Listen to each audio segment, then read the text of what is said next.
Salim, put the schedule back up.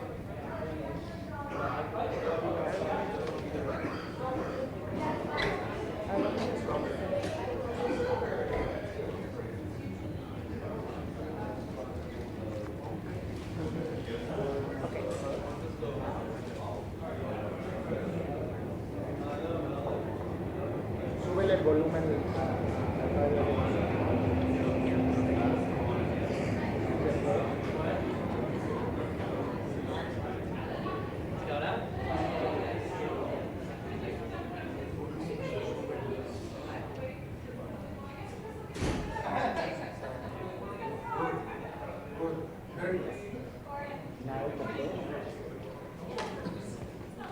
Listo.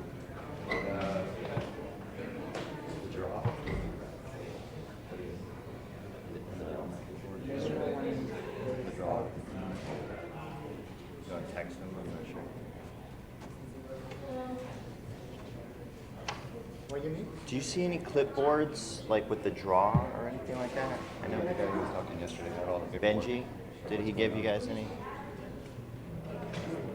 Is that the schedule for today, Salim?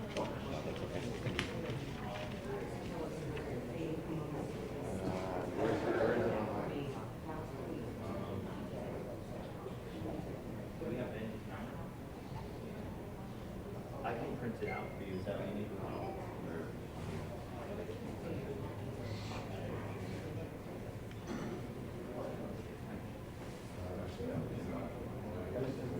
Ya están.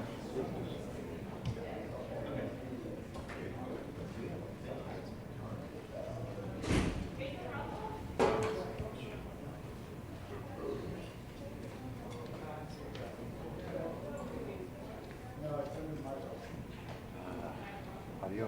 You need somebody to speak at all? Yeah. Or no? No, I think yes. Necesitamos alguien que hable, ¿no?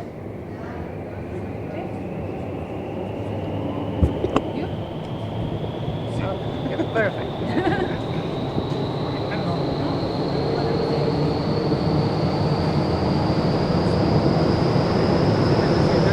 No, que va a hablar. Ah, ok, pero está. Okay. Yeah, just you need to yeah. And watch. You can watch there or watch here. Okay? And start like hello, this is second day of ta ta ta ta. Okay? Introduction. Good morning and welcome to the second day of USIS And the names they appear there. Okay? 2020 US Nationals of Indoor Skydiving. We're kicking off our day with 4-way VFS. First team up, Denver Wildcards.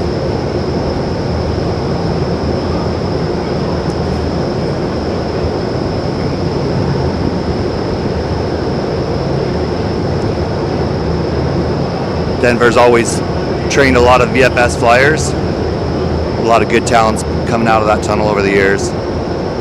They started off with a strong first round.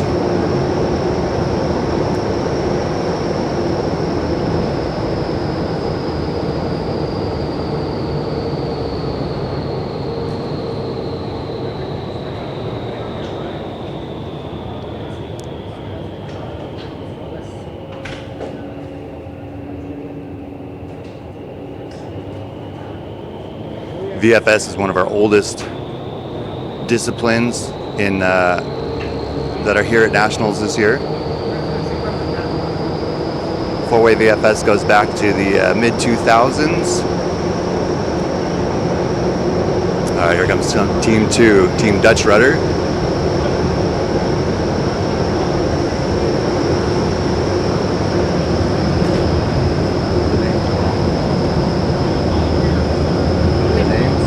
Those names are not Dutch rudders.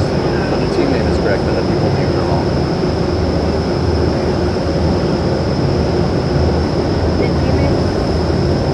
This one good.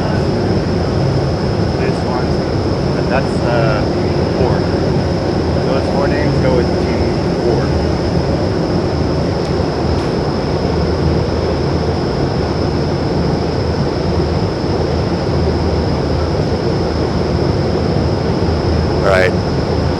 Shredders are out of Utah.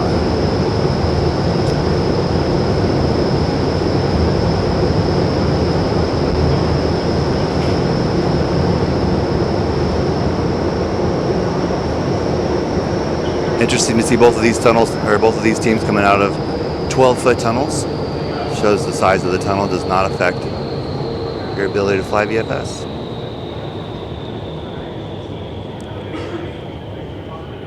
And then our third team here at Nationals this year is coming out of Chicago. It is Core. Thanks.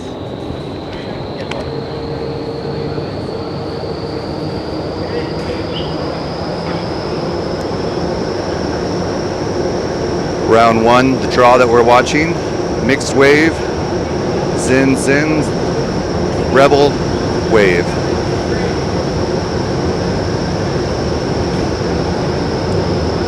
All right. The way these teams start out is they set up on the net. The time begins when the first person has 2 feet that leave the net. You see Core here. It's a long-term team. They've been going for many years. Good indication of a strong team is you don't see a lot of movement. They're staying tight. It's very common when teams begin, they tend to flex and breathe a lot, is what we call it, as people tend to drift away from the center of it. But these guys are staying close.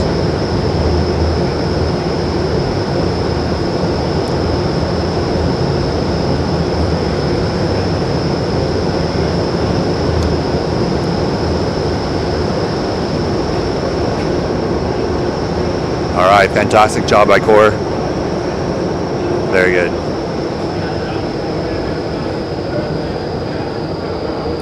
Now we're going to switch it up. We're going to head over to, I believe, 2-8 VFS. Give the 4-way guys a chance to breathe before round 2.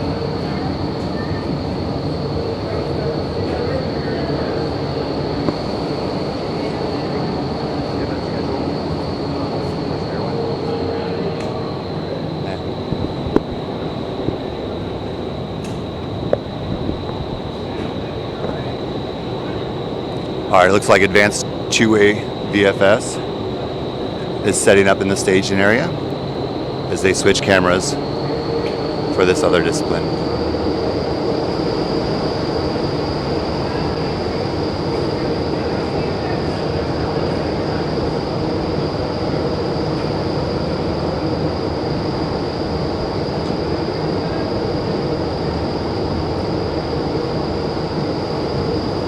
Intermediate, my apologies.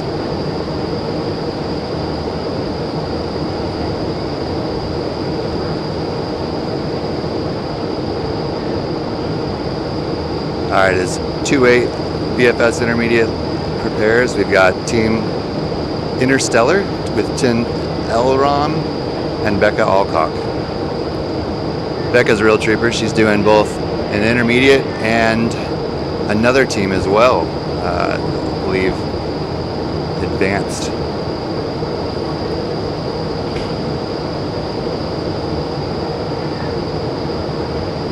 No, it's open. In fact, I think on the open team, she's competing with her husband.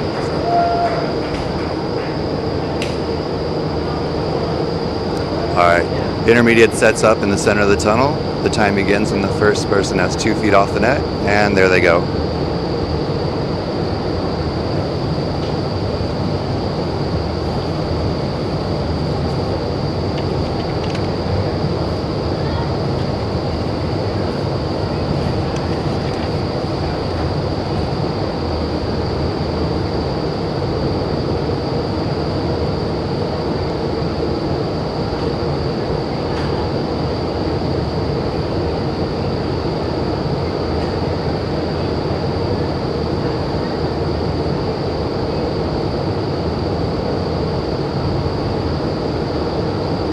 One of the hallmarks of VFS is how they set up their engineering. It's how they decide which flyer flies which position for each point. You can see here that Becca is doing a lot of movement, whereas her teammate is holding base, holding position for a lot of that. It's a great way to be able to introduce the sport to new flyers without pressing them outside of their flight skill level. So it can also, when you have equal talent along the team, you're able to see flyers really get creative with that engineering in multiple ways. The same thing can be, the same dive can be put together between two different teams. All right, here's Team Ty and Audrey. Ty Athos and Audrey Harrington.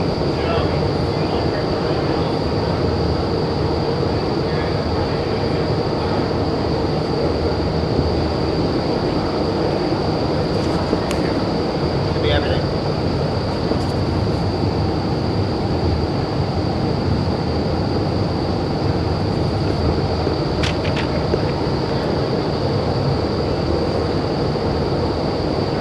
All right, this round 4, we've got hands to feet, and then grip, 360 grip.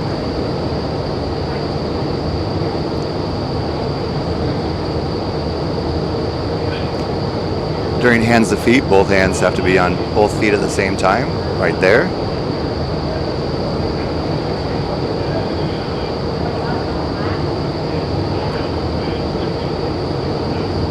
Teams will have a total of 35 seconds of working time that the judges will see on video, and that's what they'll be scored during.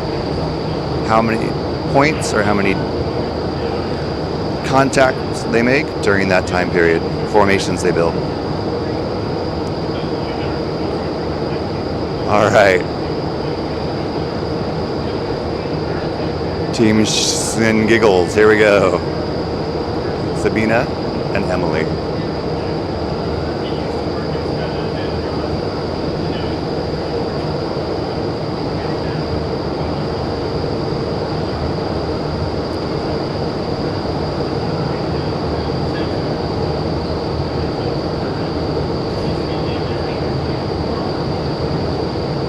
One of the first versions of the competition that people tend to get into is 2A VFS.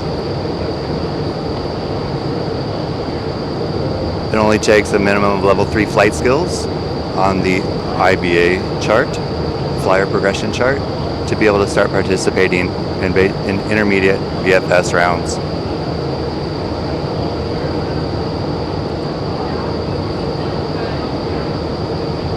It's a good way to apply your skills that you learn when you fly, as well as a chance to start socializing with other competitors.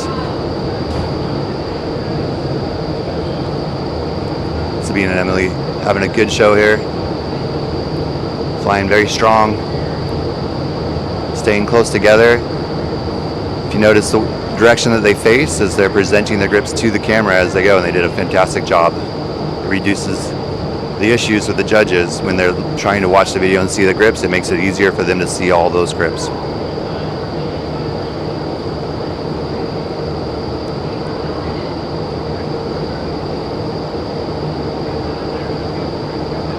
All right, next up, Nicholas and Alex of Defying Gravity. This is a player coach team. We have a iFLY instructor in the yellow helmet there, and a student that he's been flying with. It's a chance for the student to experience this while having someone who has prior experience flying and competing before, so it introduces him to it. It's very common to start from these player coach teams and then to move on and find your own teammate. One thing that's hard, you see Alex there touching the net just briefly. He's flying at a speed relevant to his teammate, so it makes it a little bit harder because the wind speed's a little bit lower for his teammate. But he's doing a fantastic job there. These guys are moving very fast. Clean up until that moment. If you take a dock while touching the net, it's likely going to end up as a bust. So that's something that they have to take into consideration while they're flying. It might have been after the 35-second working time, though.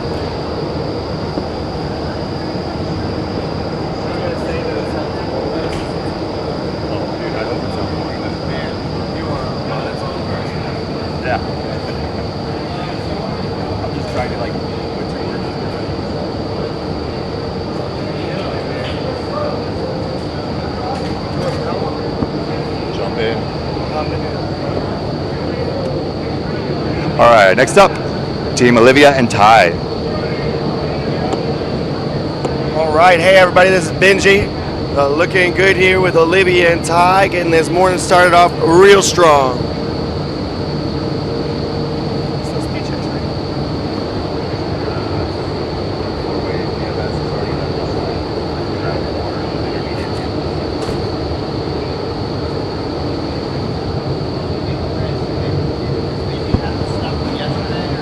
Looking pretty good in there, keeping things nice and clean.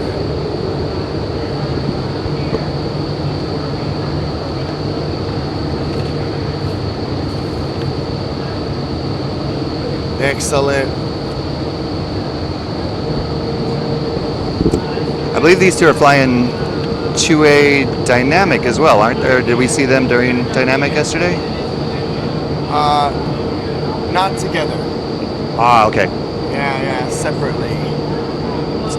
Fantastic to see people spread off across multiple disciplines. Yeah, they did freestyle yesterday, and then they also did VFS, and then Yeah, freestyle, that's right. yeah, and I don't think either one of them is actually doing dynamic yet. Pretty new competitors. They look pretty good in there. Yeah, strong start, good showing. Definitely a team to and two individuals to watch over the coming years.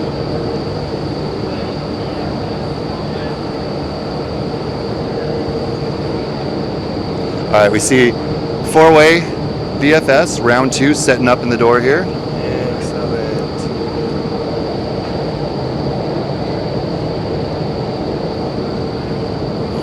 See over there, just to the left side of the tunnel on the outside, that's James Halsky getting the cameras set up for the next discipline. Classic James on the computer again. Yeah, I'm pretty sure he was there when I left last night. I don't know if he went home. You would think his job was computers. What a good dude, though. What a good dude. He's done a lot to help us get this all together here. So thank you, James. I know you will not hear this. All right. All right, we got the Denver Wildcards. Round 2 for Denver Wildcards.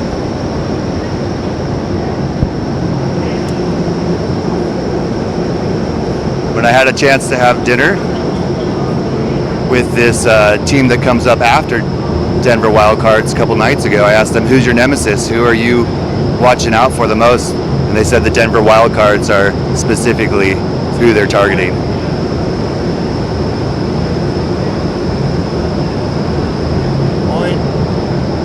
It's going to be tough to beat these guys. They're flying really smooth, you can tell. Really clean. Yeah, the training paying off.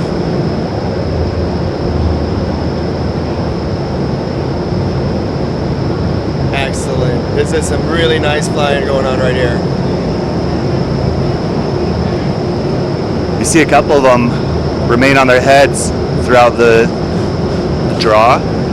It's really exhausting. Even though it might only be 35, 60 seconds that they're flying, it is a huge workout for those guys. Very strong in the shoulders. That was a nice round for them. Awesome. So you were saying you got to hang out with these guys, these next up and coming guys Yep. last night? Dutch rudders. These guys came specifically to beat Denver. Excellent. I like this. So some real competition going on nice and early in the morning. Gonna get your blood boiling. Hopefully we can keep this spirit going all day, but we'll see if they can perform better than that really clean round we just saw from Denver.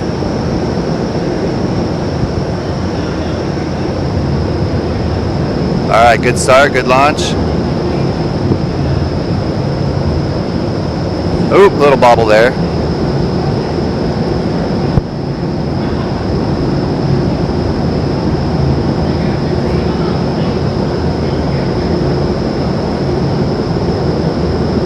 All right, looks like they're starting to find their stride here.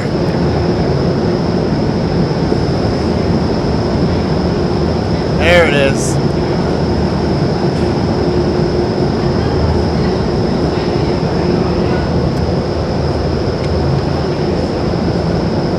Round 2, what we're seeing here, this draw is Shorty, Ding Ding, and Angry Pelican.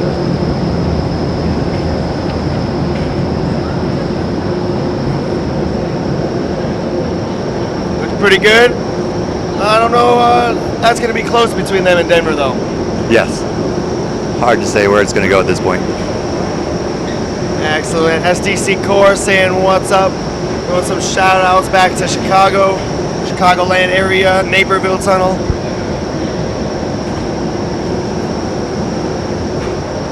Anybody out there listening, you can definitely holler back. Show him some love. Here we go.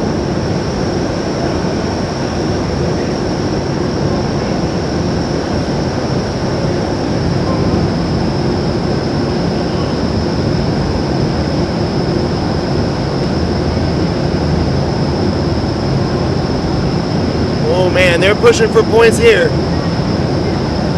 What's unique about this team is that they compete VFS 4-way both in the tunnel and in the sky.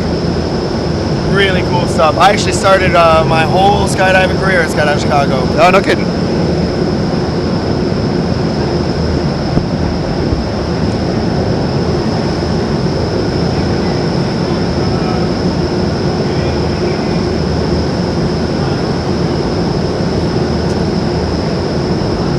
Great job on that round. They're busting them out nice and fast, clean points, keeping it tight. That was really good. Yeah. If you look on the net there, you can see a little object in the center. There's a camera set up there, and that's the feed that the judges view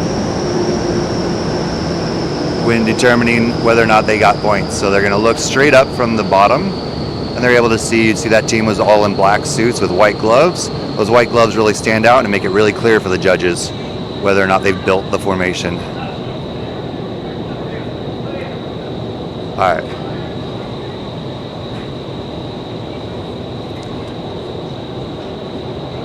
Looks like we're setting up for intermediate 2-way VFS again. All right, I'm done.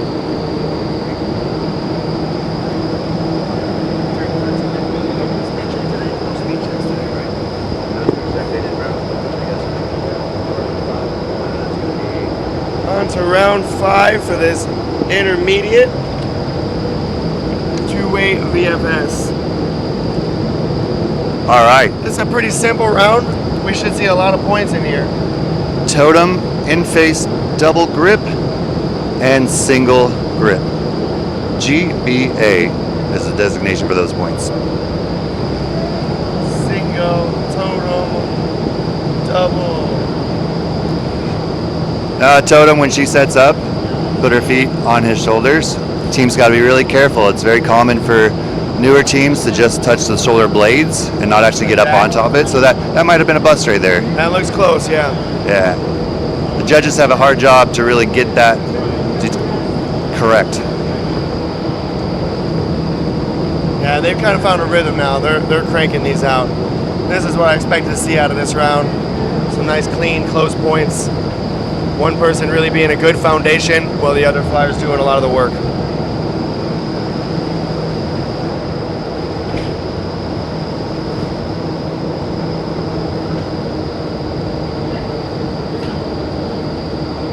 So people out there are probably wondering, what's the secret for those double grips? You'll see a lot of teams, as they build double grips, they're going to pick up one hand first and then close with the second hand. It allows them to keep steady without losing lift.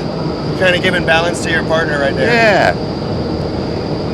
Plus, as you reach out for two things at the same time, it's easy to miss one of those. So it's, if you do it one at a time, even if it's just a blink of an eye after the other, your accuracy is a lot higher. You're less likely to miss one of those grips. We got Ty and Audrey in there, and they're looking nice and clean, really. Yeah, really fast. They're holding their heading so the judges can see this very cleanly from the angle. They're using a camera from just above and to the side. There we got a pretty high angle. Yeah, there it is. If you look above James, follow that light up. There's a camera up there. That's the angle the judges are using to see all these points.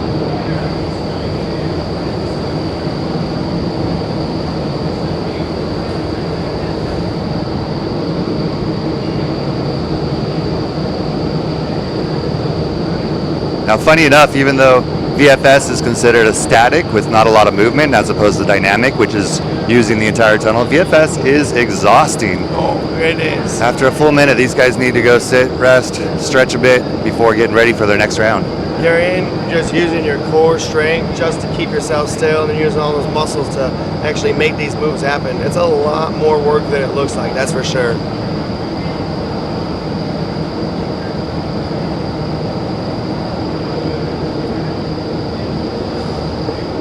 Yeah, so this team Shits and Giggles. Sabina and Emily, they'll be hopping in there. They're out of Skyventure, New Hampshire. They've only been working together a year, and they look like a really tight team. They've got great communication. They've got great energy.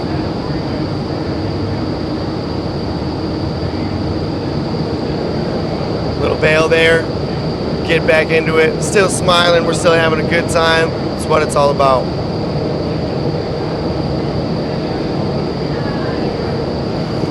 Skyventure, New Hampshire is another 12-foot fast tunnel. Just like Colorado, just like Utah, we see a lot of great VFS flyers coming out of those facilities. Good static flyers, strong core skills, and these guys are great, showing just how well that's been going.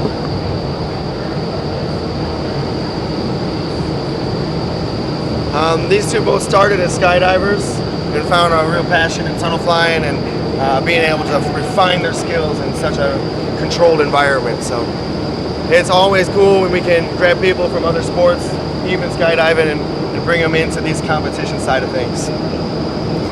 We've got our player coach team with Nicholas and Alex.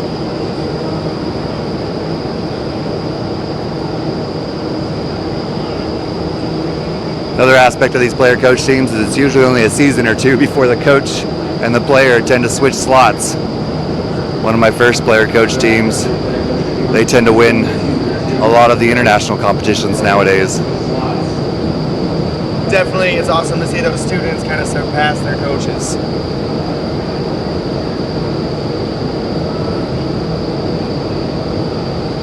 Can be a humbling experience for a coach for sure, but also something you should be really proud of.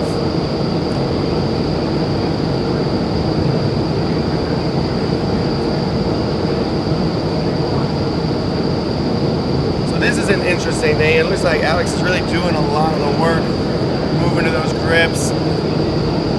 Yep, you can see him really working to keep up. He is taking into account the size and skill of his flyer, and the wind speed is set accordingly, which is a little bit lower than what Alex would probably want. But that's part of the role of a coach, is to... They're flying at 89% for static. That's pretty slow. Yes. Yeah, it's not really that. It's not really great speed for static. Alex is not a tiny guy. He's got some shoulders on him. All right, Olivia, and it looks like Ty up again. Yeah, so this is Ty's other two-way dynamic intermediate team. So he was doing two-way dynamic twice yesterday, as well as that two-way VFS twice yesterday, as well as that freestyle that he was flying. So he's definitely kind of putting himself out there, making sure he gets to really be involved in this competition. It's awesome.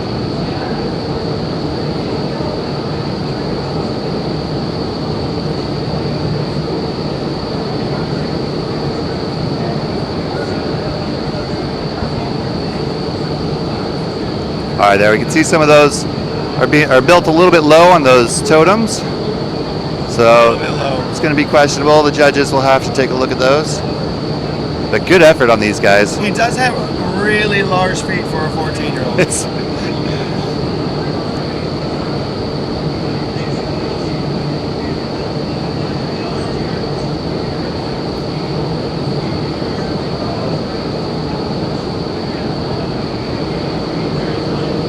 All right, there's the lights. They're Pretty clean round. They did a great job. Yeah, plenty to be proud of for those two. Definitely. And then I believe we're going to set up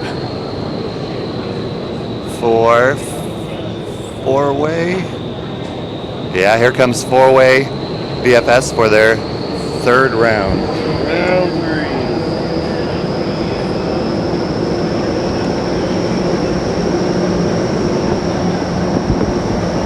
Got a flock into a cross, then a mixed accordion, and back to the core buddies.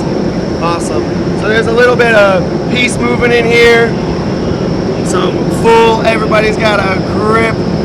No, not a lot of transitions Not from many head down to transitions, sit fly. though, yeah. This might be a lot of points, a pretty fast round. Let's see how it goes.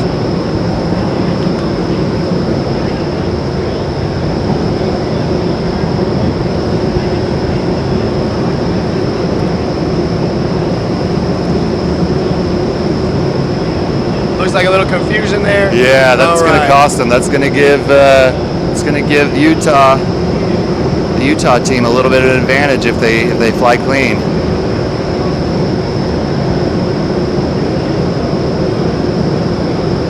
So one thing I noticed that people who are coming from the smaller, faster tunnels, they're kind of used to maybe a little bit more power. This is 100%, and that looked a little slow for some of those guys.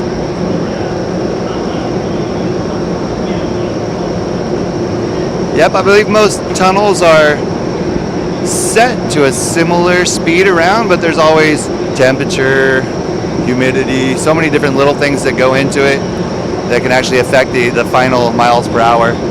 I know that Denver feels really fast to me because of how dry the air is out there.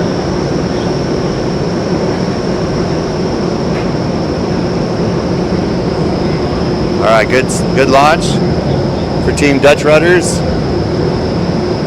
If they can hold it together, keep it clean, they might actually get an edge out of this round.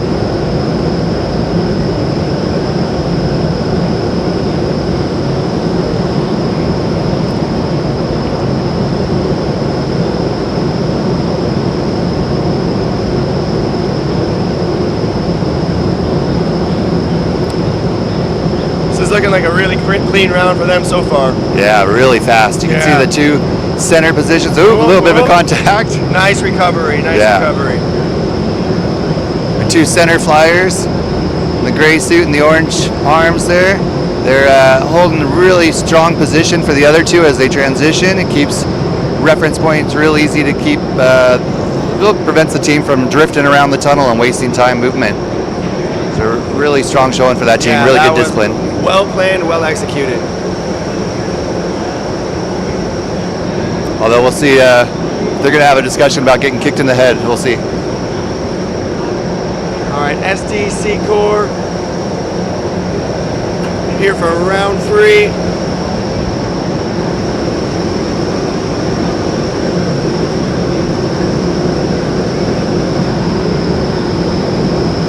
Almost entirely head down round.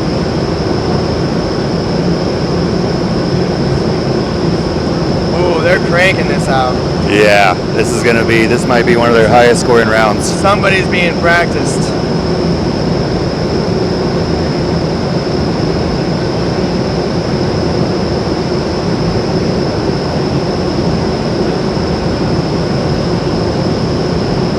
Another good indication of a strong team.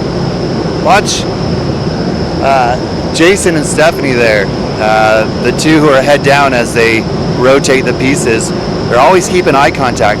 Cross partners maintain really strong eye contact. That's really good discipline, and it usually helps keep that team tighter and closer together.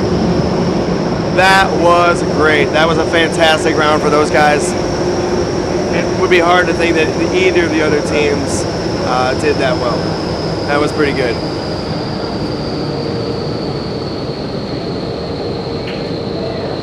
Time for some more intermediate.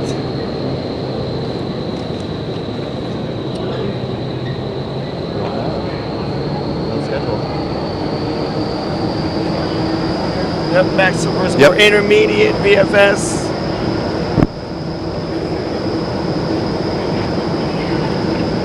This is round 6. We've got an outface double grip, starting this one off hand to foot, and then a grip Under over under grip.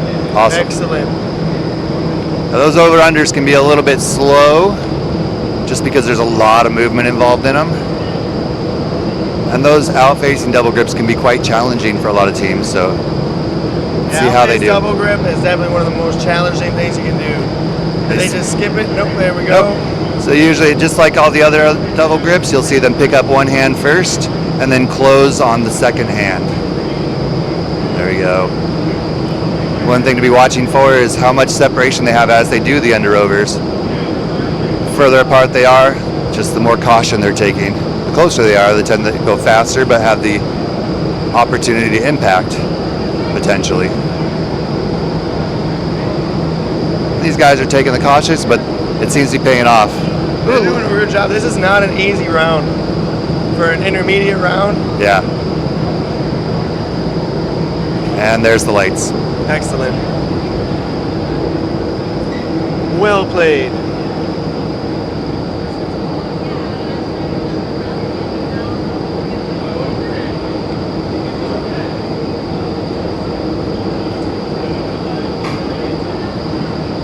All right. This is Ty on his teammate with Audrey is his teammate on this one. They had a nice clean round last time. That was definitely more simple than this, so we'll see how they do these double grips. Would you count that as a judge? That little elbow lock? So when you do close on that second grip, judges are looking for what's called a static grip. It should look intentional and clean. If both hands or arms are moving during the grip, there's a chance that the judges may not count it as a static grip. It looks more like it's a glancing blow. So again, the judges have a hard job because they want to make sure that they are calling these points accurately for the team. The team has to do It looks like a grip, but I don't really see a grip going on there. So that's a tough one for me to call. I can't put myself in the shoes of the judges. For Now, the rules will say whether it needs to be a hand grip or if it needs to be an arm grip. The arm grip would be anywhere from the shoulder downwards. So there is a chance that that might be counted. We'll have to pull up those rules later on and look through that. Check it out.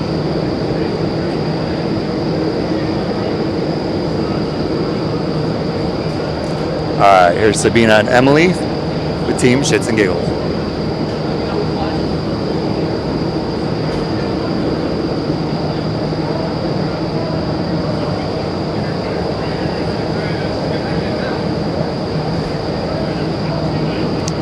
All right, now it looks like as they set up on the net, they picked up the first half of that grip, trying to save themselves a little bit of time.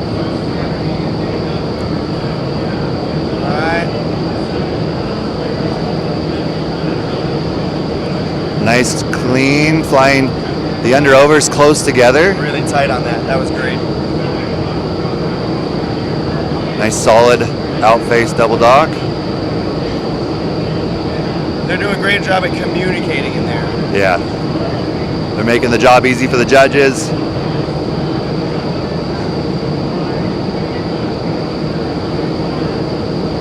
I know when I used to compete, I always thought as the judge as the third member of my team. Great mentality. You got to include them or else they're going to feel left out. That's loss of points.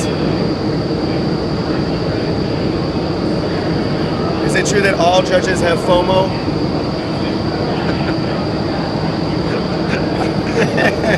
I actually don't know too many judges. More like a silent partner. Try not to communicate with too many judges. They've been known to rub you the wrong way. They're very nice people, I'm sure. Oh, they're all the best people. A little bit of a sticklers for the rules, but that's what we want from them. Yeah. All right, Nicholas and Alex again. Alex Jordan from up at New York at iFLY Westchester. Now they're starting out with both grips as their feet leave the net, which allowed them to move on to the second point quickly. Oh, but they forgot what that second point was. Nice job on Alex communicating to his teammate, making sure that they're sticking to the plan. If they had missed that point altogether, it would have been counted as an omission, which means they get a 0 for that particular point. But because they were able to identify it, communicate, and pick that point up, they were able to get it before moving on. Good job. Good teamwork.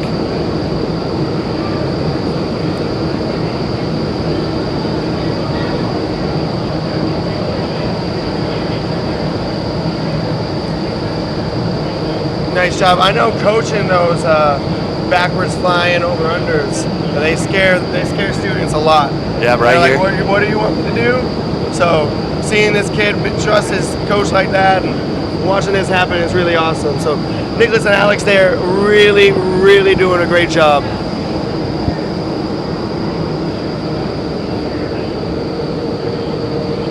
Two-way VFS used to be a part of artistic free flying back in the day.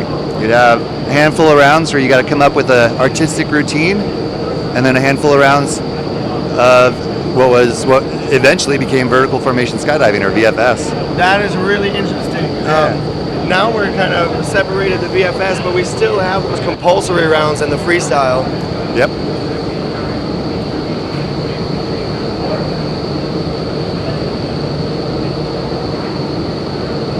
And then there's a free routine in that dynamic flying.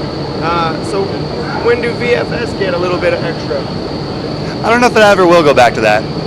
A lot of the VFS free rounds, they don't look too much like the dynamic free rounds. A lot of times those routines would be more trick-based. It was almost like you're watching a best trick competition with two people. All right, that's cool. A lot of gripped flips, a lot of unique stuff. I think there was a competition where me and my partner ended up leg locked facing opposite directions, actually backflipping through different maneuvers. You'd see some interesting things where people would stand on the wall with their feet apart, and the other flyer would dive between their legs in the wall. Yeah, oh, that's a classic. Love it. Yeah, a lot of fun stuff, but it was things tend to move more towards the artistic, which is harder where to judge stuff like that. For it is. sure. It Yeah. is. Everything was unique and interesting and hard to compare. So dynamic kind of built out of that. All right, and there's intermediate. Excellent. So that intermediate round 6 went pretty well for everyone in there.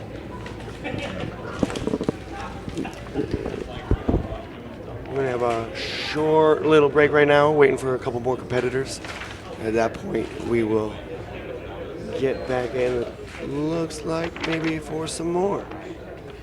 So everybody at home who's tuned in, make sure you're supporting your tunnels. Make sure you are keeping representing home tunnels, home teams, people you know, friends and family. Do those shout outs. Make sure they're feeling your energy out here. Awesome. So we are here at the 2020 USIS Open National Championships. Pretty cool down here in Fort Lauderdale. It's me, Benji McAndrews. I'm out of the Orlando tunnel. So shout out to all those guys in Orlando, really awesome. And I'm here with Chris Reynolds, who's out of pretty much every tunnel at this point. I like to get around. Yeah. So if you had a question as to how a tunnel was different than another, he might be the guy to ask. All right, next up, we're setting up for two-way VFS Open. Ooh, on that VFS Open, this will be good. Yeah, this is where the real competition is. This is where everybody with lots of experience and training comes together and really battles it out.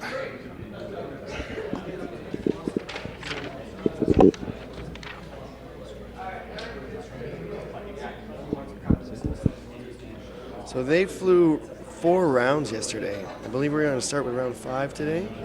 I think we might be on round 4. Let's see, what do we got for... Oh, yeah. Actually, I'm really looking forward to this round. This is a really heavy round. We're going to have grip, flip, grip, carve grip, grip 360 grip. A lot of movement, and those flips on the first block tend to have some pretty challenging moves for people. Yeah, on round 4. They're able to do either a forward flip or a back flip, depending on how they feel. There's a lot of debate about which one's faster than the other, so we might see a little bit of both out there, and maybe we can try and settle that for once and for all, which way is faster. Well, whichever team takes this round, we'll say that that's at least some empirical evidence towards the fact that that is the better way. Oh, sure. Yeah. This is a completely head-up round, which is nice, but it can be exhausting as well. Yeah. Yeah.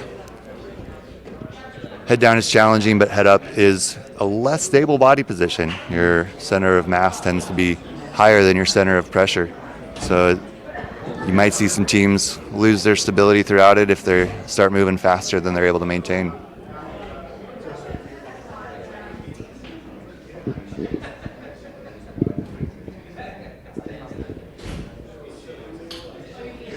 What time is that scheduled for?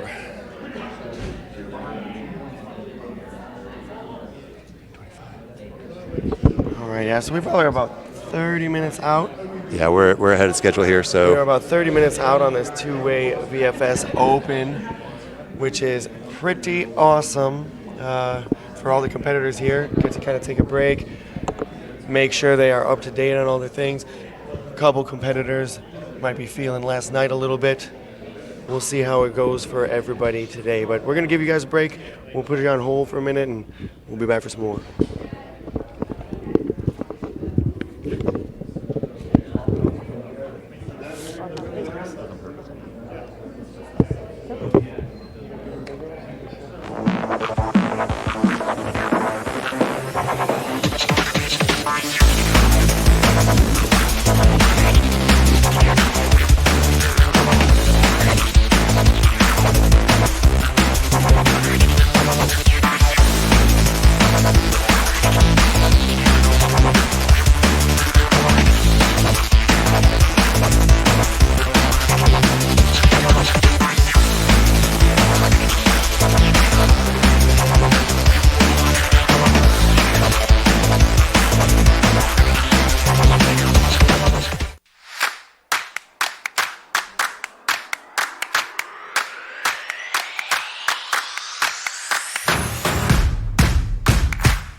right, guys. All right. So, my name is Benji. I'm here at the 2020 USIS Indoor Skydiving Champions that we got right here.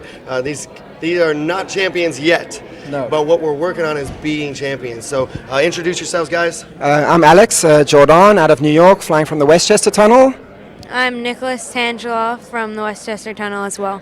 Excellent. So this is a player-coach team, and we've talked to a few coaches, we've talked to a few players. We haven't really talked to this player-coach team combination, so I just wanted to kind of feel out a couple things. You have a great coach here, you know that, right? So what made you get into getting coaching, really pursuing this, and wanting to compete? The first time I did it, I just really liked it.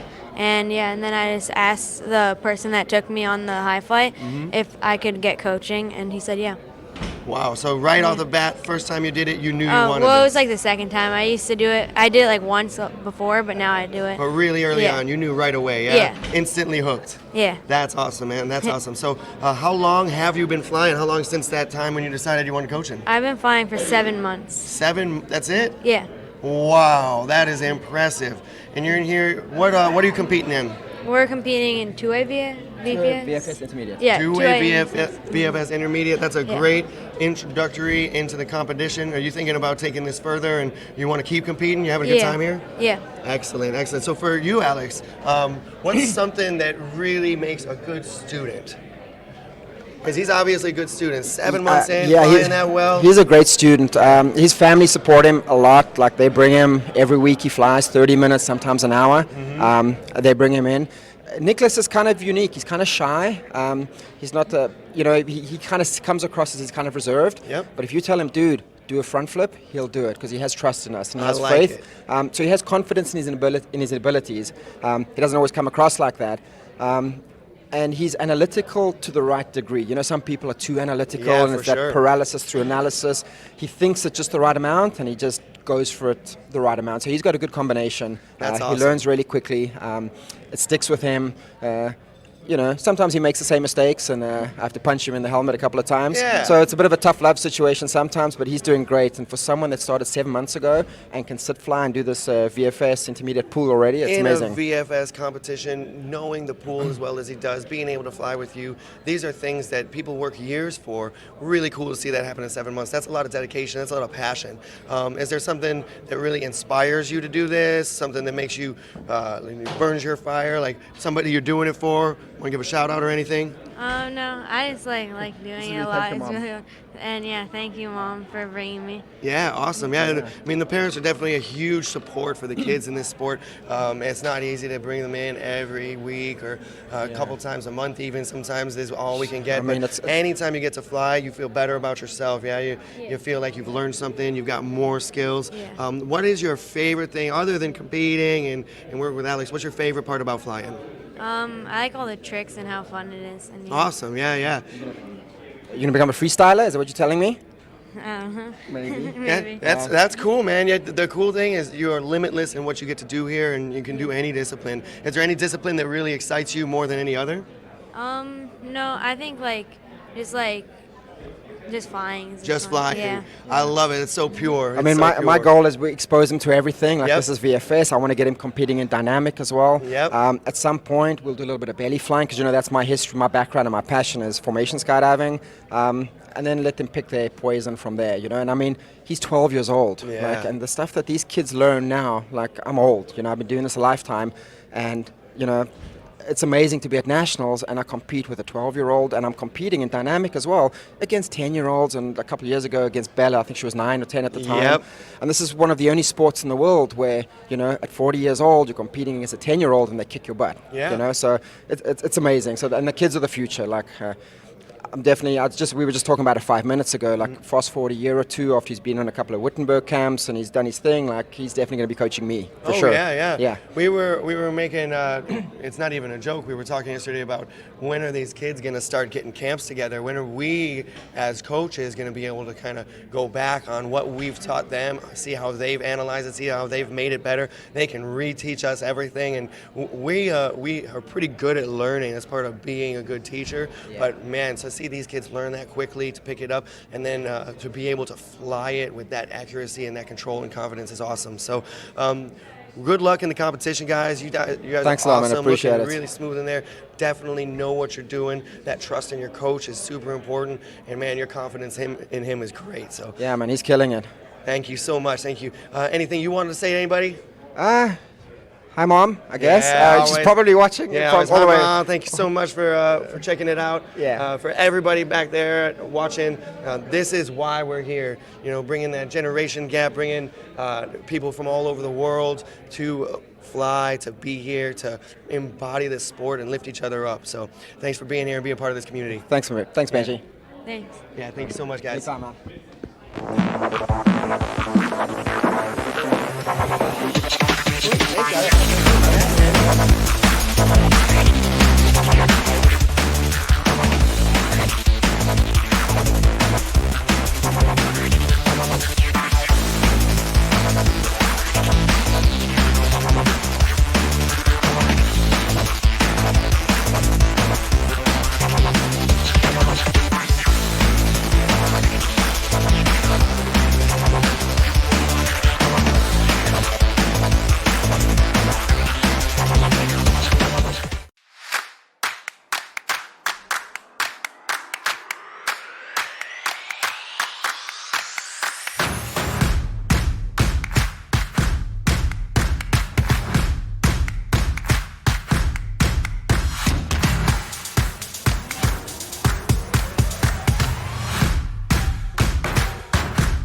Thank you. All right, we're back, we're live. We are here with some two-way VFS open category. Open. If we're flying the same order as yesterday, I think we're gonna start with Cam and Nalini. Yeah, that's who I see up at the front of the bench Excellent, there. yeah. You know those guys, right? Yeah, I've worked with Cam quite a bit. I get a chance to come down here to Fort Lauderdale, iFLY Fort Lauderdale, on a regular basis. He's an awesome guy, great attitude. I believe in the real world, he's a not just a instructor, but he's also Air traffic. Airport, really heavy stress job. Yeah, this guy he must comes like here that. to work as an instructor trainer to relieve stress. So all the other instructors out there, listen to that and remember that you aren't pushing yourselves nearly as hard as I'd like you to. All right, so let's get this started. This first round, yeah, this is a lot of moving going on here. We got to head it up, grip, we're gonna have grip, flip, grip. flip, grip, grip grip orbit grip, and then grip 360 grip. So this is gonna be good. Lots of movement here. They're hopping in. Cam and Nalini. All right, that open category starts from the door.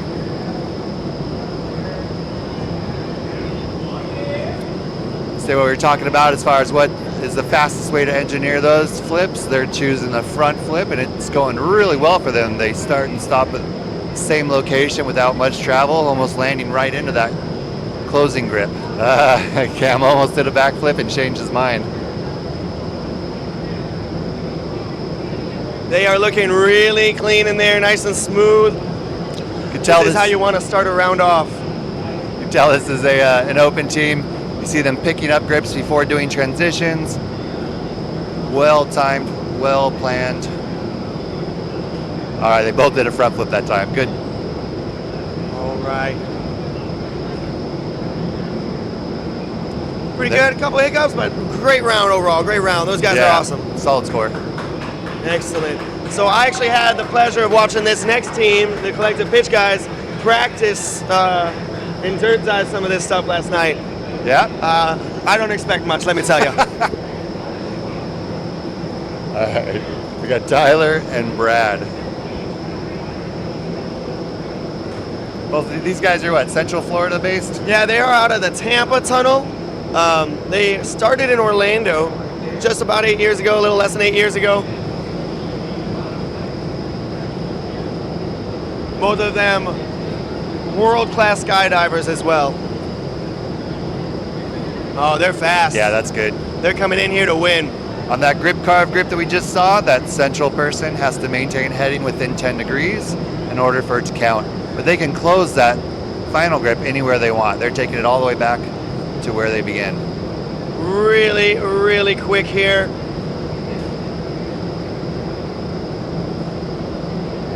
Oh. Ooh. Same thing Cam was doing. Yeah. I'm betting you they're trying to go ahead to the next point, forgetting to do the flip. But everybody's recovering nicely, huh? Really nice, guys. Really nice. Get a little warm up. Yeah, they're 35 seconds. They watched the clock and saw that it was up and decided not to go all the way to the end of the lights. Just take a moment to breathe. Quality stuff going on right there. That was a great round from them. A lot of high fives as they're walking out too. Good camaraderie amongst the open category here. And these guys are not competing for a spot in Worlds. There's not two-way VFS open in Worlds. No. But there is a lot of energy that you get to really work with when you're just working with one other partner. So we do love this category. We really do love this discipline, and especially the two-way category. Yeah, you see a lot of passion for the competitors in this discipline. Right. All right.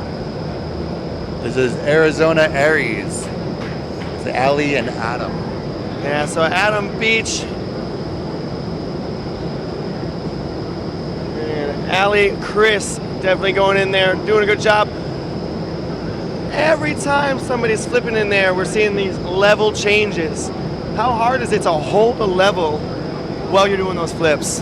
Those transitions, you tend to have to, you initiate and then you just roll through with it. There's not a lot of flying throughout the middle of that transition. So depending on how well you start it will determine where you end up. It's really technical and difficult to get it in place. These teams are doing an awesome job. A little bit of travel from time to time, but that just comes through being anxious, trying to go harder than going faster than they're ready for. Yep. Sometimes it's hard to keep that adrenaline in check and to not push yourself kind of beyond your limits. Yeah. But we know that slow is smooth and smooth is fast. Yeah, that's Yep. right. They say when you compete, like you should have kind of a number that your peak that you peak at when you're. And for me, it was always a low number for my adrenaline. If I could keep myself in check at like a 3 or a 4, I'm having a good conversation. But if I'm really amped up to an 11, I'm gonna be all over the tunnel. So I tend to live life at an 11, Chris. yeah, I believe that. No comments here. All right, so we've got Lauren and Timmy, Team Chalky Milk. Lauren is she's from where is that? Out of XB. XB, yep. She I see her at a lot of nationals. She really enjoys the competition side as her skills progress. And she picked up a partner in Timmy here. They're old friends. He agreed to come down on short notice just as a pickup team so that they could so that she can compete this time. Yeah, it's awesome. Really- And Timmy is just such a cool guy. He's been so strong, such a strong advocate of the sport for such a long time, both skydiving and wind tunnel flying. Yeah. He's got a lot of medals. He's a great dude. He puts the effort in. Yeah, he lives and breathes this stuff. Yeah, yep. And you can see it flying in there. They were having fun, still cranking out a really good round. In fact, if I remember right, I believe he had a date the night before the competition began when Lauren called him and said, "Hey, can you come down today?" And he had to cancel his date just to come down and compete with her. So that dude loves this stuff and he's a good friend. All right, so we've got melting crayons. So Jill and Sydney, Jill's out of the New York tunnel. Yep. And Sydney's out of the Denver tunnel. But they both have met each other and interacted with each other through competition over the past few years. Yeah, it looks like Jill's wearing a different suit right now. I'm not sure where she got this instructor suit, but it looks great on her. I think we've got a new employee. Yeah. I'll get that contract ready right now, Chris. Yeah, we'll fill out that resume and.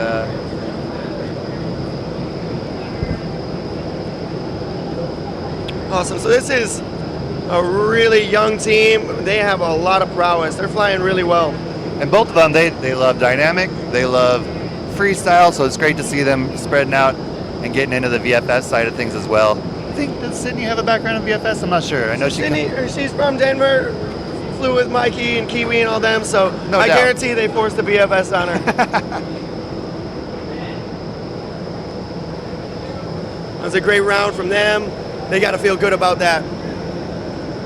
First round of the day is always a little tough. Here's, So this is going to be Bobby and Becca. yeah.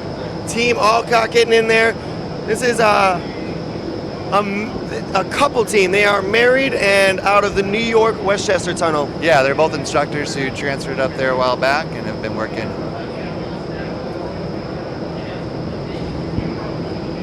It looks like everybody's gone with the front flip so far, Chris.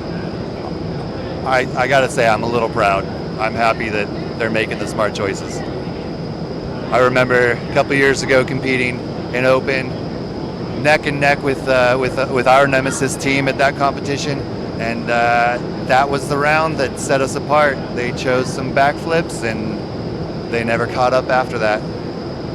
Yeah, so execution, the plan, how you're actually getting from each point to the next point is a huge, huge difference in how you're getting these points and accomplishing more from yourself. So the backflip is not against the rules, but Chris will tell you it is the better way.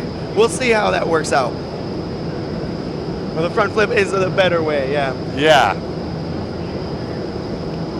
I'm a big fan of backflips because they look cool. Yeah, they're a lot smoother. more controlled. You can fly throughout the entire thing instead of hucking a transition like a front flip. But you kind of want to hug through because that's going to be faster, huh? this is about speed.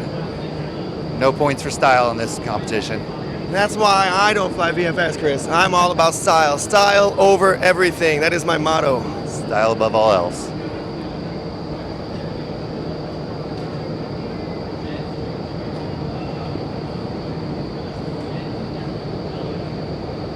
All right, we got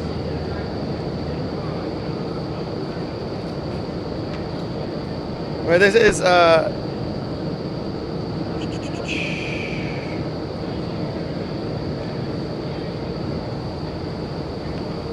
Gianna and I think we are doing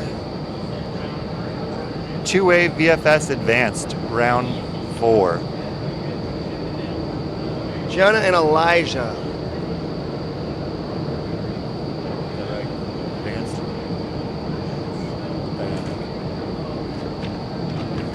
Just kidding. Just kidding, just kidding. That's her other team. Is it Gianna and Kynan, flight Gianna list, and- yeah. two-way VFS Advanced. Team Flight Risk. Good effort. Gianna and Keenan in there tearing it up. Fantastic flying.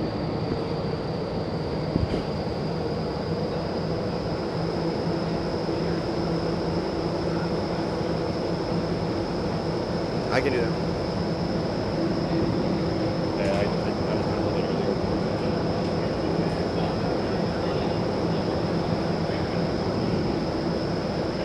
All right, Longhorn Skydiving. This is Samantha Spears and Miles Gibson. All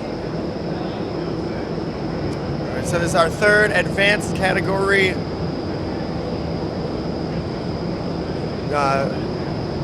VFS two-way that we've got going on here. And having a little trouble with level control. Yeah, every time we got transitions, you can expect to see the newer teams have a little bit of level change.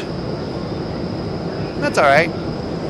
Everybody's got to start somewhere. As long as they're keeping those grips within the camera angle up for the judges, everything counts.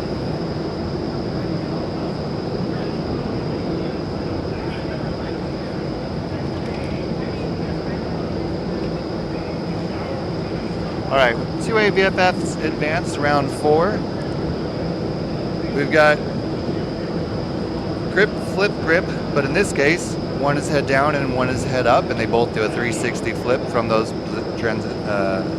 original orientation and ending up back in the original orientation that they started in. And then double Spock, that's where both of them play sit fly and place one hand on top of the head of the other person at the exact same moment. So grip, mixed grip, flip, grip, double Spock. There's the grip. Go Team Chicky Nuggies. Jen's executing a backflip very well. She's keeping her speed up almost as fast as the other flyers doing front flips.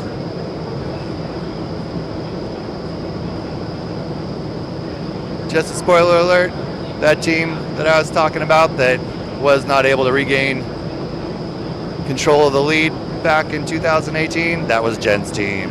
But she is adamant that backflip works for her. Well, she owns it. She's flying a really good job.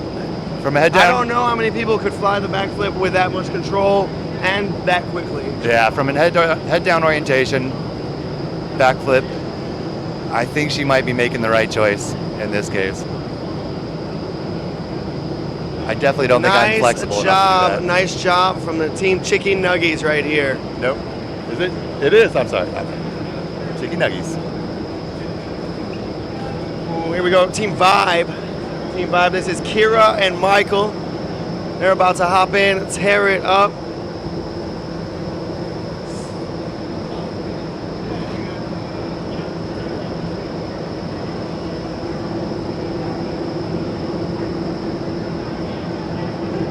Awesome. Yeah. So Kira and Michael.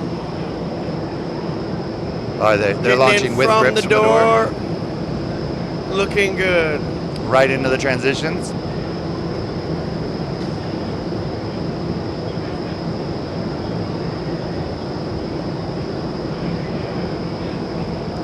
clean double spots.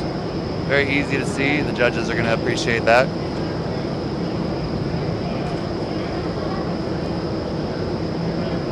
They're keeping this nice and tight. They're doing a great job here. Yeah, they've sorted out their levels. You'll see a lot of the more disciplined teams flying low, close to the net. Every time they drift up, they're using extra energy, so able to conserve their energy as much as possible, as well as creating the best view for the judges to see that angle and see that grip. Those are all some really clean points. The judges have no question as to whether they're getting these. Nice job. There's the lights. Good job, guys. Nice job. Team vibe.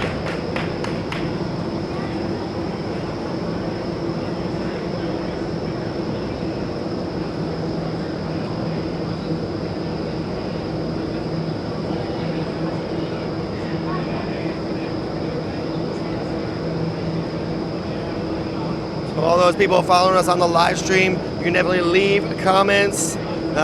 Remind us who your favorite team is, who you're supporting.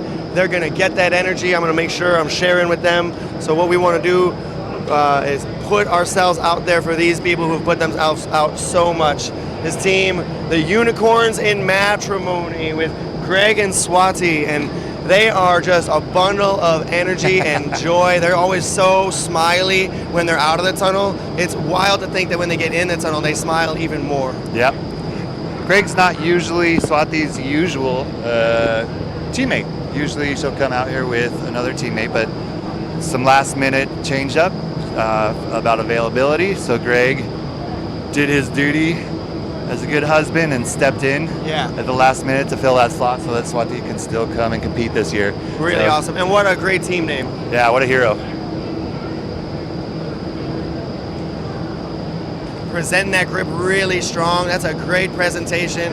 You want to be there for your partner like that. Yep. It turns out that so Swati's flying a lot of the harder slots in these because Greg doesn't have as much experience. Yep. Normally those are the slots that her teammate would fly, so this is a good learning competition for her where she's going to be able to walk away with a lot of new experience that she otherwise wouldn't have had with her other teammate. So yeah. Both of them, you know, they're getting that experience. So really good to see everybody growing.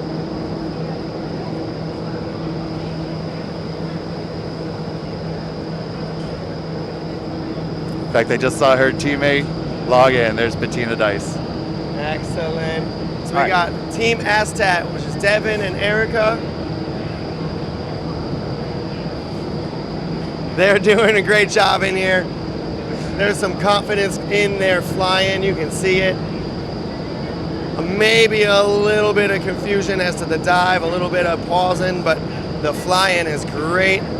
Good. Getting in there nice. Clean. You see, who's that? Is that Devin upside down there on his head for the grip flip grip?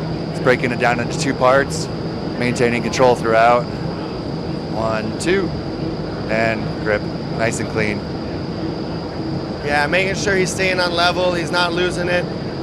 Looking good in there. Great job from Team Aztat. Awesome. I see a Down shout to our out last team. from Orlando's shout. Now they've got it up on their screens. Oh, look at watching that. it work. So Beth loved that. Beth Murray was yelling out, and Ariana, really good job for Team Aztat. You got a lot of support coming from you online. And then we got this shout out to you from Eric Gomez. Aw. Yeah. All the lead instructors, this is your time to suck up. Chris is sitting right here with me. If you'd like to just throw him a shout out, go for it. All right. We've got Team Synergy. It's Matt and Audrey. Sorry about that, Audrey. Still doing 2A VFS Advanced here at the 2020 USIS, UCIS, a bunch of letters, Nationals.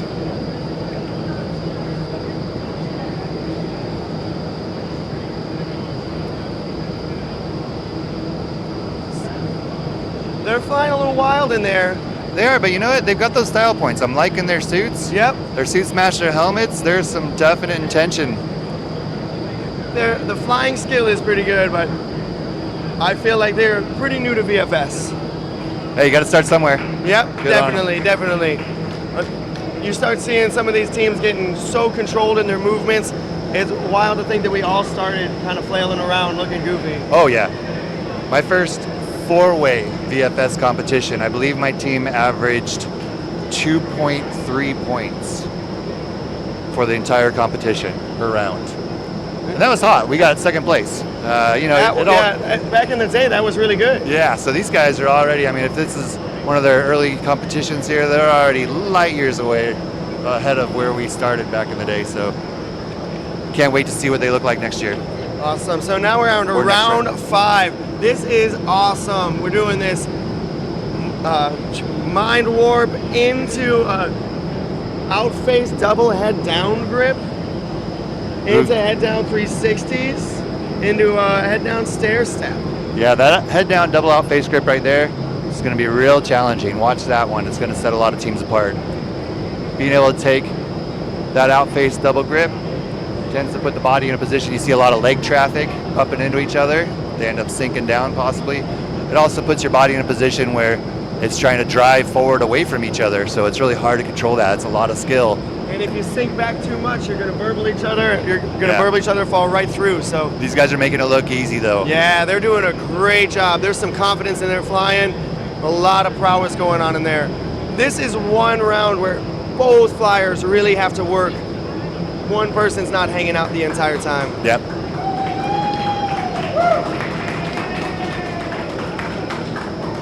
Awesome job, awesome job. It's your friend's collective pitch up next. Collective pitch back up. They've been getting a lot of shout outs online. There's a lot of people saying that they are the best team. They may be really good flyers, but I think the best team takes a little bit more than they've got.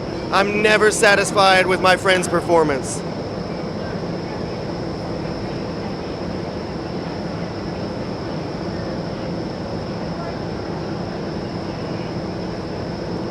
Well, we got another collective pitch member sitting right here in front of us. Hey, Lane. Awesome. They're hopping in there. Oh! Looked like for a moment he was unsure what the next point was, but he transitioned back before he had a chance to even lose a point. Doing awesome. Oh, looking pretty good. These are challenging points. These guys are going fast. Yeah, they are definitely hauling. Making sure to make those grips nice and clear to those judges. Yeah, we'll see. They are drifting a bit. We'll see how that presentation is. If they'll get any busts for video angles. And they're spent. Awesome. Oh. Shout out to the rest of the collective pitch team there for that inside joke. So we got Lane here. He's on the collective pitch 4-way team. How do you think these two guys performed? Well, I was actually part of the dirt dive last night, watching these guys try and figure out how to most efficiently, get to these points, and it wasn't so pretty last night. I was actually really impressed with how they did just now. So. This looked way better than them rolling around last night, giving each other hugs and whatnot. Yeah, they were getting super, super dizzy doing this upright. So thank goodness we have such a beautiful tunnel to make sure we're in all orientations, so we stay oriented, Yeah, staying oriented. Very good. Well, thanks for that commentary, Lane. If you want to chill and talk a little bit more, you can. Chris is probably a little spent right now. Perfect. Morning, Benji. Morning, buddy. How are you today? Morning, Facebook world. Hope everyone's doing okay out there. Yeah. Everybody, if you want to shout out to Lane Paquin, I'm here with Lane of the collective pitch team, and he is just down enjoying the competition, even competing a little himself. Right now we got the Arizona Aries in there, Allie and Adam, really doing a good job, looking nice and clean, not rushing anything, letting these points come to them. They are. This outface right here is the tricky one for these teams for sure. Outface to outface is a double blind move for both teams. There's no real easy. It's not the quickest draw that we've seen. What, they were looking for about 4 hours for a cheat yesterday and ended up just flying 2 moves. That's exactly what happened. Yeah. There's got to be a better way. There is no There better way. That isn't. mind warp into the double grip outface head down is really pretty insane. That's a pretty technical move. Tall order. Yeah. Tall order. Yeah. All right. So now we're on to Timmy McMaster, Lauren Thacker. Yeah, I was actually supposed to fly with this team, but I had to bail at the last second. So Lauren recruited Timmy, who's Lucky for her. yeah. I told her the same thing. I Yeah. was like, if anything, it's way better for you. Timmy is a legend in this sport, and it's fun to see him here having fun. Actually, yeah. Timmy's a great dude, and legend is the word to describe him for sure. Yes, and Lauren in her own right too. Really, yeah. So Lauren's been around for a while and flown with so many good people. She has the mix of so many coaches in her flying. It's really cool. Getting there. Digging these pink shoes. Here comes that outface.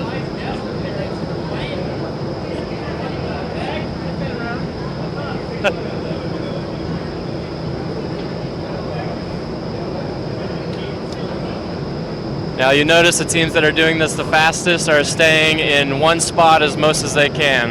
Yep. All this traveling around is costing the teams time. So the tighter they can be, the closer they can stay to each other, keeping that distance small, the more points they'll be sure to rack up for sure. Yeah, when you're going for speed, distance is everything, right? We're not going for distance here. That's why we hop in those wingsuits. That's a great cake song. It is a great cake song. Going the distance. He's going for speed. There's Sydney and her Excellent. teammate. Sydney and Jill. Jill. So, Sydney and Jill, they've been competing against each other for a long time. Seeing them fly together in this VFS, which definitely is not their main category that they're flying in, their main discipline. It's really cool to watch them spread out and really kind of own this. They're doing a great job. Oh yeah, I always get nervous competing against Sydney. Did Jill become an Yeah, one of instructor? these ladies Who walks did in the that? building and grown men start sweating and feeling a little bit bad about their lives. Oh, it's so true.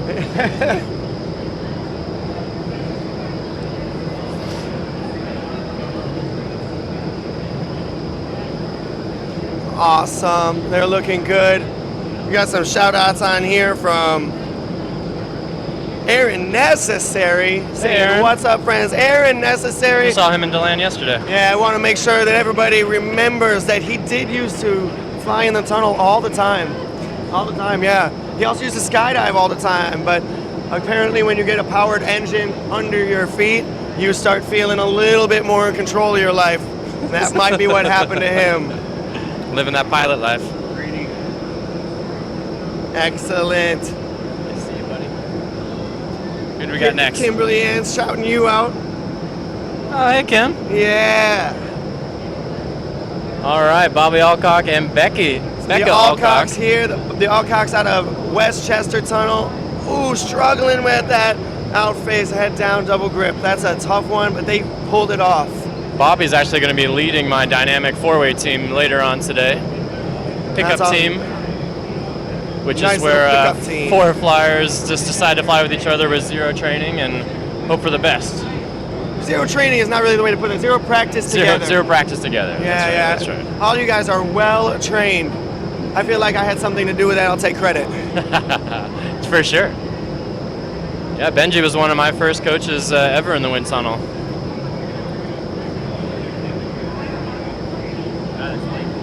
That explains why my belly flying's so good.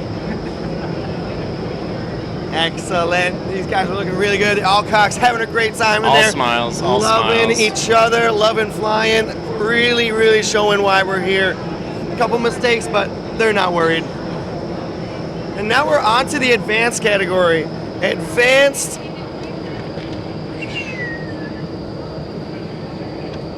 Round 5. Nope. What do we got for round 5? Oh, it's going to be intermediate first. And they're in. Looks like soul to soul. Oh, no. Hands to feet. Yeah, round 5 we got going on here. This is Keenan and Gianna. Soul to soul is a definitely the tricky tough for one. sure. Yeah. There's so much dynamics to being able to fly stable, put your foot out there while you're on their head. There's a lot Or of even- strategy to this as well, because even if you attempt a move and miss, sometimes it's faster just to keep going and to Just take the skip omission. it. Yeah. Well, you won't get an omission for trying, but if it's a miss, it's a miss. So you just won't get that point. So if you don't attempt it at all, you get an omission, which I believe is a bigger point deduction. But if you just go for the move and miss, sometimes it's faster just to move on to the next one. And we're seeing some of that here in this round. That is a tough round for this advanced category. Really, really good job from Gianna and Keenan. So we got hands to feet, soul to soul, and then that 69, the head down to head up double leg grip. Really, this is definitely a tough round for this advanced category. I am happy to see all the different categories, though. You know, really making this an inclusive sport versus an exclusive sport. For sure, there's no level at which you can't start competing. And competition really lights people's fires. It's awesome. It's great. Really It's cool to super see. fantastic to see all these people here feeling that energy, sharing it with each other. As soon as you get out, the whole bench is proud that you even got in there and put your best work in. So you can't feel bad competing and being here today. Doing a good job. Getting those soul to soul is pretty nice. Yeah. Flying up into them, staying tight with each other, not creating any distance. It's a huge level switch to get your feet together like that, though. Big time.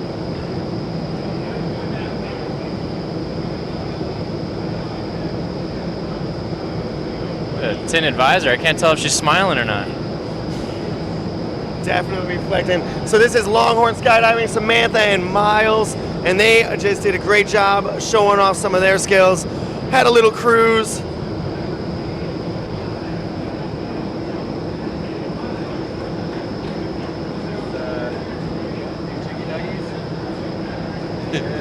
Team Chicky Nuggies up next.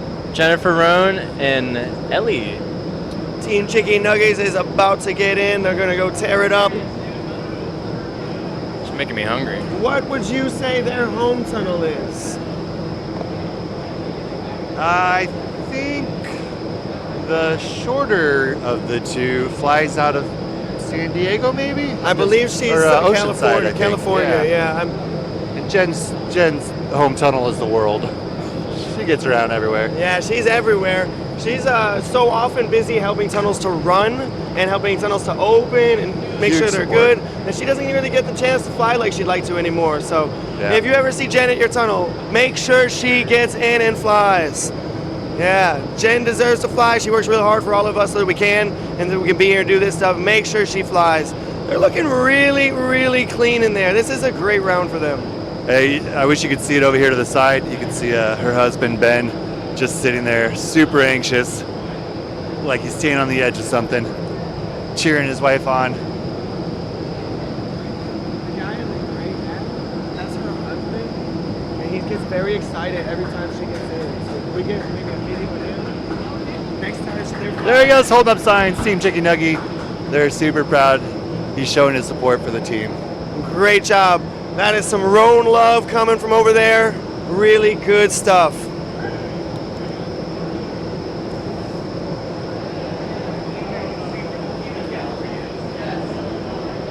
All right, so Chicky Nuggies finished their round, getting all the support they need right here. And now we've got Kira and Michael. Team Vibe, 2A VFS Advanced. Excellent. So Team Vibe hopping in, starting real strong.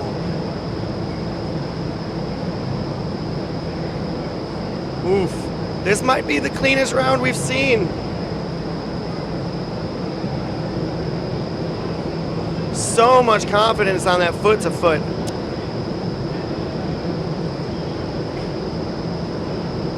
What's that suit? Is he out of Virginia Beach? He's out of Virginia Beach, Oh, yeah. awesome. Definitely has some competitions under his belt. He knows what he's doing. But that transition, putting his foot out there for the grip, on the transition. How hard is that, Chris? Well, as the world is spinning in his view, he's having to spot where he wants to put it and present his foot at the same time. There's a lot going on all at once. That is some high-level flying for sure. This is why we fly in different positions as well. This is why we have Shelf and Daphne. Yep. So we can really function and do more than just fly in one direction. We have so much more control than we used to have when we were only flying really one position with our body, and everybody kind of had their favorite and would stick with that. Yeah, each position is useful like a tool, and you want to use it for the most effective or most efficient way possible. So if I need to present, there's a Daffy. If I want to take a double hand grip, a Shelf. And I'll be using as I go. All right, now we got back to Unicorns and Matrimony with Swati and Greg. Swati and Greg hopping in and showing their skills off right off the bat. They know what they're doing for sure. Swati's taking all the hard roll positions in this round, and she's doing fantastic. Yeah. I bet her teammates at home, Bettina's at home watching, really proud of her right now.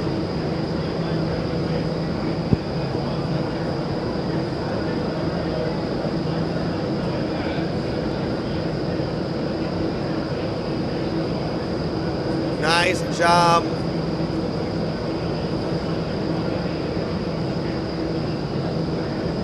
Greg doing an awesome job in his role, just setting the heading, not drifting around, keeping an easy target for her to focus on as she transitions through all the points. Nice job, team. Everybody's doing their role perfectly. Exactly. This sport is bringing people closer together and just lifting them up. You were saying that Swati is flying not her normal slot. She's definitely taking the lead on this, and she's doing a great job. She's really stepping up. All right, past that. They got a lot of support online. Devin and Erica. Set up in the door. Awesome. Astat hopping in. We got to find them later and find out more about where their name comes from. And maybe they have a tattoo they would like to show us. Could be.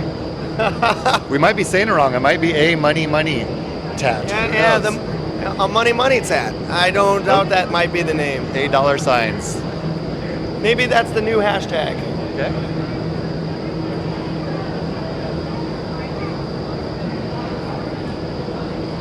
We've got a go Astat here from Beth Murray, Joanna Corley. Excellent. People supporting these flyers while they're flying. I guarantee they're feeling that energy in there. They're feeling good about it. A little bit of a burble your partner and ride them down situation there, but nice recovery. Yep. You don't lose points for that, and you get to have a good time. Yeah. Win-win. Awesome job from them. Thank you to everybody online shouting out to this team. They definitely could feel that. And we're supposed to ask Erica Gallant about her tattoo. So I will make sure we grab her later, and it might have to be some type of private interview, but we'll make it happen. Yeah, thanks, Johanna, for that hot tip.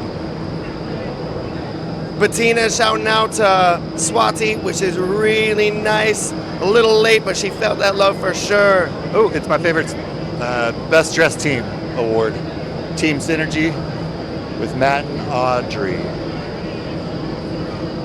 And they've got that synergy. They definitely flow really well together. They're a little newer to VFS, but they are doing a great job. The skills are definitely there. Moving quick. Ooh, what do you count that? So if you're falling to your back as you're trying to take those grips, at what angle are you going to lose that point? Again, it's about a static grip, and the fact that whether or not that was a controlled movement will kind of come down to an opinion of the judge. I would probably say that was going to be a bust, but we'll see it on the scoreboard later. Yeah, so it's tough. If you're corking out in the middle of a grip, it's pretty apparent that you do not have control over your flying, and that's definitely consideration for a bust. They have to really look at those and be considerate of everything that's going on. So yet again, judges having all their work cut out for them. All right, looks like, is this open category that's lining up, or am I still early? Thanks for shouting out all this support. We're back to open. Hitting up Cam and Nalini. Yeah. These are the Bandits right here from Fort Lauderdale. We got an air traffic controller and also a shift manager. and they are flying here, killing it together. All right, round 6, I believe. Yeah, this is gonna be round 6, VFS open 2-way. We got grip, half eagle grip, double spock, hand to foot, and out face double grip head up. So a lot going on in this one. Yeah. Lots of transitions, lots of movement. A lot of time to shine for each of the competitors. Oh, I love flying half eagles. It's one of my favorite things. Half eagles in any direction. They feel great.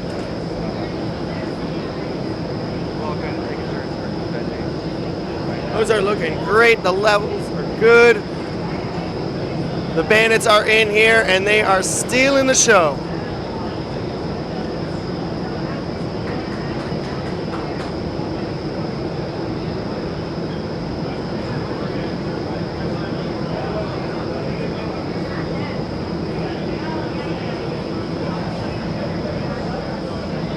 All right, excellent job from Cam and Nalini. Really impressive stuff. Getting a lot of support from right here, their home tunnel. One of the few teams of this home tunnel. I think it's actually the only team entirely from this tunnel. They flew really well. Back to collective pitch. We had a lot of people shouting out to them online earlier. They're definitely feeling it. They're feeling really good about their day so far. We're gonna see how this next round goes for them. Round 6 for collective pitch.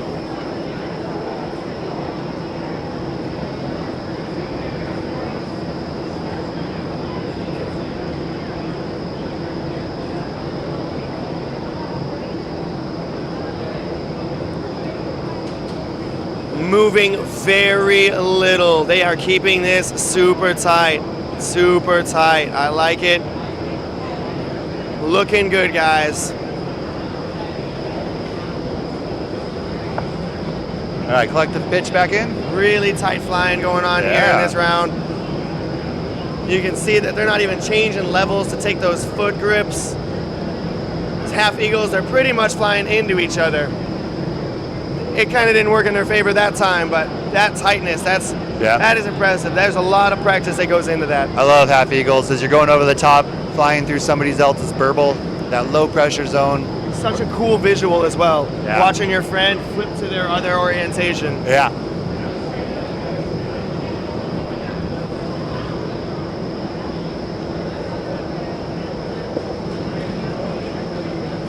All right, Arizona Aries with Ali and Adam.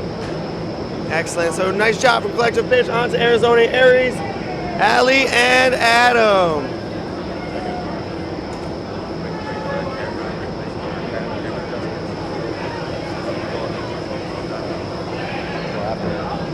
After the last open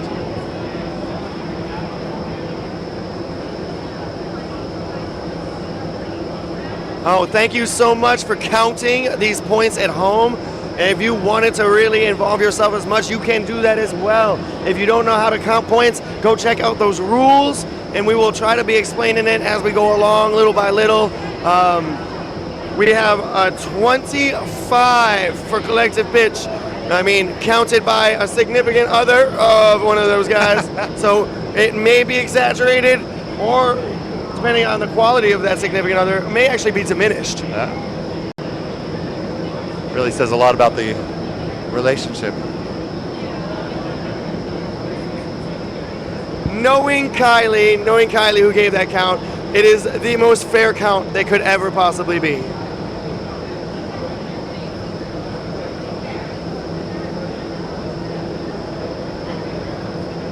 All right. They've got a little bit of a question over by the judges table, talking about some camera placement, trying to make sure that all these points are being able to be seen, being counted as good as they are. Yeah, trying to make sure that it's as real as possible. And it looks like the deliberation is they are going to adjust the camera slightly. A few of the competitors in the field feel that the camera's too low for some of these points, because they end up flying a little bit high sometimes on these transitions, which should not be removing any of their ability to make points. That's a tough call though, because as a competitor, you know that wherever the camera is, it's your job to present to it. If the angle is known beforehand, then everybody should be aware of it. Is that the angle that has been determined by the USIS? Also a good question. Yeah, so competition standards, we're such a fresh and new sport still. It's so hard to think that all of this effort that we've put in is still just the beginning, but it is, and we have so much to learn and so much to do. So little things like this, the deliberations we have,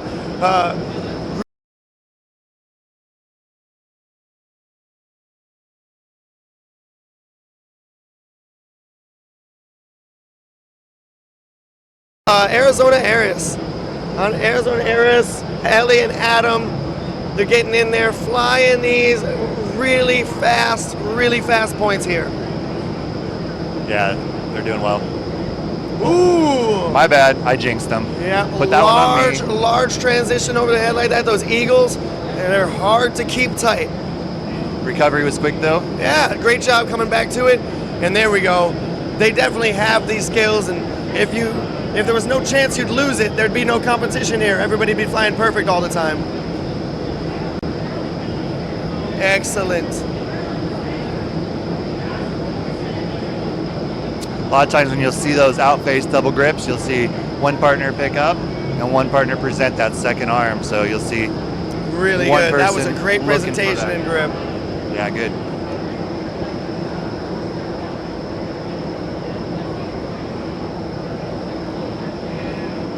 All right, last of the open, I believe. This is Team Chalky Milk. Let me double check on that.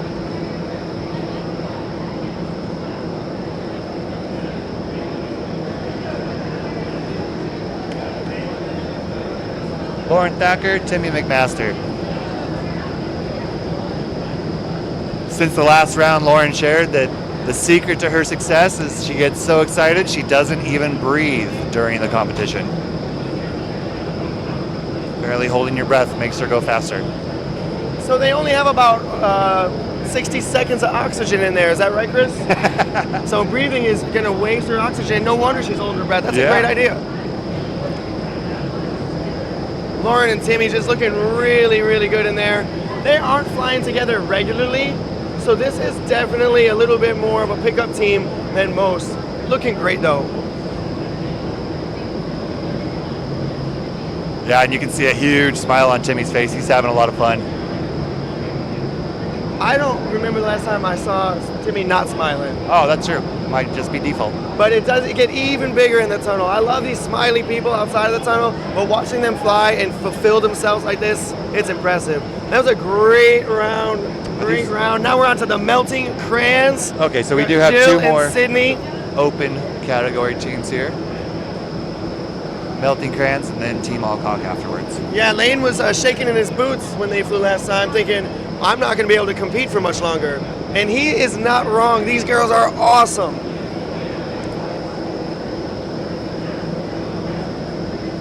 Correction, Kylie says G4 helmets have 80 seconds of O2 in them, not 60. So Yeah, and Kylie would know best. She actually helped design the oxygen delivery system to the G4s.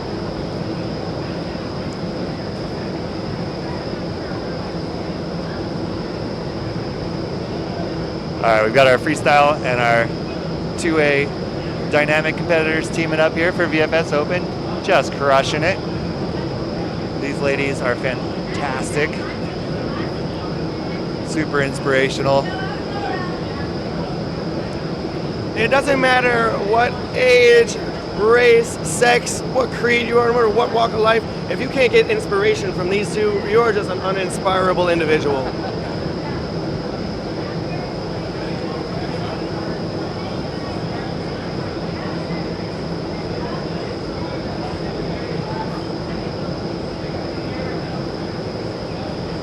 That is a great round from them. Impressive stuff. Well done, ladies. Well done. Last for the open category here. The Alcocks hopping back in. No, they're flying in the open category. Yeah, that's the last of the open category. Reminding you guys, these guys are out of Westchester, out of the New York tunnel, and they are married. So this is another couple team. We got a couple of them flying, and they are fantastic. Having a great time this whole weekend. Communication's open. Flying is improving. Competition level is improving. It's all good with the Alcocks.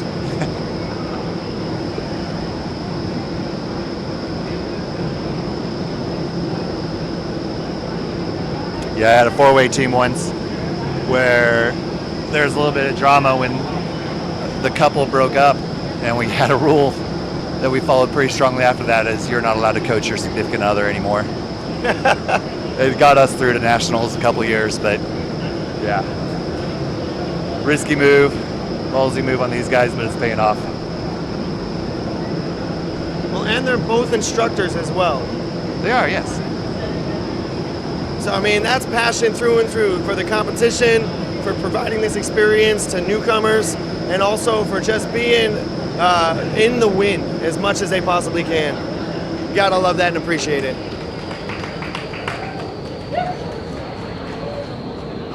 All right, I see ladders coming out. We're gonna do a little bit of repositioning of cameras. We are now what are we doing? We're resetting the camera angle. Yeah, so the camera angle for VFS, well, you guys can see it from home, but it's slightly up and to the side for 2-way VFS. And I think they're going to raise, I bet you they're going to raise it higher. Let's see. We've got a very tall ladder out here. So anybody who works at tunnels. Okay, we're just going to keep going here. Yeah, anybody who works at tunnels, they'll know that we use ladders often. And it is one of the few things that people who fly and jump out of airplanes are actually scared of. Just seeing the ladder is making me pretty nervous, I won't lie.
Mike and Kira, and my name is Ivan, and we're going to ask you a couple of questions. It's going to be very simple. So the first question is, what event are you competing in?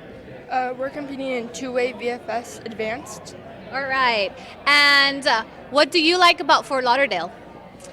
It's warm down here. We're coming from up north, so it's nice to be able to walk around in shorts and a t-shirt, and the tunnel's really nice. The staff has been awesome so far. Beautiful. Okay, and for you, how did you get into flying in a tunnel? For my 10th birthday, I went flying at iFLY VA, and right after I got out of the tunnel, I already wanted to go back in. All right, and how about yourself? How did you get into tunnel flying?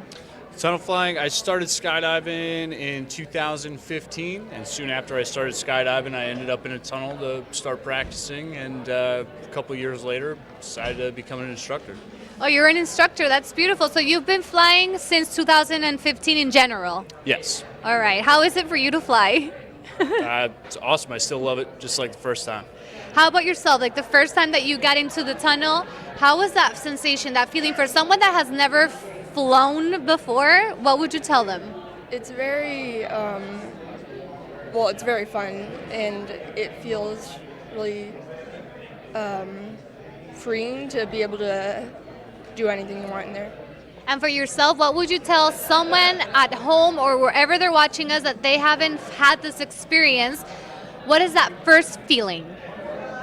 The first feeling is weightlessness, being able to float on the air. It's unlike anything else. You just have to go try it. You got to go do it. Okay, and last question. How are you guys liking this competition, the 2020 USIA Open National Championship at iFLY Fort Lauderdale? I love it so far. The draws we've gotten have been very fun to do, and I like talking to all the other competitors. Beautiful. And yourself? It's been awesome so far. Great energy, a lot of fun. Everybody's super supportive of each other, and really excited to be here. All right, thank you so much. High five. High five. All right. Good. Thank you so much, guys.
All right. We are back. We're back with the live stream. We have changed the camera angle slightly to accommodate some of these transitions that are moving people up into the tunnel so that more points will be counted for some of these teams. Trying to make it a little bit more fair for everybody across the board. Most of the competitive field agreed that the camera angle could be changed and it would be awesome for everyone. So we're on to our advanced round. All right, on to our advanced round, and it is gonna be good. Two-way. Let's go through that with you guys. So we're waiting for this tunnel to start up. Round 6. We have a vertical closed accordion. So one person's on their head, one person is in sit fly, and then we have a foot to leg grip from each competitor. All right, and then the joker after that, we've got a head down and a head up orientation with opposite arm grips. And then the one after that, mixed in-face double grip. So this mixed in-face double grip it's complicated in a lot of ways, but it's actually easier to fly than most of those other double grips because you're out of the air. You're really kind of out of the airspace of your other flyer. Yeah, a lot of clean space to fly. Yep. And if they're set up properly, you'll see one flyer presenting and the other flyer picking up. Generally, your head down flyer will sit there and present their grips without movement, and the So sit this flyer. whole round is mixed, and they're definitely all the teams are probably gonna fly with this strategy of one person spends it on their head, one person spends it sitting, yeah? Yeah, a lot of movement for the sit flyer to change levels, but that head down flyer, that's a lot of just holding still for a long time. Work. One of those strange sports where the less you're doing, the more you're probably working. Yeah.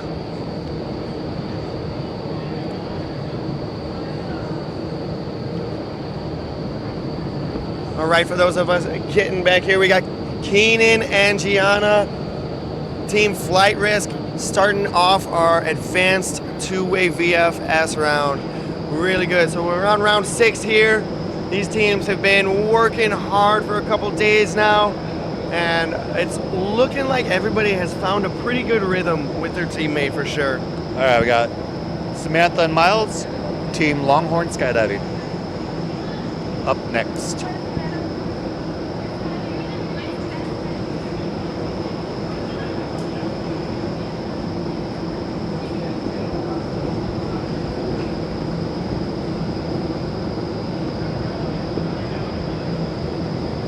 Getting in there. Yeah, it looks like Miles is setting a strong base, head down, facing one heading, making sure that as she moves around, keeps those grips presented to the judges' camera as cleanly as possible. And they are flying through these points. This is a really tight round for them. That is great. And we're going point. Missing a grip point, once in a while. Point. Oh, he's starting to float. Okay, good. They're coming back down. Very aware. Excellent. Slowing down, really ensuring that those grips are made clear for the judges is important. I think when you're moving that fast, it's easy to lose track of where you are and what you're doing, and it seemed like that's what happened. But the time was 35 seconds. It already finished. They were definitely outside of their round after that. Yeah. Everything within 35 seconds. They started Awesome. strong and they'll finish with a waiver, but I think their points will be great for that. All right, Team Chicken Nuggies. Team Chicken Nuggies getting so much support from over here. You would think that Ben Rohn went to school for cheerleading.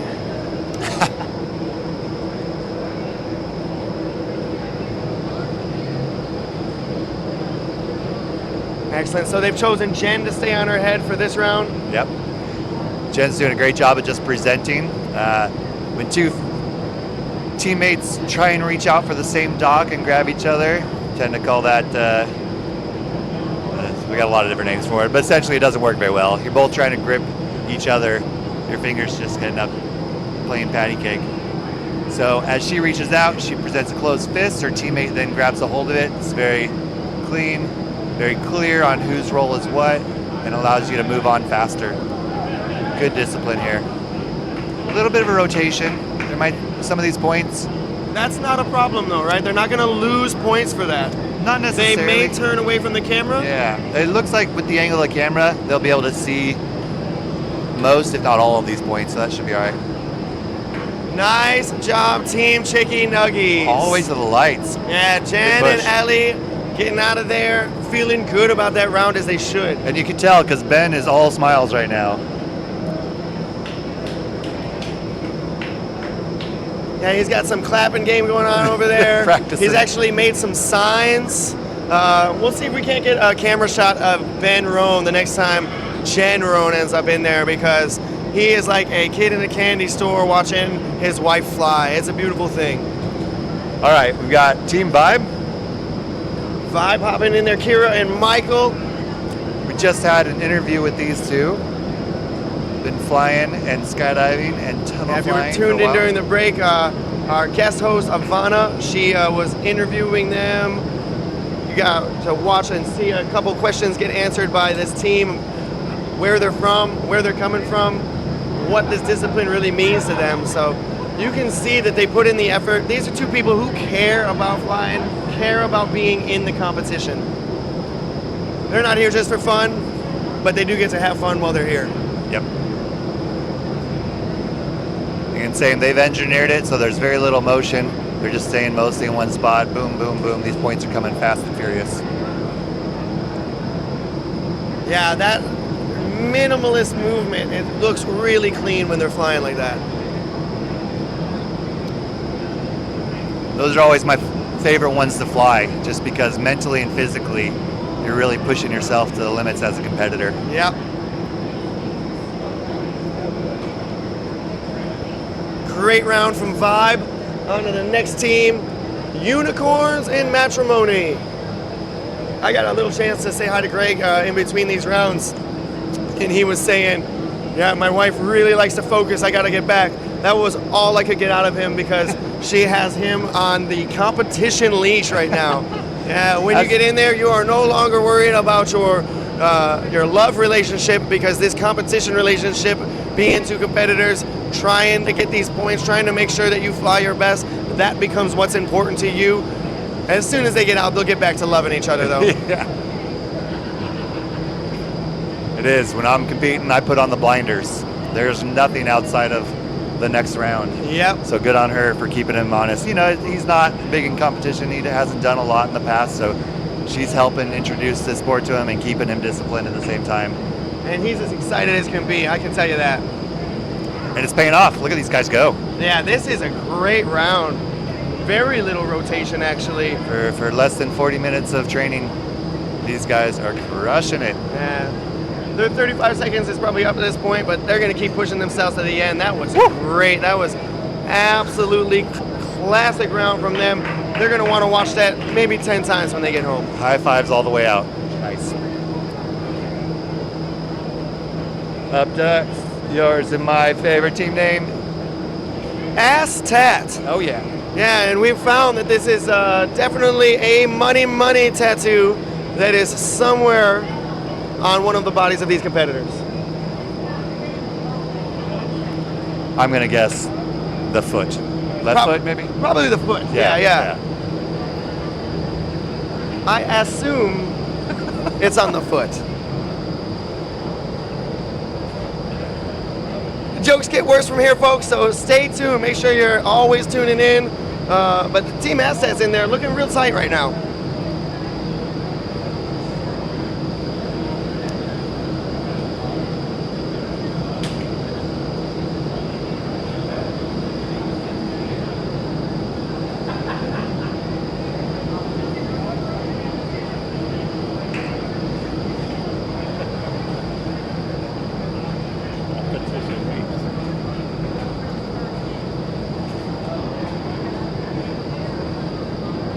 Shout out to those online. Lots of support. Heyo! And there's the A lights. little bit of a celebration bail there. That was great. So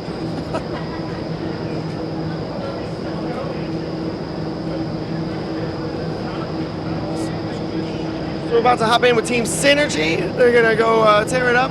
But Chris, do me a favor and explain to me, at what level do we start doing VFS? What levels are we moving away from that FS and into VFS? There's dive pools all the way down to backflying, honestly. In fact, the first 2 rounds of this competition is strictly a belly and back points. I think one of the first competitions that we had hosted in Paris Valley was a backfly bonanza competition, which was a VFS version of backflying. So you really can get into it with just some basic backfly skills. As soon as you can do backfly 2-way, you're good to go. However, everybody that we see flying today has got some level 3 static from the IBA progression chart, flyer chart there. They're all able to sit, fly, and take docks. And then some of the higher level of VFS, now you're moving into some level 4 flight skills with some static head down, being able to take docks with another flyer, and some transitions. So a wide range, and really just the most basic amount of training can get you started. Yeah, so you can start early on though, getting ready, going through their dive pools, practicing the discipline side of this. Yeah, whether you're doing either beginner or you're doing open or intermediate or advanced, not much changes. How you take docks, how you set up, how you interact with your team, the pacing, just everything behind competition remains the same. The only thing that changes is those specific points. All the skills I learned early on helped me as I moved up the ranks. Here's our 4-way open category. All right, 4-way open. We're looking at round Everybody's 4. favorite. Denver Wildcards. We're on round 3.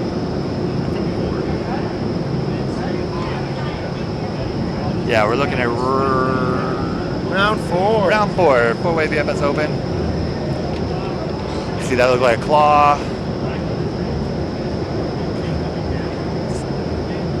Double rebel. And is that a jump? What do we got here? We got the double rebel claw top spot. Top spot, that was the one I was missing. Yeah.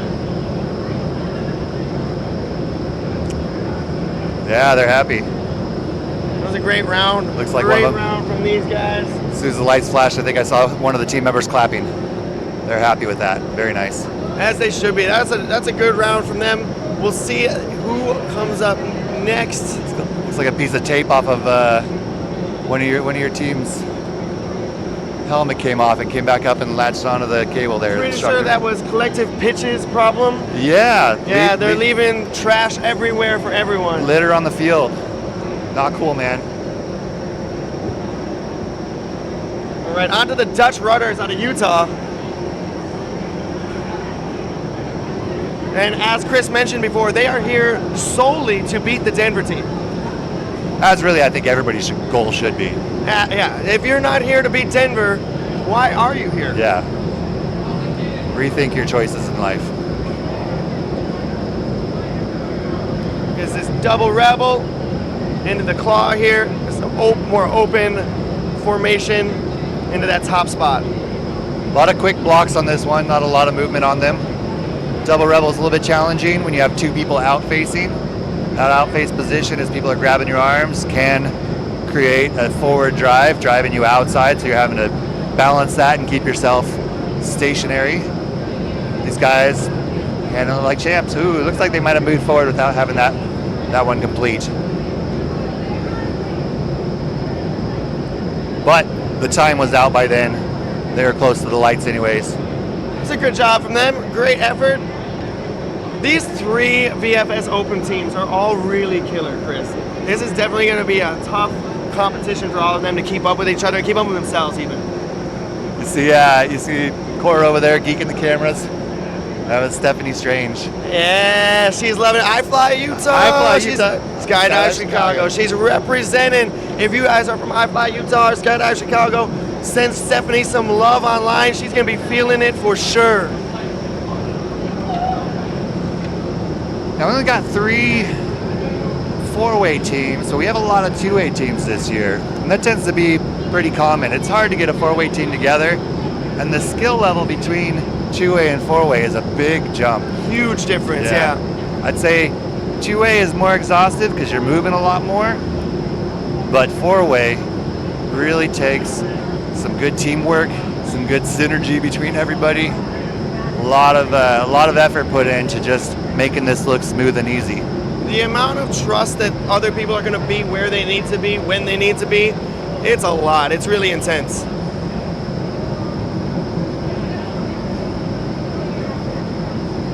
So we've got a question online from Corey. He says, what is this about? Not 100% sure if he wonders the whole thing. This is the 2020 USIS Open National Championships. We're here in Fort Lauderdale, Florida, and we are literally seeing the best flyers in the country come here to compete for slots in the World Meet, the World Cup that's coming up in Belgium in April. So what this is about sorting out through these teams, finding out who's the best, who's going to represent us, but also lifting the people up who are not competing for those slots to give them more potential as competitors in the future, constantly growing the sport. The actual thing we were just watching was four-way VFS, and now we're on to two-way VFS. And what that means is vertical formation skydiving. We are vertical instead of just laying on our bellies, and we are making formations, all these different shapes and grips that you see people making and taking. That is a part of what's going on there. And then we are flying the entire time. So it's vertical formation skydiving. This is two-way, and this is interstellar with Tim Elrom and Becca Alcock. So Becca is actually competing in open as well as this intermediate category. Correct, yes.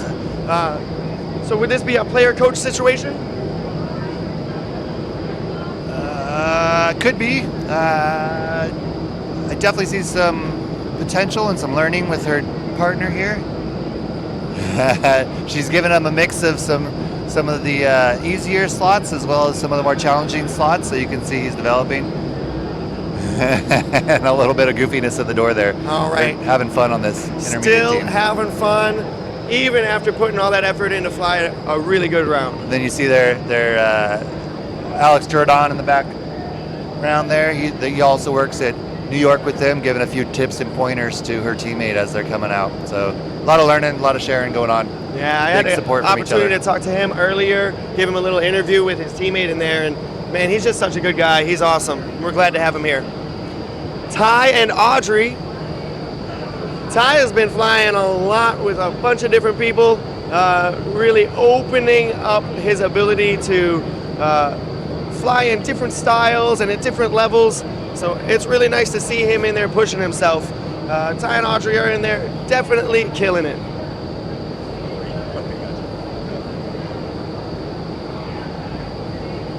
Thanks, Corey, for responding, because I had no idea if I had answered your question, but I hope I got everything out that you needed. Just to keep elaborating on actually what's going on, in case anybody was wondering, every time that they turn or take a grip, this is all predetermined by a dive pool. So it's all picked out, and we know what is expected of them. We know what is expected of them. Before they go in there, they know what to expect of themselves. They get a short period of time to practice these things outside of the tunnel, so they have a concept of how they're going to fly them. Yeah. But they don't actually get to fly these actual rounds ever before they get in there. Yeah, so on Thursday night, the judges did a draw. They pulled from a basket full of different predetermined formations. Each round is made up of a set number of formations, and then the team has 35 seconds to complete that set number of formations as many times as possible. So we'll see a team of shits and giggles if they can't get this going for themselves. Awesome job.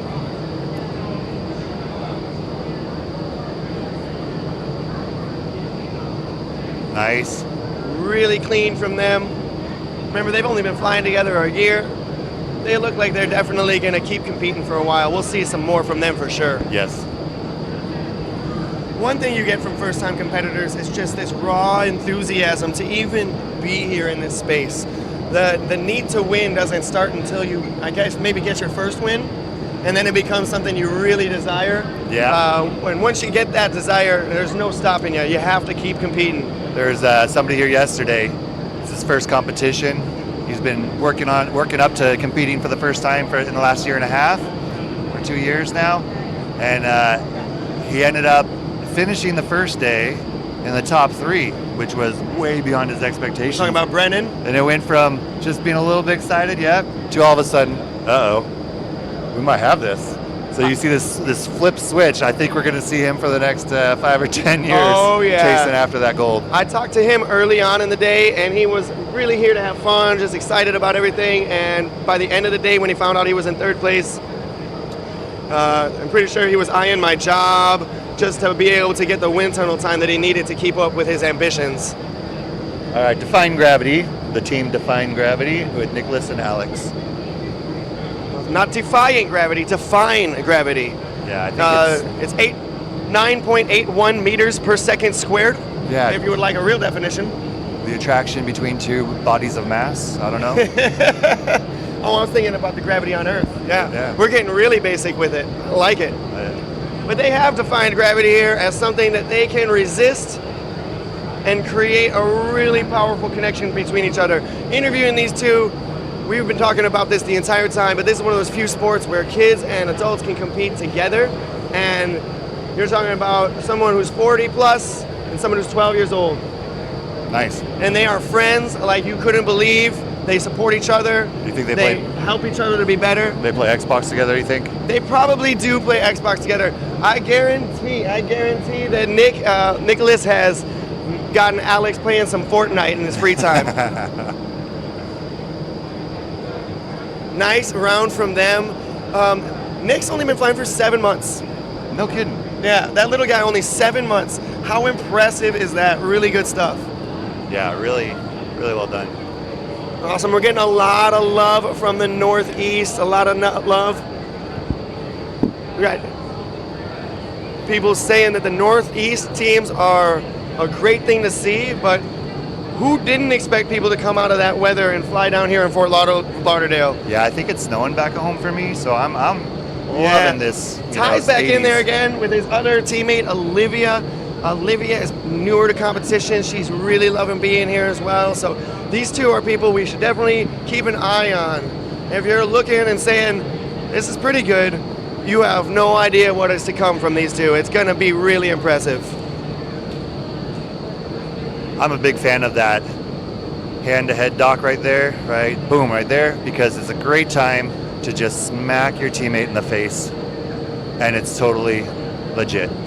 Oh yeah, and everybody thinks that you just had a little bit of an aggressive grip, but in reality, you were communicating so many feelings you have towards this person, all the frustration they've given you in training, all the times they were late. It's where karma comes back around. Yep. And it's a legal, legit grip. It is a grip. It is a grip across the face. All right, so that was our advanced round. Everybody looking really nice. Those teams are definitely in their rhythm today. Back to four-way. First up, Denver Wildcards once again. Denver's gonna head in there. We're flying a chain gang into chemtrails, into Pinwheel. So this chain gang, this first block is a really good exploration of all the orientations by a couple different flyers. Everybody gets the transition, everybody gets to be head down, everybody gets to be sit fly, and it really requires you to stay nice and close. A good chain gang versus a developing one is one where you'll see people stay together versus separating during those transitions. See all these teams really transitioning towards that grip, towards that leg grip, as two people are sit flying and the other two are flying head down. Always driving towards the center of that formation, trying to get yourself close to your competitors. That's really important. And there's the lights. Nice job, guys. That was a great round from Denver. So the Denver Wildcards are hopping out. They have set the tone for the other two teams who are definitely here to crush them. We'll see if they can or cannot fulfill this dream of crushing Denver. It is Chris's dream. It's also mine, though. I've got nothing against them. I am a little No, bit I bummed. just like when people who win all the time don't win again. The last time I had a chance to compete in nationals, my teammate talked me into competing that year because he wanted to crush the Denver team. The Denver team in 2A VFS at the time had been dominating the sport for a couple of years. Is that Mikey? And that was the year they stopped showing up to competitions. So we never had the honor of finding out. But you came ready to crush anybody at that point, yeah? At that point, we just took whatever we can take. So are they too high for this camera right now? So now their camera is going to be the one that's on the net, looking directly up the center. Yeah, they're using that round camera for these VFS rounds, Yep. these 4-way rounds. At home, you're not seeing the camera angle that the judges get for this, which is literally from the net, the center of the net up. It gives the judges a really, really accurate angle as to the proximity and what's going on with each and every flyer. One of the things about these high-speed VFS rounds is there's no time for belly or back, so everything is really in that straight vertical formation the entire time.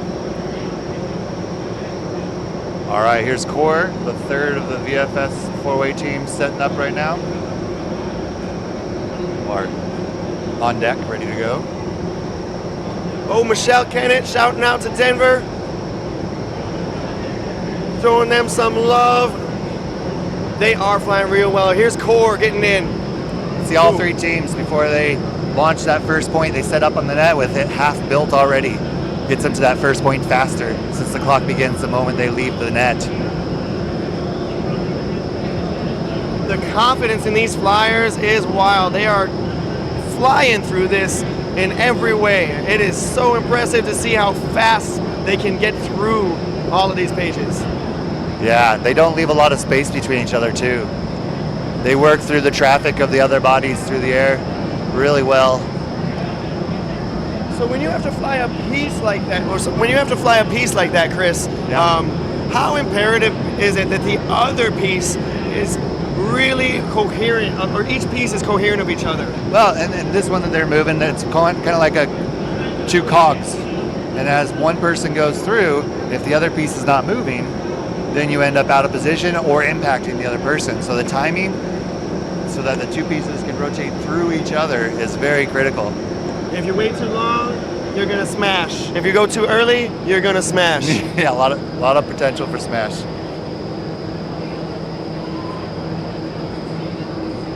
All right, so that's our 4-way. Remember, we've only got 3 teams competing in this VFS 4-way open category. So now we are on to the next step, back down to intermediate. Yep, we got Tim Elron and Becca Alcock, Team Interstellar. Awesome. So there's definitely some movement going on Sit, here. fly, grip, carve, grip. Sit, fly, grip, under, over, grip.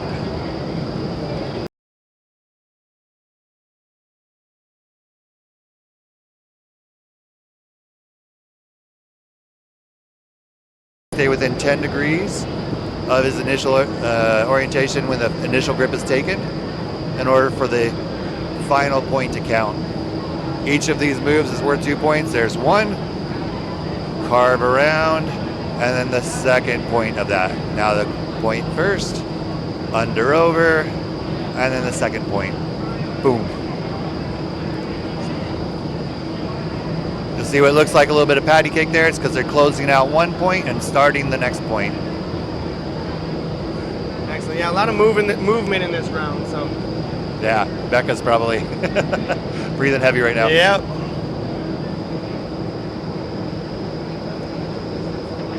You got to think that when you're moving in this tunnel from point A to point B, wherever it may be, you're using all of the force it requires to lift your body up away from gravity to move to that place.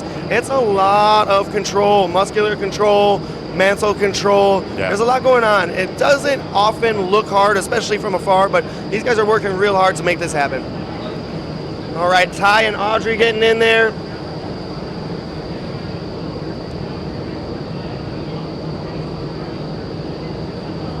Looks like Ty. There we go. Yeah, a little bit of confusion as to the dive right there, but Audrey set him straight. That's some good teamwork, some great communication. Since her job is to set base, she is able to keep her cool and communicate what needs to happen.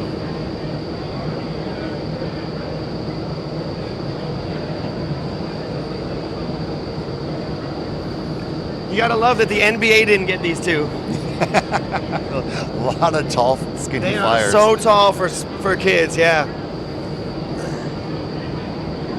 And I was talking yesterday a little bit about body types and how each body type kind of allows you advantages and disadvantages. And that tall body type is definitely a lot harder to learn to fly. You're a tall, lanky kind of guy. Would you say that you have more wing and control is very, very much a big part of learning to fly? Yeah, it's like a sail. You know, you catch more air with more surface area, which means that if you make a small mistake with a small sail, it has just a little bit of drive. You make a small mistake with a big sail, you're going to have a lot of drive. So you really have to be cautious. It also means that you have more potential for power, though. So if you do want a lot of drive, you might have more available to you than somebody who has a smaller sail. Yeah, once you learn how to really use it, you get cranking it out.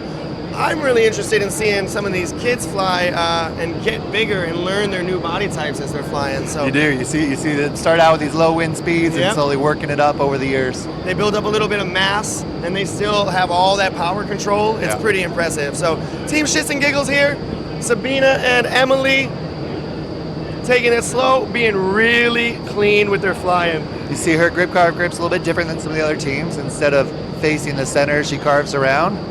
She's kind of stalling forward, doing a little bit of a slide around back. Also allowed. Those are within it's part of the fun of engineering. If the rules do not prohibit something, you can get a little bit creative in what you think might be a faster way of doing something. Finding shortcuts or using the tools that you have to kind of work your way around getting from grip to grip. That's definitely the way that we're making up time in here. That's the difference between a good team and a great team. Yeah, fly to your strengths. All right, they did a great job, Team Shits and Giggles. Now we're on to Alex and Nicholas. Reminding you again, Nicholas only been flying for 7 months, already flying in this intermediate VSF category with some of these really, really almost advanced flyers at this point. Yep. So we're talking about levels. What level to be an intermediate? What level do you need to fly? Do you have to have any head down skill to fly in this discipline, in this category? Man, you're putting me on the on the spot here. Looking through intermediate dive pool, I do not see any head down. I believe advanced, you need to have at least one person head down, and open, 2 people head down. But if anybody wants to go online and correct me, feel free to throw that on there. My brain's running a little slow right now. We've only been doing this for years and years now, but it's a lot of information to keep in your head, especially since you were there when these rules were being invented. So you've actually seen a lot of the progress of these rules going from concepts to something that we were doing out of appreciation for the sport. So now it's a rule, and we really take a lot of this stuff seriously because it does create a fair playing field and a lot of opportunity for growth. Yeah, a lot of in fact, not just VFS, but Dynamic kind of started out similar in that it was for the competitors, by the competitors. Competitors were building the dive pools, pulling together the best of what everybody does to develop the rules of what the competition is. And then over time, it became more standardized. It became something that was able to expand beyond just small local things. It became more centralized. Yeah. Well, that was a great job from Alex and Nicholas there. Now we're on to Ty's other team. This is Olivia and Ty. Olivia Cavalunas and Ty. So they'll be getting in there. All right, setting up and they're off. Starting strong. See Olivia spotting that wall in front of her, making sure she keeps herself. Doing a really good job at holding the heading. Yep. Ty's taking a nice short route around, not allowing a lot of space, which is helping them reduce the time between points. giving them more points overall within 35 seconds. The discipline with which they're performing this is really great to see. They've already, I think I've seen them improve over the past day or so. Yeah. Yeah. That's the beauty of competition. You can fly for a year and get up to a certain level, but as soon as you go to a competition, it focuses all that learning. It gives you specific ways to apply what you've learned that really hone your skills fast. Really purposes all of that learning. Yeah, supercharges your intention. I try to get all my students, in fact all my instructors, to compete whenever possible, just for that reason, because it's going to really just supercharge that learning and advance them way faster than they would under normal circumstances. So awesome job from Olivia and Ty. That was our intermediate VFS two-way. So we're finished with that. We are on a small hiatus right now. We're gonna take a short little break until the next thing coming up. Yeah, we're pretty much on time. Should just be a few minutes and we'll be heading into more VFS four-way open.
Awesome, awesome. We are back. This is Benji here in Fort Lauderdale at iFLY Fort Lauderdale for the 2020 USIS Open National Championship.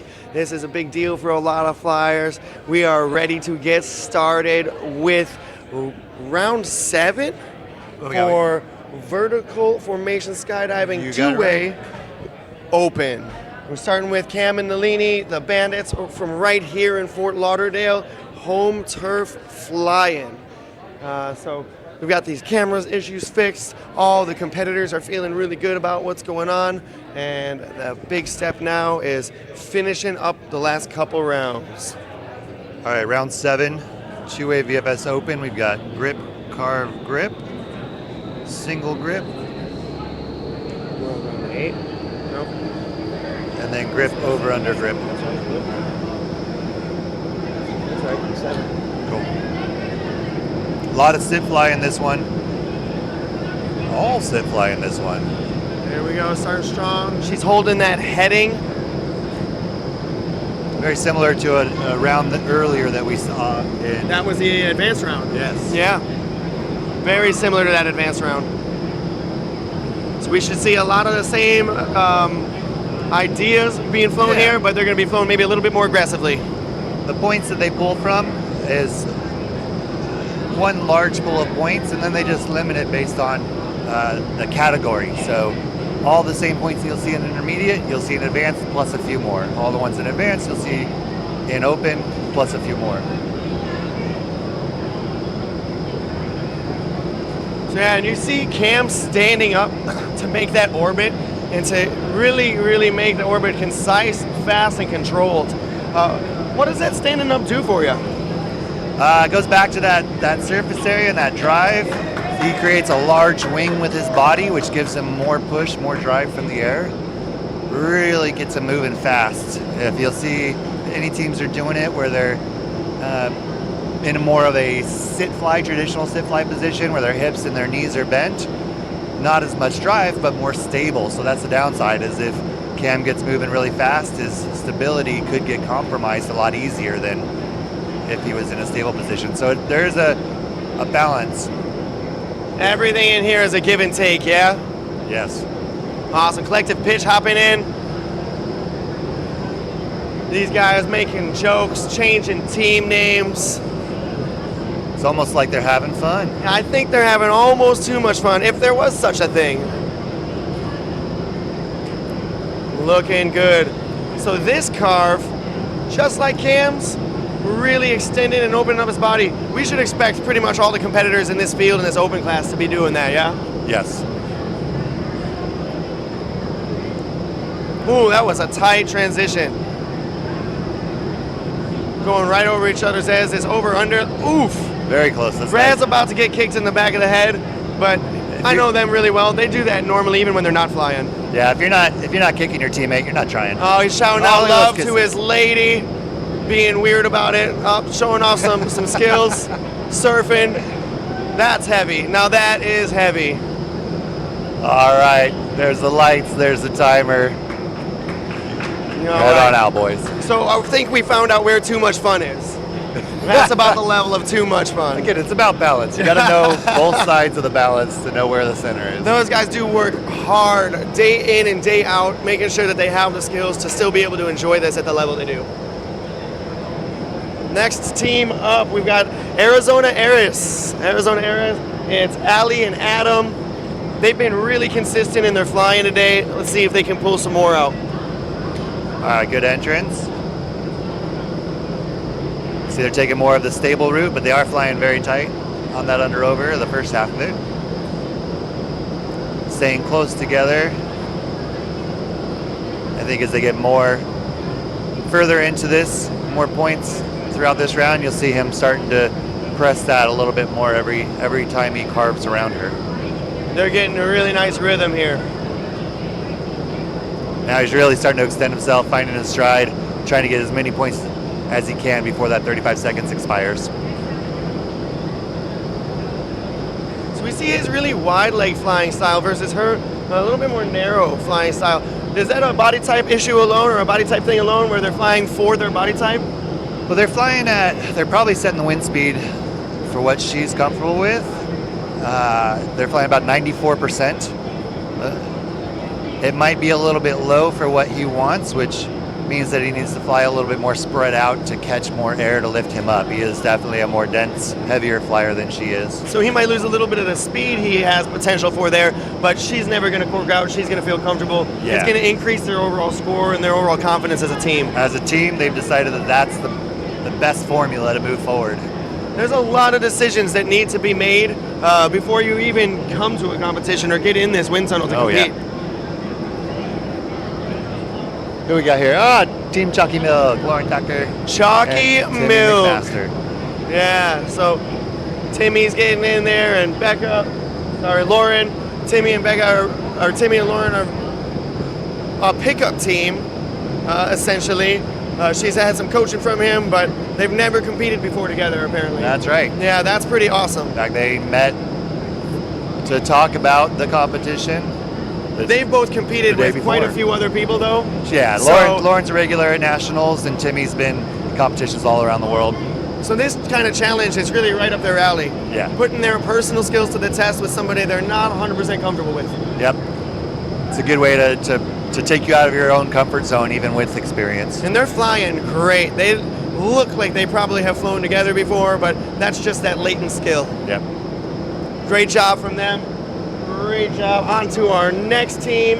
We've got Sydney and Jill, the Melting Crayons.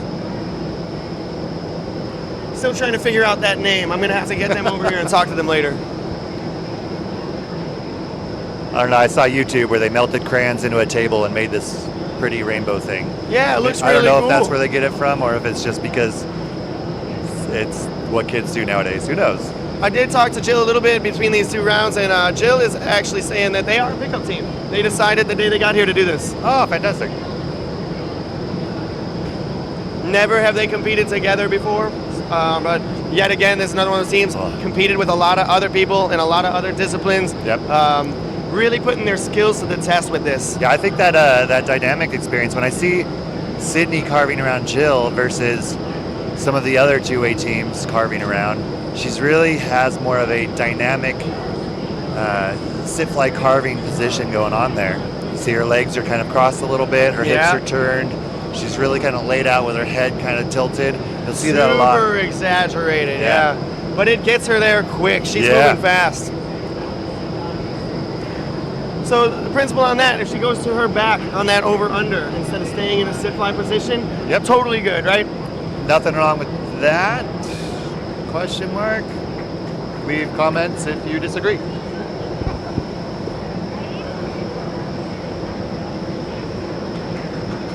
Awesome job from the Melting Crayons.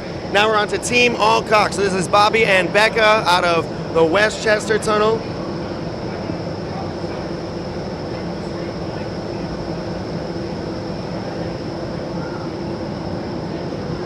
And quick entrance. All right, popping in there.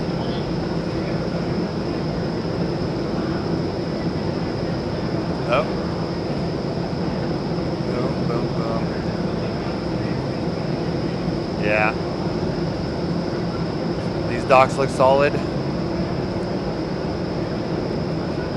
And the dipole is even specific about which hand can be used during those grips. So you can see goes right grip, left hand, right hand. Well, it's because as he's finishing one, he has to have that right hand grip.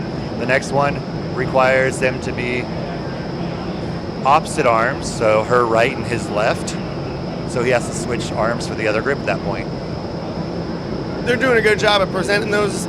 She's doing a great job of presenting and giving him that opportunity to get all those grips that need to happen to make the point. Yes.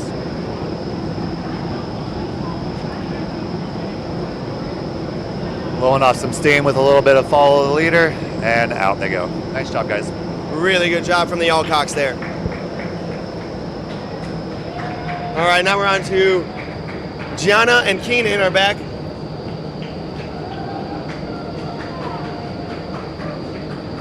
And we are on to the advanced round.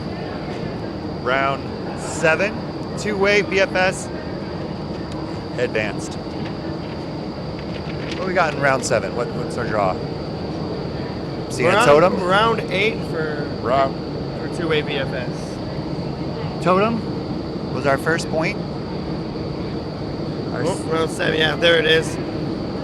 Totem, grip over under grip. A little bit more work. It's a short dive pool, but there's a lot of work going on Yeah. there. Our the one at the bottom of the totem is normally just holding heading. Now he's going to have to do a lot more movement as he has to turn to present, hold steady base for her. They are flying this really well.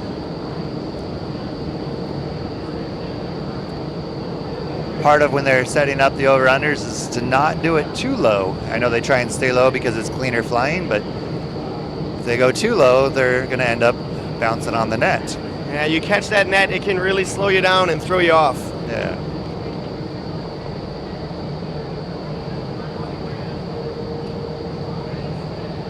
Awesome. They've got to be feeling really good about this. That was a great round from them. All right, so flight risk is out, and we are on to the next category, or the next team. The next team is going to be Samantha and Miles, Longhorn Skydiving out of Texas.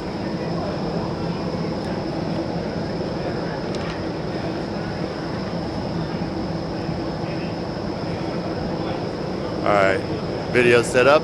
There's the thumbs up. Instructor clears the door and the team sets up in the door, ready to go. And there they are. Clean totem. Now they've engineered this a little bit clever.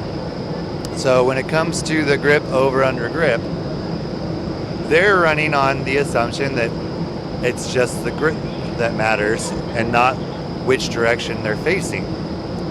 So you can see the guy who's at the bottom of the totem, who is that? Miles, continues to face the same direction throughout the entire round. The heading of the flyer is not specified in the dive pool. So this is a totally legitimate way to go about this, right? Yeah. Clever engineering. Yeah, one of the cool things that this sport provides is using your brain to find shortcuts like this. And they're doing a great job at showing that off. Yeah. Now about 45 seconds in, they tend to take a break here and just do a little bit of flying. None of this counts towards the competition or the points. Doesn't count for or against them. But teams do need to be careful. If they start flying or they stop points before that 35 seconds is up on accident, they might cost themselves. A lot of competitors do like to fly till the lights flash just to ensure that they are putting in their full effort, but that can get tiring, especially we're at round 7 right now. Wow, team Chicky Nuggies must be getting in because Ben Rowan is losing his mind over here.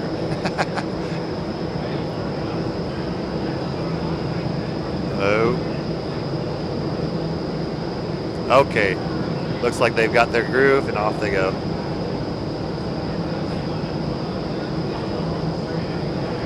A little bit of bobble going on in here. Film him. Yeah, film him. All right, now this is looking better. Nice. Oh, whoa. Finding some totems to be a little bit of a challenge here. There we go. So there's no backflips in this one. Jen must feel a little bit left out. You know what else is feeling left out? That first dock on the under over. Oh, Jen. Oh. All right, so that's a new grip that we haven't actually incorporated into VFS, the butt to head. Yeah. We'll have to, when she, I think she might be doing some commentary for some stuff later on. You'll have to follow up on this. I will definitely get her thoughts on what was going on through her head. I know what was going through her partner's head.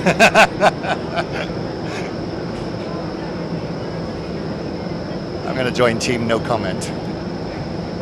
Next up, team Vibe, Kira and Michael.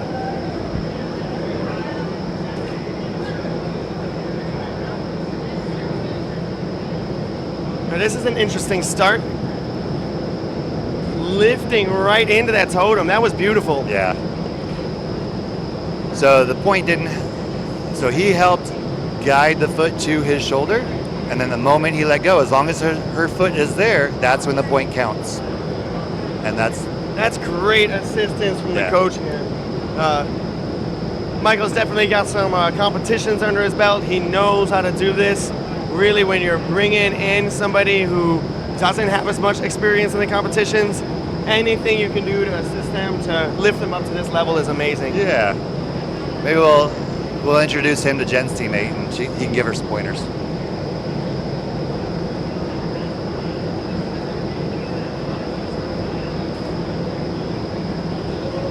Awesome. They're feeling good about that, giving themselves some time to carve. Fantastic. Unicorns and matrimony. Yeah. Woo-hoo. All those Northwest folks, give a shout out to these guys. They are so stoked to be here. I think they mostly train up at DCVA, Loudon, iFLY Loudon. Northeast folks.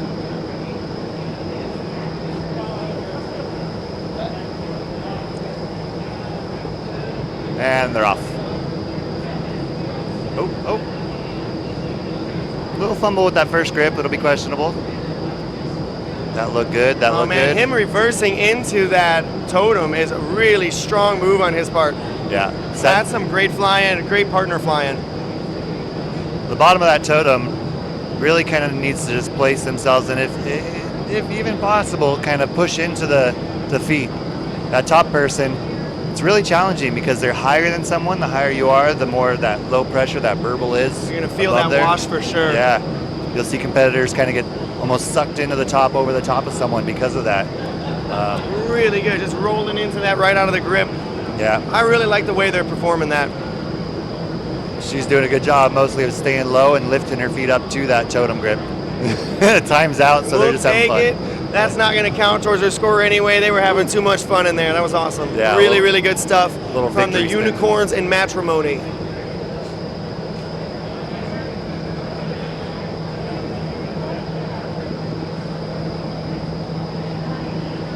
See some of our dynamic competitors showing up, catching the end rounds here for VFS. And here's the end of 2A. All right, and Astats hopping in now. Devin and Erica, VFS 2A Advanced. Next up will be 4-way VFS Open.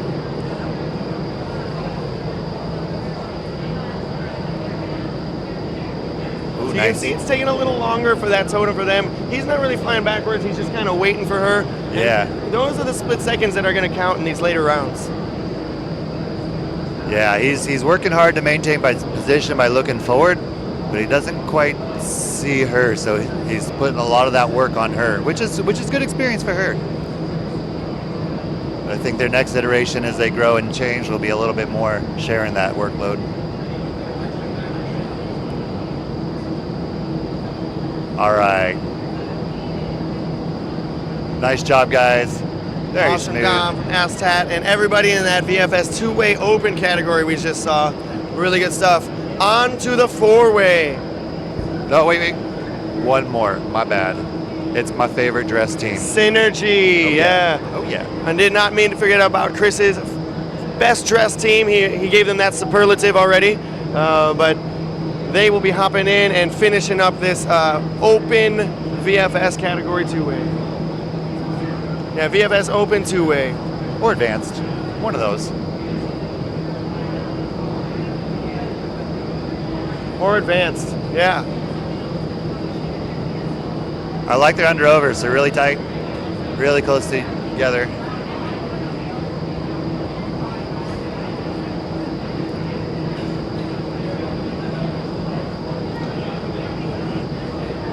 Interesting setup. They have a lot of times you'll have the taller flyer who will totem on the shorter one because you have less distance to travel, but she's got quite a distance to travel from that grip to the totem. Handling it quickly though, like a They champ. are moving pretty fast in here. I like it. Whoop, she just pops up like nothing. That wasn't really funny. I just laugh sometimes. I'm glad you're humoring me. I can't hear anybody who's listening at home laugh. I know they're all cracking up. They're rolling on the floor right now, just loving my commentary. But I need your affirmations, Chris. That was a great job from Synergy. They flew through that really nicely. Now on to the four-way open. Let's see how the Denver team does. We got these Denver wild cards. All right, what's our draw for this round? We got round 6 VFS four-way open. We got this head-down accordion and then a box. Yep, onto the Focus Buddies. There we go, Focus Buddies. Looking good. There we go, there's a box. Here's our Focus Buddies here. And then back to accordion. Head-down accordion. Yep. Box. Focus Buddies, yeah. Get a little floaty on this.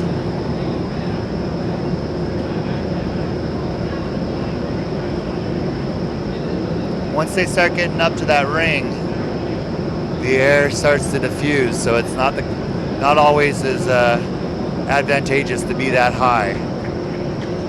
We'll see if it hurts them in the standings or if they're able to continue that. There is a lot of experience on that team, huh, Chris?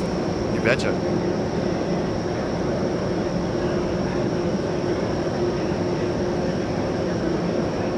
They seem happy. They're walking out, smiling. All right.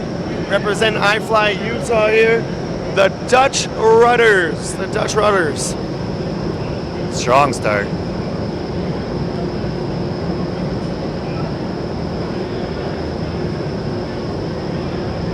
I feel like all that Dutch rudder practice has certainly helped them with this discipline for sure.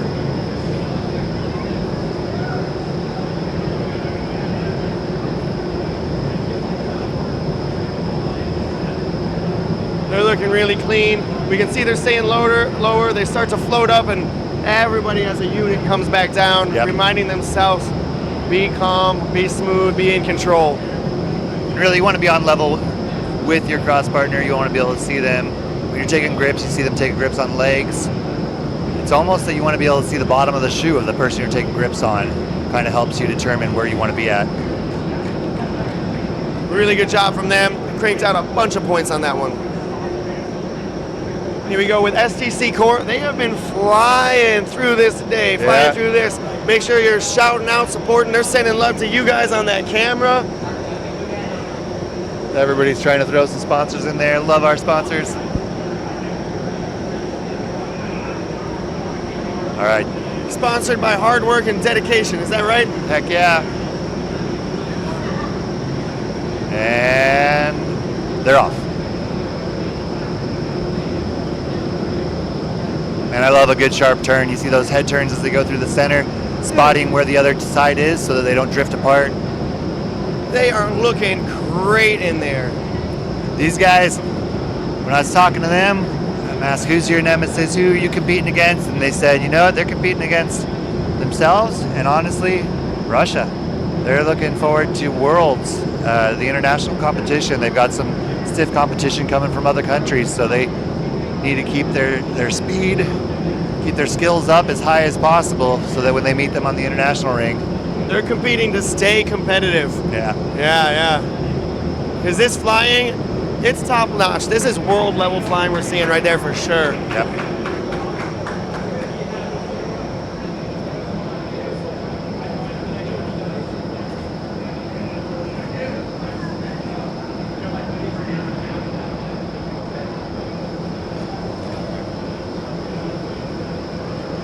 Awesome. We have a ton of people here on the live feed watching with us. Thank you so much, guys. Thank you so much. All right, here we are back to... I hear that this is a family show, and as far as I know, there are a lot of families here really appreciating what is going on. So I'm glad we're noticing that. I'm glad you're noticing that, and you're noticing my commentary is very family friendly, family oriented. To VFS Open here. Round 8. Round 8 is a big one. They've got Some grip flip grips again in this one. So Cam and Nalini, Bandits from here in Fort Lauderdale, looking good in there on that two-way VFS Open.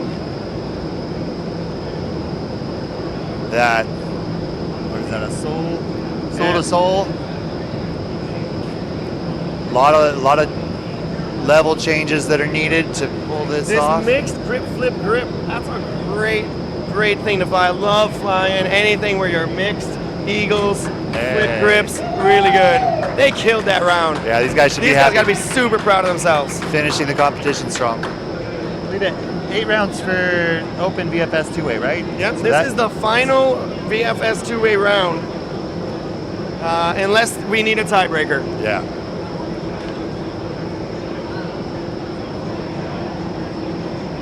All right, and we are on to the next team. Team Collective Pitch.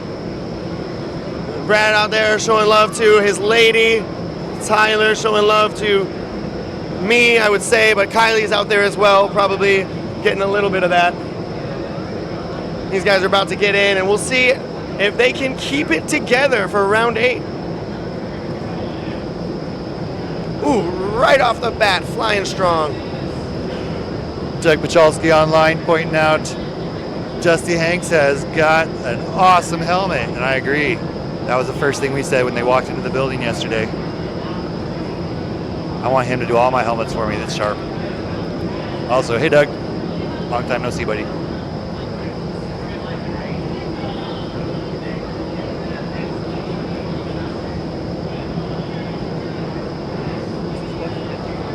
Yeah.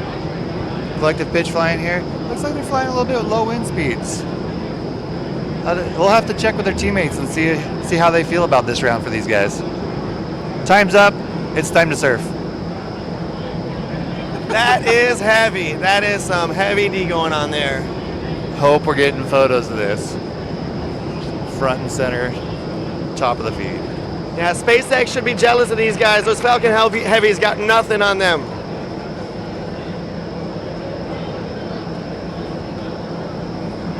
Great job from Collective Pitch flying their final judged round, unless we need a tiebreaker. Remember that. So we have 8 total rounds. This is the final round for VFS two-way open category. All right. There is Arizona Aries setting up the door, and they're off. They made the attempt, but I don't know if they'll get the point for that soul to soul. A lot of just close grip. There we go. Ooh, that was the contact. They're getting way up there. Yeah, it is pretty high. This is a challenging round. All the teams, I mean, working hard for 2 days and then throwing this one in as the last round. They got to keep something in reserve to get through this one. You got to put it all out there, but you also have to kind of try to keep yourself together still and keep it composed. Look at them reset, make sure they're down within Kind of camera all over angle. the place with the levels, but they're definitely getting some points in there. Whew. And enjoying the last 10 seconds of their flight time. Nice job, guys. Ah, nice job. Fun nice competition. Job. All right, we got Timmy getting back in. Timmy and Lauren. The Team next Chuck couple and teams, remember, they're pickup teams, but they have been flying so well, you wouldn't even know. Yep. Looking to see if anybody's going to fly any clever engineering for that soul to soul. Hoping these guys show us something clever here.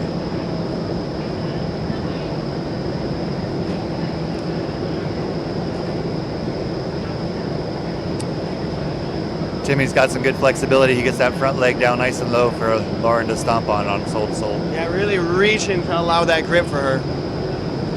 That soul to soul, still a really tough one, even for this open category flyers.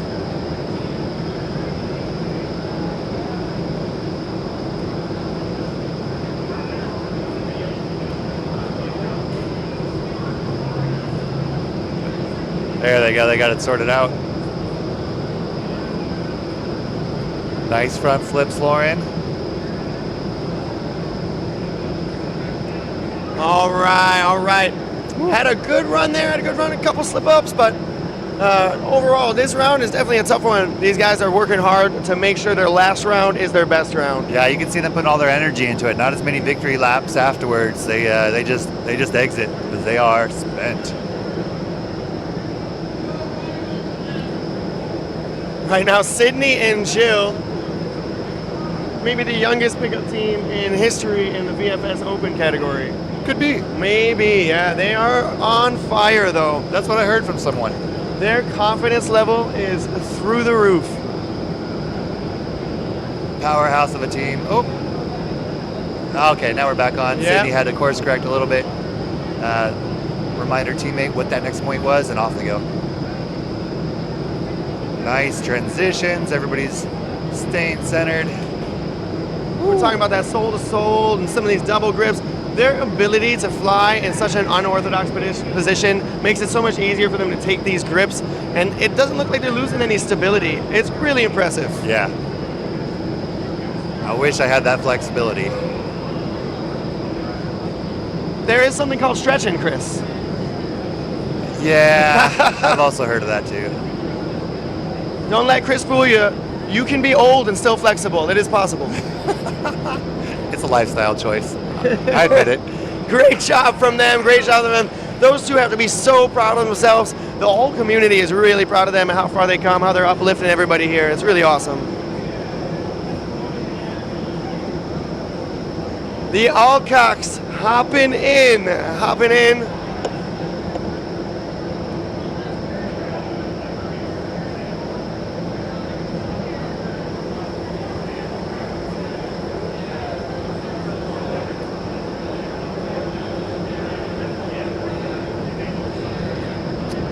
See, Evan online is asking any idea the percentage of these athletes who skydive. I'd say most of our competitors do who are old enough to, but we do have a lot of young competitors who are not old enough to be jumping out of planes. And it doesn't seem to matter one way or the other. Everybody's skill level is phenomenal. I see at least 16 world record holders here and probably that many medal winners in skydiving that I can recognize right off the bat just looking around. Yeah. So Team the Alcott? talent is definitely, there's a symbiosis between the two sports. Awesome. They're just finishing out the round here. 35 seconds is up, and there's the lights. Nice job, Team Alcock. A little bit of carbon. I think the scariest thing for skydivers is that all these tunnel rats are breeding. Yeah, lots of tunnel rats. We're getting new tunnel rats all the time. It's so hard to make new skydivers. It's so easy to make a tunnel flyer. You just show them that they can. Yep. Now we've got one.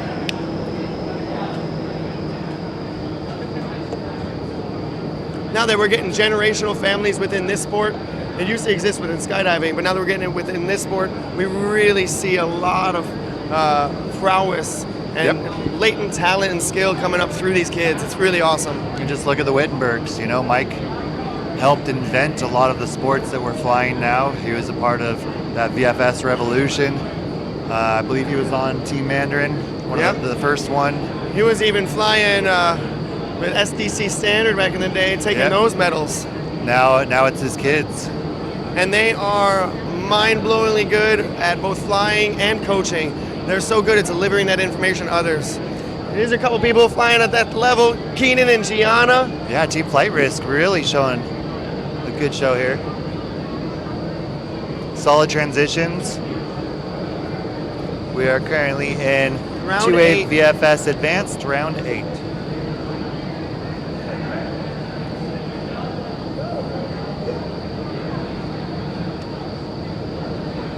Little sink back layout.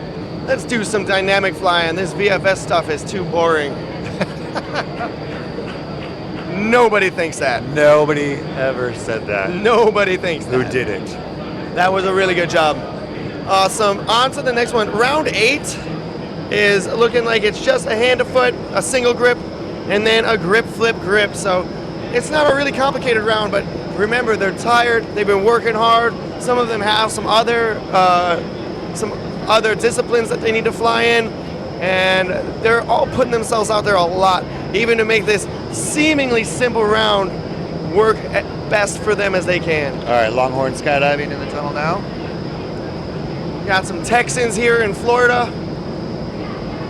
They probably like the weather, but everything's too small for them.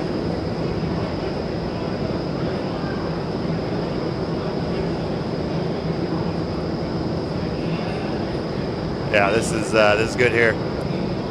Nice and clean. Very little movement. Really consistent flying from each of these competitors. They'll be happy with this finish.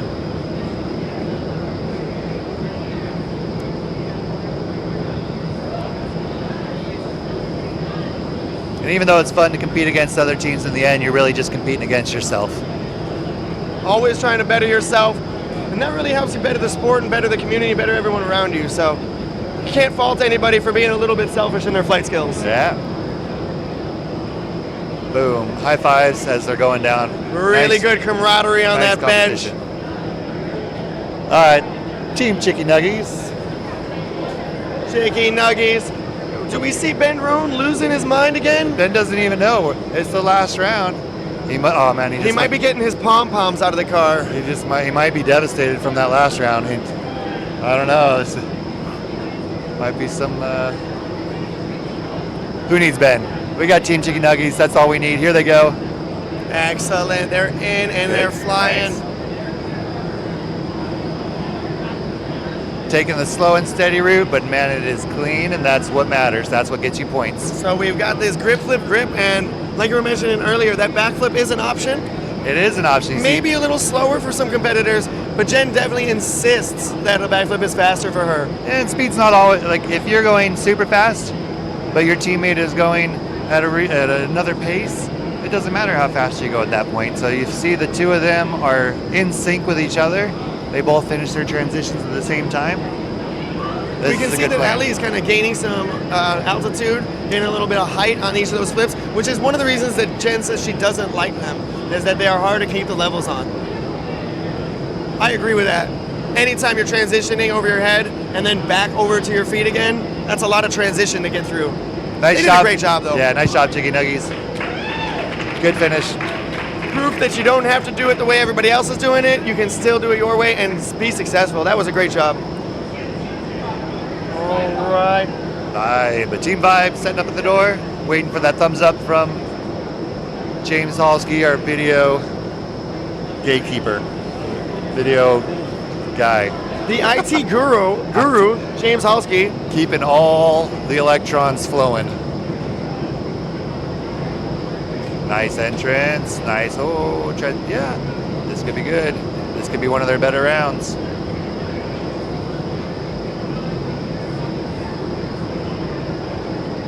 They're looking real tight on this. Good nice engineering. Grip presenting. They've got the guy with the long arms making the big reaches, so he doesn't have to move up and down to get from that hand grip to that foot grip. Saves them a lot of time on this. Good engineering.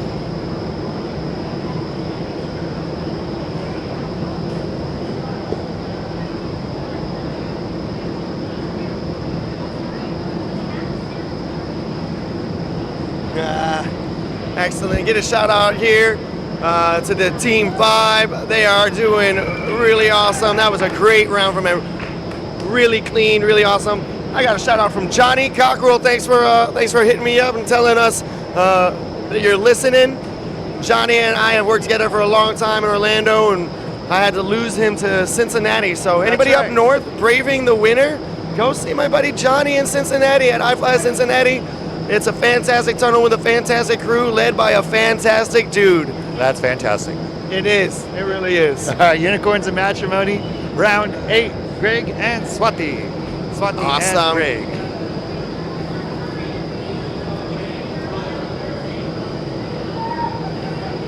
Nice. Man, Greg is just a rock when it comes to presenting a grip. Yeah.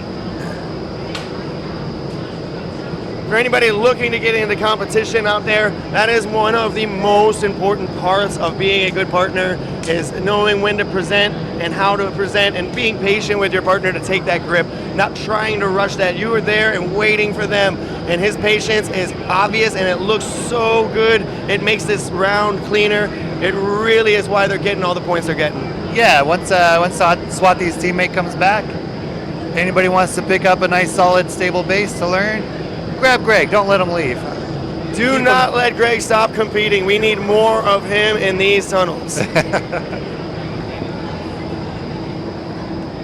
Excellent job from the Unicorns and Matrimony, closing that out really nicely.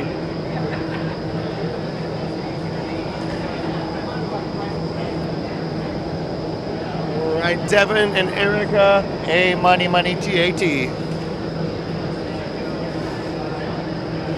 Chris Reynolds being as PC as possible. Who expected less from him? My family didn't talk like that.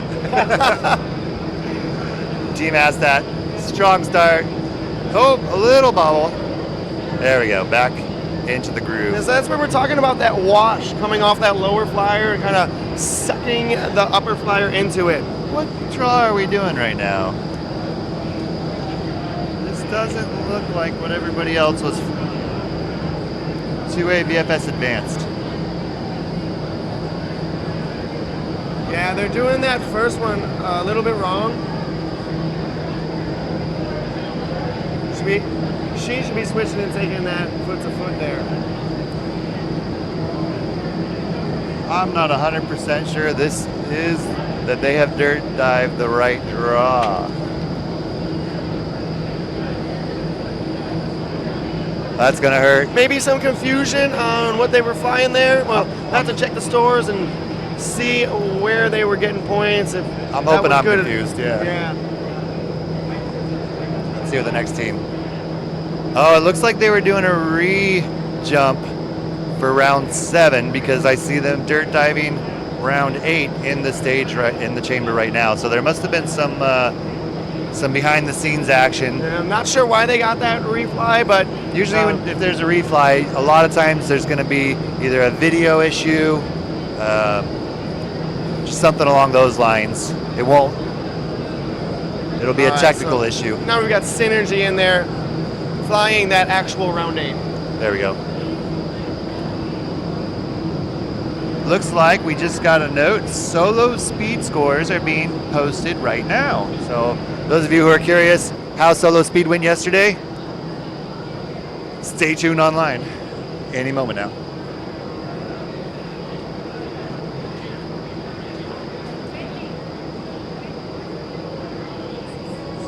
All right, nice job. My favorite dress team.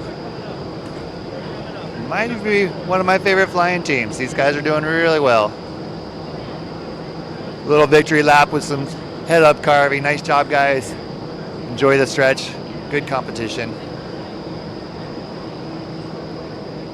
It looks like Team Chalky Milk.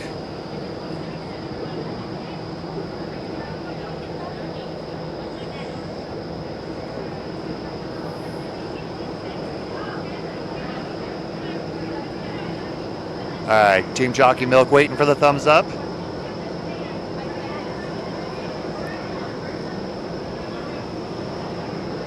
Almost.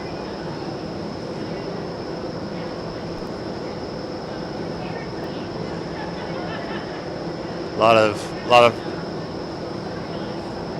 pursed eyebrows over there by the video corner.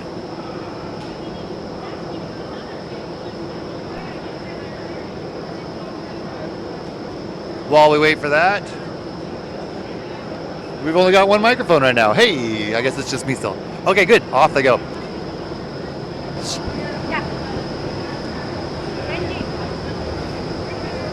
Team Chalky And I am Milk. back in action. There we go. Even the microphone batteries are running low because we've been working so hard here. So Tim McMaster's here. I'm thinking we're doing a re-jump right now. Lauren flying definitely a refly. This was the last round. Yeah. We must have had a camera issue. Yeah. It looked like there was a round where the judge's camera there's some flicker. I know they replaced the cable a couple rounds back, so they must have made it hard to score their round, so they were requested to do a re-jump. Just a guess on my point. We should probably blame, local government officials or something for this. Yeah. Thanks, Florida. Thanks, Florida. Broward County. If anybody else has anybody they'd like to blame, just go for it. It's really nice to not take that onto yourself. Yeah. Let it flow. Loose cables. So it looks like we've finished all the reflies. We have this final team flying round 8. Yep. Who's that? Vibe? I forget. No. Where are these guys?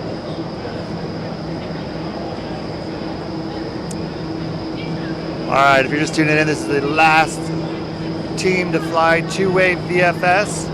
Last round of two-way VFS.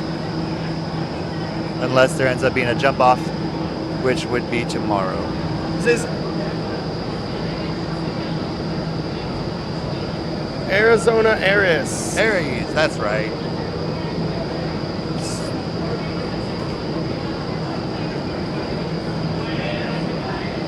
Oh no, we got a wardrobe malfunction. Exploded. Got to keep going though. He is killing it. I'll tell you right now, that doesn't feel good. Ooh, that zipper against bare skin. Oh my goodness. Every time he does a front flip, it blows up like a balloon. Man, but it is not slowing them down. They might be going faster. Almost. They got blown back a bit there. So you know how marathon runners tape their nipples?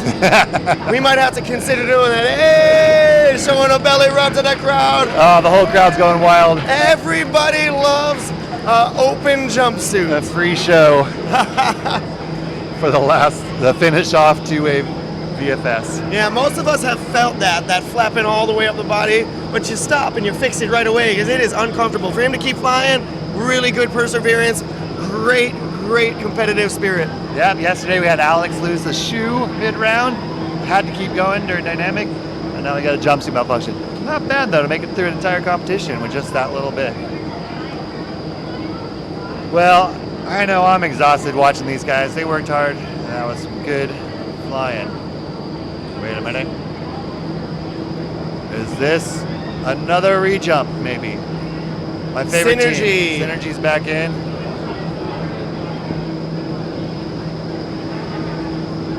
They got the thumbs up. Let's see what round we're re-jumping. Refly. Round 8. This is round 8. With Synergy.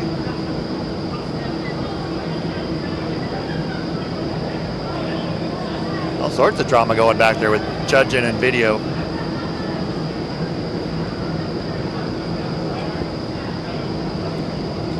Not a lot of stress on the competitors, though. This does not go to Worlds.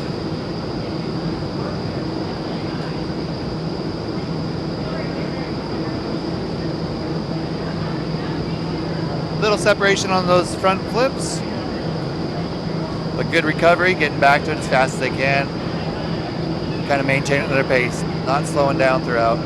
Those front flips are a little aggressive on the drive. You know, and the more tired you get, the more aggressive people tend to throw them, which really makes it hard to stay centered. So having that as a round 8 was definitely a real What a curveball. great job they did, though. Yep, handled it well. Let's see. Excellent. So that's the end of all of our VFS rounds. We are finished with VFS unless for some reason there is a tie. Then we will go into a tiebreaker round for everybody. Tomorrow, join us for 4-way to finish off VFS. Yep, only 4-way needs to be finished off, and there's just a couple rounds left in that, yeah? Yeah, well, I think they're about halfway through. They've done 5 or 6. 7, 8, 9, and 10 tomorrow. All right, 4 rounds tomorrow. Yeah, 4 rounds for VFS 4-way tomorrow. So those guys still have their work cut out for them, but all the 2-way VFS is finished, and they look so satisfied with themselves. There's some happy faces out there, as they should be. This was a great competition so far. On next we have Freestyle Junior Intermediate going on at about 12:50, 1 o'clock. We should be working that out, so come back and check us out.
right, hi guys, this is Benji. We're here at the 2020 USIS Open National Championship. So this is a huge deal for a lot of competitors who are here, but one of the biggest deals is all the young competitors that we have here. And one of the things about these young competitors is they have multiple coaches sometimes. They have a lot of people working with them trying to get them to this level. So we got a couple coaches and our buddy here, Corey. So Corey, tell us a little bit about yourself. How old are you?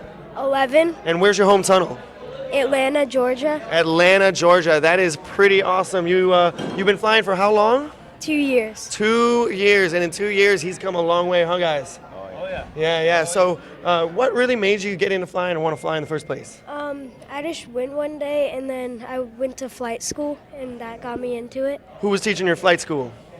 And Ryan Nichols. From Canada. Awesome, very cool. So you already started off right off the bat with some great coaches, huh? Yes. Yeah, excellent. And then you got to work with John.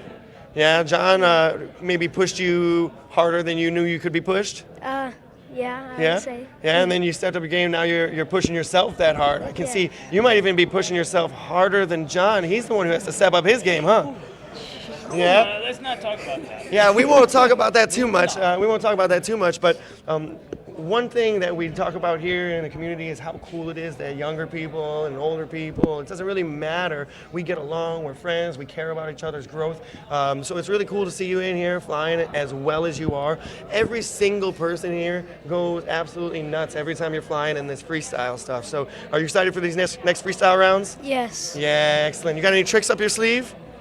Not really. Yeah, that's not true. He definitely does. So, what we're gonna see? What are we gonna see? Something up high, something down low, a little bit of everything, all over the tunnel. Everything. Everything. What's your favorite orientation? You like your head down, on your belly? Head down. Head down, yeah. So, how long have you been flying head down for in your 2 years of flying? A year. About a year. That's awesome. So the big thing, do you do VFS at all? No. No? Is it something you're interested in trying? No. No? Yeah, it looks like a lot of work, huh? You are right about that. Yeah. So we've got some dynamic coaches. And just want to make sure that we realize that you have unlimited potential, man, and you are already meeting so much of that. It's really incredible to watch. Thank you. Yeah. Anybody you want to shout out to, throw it out there for? Brother, sister. My brother and sister. Yeah, excellent. Well, hi, Corey's brother and sister. Cody here, John, great coaches. If you're in the Atlanta area or now in the Fort Lauderdale area, you can come in and get some awesome coaches from these guys. They really guide you on the path to feeling good about yourself, feeling good about flying, right? Yes. Excellent. So thank you, Corey. Thank you, guys. In 2020 USIS National Championships going on here. Everybody's here from all over the country. It's pretty awesome. This guy brought half the wind tunnel from Atlanta down to support him. So awesome stuff. Thank you so much for checking us out. Thanks, guys. Thanks, buddy. Thank you, guys.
All right, guys, we are back live, ready for this junior freestyle competition. First competitor, Corey Schimpf, getting ready to go in. Just talked to Corey in the break. Dude is a little gangster. He has a lot of confidence, but it's given to him by some great coaches out there. And in his 2 years of flying, he's definitely come a long way. So we're about to see him pop in there, really tear things up. Corey is a fast flyer, he's aggressive, and he's definitely got what it takes to make a showing here today.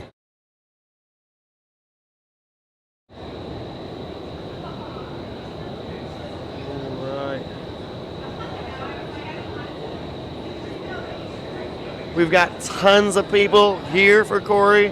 Harold even came down from iFLY Atlanta. Who's running that place? The whole team seems to be down here. Really wild. He's in there looking good. Oh yeah, tearing it up. Some spinning, some side knee flying. One of the hardest tricks out there right now, that side to side layout. Yeah, he's spinning, looking really consistent. His even levels are off the chain. Great infinity breaker. What an awesome job from Corey there. All right, looking good, and he's moving all over the place, using the entirety of the tunnel, using all of his different orientations. We got head down, we got back flying, we got side flying, we got sit flying. He is fantastic in there, looking really good with that outfit. Helicopter, yeah! Nice helicopter. Descending a little bit, but it was good for style points. Yeah, he's got those flip twists, those front flip twists, those back flip twists down, looking really good. Little spin move. We'll see this out face. He's been doing a big stall in here recently. Whoa! That was on a fire. If there's one thing he has, it is accuracy. The timing was on his side there. Really killing it, Corey. All right, now Bella. Adorable Bella's about to get in. She's about to show us some really beautiful flying. She has got skills for days. She competes in all the events, but this freestyle really lets her show her true self. So let's see Bella getting in there.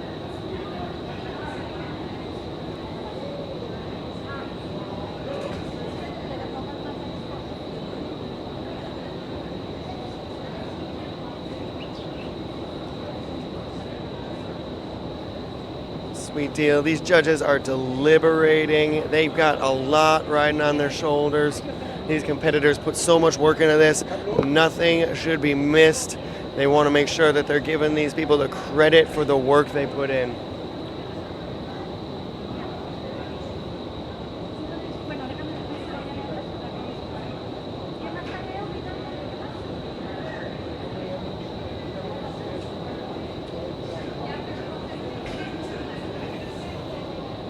All right, here we go with Bella, about to hop in for her junior freestyle routine.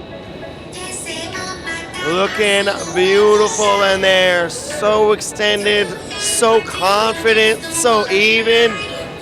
She puts in her practice for sure. Little mana spacewalk, good stuff right there. She's looking ready for maybe a more stringent competition. Some compulsories. Ooh, what a gorgeous helicopter. Really nice. And now a head up helicopter. Great stuff into that side knee. Yeah. Holding a limb while you're doing a flip is not an easy thing. Nice breaker going on there into the side fly. And she does this cool thing. She flies the side fly backwards. Yeah, turning back time there.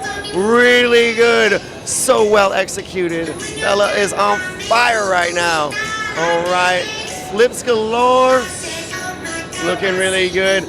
All this limb grabbing, showing just how much range she has and how little she needs those limbs to fly because of her great body control. All right. Doing these cool little Bella flips. Some crazy scorpion bottom loops. Man, that makes my back hurt. All right, great job there, Bella. It's looking good, and now she's out. Killing it. Good job. Here's Ty. We saw Ty yesterday, kind of taking it easy, flying nice and slow, and being confident in what he has to do in there. Definitely awesome to see people in the competition at different levels, putting their best foot forward, putting themselves out there. So we'll wait for a little judge deliberation, make sure that they've got their scores good and they're feeling good about that, and then we'll hop on to Ty, popping him in the tunnel, seeing where it goes from there.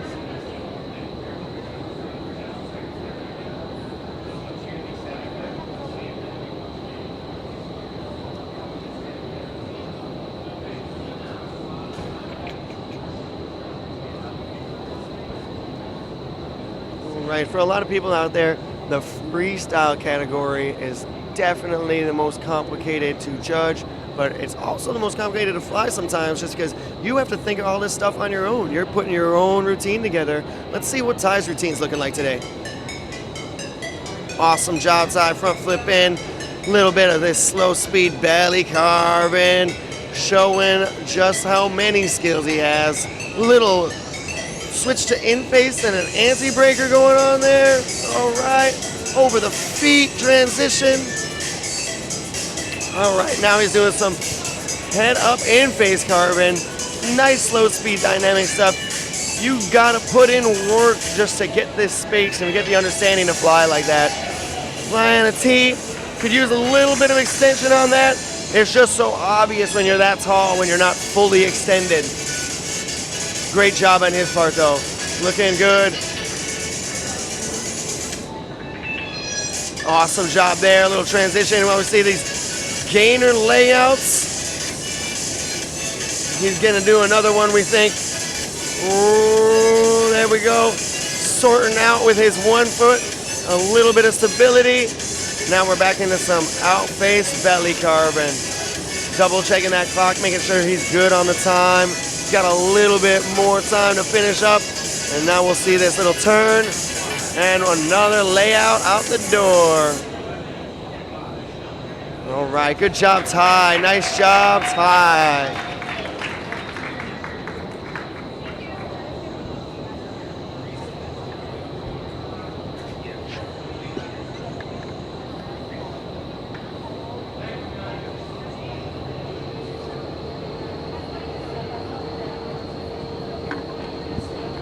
Mike.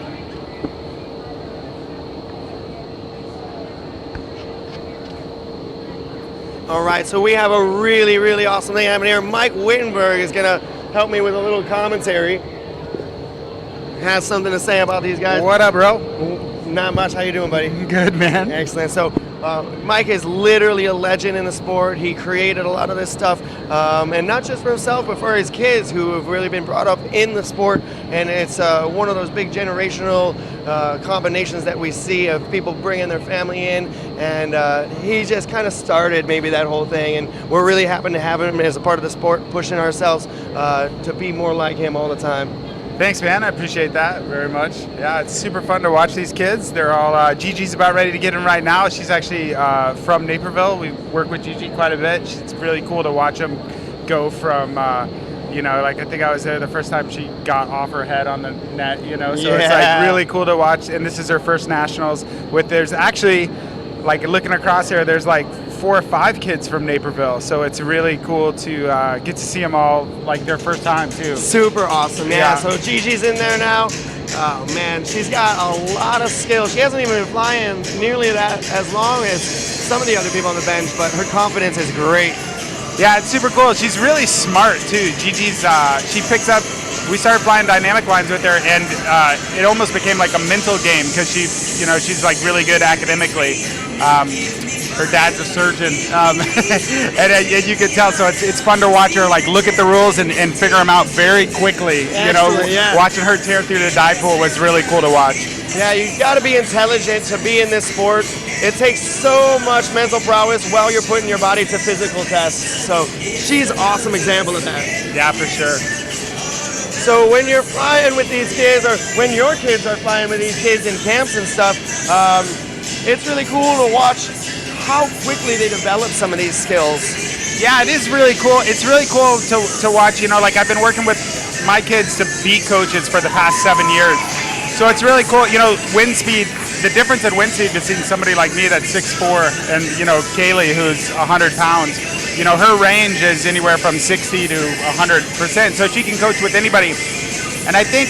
Nice job, Gianna. Nice, GG. I think it's really cool because, you know, the kids see another kid in there doing it, and all of a sudden it's not some, like, big, scary coach that's, you know, like, do this. You know, it's just another kid, and they're like, oh, that little kid can do it. I can do it. You know, That's so awesome. they relate to it quicker, and we've really seen the progression take off Yeah, I feel with like a lot of it's these kids. kind of compounded as these kids are starting to coach now.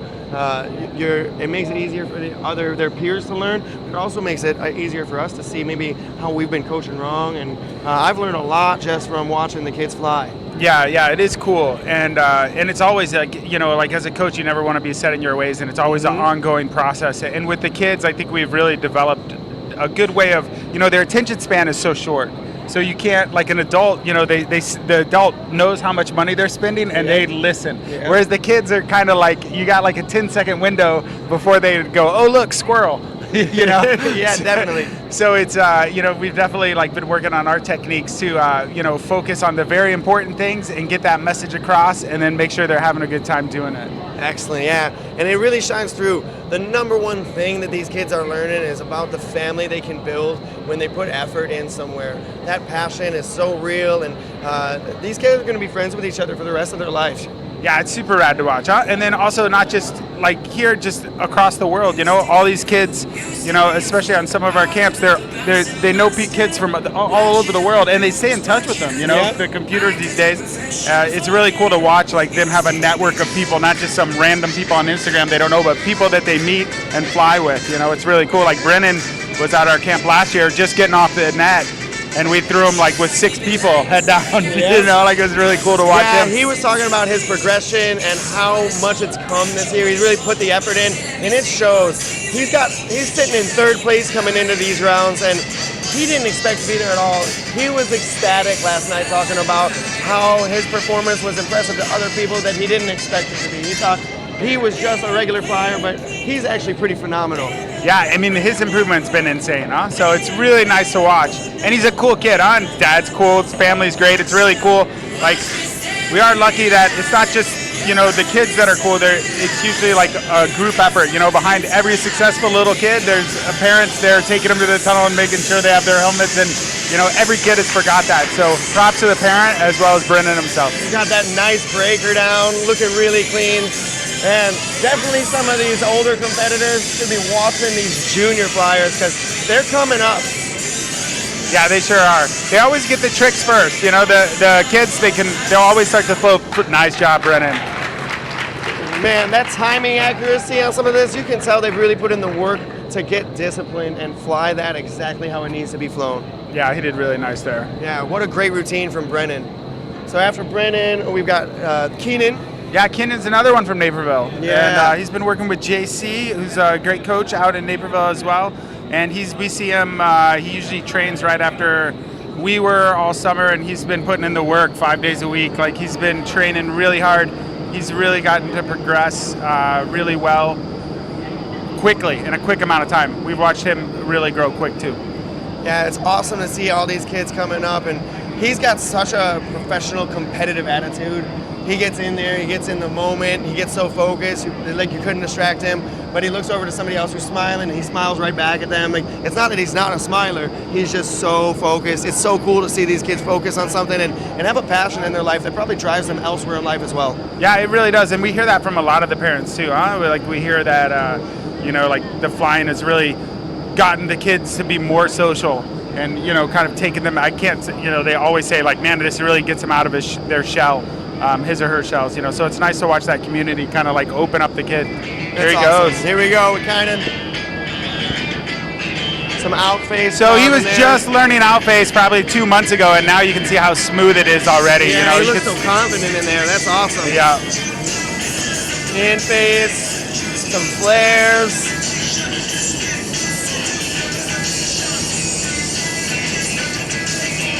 All right. Nice little belly stall there. He's doing a good job in here, kind of showing his prowess. to be able to fly these higher wind speeds in any orientation. Yeah, he's doing a nice job. Nice, some in-face head up here. Strong carving body position there. You gotta love that. You gotta love that. I spent hours trying to teach adults how to do these things, and they never will look that good just because they don't have that ability to teach their body anymore. Yeah, exactly, right? Old dog and new tricks. Awesome. I love that we get to use the wall. I know you're originally a skydiver, but it's one of the things that appeals to me most. It's almost like having a skate park in the sky. Yeah, for sure. It's nice to see him use that. Door tricks. He's so versatile in there. There's no way he's not going to get a good score on this round. Yeah, I think he's right on the outside in 4th place right now, so he's definitely putting the heat on. The 3rd place in medal contention there. Nice job. That was great. Great job from Kynan there. Yeah, so you know most of these kids through camps and other competitions. I think and I'm stuff, looking through. I see Jill there smiling. Jill's always smiling. She's been through our camps.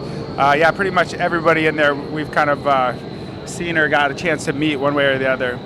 Awesome. Noah's in there. I know his mom couldn't make it here, and today. Where's Noah's from? Noah. Not 100% sure where Noah's from. I think I saw him fly around. It seems like he's doing pretty well himself as well. Yeah, he's pretty good, but I know his mom can't be here, and he's kind of shouting out to her every time he gets in there. And it's actually his mom and dad's anniversary today, so we want to say happy anniversary to Mom. That's awesome. We know you're watching, you're supporting him, and thank you for being great parents to let and allow and encourage your kid to be a part of this beautiful sport. Man, so you got the memo. You're taking him home tonight, or is that who's watching him when he's done? Who's watching this kid? No, for sure. Happy anniversary to his parents. Happy anniversary, yeah. So, how about judging freestyle? That's always such an open-ended thing, such a difficult thing. But we've got some great judges that you probably know from your past as well. Yeah, actually, you know what? It's funny. As I'm looking over here, I used to get judged back in Brazil. I think it was probably 2003. That's awesome. This panel judge used to judge me at the world level. Yeah. So I mean, what is that? That's 18 years. 18. And they're still judging. So you can't say the judges don't have experience, and they do know what they're looking for. And you know, I think as the kids are learning, the parents are understanding the judging more, and it's always a learning curve for people to really understand what they're doing. But there is a lot of reason to it, and I think the judges are doing a great job. Excellent, yeah. At the end of the day, there's usually only one person happy with the judge, and that's the first place team. And freestyling is really hard to. It's really hard to kind of like separate the criteria, and I know at the world level they're always working on it, trying to do the best they can. Definitely. And these kids are preparing themselves for world meets in the future, and we will certainly see a good number of them in those meets. Yeah, for sure. Yeah, so Noah, he's got like a nice wild style. I'm pretty sure he's actually from Baltimore. Okay, yeah, I'm pretty sure it's the Baltimore tunnel or Baltimore area, and he's got this kind of wild style. He learned from my buddy Gator, Michael Huseman, and nice. He definitely has a little bit of a wild style himself. So I love that you can see the coaches come out in the flyers. Yeah, for sure. It's crazy how that works, huh? It is. You see a lot of it. Excellent. All right, nice job. A little bit early, but great job from Noah there. Really good job. So here we have Olivia.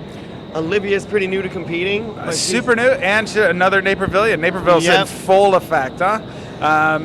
Yeah, she's at the kids club, and she does, I think, Wednesdays from Naperville, and it was great. I was surprised to see her out here. She just wanted to see. I was talking to her dad, and she's a fan of tunnel flying, loves tunnel flying, and it's really cool, like, to come. And that's the best way that kids can do it, is just don't be afraid of nationals. Don't be afraid of the level that you're at. Just come and get involved. And what you find out is like your level's going to go up quicker than kind of like waiting on the outside. Like, go get immersed in it. You'll be more excited about the flying. How much of a life lesson is that? Don't wait for anything. Go get it. If you want it, go get it. Make it happen. Yeah, and it's super rad. Props to her for coming out, and she knows she's just here to have fun and absorb it all and meet new people. And she's doing great. And she always has this, every time I see her in Naperville, she always has a smile on her face, which is the number one thing you look for. Positive ray of light. She's a little piece of sunshine, and really, I gave her a little interview yesterday, which she was excited about. But she just kept talking about how she's just here to be a part of the competition, and that attitude is so awesome to see a kid have that attitude. They're not trying to impress anybody, not trying to prove anything. They're just being the best person they can be, and they're enjoying the community we have. Yeah, for sure. It's great for the kids. All right, She's thanks ready for to being here shred. again. All right. Mike Wittenberg. Mike Wittenberg is here. He's commentating with me. If you know who he is, you probably are jealous that I'm sitting next to him. If you don't know who he is, well, look him up right now. This is Olivia Cavalunis, and she's out of Naperville. She was just rocking some anti-breakers, but looking really good. Really clean on her flying. She's put in some work, I can tell. That orientation to the center of the tunnel, that's a really awesome thing to see somebody start to get when you're teaching them the dynamic lines, because first they're just flying kind of laterally, everything's almost forwards and backwards, up and down. Once you really get that dynamic orbit and you're starting to use momentum to your advantage, you have so many more possibilities. I like also how she's flying slow, like all her movements are super controlled. She's doing basic movements, but there's not a lot of noise in any of her arms. You can see everything's like where she wants it to be. So it's really good flying right there. I'm impressed. Yeah. That self-control, that discipline, that not getting rushed by the spirit of competition, all the adrenaline is probably pumping through her. She's killing it. Yeah, you kids at home take note. I'm sure the judges do, you know, like you can take a basic routine and fly it clean. It's going to score a lot better than a noisy routine with, say, a sloppy flip twist. Yep. You know what I mean? So it's important that, you know, as the kids are trying to evolve and start caring about their scores, that they start with a nice fundamental right there, where she's just clean flying is number one on what the judges are looking for. I'm really impressed with that round. Nothing super complicated, but definitely really well flown, like you said. So the judges are scoring on three main principles. They have difficulty. Yep, technicality. Technicality. I believe overall presentation. And then presentation, yes. So the difficulty score, it's actually a multiplier for the other scores. So you can have a high difficulty and it can increase your power, but it can also decrease your ability to score high on the other ones. So it really isn't just about difficulty here. Yeah, some people see the first difficulty score and they either get really excited or really not happy, but they got to remember it's just one factor of it. So they usually release the difficulty scores before the comps start, and sometimes there's controversy in it, but at the same time, like, the comp is not over. Just, you know, there's been a ton of times that the first place doesn't go to the person with the highest difficulty. It's the overall presentation and what they're putting together with the song. Are they flying it to music? Is it a good song? Song choice to me is one of the things that always kind of goes overlooked, you know? Yeah. It definitely will change your mind even subtly without you knowing it. Yeah, for sure. That's why I always like to use Slayer. Slayer's the good. Yeah, I mean, you're turning everybody up. Yeah. Yeah. This is a 10, by the way, everybody. This is a 10. Awesome. So we've got Audrey in there, and Audrey has been really feeling comfortable about this competition. She looks like she just belongs here, and I really like when these kids fit in, make new friends, and we know we'll see her back. She says she'll definitely be back for more. Yeah, that's super cool. All right, she's about to hop in. Front flip into that nice extended T shape. Carving the T, some side knee flying, really good stuff.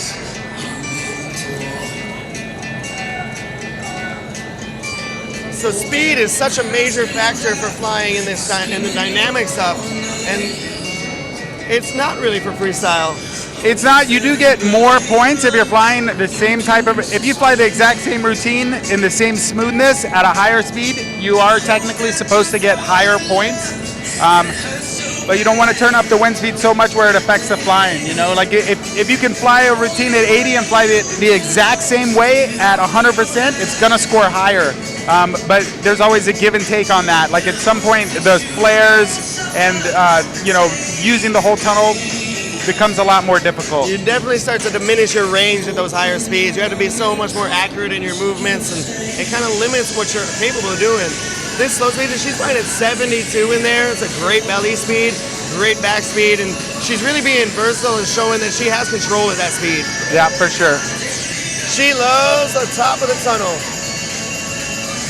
So when you go up that high, the judges can still see you. Are you getting points for creativeness? I think so. I think it's always good to use the entire tunnel. What I like to do as a use of thumb, if you're watching a movie and you're just sitting still, or if you're immersed in it and your body's got to look up and actually move around to follow the action, I feel like it creates more of the space. So using more space in the tunnel, you're never going to go wrong with. You don't want to be all the way up where they can't see you, but they're pretty close to the glass. So they got some good range up there. Awesome.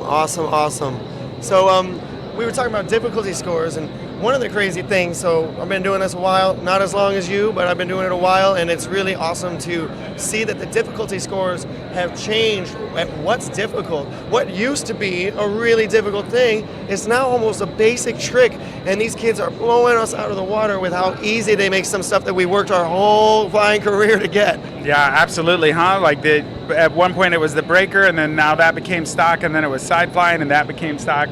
Single, double flip twists are now stock. It's crazy how much it's just continues to keep pushing. It really makes you think that it is endless, and we're not going to see this stop growing at all. Yeah, we got John here. You know John? I do not. He comes in ripping it up though. Yeah, John is a great dude. He's out of the Tampa tunnel, and he's just also a ray of sunshine. Such a positive light in the world. He cares about making people happy, and he thinks the way he's going to do that is through tunnel flying. Right on, John. Yeah. So he's in there throwing these nice big old transitions, smiling all as big as can be. This dude loves being in the tunnel. Little breaker there. There we go. Some fish bowling. One of my favorite moves, the floats. I love this move. There was a girl that did it on the last national. That's one of my favorites right there. It's a classic. I still throw that into some of my demos. Yeah, I'll do that too. Boom. Dropping it down. Nice. It's tough when you have the fulcrum of the wall there to pull yourself into that transition. Really good stuff. These kids really make it look way easier than it is. For sure. Nice job, Sean. All right. We got Jill. Now let me tell you some words about this girl, because she is one of my favorite people I've had the pleasure to work with. She is always smiling. When she messes up and can't get it, she's smiling. When the coach messes up and I brain lock on something, she is smiling. She is smiling all the time. She is one of the funnest students I've ever had the joy to work with. She came to the SRED camp last year, and again, she's improved a ton. And I think she's flying in New York a lot. She flies out there all the time, and she's done really well and just super positive. Yeah, so that Westchester Tunnel is her home tunnel. Yeah, I think so. Yeah, but she travels all over to fly because she's so passionate about this. One of my favorite parts about Jill is every time I see her, she's giving somebody a high five, helping somebody out, giving somebody some advice, or just hanging out, being a cool friend. She's such a good person. Yeah, for sure. I can pretty much say that about everybody in this sport. It's pretty wild. Yeah. So Jill has had some killer flying going on. Yeah, is she in second, first, third? I think she's up there. I think she was in second. I don't know where she's at. I think she was in second, yeah. Okay.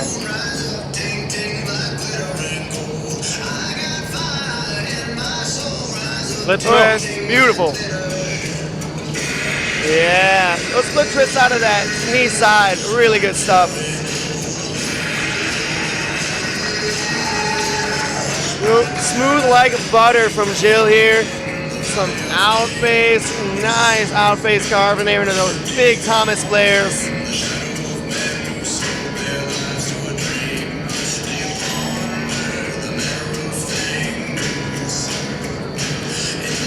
Really good job from Jill. Doing some breakers on the way up. Showing her prowess and her comfort level, no matter where or whatever that was, I liked it. Yeah, it's super nice. Bellying out the anti-breaker there. Really cool. Excellent. Just comfortable any way you put her. Really good with these stalls. Spotting the door. Yeah, all right. So that belly barrel roll stall, that's a tough one. That's really hard at the higher wind speeds. Yeah, and she's flying at 82, I think, right now. Yep, 82. Nice job. Nice job, Jill. Nice job, Jill. So her difficulty score will definitely be up there. She's got a couple issues with execution, but man, she is just such a ripper. Yeah, she definitely brought the difficulty on that one. Good for her.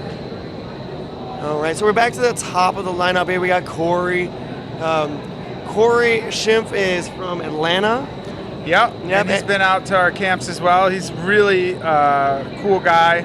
I remember he came out over the summer to fly with us, and my son Noah, like over 5 or 6 different times throughout the camp, would say, "Dad, Corey's fast. He's fast." You know, like he definitely impressed Noah. So that's well, that's not pretty an good. easy feat. Yeah, That's not like an he was easy feat. stoked. We were stoked to have him out, and he is fast. He's really good. He's killing it in the speed as well. So interested in seeing what he's got here. 12 years old. He's I been think flying for so. about 2 years. Yeah. You know, whatever he's got, it's going to be impressive. But I know we're always blown away by these kids. So let's see Corey get in there. He was a little upset about his 6th place placing yesterday, but he came in with such a good attitude today. He said, "No matter what, I'm going to have fun. I'm going to fly my best." Yeah, that's all you can do. You know, I always tell people if they're going to compete in freestyle, you got to do it for yourself because you could get one set of judges and they could judge it in first place. The next set's going to judge you in 4th or 5th. And you just got to understand that that's kind of what it is because, you know, it is their opinion. And, you know, everybody has their own opinion. So people like to talk, which actually makes it good. But one thing is, if you're doing freestyle, do for yourself and enjoy it. And don't worry too much about this score. Those back flip twists are killer. They're like backwards moving front flip twists he does. He's got those down. And that is probably one of the hardest tricks out there right now. That side fly, layout side fly. Yeah, super nice. He's riding dirty. Yeah, so his song choice has always been pumping up the crowd. Everybody out here is going nuts. And Corey with maybe the biggest support group from another tunnel here. Half of iFLY Atlanta is here to check this guy out. And James as well from iFLY Atlanta. They are showing a lot of support. So remember, you are always welcome to come, even if you don't compete. You can show these kids how much you love that they're doing what they're doing. Great helicopter. Great helicopter from Corey there. That head down helicopter shows a lot of control and a lot of confidence. There's that back flip twist. Whoa! Kind of like a head-up helicopter, but with his own twist on it. Checking the clock, very good. Yeah. His look at him. awareness is awesome. You can see him right there. There's a big deduction this year in the rules where if they don't get out within 1 second of the time they called, 0.2 of a point for every second. every second. So you can see right there what Corey was doing. He was watching the clock. He came up a little short on his routine. He had really good awareness. Looked over there, saw there was 2 seconds left, and did a stall. So that saved him about 0.4 of score. You know, that's a lot. So really good on him for the heads up. Really good job on his part, being aware, flying out there, and doing some pretty difficult stuff for sure. And now Bella, speaking of bundles of joy. Boy, what can I say about this girl, man? This girl, I had the privilege to work with her a little bit, and I remember I worked with her side flying, and literally she learned how to side fly in 15 minutes. And I've told her parents, I'm like, "You're lying to me. She's never tried that before." And they're like, "Nope, she hasn't." I mean, she literally learned how to side fly in 15 minutes. I mean, she is and giving her minor corrections, it was insane how quickly this girl picks things up. It was really just a pleasure to work with her because of how quick she progresses. Yeah, she's awesome, always smiling, you know. But that side flying, for everybody out there who is wondering, it's not an orientation that we really discuss until you're good enough to fly everything else. You have to be so proficient to even think about side flying, and then you realize that you don't know anything about flying. Most people put hours into side flying. Yeah. For her to get it in 15 minutes, it just shows the prowess of these kids, how quickly they learn. Yeah, and she's got some stuff you can't teach. She's kind of like Kaylee, like she just, you know, Kaylee from day one has always looked good, and Bella throughout the year she keeps getting better.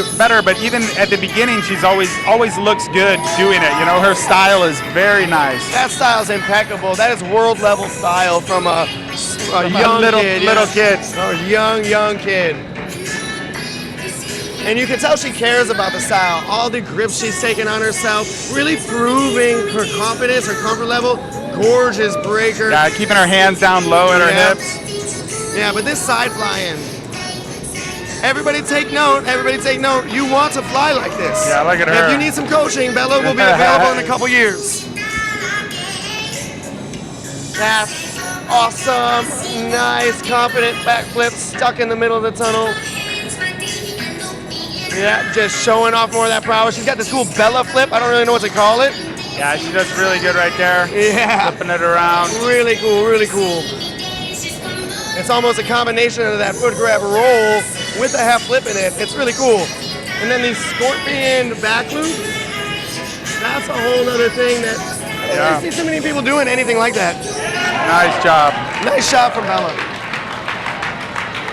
right, I'm gonna roll. It's time to get prepared for the kids. So Mike's Thanks, out of man. here. Mike's out of here. Thank you so much, Mike. It was No a pleasure problem, having man. you on. Thanks for giving some insight, and you have such a good connection with all these kids. So thanks for sharing that. Yeah, thank you, man. I appreciate it.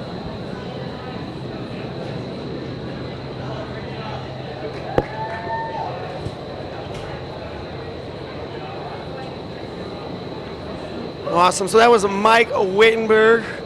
Yeah, he's been around the sport for literally ever. And it's wild to see him here as just an entity who hangs out. He's around, and he gets to really watch some of these kids and some of the people he's watched develop from literally day one and learn everything that they know, go and compete and show off. So now we're back with Ivana. Hi, Ivana's back for some more. How you doing? I'm excited to be back. It's been a while. Yeah, it's been a while. We got a lot of people here who want to talk. Yes, and everybody shall talk. If Yeah. you want to express, please come to the mic. Yeah, excellent. Yeah. If you had any comments as well, make sure you're sharing those on Facebook. We want to make sure that everybody's communicating, everybody's getting heard. So if you have anything to say, definitely put it on that Facebook. We've got Ty back in there. And Ty, he's doing this nice, slow, steady flying, really showing control in his routine. Yes, there's a lot, like we were saying, chillness, control, and I still believe that he's playing it a little bit safe, but he's putting himself out there. That's a new move right there. How would that be called? Let's just flying a T, and then it's a nice T, but you know, I don't think he's really flying it safe as much as he's flying way better than you can. Oh, for sure. Yeah, excellent, For excellent. sure. Yeah. I want to see how long it would take me just to do that, right? He's doing a lot of belly movements and back flip. Is it how you call it? Yeah, Or so he's just got laying on some. your back? He's got some back flying going on here. He's got Belly some carving, and he's just moving around the tunnel with a sense of confidence that doesn't come without practice and practice and practice. We're talking hours of work for him to get to this point. Yes, I see some new tricks actually. Hours and hours of work. It's a great job from Ty. Yes, now who are we having up next? Yeah, so we got Gigi in there. We're back to the top of the lineup. This will be the last and final round for our junior freestyle competition. Intermediate, yes. Yeah, junior freestyle intermediate. It's gonna be round 5. Round 5. Round 5. So this will be the last one you mentioned? Or we have one more? Yep.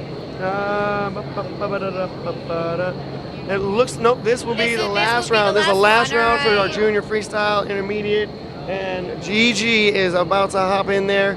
We got to hear some great insight from Mike about all these kids. And like he said, a lot of them have been out to the Wittenberg camps. And those two are really helping to push the sport with all of the youth involved, really helping to share that knowledge that they've kind of grown up around and grown up with all of the kids and all of their peers. It's so much easier to take knowledge from somebody who's on the same level from you than to have an adult try to tell you how to do something, especially when that adult can't do it the way they want you to do it. So this coaching level is really increased, and you can see it in the flying of these kids. So Gigi getting in there, flying pretty fast right off the bat, trying to prove that not only is the difficulty, but the grace to win this. Yes, she's doing fantastic. I've been seeing her in the tunnel. Every time she gets in, she gets better better and better and better and better. And everybody that is getting in the tunnel, every time they get in, they give a little more and a little more and a little more. So we see how they grow just by these 2 days passing by, how much they have grown. Yeah, so you can imagine some of these coaches and some of us who've seen these people grow over the course of 2 years, and every time they fly, they get better. So this is a long time coming. They put in their work, but it is a sport of growth. You have to keep putting yourself out there. You can't expect to be good overnight. You can't expect to be good next year. You're gonna have to be patient with yourself and with the progression of the sport, and you're gonna have to put yourself out there day in and day out and work really hard to make sure these things happen. Right, and what people don't realize back home or wherever they're watching us is that this started pretty early and ended quite late. So, you know, maybe they haven't had enough rest, or maybe they're tired, but their energy, they're wanting, you know, they put themselves out there. They're all smiling. I have had the chance to interview some of them backstage with our Instagram page of iFLY US. So you could also connect on our Instagram. We'll be doing some backstage information and interviewing. And all of the kids and everybody that I have interviewed, they all have one thing in common. And we spoke about that yesterday. It was the joy. The joy of flying. That is beautiful. Yeah, I've been talking to a lot of the kids as well, and one of the things they all consistently say when I ask how'd you start this, they say, oh, I kind of stumbled across it and then I fell in love. And it's one of those things that you got to love that somebody's found their passion that young, and if we can keep them on the course of producing more people and bringing more people into the sport and really lifting this sport up, they'll always have a passion and they'll always have something worth waking up every day for and living their best life. Yes, as you mentioned, you know, Benji, I was talking to Tony. He's the father of Bella. And I asked him, how did you guys started in this? And he said, you know, it just started as a father-daughter thing. I wanted to take my daughter out and do something fun with her. So he brought her daughter to the tunnel tube in Chicago. And the daughter, Bella, which is competing with us, got in the tunnel and told her father, you know what, this is what I want to do from now on. And now look at her. She's competing in the nationals right here at Fort Lauderdale iFLY. Yeah, so here's Brennan. Brennan is just on fire. He really put the work in. His flying is so clean. He knows where he's going to be. There's so much accuracy and control that he's exhibiting. One of the big things that we're looking for in here is consistency. And he is definitely consistent in his flying. We don't really see him falter or waver. I never see him flap his arms or even wiggle for instability. He's got it down. Oh yes, he's a very good contestant.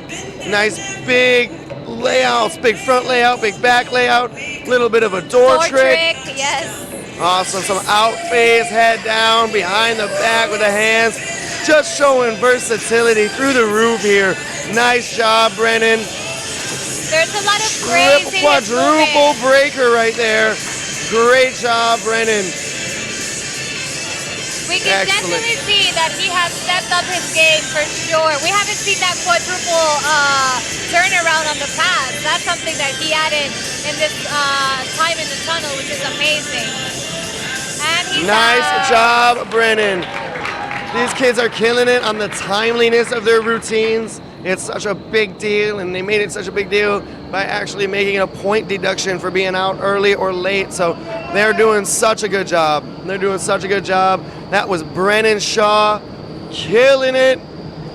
Yes, and what people might not even also notice is that these routines, you know, takes time just to first create them, come up with them, remember each move, remember the timing, because they have a time limit that they can be in the tunnel. They cannot extend the time, so they also have to take all those things into consideration. So it's a lot on their plates, but they are doing fantastic. The energy levels are really high. They're just enjoying themselves, and this sport is all about enjoyment, freedom, movement, and everybody is doing a pretty amazing job in demonstrating us those abilities of relaxation. Yeah. Pure relaxation, for sure. It is a zen moment, but yes. To be that zen when you're using that much physicality, that's a real test. That's a talent of itself. Yep. So here we go, head Excellent. down. We got the chili peppers playing, those red hot chili peppers. Killing it, and this is awesome. Kynan is looking so confident in there, really using the whole tunnel, flying a nice semi-fast line, stalling, moving around, using those dynamic movements as if he was born in a tunnel. Really comfortable in there. Yeah. You know, he's just relaxing, hand on his back of his head, chilling, beautiful. I love it. Yeah, you gotta have style. You want to make sure that if anybody takes a picture, it's the best picture they've ever taken. Right, for sure. Style over everything. You know what I say? Yeah. Ooh, yeah. That bottom loop across the tunnel, running up. Nice big layout to that outface. Just really flying all over with this, and you gotta love his confidence. Big old door trick. Checking out that time, being hyper aware that he's hitting everything he needs to, and still making it out of that door when he should. Big stall. That is a nice routine from Kynan. Great job, Kenan. All right, he's walking off. He looks happy. All right, Noah's shouting out to his mom. Happy anniversary. Happy anniversary. I know you couldn't be here. That is an amazing thing. We know that you wanted to be here, and you are in spirit. Everybody who's a part of this, whether a parent of a flyer or just a friend of a flyer who's participating, if you're watching, if you're feeling this energy, you are a part of this family, and you are a part of this community. So thanks for being a part. Thanks for supporting us, and happy anniversary. Really, that's awesome. And congratulations. Guys, so if you're watching us live and you would like to comment, this would be the moment. Comment. We're going to be sharing what you guys are expressing, what you guys are saying. You know, here Mary says that it was a very clean routine and she was very proud. So, Mary, thank you. And then Thomas says, good. And Heather says, go Bella. Woohoo! So here we see that people are really connecting and cheering on for their contestants.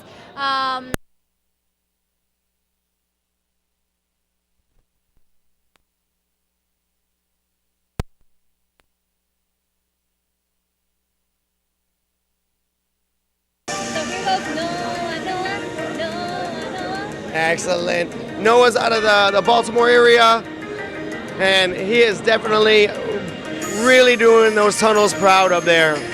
Really doing those tunnels proud. He's got this nice, very unique style and just confidence through the roof. Double, triple, quadruple!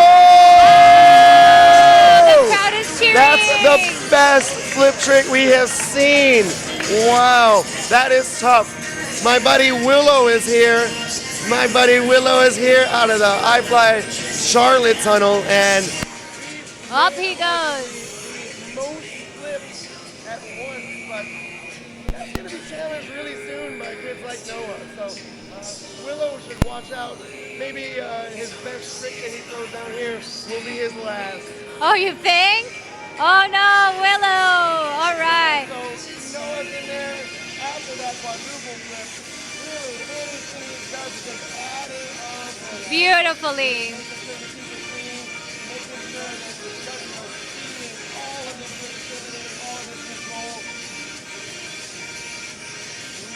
I like his style, and he's out. Early, great job from Noah. That quadruple flip was nice. So hey, I want to give a shout out to Timothy Burns, which he says intelligence requires for this sport. That explains why I am so bad at it. Oh, Timothy. Yeah, that's actually my cousin, Tim. Oh, really? Yeah. So I won't lie. I've seen him fly. He is not great. He is not great at flying. Right. He's not great at flying. Oh. All right. Yep. Yeah. No. Tim's out there. He's listening. He'll admit it to you. He's got an engineer mind. Smart enough, but a little over analytical to be comfortable in the wind tunnel. Now we have Olivia, and Olivia is just loving being here. Every single time she gets in there, she takes it so easy and really shows that it's not about how hard you fly, it's about how much you want this. And she's putting it out there, putting herself out there, and being a great competitor. I love seeing Olivia here and can't wait to see more of her down the road. Beautiful. So I'm back.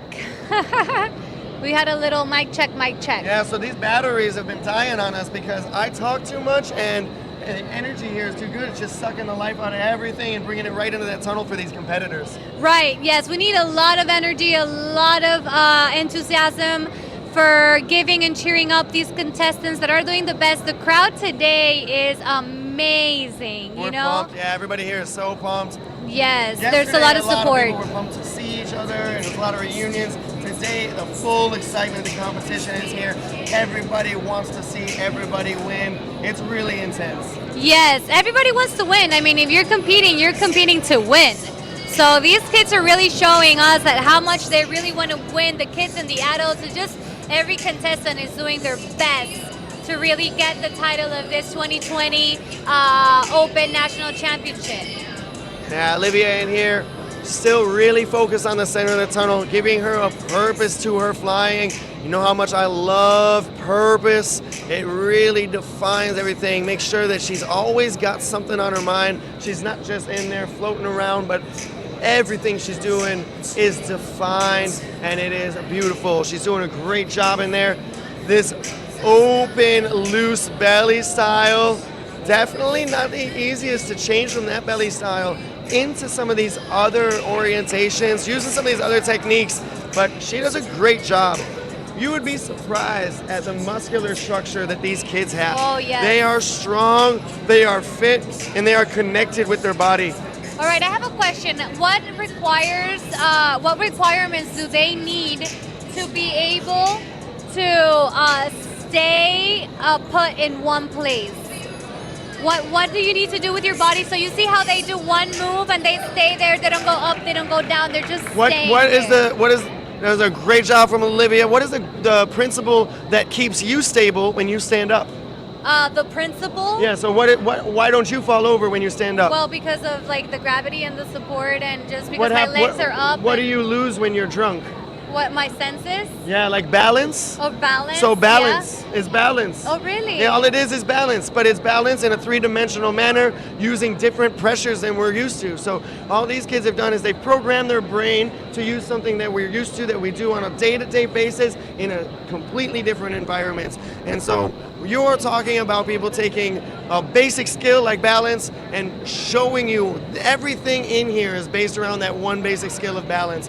Every one of these kids could have been a world-class gymnast. Right. Yeah, or a world-class diver or something else that's going to require balance, but they ended up in this sport where it really puts not only the balance to the test, but your physicality and your ability to think. You have to think through it all. There is no time where you don't have a thought in your head or a purpose or a process going on. So if you just go in there, you can chill and wing it and have good balance, but you're not competing on that level. So all of these kids have a zen place where balance is. And the interesting thing is, like, Audrey right now just did one of those moves where you're balancing and you have no ground to balance that. So it's like you said, a completely different environment to find your balance in. And she's doing an Technically, amazing it's job. the same principle as the balance we use out here. We're using our sense of gravity and our sense of equilibrium, but we have to understand all of the other pressures that are acting on our body and making it difficult for those senses to act in the way that we're used to. Right. So natural instinct is a very difficult thing to get over. For these kids, they have less natural instinct than adults who have so much ingrained in them about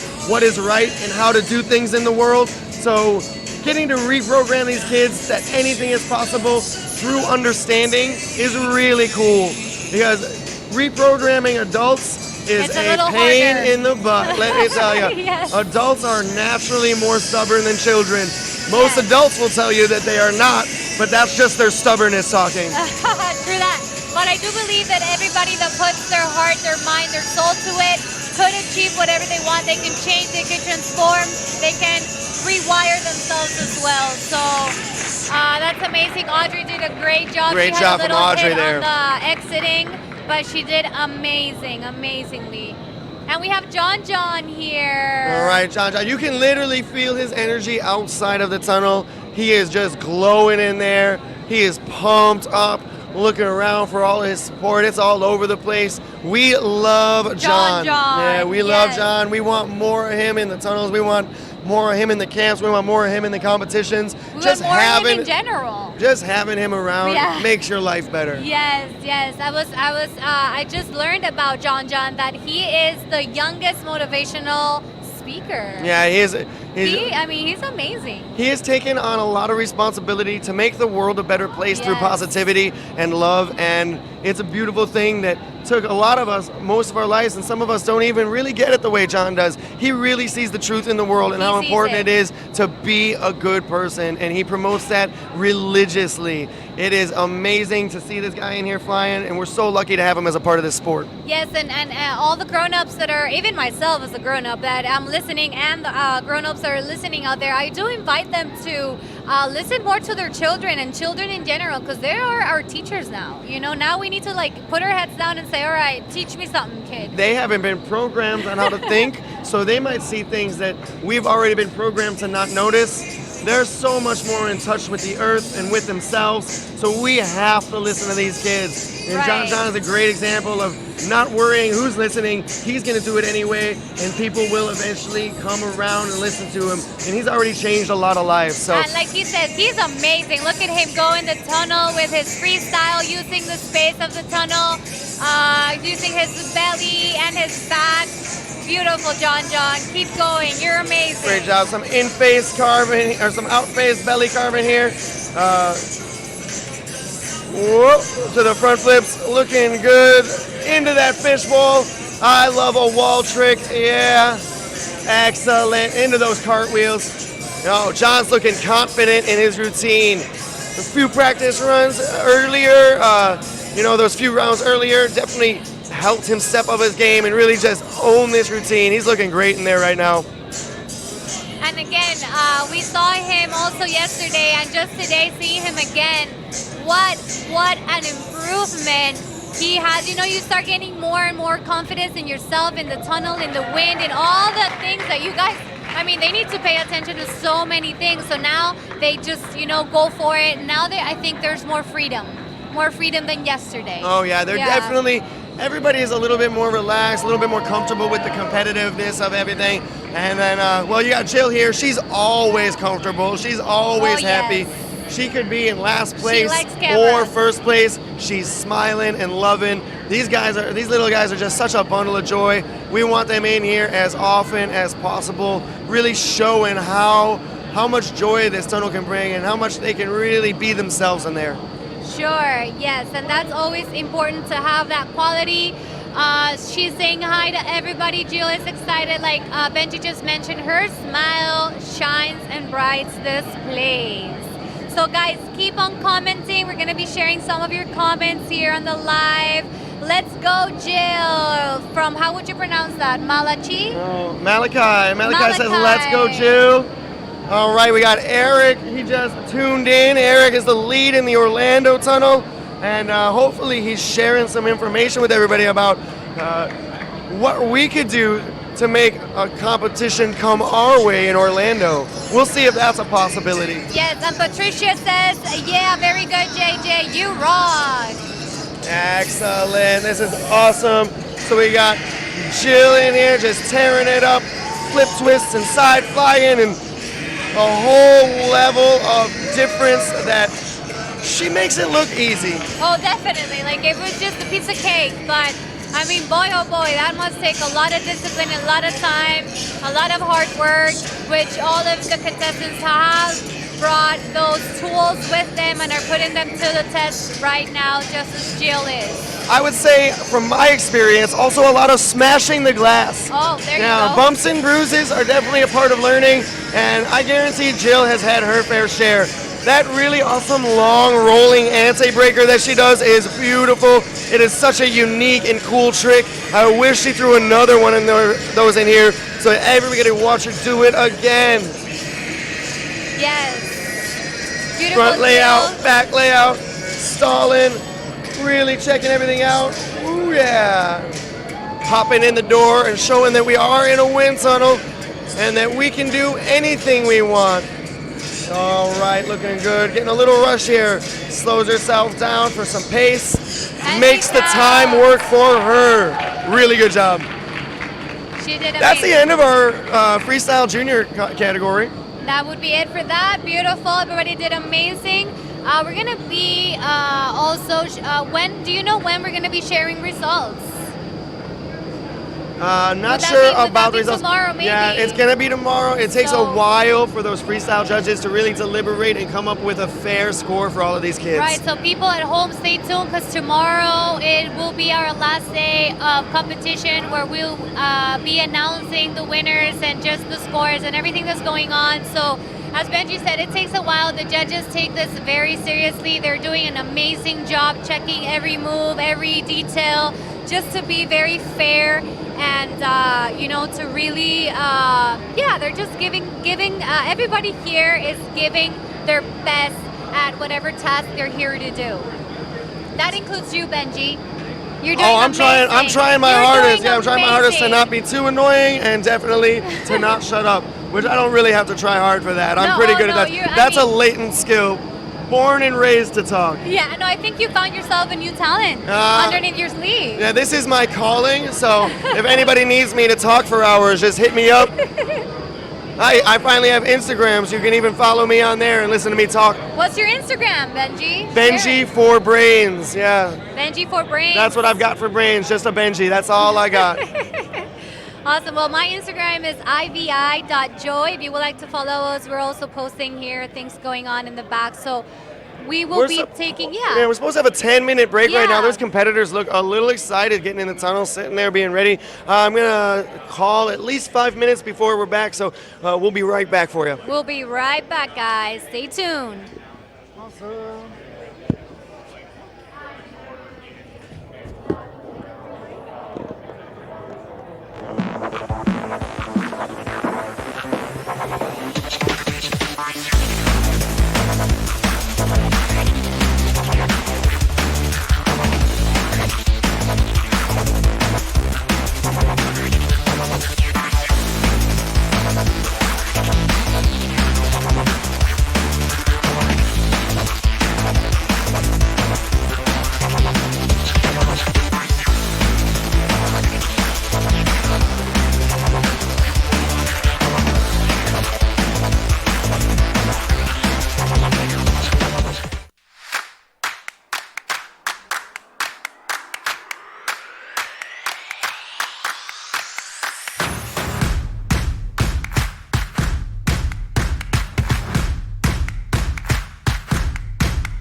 No, es para una foto nada más.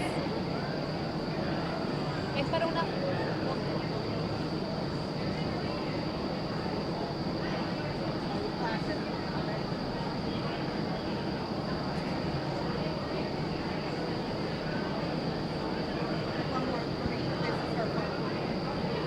All right.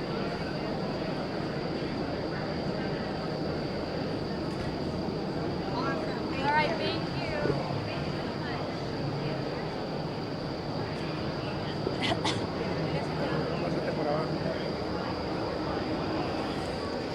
All right, so we're back here.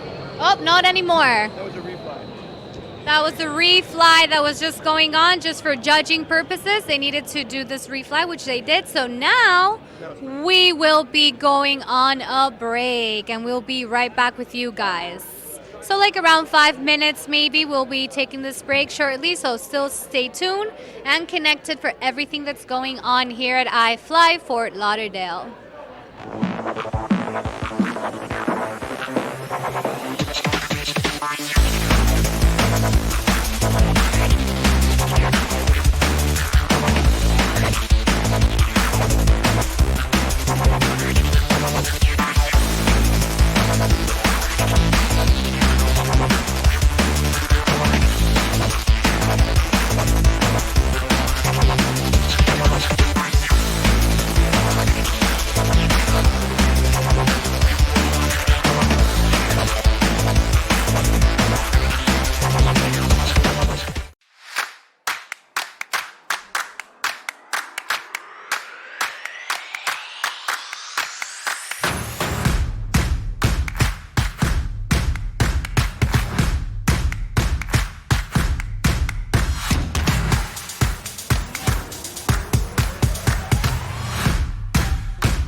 Hey guys, welcome back to the live stream at the 2020 U.S. Nationals. Right down here in Fort Lauderdale, Florida, yeah. Yeah. Oh, it's sunny, so if you are from up north, you might be a little jealous right now, and that's appropriate.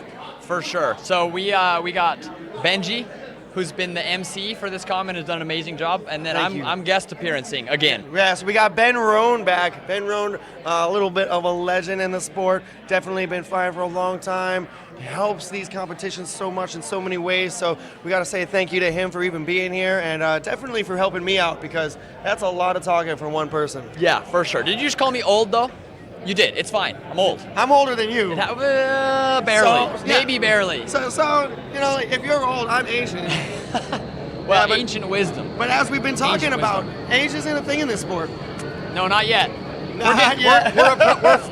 We're quickly approaching though. So we got freestyle junior speed checks happening, and Carly Chambliss is now in the tube. Looking good, yeah. So this is the Junior Open. We're gonna see some, wow! Yeah. Crazy good helicopter there. Definitely some of, I've watched and helped Carly fly some, and there are definite moments of brilliance in her flying, and she's just getting started. This is her second competition ever. Oh, really? Yeah. That is wild to think, because she's already flying at a crazy good level. So good. She's so good. And she, with her long limbs, there's something about it with the way that she controls her legs and her arms looks so good. It definitely brings that dance aspect into the tunnel, and whoa, that was a new one. I don't think I've ever seen that before. Can you do that? No. Would you give it a shot? Wait, is this speed checks or are we go time? We are round one free. This is no speed checks. They're getting in there. Oh, they're in. I don't. Wow. Hold on, that can't be right. I don't see a timer or anything. Yeah. This I think must we're going be speed checks. This Yeah, must be speed checks. Okay, and we're just jamming the music as we're doing speed checks. Okay, but I think you did see a pretty good portion of Carly's routine there. Yeah. I've seen her warming up. I helped her a little bit build some of this routine. So there's definitely some moves that she was warming up with that you're going to see when she's flying. Yeah, she's got some fire speed on those spins and twists. The body control is definitely there. Yeah, and you know, that's one thing that you can look for in these freestylers. Everybody in these open categories, you're going to see a massive amount of body control. You're going to see their legs straight, their spins are fast, their flips are on point, they're usually spotting where they want to flip and when they want to stop it. Nice. Yeah, so this is Sydney from Denver, and I think if you've seen any U.S. competition, you've seen Sydney. Yep. I think she competes in almost every U.S. competition, in almost every discipline, and pretty much I feel like she podiums in every time that she's in the tunnel. She's a machine. She's lived on the podium for over a year now. I think, yeah, longer than that. Yeah, well over a year in every discipline. Yeah, she is an absolute machine. So now in the tunnel doing her speed check, I believe this is Gigi from Chicago. Is that right? We're getting names sorted out here, guys. Sorry, we don't have our sheets in front of us yet. So this is Kiana. Yeah, Gigi. Kiana. Oh, I'm sorry, Kiana. Where's Kiana from? Not sure where Kiana's from. I'm digging the suit. I like the design on the suit. Nice head-up spin there. What do you think about the G-Force? The new helmets, the G-Force. The G4 is so much nicer than the G3. Yeah. When you change the number on something, actually giving it an upgrade is nice. So I'm glad that they actually made some redesign choices. Yep. So Kiana flew great. I'm excited. So I haven't seen her fly much. I've seen her fly with Sydney actually in a couple competitions. Okay. So I'm not 100% sure where she's located, but I know that she has some time with Sydney and they've flown on teams together before. I am looking forward to seeing her routine, definitely. Now we have Elijah in the tunnel from Seattle, iFLY Seattle. And again, if you've seen U.S. competitions, you've seen Elijah. He is a little ripper.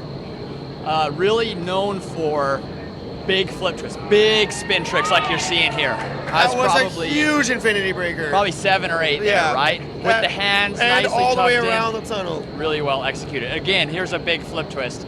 So you will see the different style of different flyers coming out here. But I think who you're going to see on the podium is the flyer who really can put all aspects of flying together, make it look seamless, make it look easy, but not too easy.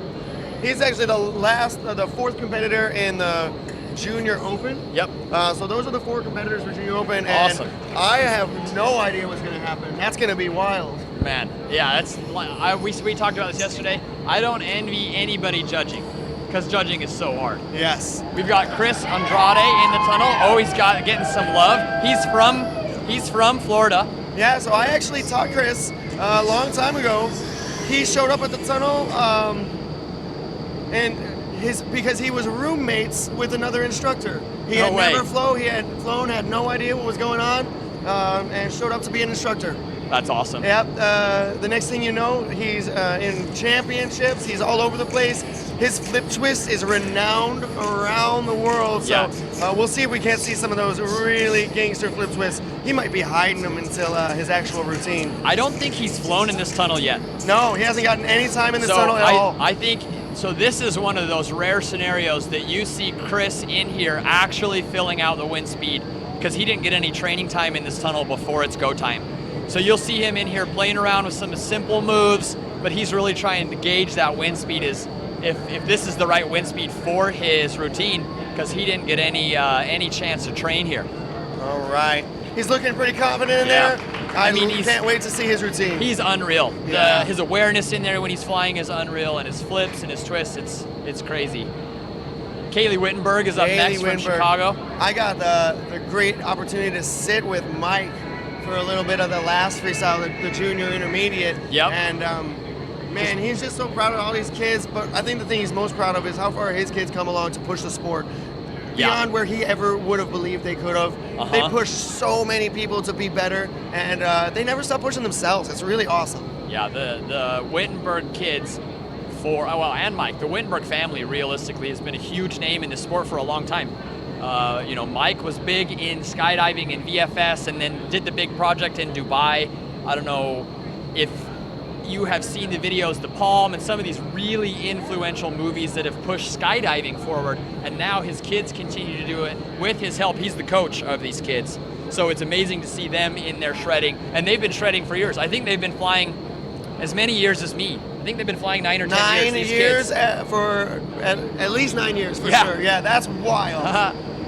So we've got Blake Cullen in now from Portland, and Blake is also a really big trick flyer. Yeah. You'll see Blake throw some really amazing, nice spins, and it looks like his flying is cleaning up nice as well. He's a big guy. Yeah, well, in a lot of these trick flyers, they kind of focus on the tricks and they don't focus on the other flying, the dynamics, the linking, and it's pretty obvious, but you can see that he's definitely been putting time in. Yeah, it's looking really good.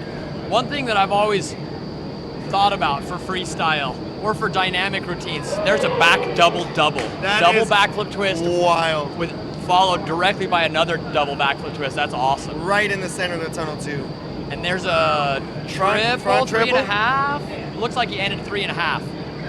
And one interesting thing that Blake does, I don't think you see anybody else in this competition will do, he will throw triples from his left and from his right. He will go good side triple, bad side triple, which is insane. I mean, I struggle doing a triple my good side. When I try to do a single my bad side, I feel like it's almost like you're starting over again, right? Yeah. Like amateur level. Absolutely. I yeah, feel like my weak side is very obvious to me. So when people fly through their weak side with that strength, it's such a cool thing to see. Yep. That's so much work. It's so much discipline. So much putting yourself out there and just saying, I'm going to do this. I'm going to do this no matter how hard it is. Just give it a shot. Yep. So now Joe is in from Texas.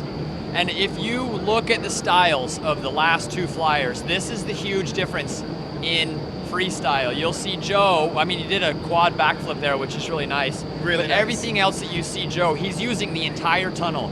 He's using from the ring all the way down to the net, the whole sides, being really efficient with his body, Where Blake, a lot of his big moves are centered and doing big spins, big tricks. So this is going to be a really interesting competition to see how different people's style is and what style the judges are favoring in this competition.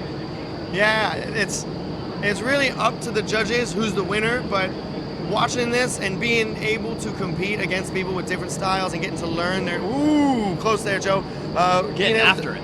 Being able to learn from other people as you're flying yourself, that's one of the big parts of doing this. I think that competitive spirit, you see someone do something, and then after every competition, you will see tunnels all around the globe be fired up. They are at their home tunnel watching the latest competition, learning the new tricks, learning the new lines, and figuring it out. Sadly, that kind of tends to fizzle out, right? Yep. People are super pumped about a comp, and then they kind of lose that motivation.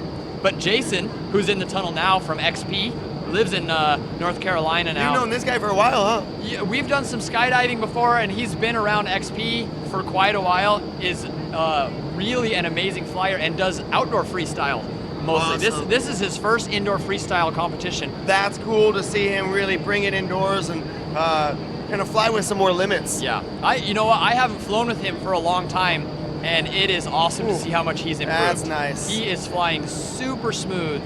Really showing great body control in there.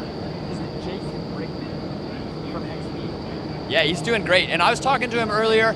He wanted to come to this competition just to learn something new, to push himself out of his boundaries, and he's flying amazing. Looking good. So, man, that competitive field is pretty stacked. We got James Rogers here from the Tampa Tunnel. This is going to be one to keep your eyes on as well. James flew really well last year's competition, but didn't quite make the world bid. So I know that he's pushing hard. This year, I don't know if anybody trained more than James this year. I don't think a single person could have. He is laser focused. This guy is out for gold or blood or whatever you want to call it. He's looking for it. He's really focused, like you said, on that winning, on making sure that his talent doesn't go unrecognized. Right. He's done a really nice job about cleaning up his flying this year. If you look at the control in his body and all of his tricks, and he's got some big tricks in his routine. Some really and so nice watch him ones. fly like this is great because when you watch him fly dynamic, he's so fast. Yep. And so tight. It's hard to imagine him being this graceful. Yep. Yeah, that I think that's really where you're seeing the sport of freestyle going is you have to be good at dynamic to be a competitive freestyler. And then vice versa, you have to be good at tricks to be a competitive freestyler. It really is combining all the disciplines, putting them together and making you be good at everything. Yep. It's so competitive, this field is. Who is this flying? This is Nicholas Fronda. All right, so Nick, with the iFLY instructor suit, I'm not sure which tunnel he's from, but he's flying super nice. Yeah, I'm not sure where Nick is from either. You know, it's to see these newer competitors in nationals is something cool. I'm really excited. It's always nice to see everybody come back and improve year after year, but to see new competitors, fresh blood in here, getting that competition experience and learning is really nice. It is. It's awesome. It shows that we're growing. It shows that you don't have to start when you're 5. You don't have to start when you're 10. You start whenever. You can be competitive. You can really push yourself out there and be a part of this. Absolutely. Okay, it's game time, Benji. It is game time. I am checks are ready done. for this. I won't lie. I'm sweating a little bit. I'm so excited. Okay, before we start, how many of these kids are flying to Billie Eilish? How many people are picking Billie Eilish songs? I'm saying at least 2. I'm really hoping for some 90s hip hop. Well, I think I don't know. We're gonna have to see. I might lose out. You can't always get what you want, Ben. That's right. Well, wait a minute. Are you referencing music there? You can't always get what you want. All right, Maybe, Carly's maybe. in. Here we go. 3, Nice. All right, 2, Carly. 1, and we go. Carly Chambliss. Yeah, looking good already. Such a beautiful open body position. showing so much control. This split helicopter spin while she's rotating around the tunnel is awesome. Really well done. Orbiting that, not catching a toe, Yep. impressive.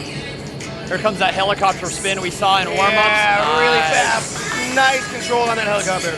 Powers up along the bottom to get back up top. Nice anti-breaker into a front layout. Showing off some of that dynamic skills.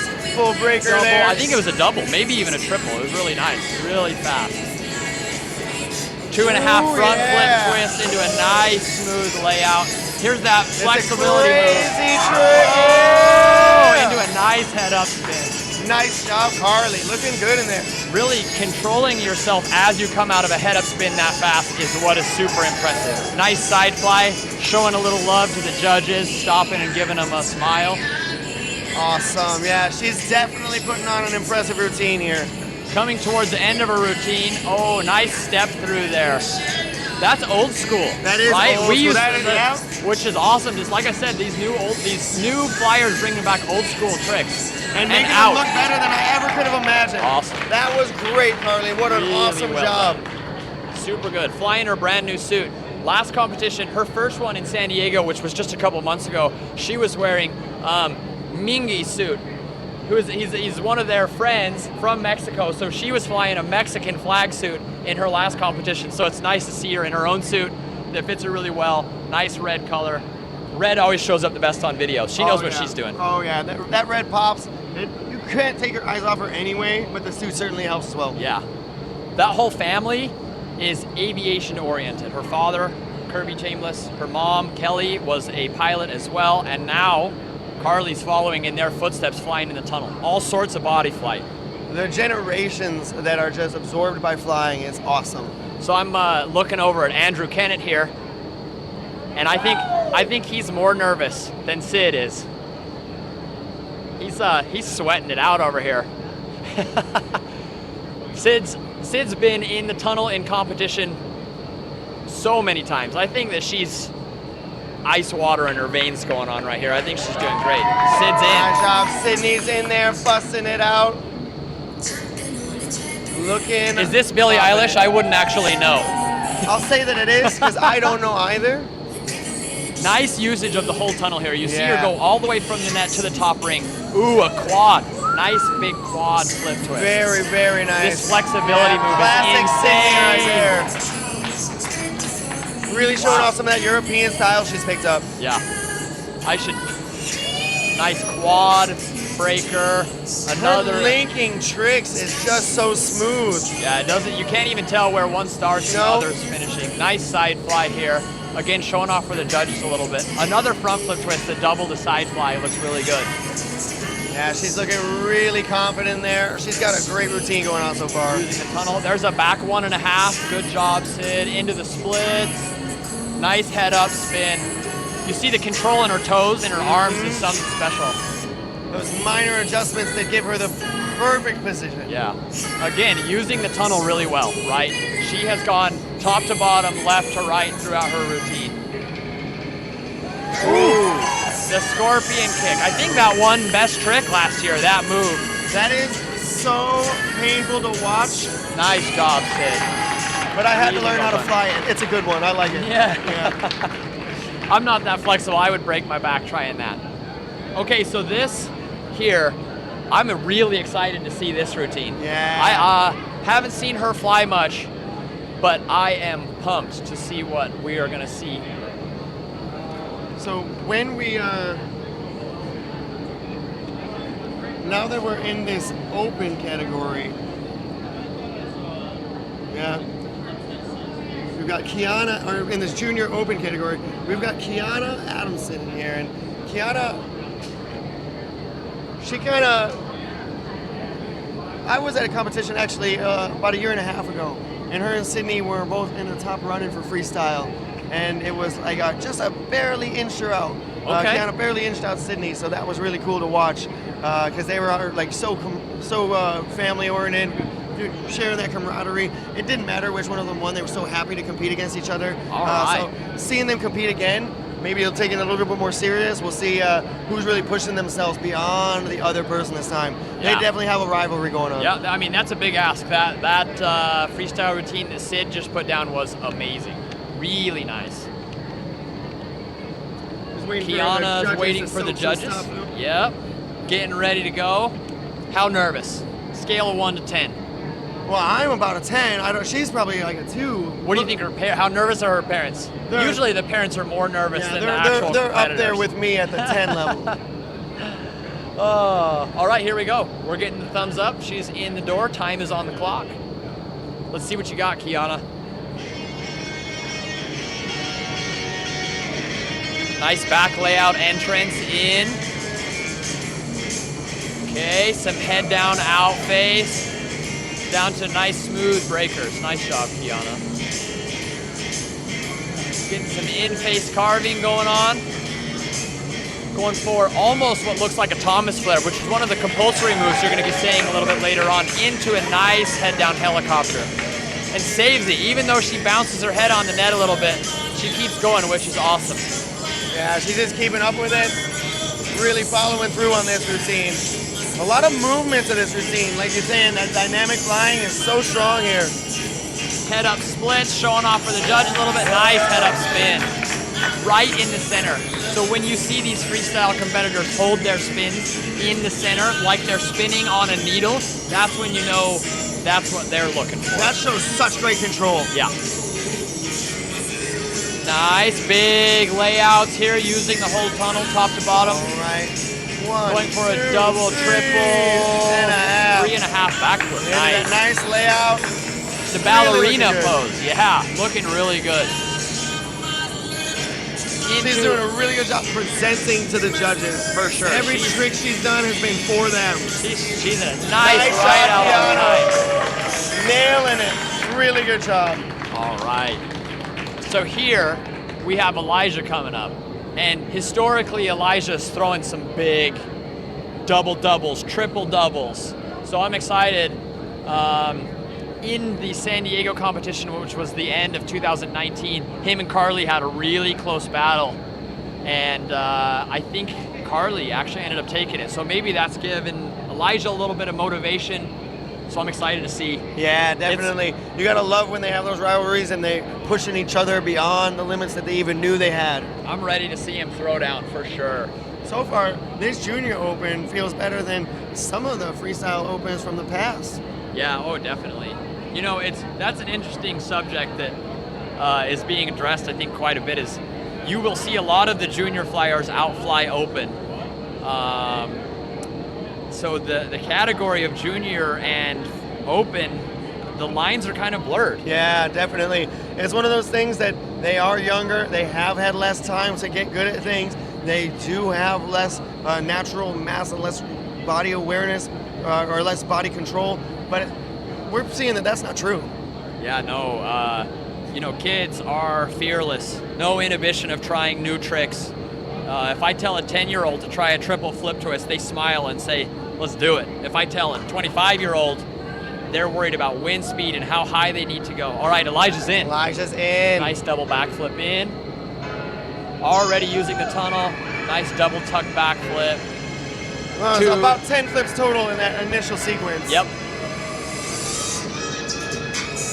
Nice head up side carve. This was made popular by Rafa and his world routine. Nice little walk along the wall there.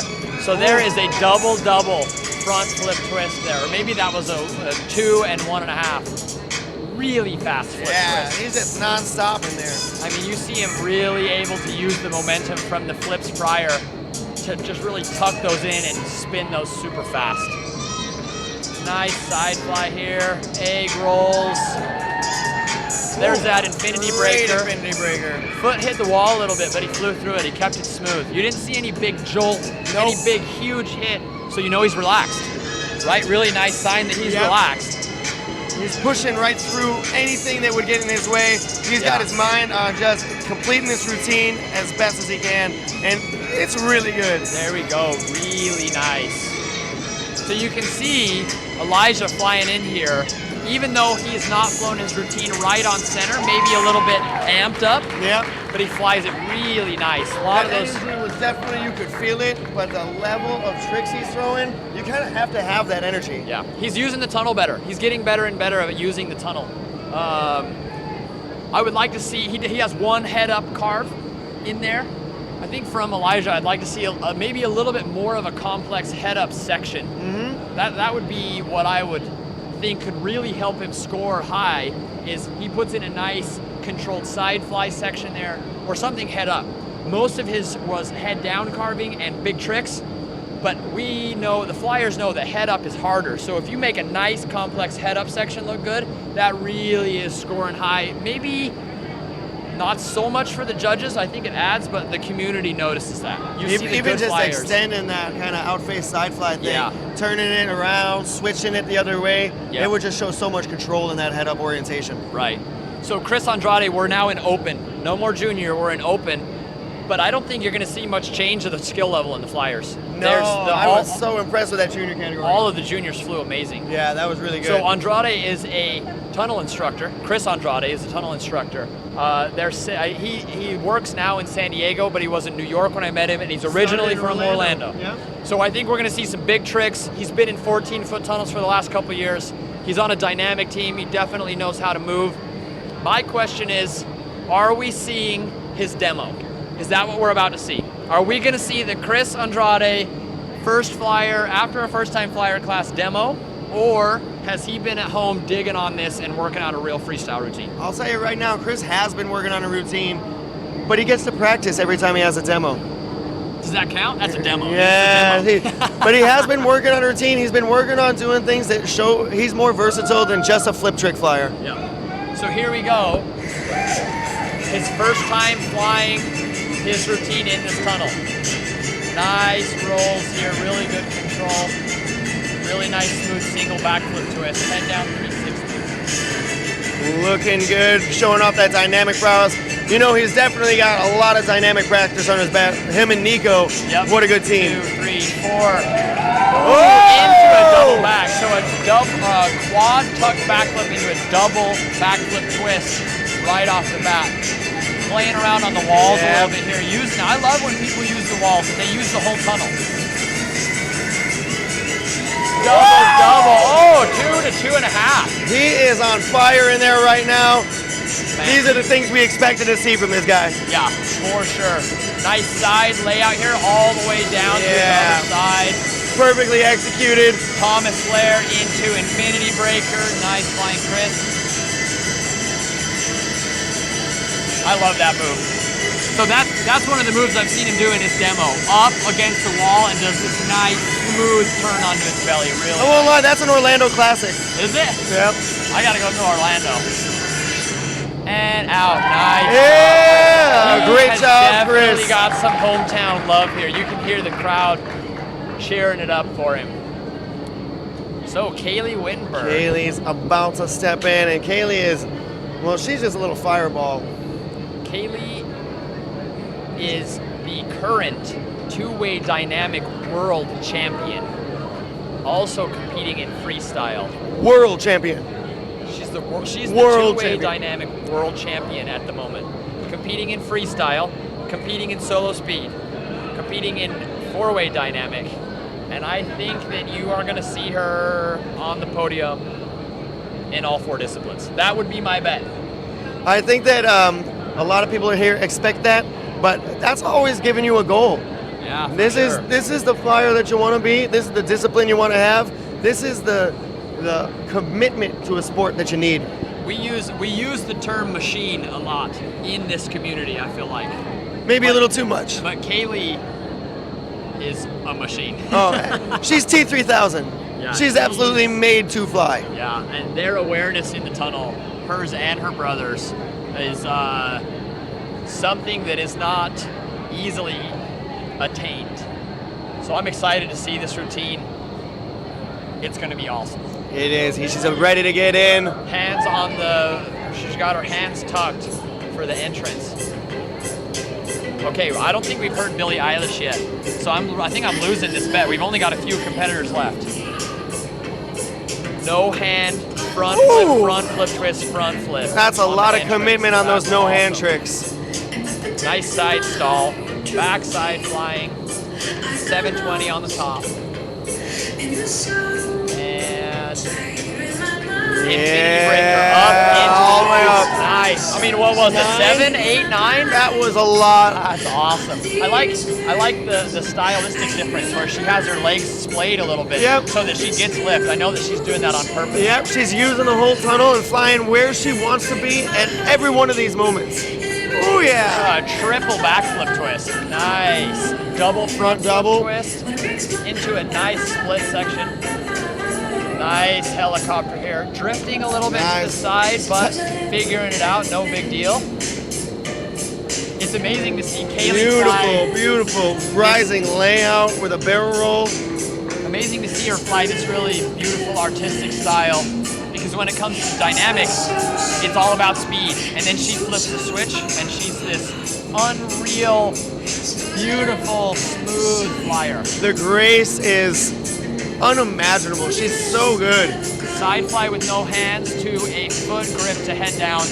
Man, honestly, I've never tried that. I might die if I tried something like that. And exit with wow. And I think that she got out. Really pushing the envelope there from Kaylee Wittenberg. I think she got out on 0. There's a clock counting down on the timer, just to help out the judges and just to help with some logistical stuff. And she got in as soon as they started the clock, and she got out on 0. I think that's about perfect. I think she flew it about perfect. She's got to feel really good about that. I know Mike was over there ecstatic, so if you can impress him, even though he's her dad, you've done something right. Mike is super good at training those kids. He knows when to give them the information that they need to hear, that they need to improve, and then he also sings their praises. He knows how to support them so well, absolutely. Okay, so Blake Colin from Portland is up next. I think we're seeing a triple, a double flip with 3 spins in each flip. I think we're gonna see a 6 double flip twist. Really? Yeah, I think so. I mean, it's gonna be hard for us to count anyways, but I think it's coming. All right, well, don't blink. He's about to get in. And then we're gonna also see flip twists both directions. Some nice side stalling. Tick-tocking, I think is what the kids call it, the tick-tock. Nice 720 head down into, so you can see here, he's been in the lower half of the tunnel. Yep. Even when he's flying these dynamic sections, he's staying in the lower half. Something he can maybe work on. So there's a 1.5, I believe. Looking really smooth in there. Okay, Yeah, so I think that's that was back, a triple. I think that's a back double to a triple, but the first one I don't think was a triple. Nice stylistic head down out face here to backside carve. Walking it out a little bit. Yeah. Looks good. Nice side carve, side fly carve going on. Probably a Infinity four to back to side slide, yeah. That's cool. Building a lot of power along the bottom. Here we go. Now he's using the tunnel. Nice place. There we go. Here's the big one. Okay, so there's that flip twist sequence that I'm talking about that he's spinning both directions. Yeah, the so first one goes right, and then the one second left. one goes left, and they're both triples. So that right one was so fast. Folks, don't try that at home. I mean, seriously, that is an insane combo, and I don't know if it's ever really getting enough credit. Starting that momentum is hard enough, but stopping that momentum and still having control in your whereabouts, that is really insane. Yeah. Really next level flying. The thing that it really impresses me is you'll see a lot of these competitors doing triples, but I think that Blake's the only one that's doing a triple his bad side. At both least directions. in this competition, Yep. yeah. Up next, we've got Joe. And here, I haven't seen Joe's free routine, but I'm pretty sure there's going to be a large stylistic difference between what we just saw from Blake and then what we're going to see here. Joe's from the Woodlands. I think so. Yeah, He's a Joe, I'm Woodlands pretty guy. sure Joe's Woodlands out in Texas. I met him before. He's a great guy, and excited to have him here and watch him fly. Woodlands has produced some really nice tunnel talent. I did an FITP there. Thank you. Yeah, that's you. Oh, it's you. No, it's not me. It's Thank definitely you. not me. They've got such good training down there, such good coaching going on. The skydiving community is so strong there that Houston, it absolutely. really brings a lot of that energy and a lot of that need to better yourself into the tunnel. I think Harold just walked into view. Oh no, it's on the other camera. But Harold, who's also from the Woodlands, just walked through. He worked at Woodlands for a while. But yeah, Woodlands has sent out some of the smoothest, nicest flyers that are here in the States, which is awesome. Harold's definitely going to be judging Joe. I know he had a lot to do with his training in the initial stages. All right. Joe was given the 3, 2, 1. I think he's waiting on his music to start. Here we go. He can't hear it. He's saying he can't hear it. I think we're going to have a little bit of an audio issue here. Oh, he's in. Never mind. Nice backflip in. Here we go. So let's look at how much of the tunnel Joe uses. Nice side fly here. Switching over to the backside. Yeah. Doing the walk, the tick-tock. Staying nice and centered on that sideline. Nice head-to-head cartwheel, keeping the outface carve going. And the cartwheel the other way. Yeah, that outface cartwheel both ways. Cool flip twist, cool rendition of a flip twist. Really flying it, laying it out.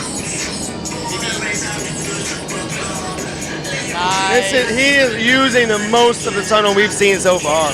Yeah, he's looking to get after using the power on the bottom, push him up. Nice infinity breaker. Hit the glass a little bit a couple of times, but he's flying it out. 1, 2, 3 and a half. Well, 4, depends if you count starting head down. 3 and a half really and a nice layout. Job. His music cool has either flip gone twist. really quiet and he's Bam. out. All right, nice job, Joe. This is his first competition, first freestyle competition. That's awesome. So he's just taking that instructor demo skill and pushing it to the next level. I think so, yeah. When I saw him training a little bit, he was doing his compulsories the wrong way 2 days ago. So I think he's here just getting the learning experience. We talked about it a little bit. He's super pumped to be here. He obviously rips. I mean, we saw him fly super nice. Yeah, that's a great flyer. I think he got out a little bit earlier than what he told the judges, which is going to hurt his score. He had 15 seconds left on the timer that he gave him. That's a couple points. That's a couple points. Yeah. Every second is 2/10 of a deduction. Yeah. So that's hurt. That's hurt. Maybe he can sort that out. Hopefully his crew or somebody can tell him, you know, just get in there and fly a couple more lines. Watch that clock. Stay in there longer. Who's next? Looks like we've got Jason Brigman from XP next. Yeah. And this is we talked about Jason doing outdoor freestyle. He's an outdoor freestyler. I believe they got second in the world last year at World Champs. That's awesome. That is a competitive field as well. Yeah, definitely. Definitely a cool one to be in. I haven't flown much freestyle in the sky, have you? No, not even competitively or really even just as fun jumping. Freestyle is something I really picked up as I got into the tunnel. Yeah. I'm trying to think. I've done a couple of skydives with Jen that I kind of follow her around and let her cruise. And she's done a couple with me, but I haven't put a lot of effort into freestyle skydiving. But the way that these guys, Jason and his teammate Josiah, organize and orchestrate when the camera guy's going over and when the flip twists are happening and breakers and all this smooth, beautiful flying is something else. You almost have to be a video director, producer, and a great flyer. One thing that Mike Wittenberg and I were talking about, have you seen the new Fusion cameras that have 360 view? Yeah. That you can actually flip the camera view? I can't take credit for it. Mike was going to tell Jason about it because that could save a lot of skydives. You could flip it and say, no, that wouldn't look good. Flip it back, oh, that was cool. Maybe something that can be utilized in the future for freestyle skydiving. Music's on. Jason's putting his visor down. He's in. Starting with a nice layout stall. This big open flying going on in here. Yeah, looking nice. Nice head up or two head up cartwheel from head down, staying straight. half breaker on the bottom with head up spins along the top. Nice front layout, a lot of control in the hips. Yeah. Nice Those legs haven't come more than 6 or 7 inches apart till that flare right there. Out face to out face with a front flip twist. Nice. Down onto his side. This has become extremely popular the last couple of years, this side carve side spin. Yep. Apparently head down was not complicated enough for people. No, you got to learn how to fly different axes now. Okay, I think that's called a Phillip flip. All right. After the infamous Phillip from Europe has coined that move. I think he was the first one throwing it. That was a long time ago. Nice lay down on his side there from Jason. And he side flies upright out. Very nice control. Really creative exit there. Awesome. So you'll see Jason flying on his side with his hand out above his head. Generally, that was a couple of years ago, that's how we were doing side flying. Yeah. And then, as it's evolved, you've seen people now putting their hand directly under their shoulder, which is actually easier. Yeah. Easier once you get that balance creates point. a point of balance. Yeah. So, not sure if that's stylistic that he's going for there, or if that's just what he's most comfortable with. But it's interesting to see that side fly come out now, instead of the one with the hand directly below the shoulder, looking like a T or iron cross or whatever it is you want to call it.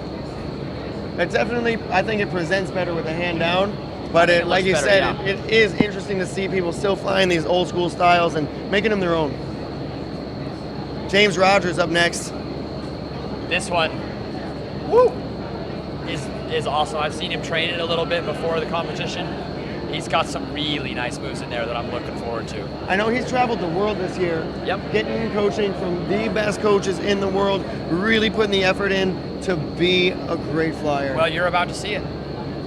You're about to see the work that he's put in, because it's unreal, some of the stuff that he's doing in here. Some of my favorite freestyle flying that I've seen, actually. And that is a compliment, man. Yeah, That's awesome. That's awesome. Really good. Hopefully when he hears that, he doesn't get too big in the head. I don't think so. He's too focused. He is so focused. Too focused. I spent the night at his house last week, and we were playing in the pool, and he was inside watching video. No joke.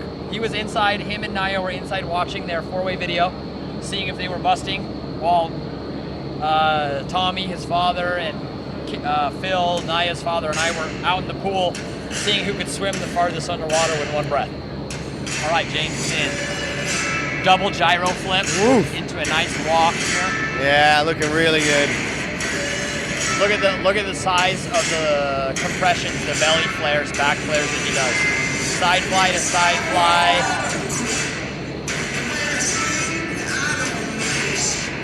Beautiful. Big breaker there, which is looking really nice. And then right back into this smooth, big, beautiful line. Lots of side flying you'll see here from James. Really nice control through the hips and legs. Yeah, definitely. Great combination of those big open moves and the fast tricks. The Leo move into a huge flip twist. Oh my God. James! I think it's 7 or 8. I don't know. It's hard to tell. Walking it out a little bit. To a nice helicopter. Super nice. That's one of the fastest helicopters out there right now. Yeah, I think so. That we've seen in this competition for sure.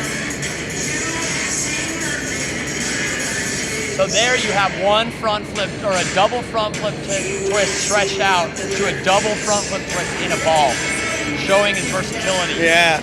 Oof. Nice side fly with no hands, back up to infant. Wow, Right the out of the way. timing, so good. You have to be beyond impressed with that. I was talking it up and he delivered. That flip twist, man. That flip twist was one of the best things I've ever seen. Woo! Yeah, that flip twist is I hope he's in best trick with that. I think he is doing best trick, and I mean, that's what I would do. That is the best trick. That's the best trick I've seen in a long time. It's so hard to see how many flip twists happen when they happen that fast, but I think it's a 7 or an 8. But it's really, it's a strange flip twist, right? Because he does one full flip, and then instead of completing a second full flip, he actually bounces back and comes back over the other way. So it's a front flip, triple and a half to bounce back quad. Yeah. Ish. Yeah, that rebound, he keeps the spin up. Yeah. Which is so intense to keep that momentum and be flying back and forth. How long does that momentum maintain? Let's put him in the 32-foot tunnel, but he has endless space because it was drifting. You saw it in the routine, it drifts a little bit. How many spins does that momentum maintain if you put him in a 32-foot tunnel? 15? I think he could probably double it, yeah. I think he could probably double it. I want to see it. I think he's gonna, I'm sure he'll go check out that tunnel at some point. Hopefully I get to see video. Yeah, I'm just gonna try to keep in touch with him, find out when it is so I can be there for that. I would like to be there for a world record. Yeah. So found out Nick here, he's from Fort Worth. Nick from Fort Worth? Yeah, Nick's from the Fort Worth tunnel, so those guys have been shooting him a lot of love online, and he is definitely in here with a vicious instructor flying style. Yeah. I would also like to point out that this is maybe our first Billie Eilish song, so I've got one so far, but And this it's is not our a last junior competitor. Yeah. Yeah. It's our last competitor of this round, so I was 50%. Nice line. Do you know if Fort Worth is a 12-foot or a 14-footer? Pretty sure 14, it's a 12. So it's good to see him using this much of the tunnel. He's when he definitely comes from the flown in 12-foot. some other tunnels for sure. Okay, back flip twist, half back flip twist actually, nice. Out face to out face, nice smooth switch there. Fort Worth is a full-size tunnel. Okay, yeah. But you can see here, this is the thing that we've talked about, using the tunnel properly. Nick's whole carving section here, he's not changed levels. He's been a little bit single-dimensional with using the tunnel. He's still on the same level. So this is something that he can improve using more of the tunnel. 1, 2, 3, and out. Nice job, Nick. All right, we'll take it. Nice job, Nick. So that was our open category, and now we're on to Freestyle junior. This We're is the back. junior compulsory round. Is it? Which compulsories are first?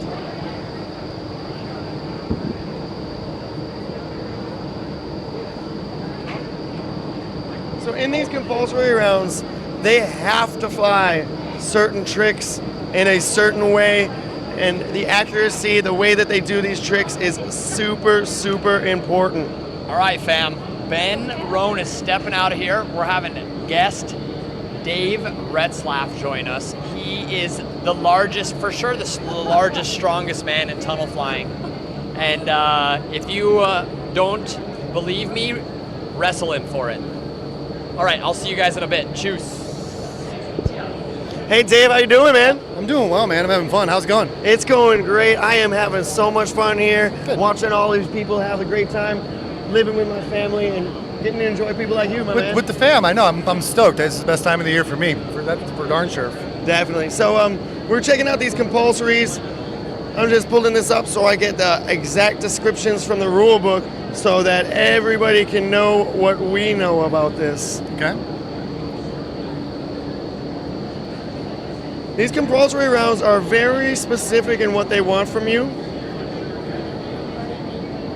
One of them's Thomas Flair and Milwaukee, or The Mana Space Lab, and then also that belly 360 stall. Oh, it's the belly out barrel roll. Yeah. So for those of you that don't know what you're looking at here, the Space Lab is basically like a walking over back layout. So it's where they're kind of stepping over with their feet. That's right. No. Yep, they're stepping over. They're walking in a layout. They're walking in a layout. 4 perfect steps at each 90 degrees of that layout. 4, okay. And then you've got the Thomas Flair, which is essentially a breaker into a head-down helicopter With presenting to the judges. Wide legs. Wide, on that, powerful yeah. legs. Yeah. Okay. And then you've got there's basically like a belly out full barrel roll facing the center line, so facing the judges, and they're looking for symmetry and making sure the body is not drifting on the barrel roll. And that you lay all the way down on and your get nice belly. and flat. Yeah. Nice and flat, not bending the legs. And then what's the last one? Can't remember. Those the back tucks. Back And tucks. then There they are right there. tucks, Back yep. tucks. Boom. Great job on those Double back tucks. Those look clean. Carly is a really, really strong flyer. This is Carly Chambliss. And she comes and trains in Oceanside a little bit. We get to watch her train down there, and it's humbling to watch her fly. She's really, really good. There it is. Nice job. Nice job from her. All right, here we go. We got Sydney. We got Sydney Kennett up in the door right now. She is out of Denver, Colorado. Super, super strong flyer. She flies everything. She flies VFS, dynamic, two-way dynamic, four-way dynamic, all the things. So yeah, we've got this actually 360 barrel roll stall, head up 360 breaker, and then the You're looking at the dynamic. You're looking at the dynamic. The tucked back loops. Tuck back loops. There you go. So tuck back loops. Yeah. Solo freestyle compulsory There you one. go. Cool. Freestyle compulsory one. Yeah. So that head up 360 breaker, you don't see a lot of people doing head up breakers who aren't really in this category. It's a hard move, and it's kind of really hard. It's one of those things that doesn't look very good until you've repped it out a lot of different times. Okay, it's game on for Sydney. Here we go. Sydney's in there.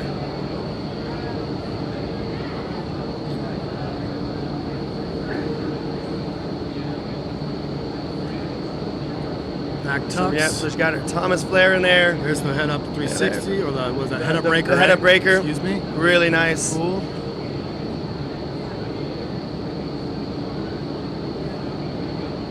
Barrel roll. Really clean. Yeah. A lot of precision. That's going to score well. It should look effortless. If it looks really easy, then they're flying really, really well. two. There's the double tucks. Beautiful. Really nice. Looks like that was right on the line from our perspective over here. And out. Boom. Really good, Beautiful fly Sydney. from Sydney. Really good. Really beautiful She fly has from put Sydney. her work in to make that a thing. She is a focused kiddo. She flies like an adult, but she's 14 still? Yep. Yeah, she's 14 years old. Kid's a monster. It's really cool to watch her fly.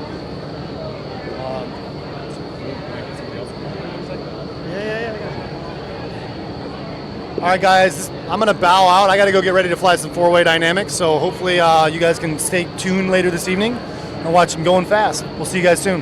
Thanks so much, Dave. Awesome. So we got Dave in here making some commentary for us. That's really awesome. And now we are on to our next competitor. We have Kiana Adamson in there. Hey, what's up, Hey, Jen? Benji. Jen is on, So now we got Jen Roan. commentating for Freestyle Junior Open.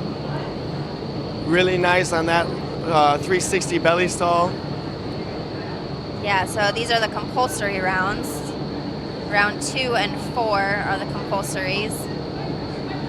Back tucks, Nice back a little wobbly on those, but centered for sure.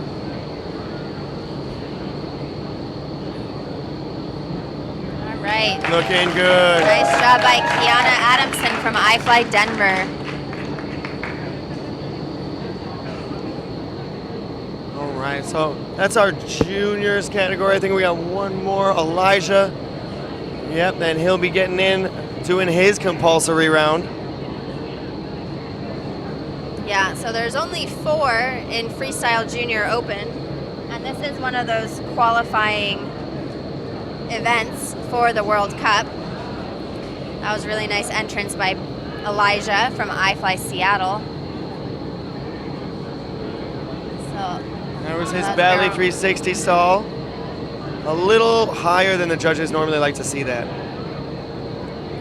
And they do have to There's have his those head up lined breaker. up right in front of the center line, is that right? It's not just about doing it correctly and making it look good, but you actually have to do it in the exact right place. Right, you have Yep. to be, it's facing the judges and ending still facing the judges. Still is facing the that judges right? on that center line and also in the center of the tunnel as far as the sidelines are concerned. Yeah, and it's different for each compulsory, right? So he's the Nice back job, flips. Elijah. Yeah, that was awesome by Elijah. And so the Yeah. back flips, those are facing the sidelines. Yeah, is those that are right? side so to they side. can get a side view. Yes, but you have to be doing those backflips on the center line with your side body. You have to be squared that up. makes Yeah, sense. if Okay. you're moving off of the center line forwards and backwards They're towards gonna each one of the penalize you for sidelines, that. they will penalize you for that. Yeah, so this is not This is no joke. These compulsory rounds are really where we see the specific flying skills put to their maximum test. Right, and it really can make or break the scores, right? So there's 5 total rounds, 2 are compulsory and 3 are free, so they really need to nail those compulsories. And make sure that you're not just going in there, getting good at tricks, not learning how to fly, and getting lucky by impressing some judges. Yeah. Chris is pretty good at impressing the judges. He's doing a great job there. Here's his head-up breaker. Yeah. Oh, really nice. That was beautiful. Should be lining up for his Back tucks. 1, 2, nice. Ooh. Oh, it was a little shaky at the bottom. Shaking on the landing, but he didn't go up at all. No. Right in front of those judges. They're going to love that. Nice kick off the wall and out. Nice. Great job from Chris Andrade there. So we are on the open category for freestyle. This is not junior anymore. We're just open freestyle. And that was Chris Andrade starting us off with the compulsory round, round 2. All right. Oh, Kaylee Wittenberg. Shaking it off. She nails her compulsories, so This we're is a probably person going to who see some puts the textbook work in. Yep. compulsories You want to know right how here. compulsories are done? Pay attention.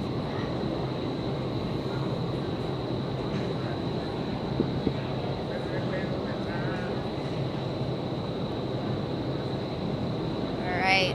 Nice. That was a perfect 360 belly stall. Looking at the lines, making sure that she's accurate. Looking at the judges, making sure they see her.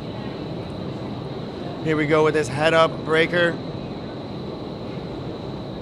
Well, they haven't really been done much better than that. No, that was awesome. Yeah, I was just talking to Dave. That is such a hard trick to make look nice. It's why so many people don't do it unless they're doing it for compulsories. Super nice back tucks. And she's out. Almost as if those back tucks did themselves. Yeah, that- She makes it look so effortless. That was So amazing. Kaylee Wittenberg finishing up that round 2, the compulsory round of her freestyle open.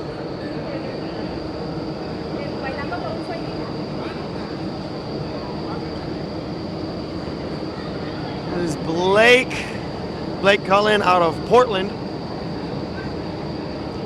And he is going to hop in and show us how well he's been practicing these compulsories. All right, that was his. The 360 belly stall, they don't really like it if you're descending before you're on your belly. The whole thing is you're supposed to do it all in one spot. Right, that makes sense. And he kind of, Head-up breaker, really nice. That was a great head-up breaker. He's gonna go. And it's hard to get out of that trick without something that doesn't change your body shape. But the judges do like to see you holding that body shape, that you were committed to it all the way through. And finishing it.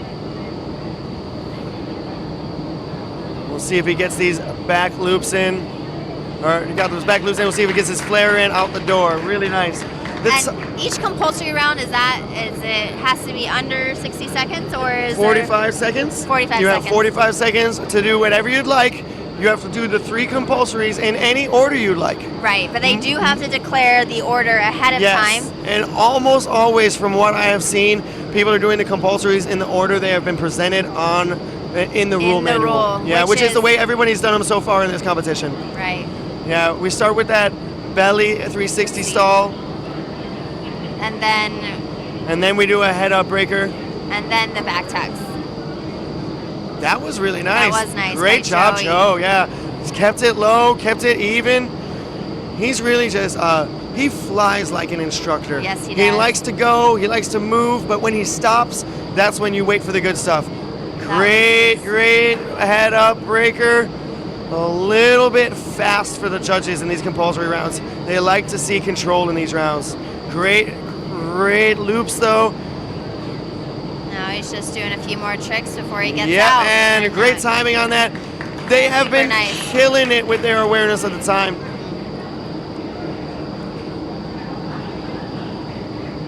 I don't think that you get deducted for getting out early on a compulsory round, but you have more potential to get a higher score if you stay in there If the you full stay the whole time and time. maximize your flying time. But you do get penalized if you stay in there longer than 45 seconds. Is Yes, that you correct? cannot stay there too long. And this is also the first year that they've changed. It's always been 2 rounds of compulsories, but it previously was 4 free routines and 2 compulsories. Yeah, so now it's an even number of free routines and compulsories. no, it is 3 3 and 2. free Yeah. routines and 3 2 and 2. compulsories, whereas previously a total of 6 rounds. Now it's 5. All right, he's lining up for his. Yeah, that head-up breaker was nice.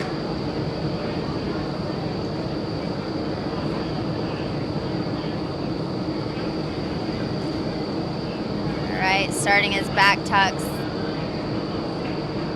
It's A little squirrely shaky on at the wall end, there, but yeah. He recovered nicely, and he should be getting out He in flies just in a second. paraclete, so you gotta think that Yeah, it's a little more space. That little bit of extra space Yeah. can definitely throw you off. He's the camera flyer for the U.S. Freestyle outdoor skydiving team. So And that is a really awesome position to have. You would think that a camera flyer has less work to do, But but no, they it's have all the so much more work to do to keep that in frame, to make sure that they're where they're supposed to be when these teams are doing their tricks. Camera flying is really hard.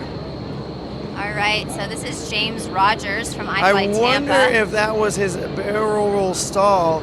Like I said, they don't really like to see it that high. It's supposed to be directly in front of the judges.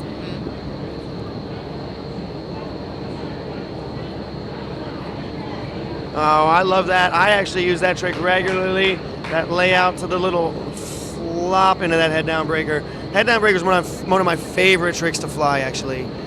Nice loops, nice back loops from James here. Man, James Rogers is So talented. wow, wow, wow, wow, wow. He is on level with everybody else in the world right now, and he put that effort in. Yes, he did. All right, Shreddy Nick. Shreddy Nick. Took Out of some Fort time. Worth. Yes, iFLY Fort Worth.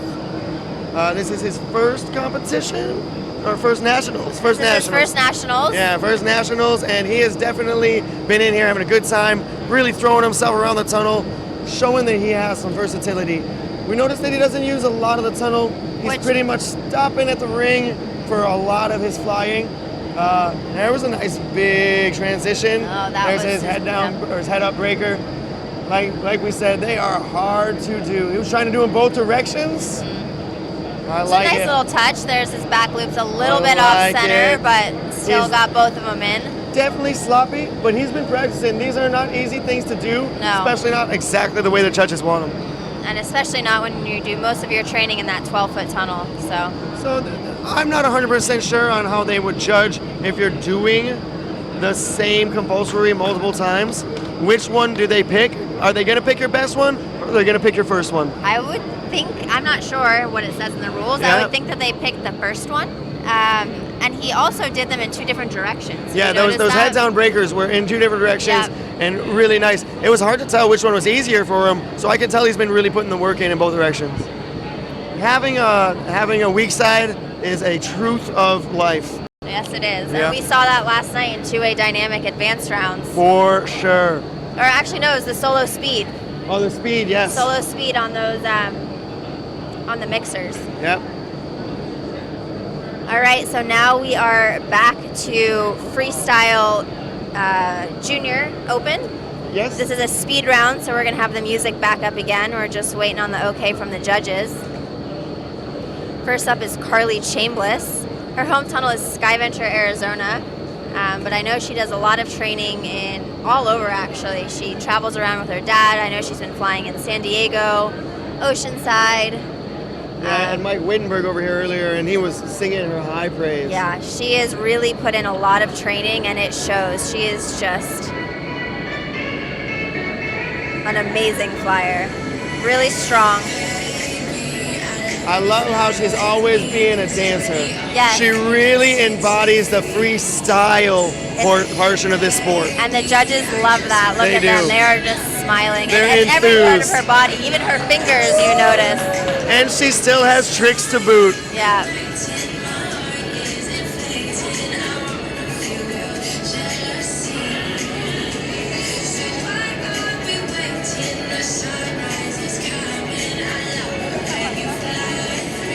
super Ooh, nice. yeah. Single, quadruple there. Yeah. Maybe a single I triple thought it and a half. was yep. That's a really cool move too. I haven't seen that one before where she puts her arms. Brand new to me. Yeah. Super impressive. Oh, that's nice Wow. too into that Flip, side twist, fly. 2 side fly. Look at this one too. It's just beautiful to watch. Yeah, super creative.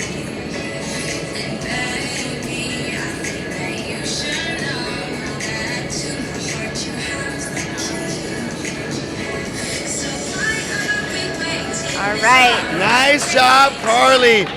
Great routine from her. Really Flawless. clean, dance oriented, very stylish, and still some really great tricks in there. Yep. So next up we have Sydney Kennett out of iFLY Denver. And that Denver tunnel has produced so much talent So over the much years. talent, so many good flyers, and it's so fun to see this whole crew right over here to the left just cheering her on. Yeah, It's one of the oldest tunnels in the United States. And it is.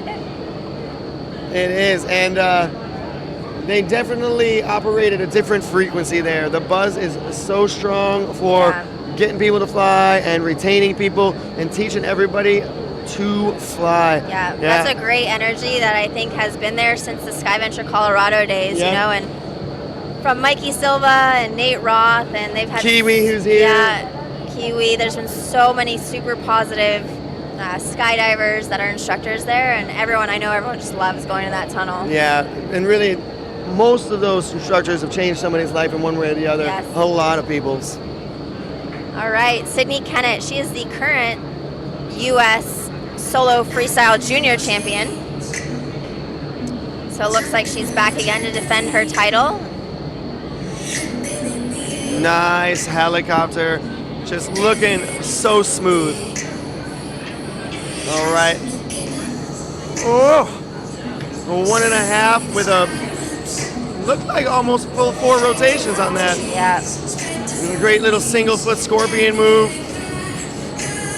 Thomas Flair into the breaker, into the side fly. Yep. And does she stop her momentum here? Yep. And then is she gonna switch sides or? Hard. Yep. Or no, she went back to the same side, but that was a full barrel roll all the way over. That's cool. Yeah, really cool handstand flying there. Ooh, bottom loop, back flip twist, into the splits, into the head up helicopter, into the ballerina pose. She just links things without even looking like she's thinking about the next trick. It just naturally happens. Yeah. Ooh, I love that. scorpion flip is awesome. So Yeah, I had to learn that myself, and my back still doesn't forgive me for learning it. Oh, you can actually do that move? Wow. Did everyone hear that? Benji can do the scorpion. I didn't know. That's super impressive. I'm excited to see that. I can do it backwards too. Can you? Yeah, like the scorpion bottom loop that these girls are doing. Wow, that must take a lot of stretching and a lot of flexibility. Yeah, it takes a lot of chiropractor visits. Oh, okay, that too. Okay. I'd probably be in the hospital. I'd break my back if I attempted something like that. And don't get me wrong, my scorpion flip is nowhere near as good as Sydney's. Oh, but Yeah.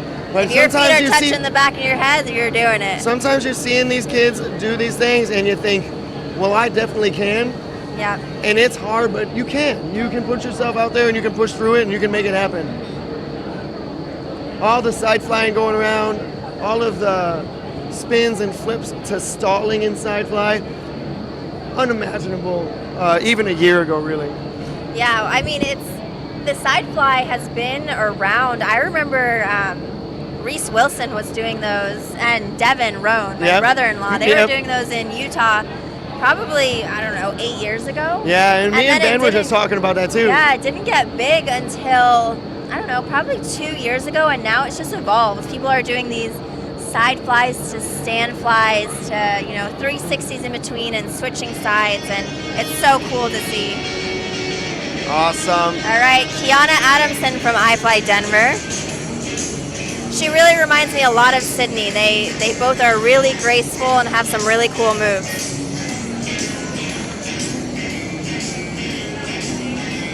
Yeah, She's Denver as well. Yep, iFLY Denver. Kiana. I know that her and Sydney have a really good camaraderie. Yes. Yeah, it You makes can sense they're tell from that the they same do a tunnel. lot of Yep. flying together. They both fly really nice and have these cool moves. And you'll see it anytime they get out, they kind of celebrate together, no matter what just happened. Yep.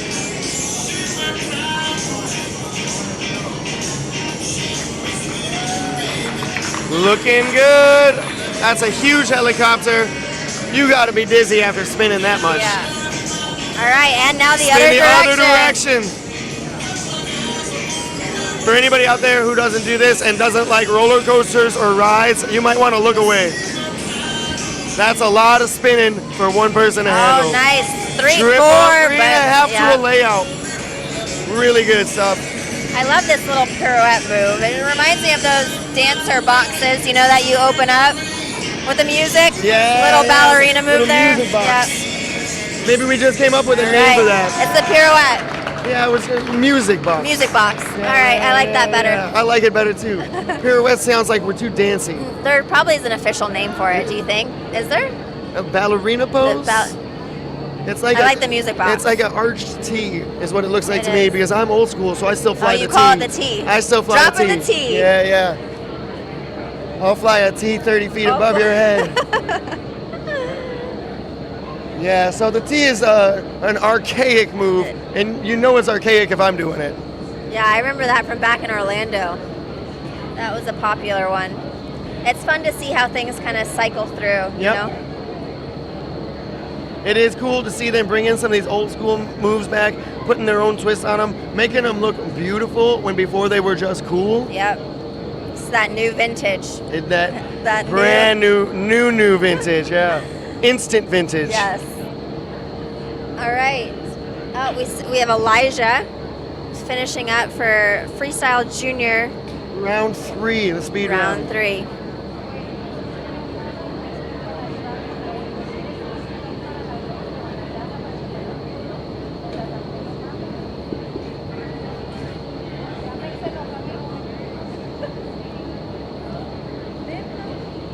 All right, so make sure you guys are leaving comments on the live feed, on the Facebook. We're here for you. All right, Elijah is We got a question on Facebook. We did this a little bit earlier, but we'll go over it again. What areas do the judges score in for the contestants? And it's 3 categories are receiving score in. One of them is difficulty, and difficulty is a decision that was made before the actual competition based on what the routine of the flyer will be. So they have to present their routine to the judges before the judges decide and give them a difficulty score. That difficulty score is actually a multiplier of the other 2 scores. So it's a big deal. it can be a big deal, but it can also, you can put too much energy into getting a high multiplier and not end up with really good performance scores, which are presentation scores and technique scores. So the technical side of things and the presentation side of things. Are you presenting to the judges? Right. And are which you is all open and even? And then technique. Are you keeping it tight? Are you keeping it centered? Are you showing control through every trick and move? There's so many factors that go into freestyle, you know, between from how you're looking at the judges, how you're flying those compulsories, what your difficulty score is. And I do actually have the difficulty scores pulled up right here. We did have Elijah who just got out. He got an 8.4, which is a pretty good. 8.4, yeah. So these are still juniors, but that's the junior open category, so we should see some high numbers from them. And yeah, Elijah got out just now with a great 3rd round. And then we're on to freestyle open. Did you want to cover those junior scores real quick?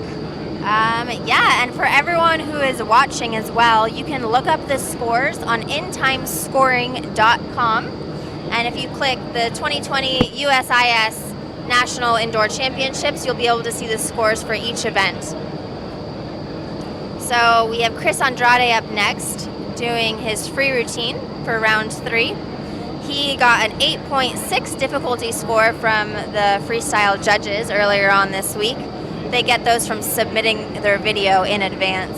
Yeah, so he's got an 8.6, so he's going to take that 8.6 difficulty and try to prove that he can fly it with control and with precision. and that's going to give him his presentation and technique scores. They will multiply that by the difficulty score, getting his final round scores. All right.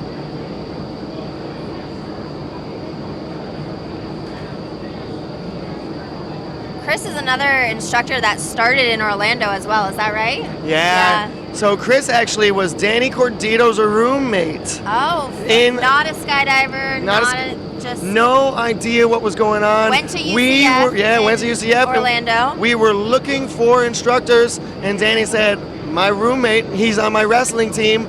He would be good at this." And he is. Wow, is he good at this? He came in with the most enthusiasm of someone who had no idea what was going on ever, and that's kind of his MO in life. Yeah, that's amazing. So how long has he been flying for? About 6 years now. 6 years. It's incredible to see just how passionate he is, and he's just pushing it. Really good stuff. Nice big layout flips. Outface cartwheels. Ooh, a little stuck on the wall there. That's okay. I love that side fly that he does. That side fly carved into the full side fly. Yep. Super nice. Great flip twist. He is one of the flip twist kings. Yes, he is. Ooh. Little barrel really flip wild. twist. That's awesome.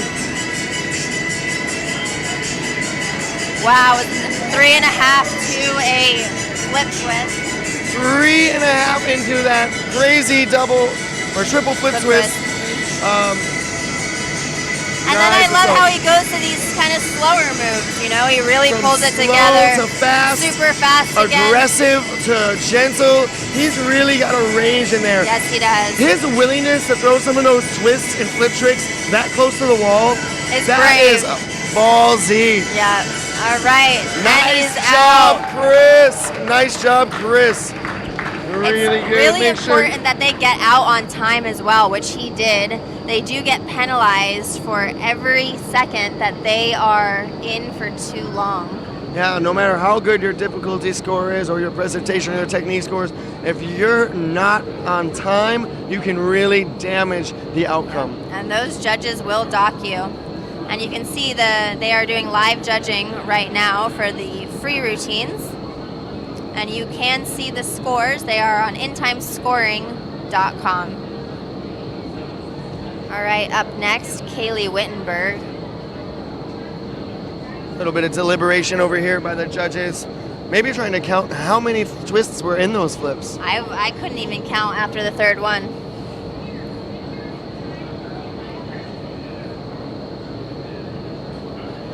All right, so we've seen Kaylee do a couple rounds already and just really look more confident in the tunnel than a fish in water. This is definitely her element. For sure. She is one of the most experienced competitors, definitely in the United States. Yep. She's one of the longest competing individuals here and still one of the younger ones. And Kaylee, she is, how old is she now? I think she's 15? Yeah. I believe that she's 15 now. Maybe she's 14 still. She's ready, smiling at everyone.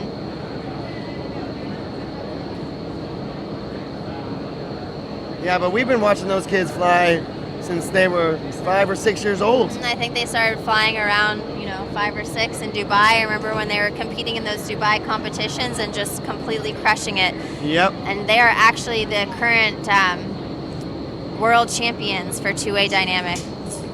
All right, waiting for her dad to give her the final. She's got this no arm entrance I love flip it. sequence. Her little hop in, so Whoa, it's so good. It shows so much commitment and trust in her skills. Yeah. Really shows a lot of discipline right off the bat. Beautiful side slide stall. Haley's another really graceful but really strong flyer.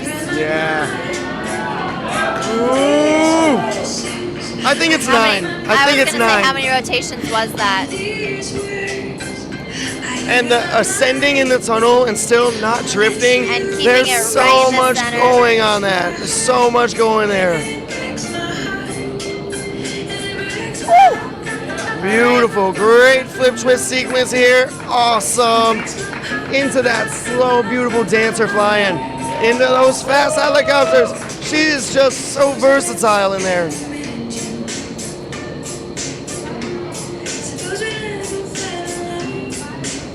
Kaylee currently has that difficulty score of 9.4, the highest out of all of the Freestyle Open.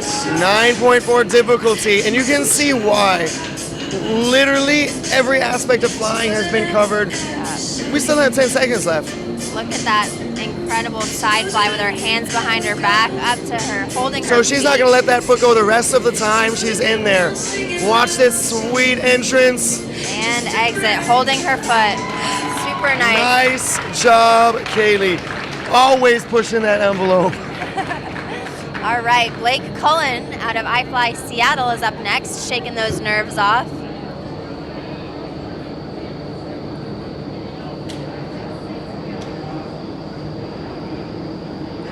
Blake has a nickname, something with breakers. Do you remember what that is? I'm not sure. He is just a machine when it comes to his breakers and his flip twists. He definitely has that trick flying down. He's getting a little bit more comfortable with that dynamic stuff. Yep, and and starting to piecing open it all up the together, range. yep. And it's he's definitely looking like he's starting to really expand on his flying. You get a lot of guys who, once they start the trick flying, it becomes obsessive. Right, and that's all they want to do. But it really, to be able to pull it all together and have those nice layouts and super smooth flying in between, I think that what makes a really, really nice freestyle flyer. Yes, for sure. That full understanding every part of the discipline, every part of every orientation, and not having any limitations. That's really what makes the best freestyle flyers. Plus some tricks. Lots of good tricks. All right, Blake Cullen is in from iFLY Seattle. Looking good. Cool little head down side fly carving sequence. Super fast, head down, spin. A little bit of out face, dynamic. Awesome. Looking really good in there, smooth. Starting to link those tricks with these beautiful dynamic lines. Stalls and back. Wow. Double flip. At least 5 twists total.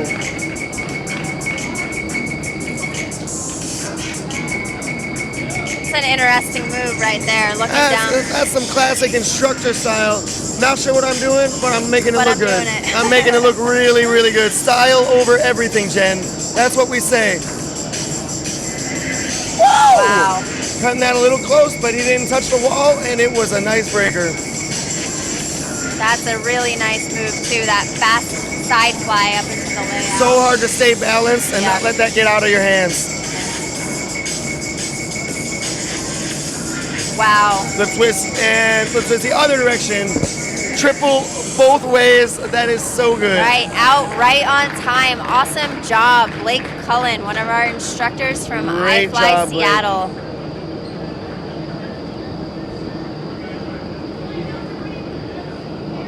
Joe's up here from the Woodlands. He's definitely got a very demo style to flight, but he's using the entirety of the tunnel and really getting himself out there, flying a whole lot of different orientations, a whole lot of different tricks as well.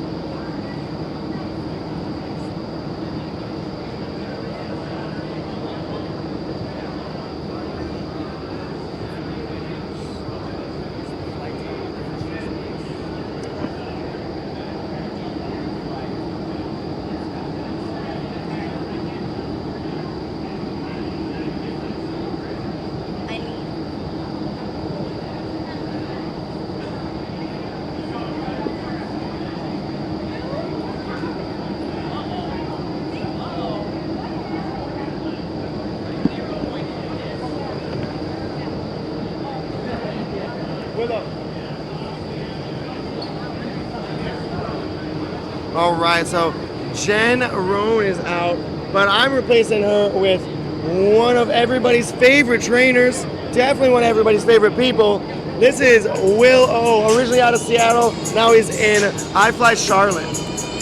What's up, dude? Not much. How you doing, buddy? Most excellent, actually. Watching this crazy competition here. Man, did you ever see flying coming this far this quickly? No, actually, it's actually kind of blowing me away a little bit. Makes me want to kind of stick to my diet a little bit better too and lean out, right? You know, try to get more limber because there's some stuff happening. I can't do one flip twist proper. You know what I mean? Like How 8 of about- them. Like, geez. How about Blake just doing one flip twist, 3 rotations in one direction, followed by one flip twist, 3 rotations in the other Yeah, direction. just dude, like again, it's like I know people are talking about stuff. I don't know how to explain it though. Like that's the crazy part. If you're watching Blake, you know what I mean, beforehand. Oh yeah. Joe loves the glass. He's just checking to see if it's still there, man. If you're from any of the Texas tunnels, you know how to smack the glass. Those guys are really good at that. You either learn or you don't, you know, right? Ah, yeah. 3.5 with a layout finish. It's looking really nice in there. Yeah, dude. Awesome. And exit. Big exit there. Boom. Getting out a little bit early. Kicked it with him last night, actually. He seemed like, yeah, he was pretty pumped, pretty motivated. That's awesome. Yeah. He's good people for sure. Yeah, I haven't seen him in probably almost 18 months, and when I got to see him, he was like, oh, perfect. That's such a good thing. Last night we were at dinner, and we were probably rapping with Blake and stuff for probably like, I don't know, 30 minutes, and he's like, wait, you're Joey J? He's like, oh, and then they just, you know, connected. That's Yeah, awesome, it man. was pretty funny, man. Really linking up these competitors and setting up those life friendships like we got, bud. Dude, big world, small circles, Yeah. man. Like, forever. It's craziness. You go anywhere in the world and be able to just kind of blend, you know, a little bit. Definitely. You fit in there without any issues at all. So, this is Jason Brigman on a Paraclete. Paraclete, huh? Yeah. Okay. So, you know, he's used to maybe a little bit more space, but he has so much talent around him that there's no doubt that he is here to perform. And Yeah. our first 2 rounds we saw from him, really good stuff. So, can't wait for this one. That slow side fly exit he did on that last Super round was cool, pretty gnarly. That just shows so much control and commitment and dedication. And I'll tell you right now, he didn't get that the first time he tried it. Yeah, it's practice, practice, practice. He was even saying like it was something that he was working on, but that like he ended up finishing a little early and just slowed it down and it was probably meant to be, huh? The sound was in my head, you know, Yeah. like it was pretty slow-mo Can we rad. get that sound effect again? Like that? excellent. Yeah, I think. For those of you at home that can't hear what's happening here, that was pretty much what it sounded like. that was it. All right, popping in there, being awesome. Whoop.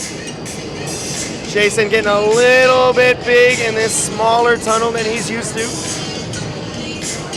It's crazy. I gotta go see Jason at Paraclete, man. I'm over in Charlotte, and that's like 4 extra feet, dude. I'm down. 4 extra feet Down and to party. all of this talent there that you can just tap into. Tom was kicking it with Tom Baker last week. That was pretty gnarly. Speaking of classic flyers who really changed lives, Tom Baker is definitely one of those guys. Hopefully he's watching or checking us out. Important part of my life for sure. My first instructor suit was a Tom Baker hand-me-down. No way! Yeah. That's what's up. Looking good in there. Jason with these interesting side flip loops. Nice and lean. Little bit of carving. Really linking things together nicely. Buttery, bro. There it is. Oh, that was beautiful. What a great showing there from Jason. Jason Brigman out of Paraclete XP. So this little shredder, James Rogers. Oh my God. Out of Tampa. If you have a chance to get some coaching from him. Yeah, I'm all about that. I think there's a line though. He's too busy to give me any coaching anytime I talk to him. Yeah. But he is a shredder, man. He has got it going on. Should be. I'm stoked to see those slip twists again. Try to reverse engineer something. Yeah. So you're competing in the best trick. Yeah. Yeah, that's kind of like freestyle for people who don't want to fly for a long time. Yeah, it's like it's like a sprint. I Yeah, guess. it's a sprinter's a really, freestyle. really short sprint. 30-second sprint, I think. Any insights as to what some of the other competitors are throwing down? Actually, I mean, no. Actually, I have no idea, dude. I know that it's gonna be bendy. No, I know it's James gonna is be. in there, and you're We saw him throw what looked like a front twist front flip seven. Yeah, it was. I think it was a single and then triple. Yep. Triple. Which I don't. Again, like that's just what the people around me who know more than me are saying. So like, I'm just. That bounce back into that flip twist like that. Oof. It's like three-dimensional chess, and I'm still figuring out the pieces, you know. Oh yeah, he's got a lot of people in checkmate. Oh dude. Yeah, what a little ripper, but he has put that effort in. I feel like as much as I've worked in the past few years, he has flown that much this year. Yeah. Really, every waking hour he eats, lives, breathes flying. There were some numbers floating around about the hours he put in, and they were mind-blowing. It's Exorbitant, great. yeah. It's epic. Really changing the way that we're perceiving what you need to do to be good at this. Here we go.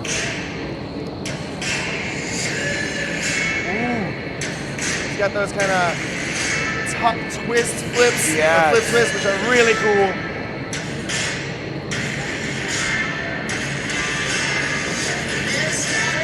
All different kinds of fly stalls. Yeah, dude. Split leg. Yeah.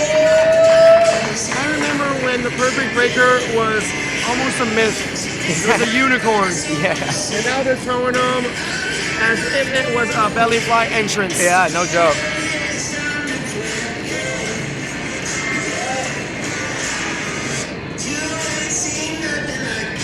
He's got a great job slowing himself down and really making things.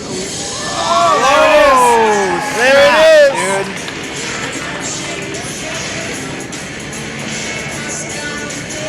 Yeah, so Willow's sweating a lot right now, maybe because I brought that best trick up.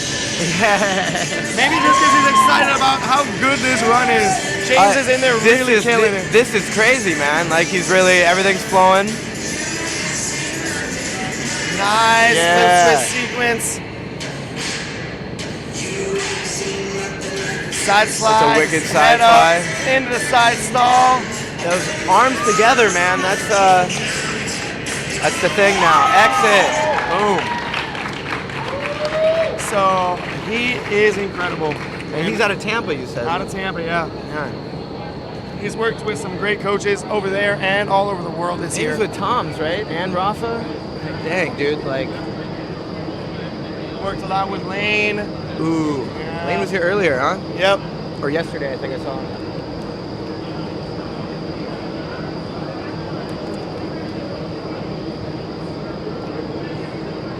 So we got 2 ways getting in. Yeah, so there's some reflies going on right here, Willow. They've been having some issues with the cameras, and in the rules, if there's an issue with the review camera or anything of the footage that's to be reviewed, it needs to be reflown. Okay. Just in case there's any discrepancies later on. We don't want to, give anybody an unfair advantage. Some people think that there's a little bit of an unfair advantage. They get to fly another round. But very often, if it's an issue with the camera and the camera angle and things like that, you probably weren't flying at the top of your game, staying in camera range. So this is kind of a bonus. Okay. But at the same time, it's also a little bit more pressure for them to really perform. I feel like my first send, right, is most of the time my best one, right? And then every time afterwards, like sometimes it gets better, but like more often than not, I feel really confident in that first. The effort I put in, it always shows best right off the bat, I think. Yeah, so this is Shreddy Nick. Shreddy Nick, out of huh? Fort Worth. And this is his first nationals. He's in here. He's got such an instructor style. Yeah. And I know you appreciate that as much as I do. It's not exactly showing off, but it's not exactly as organized as some of these other competitors. It's like, it's more like a demo, kind of, like, yeah, which is, like, demos are badass. Yeah, demos are definitely badass, and they are crowd pleasers. You get a lot of people around here really liking this stuff.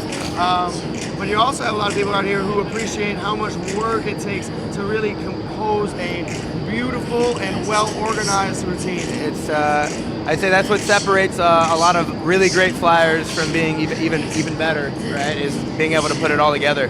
Yeah, the psychology and the mentality of what we're doing here, it's such a big part of it that the physicality can easily take a back seat.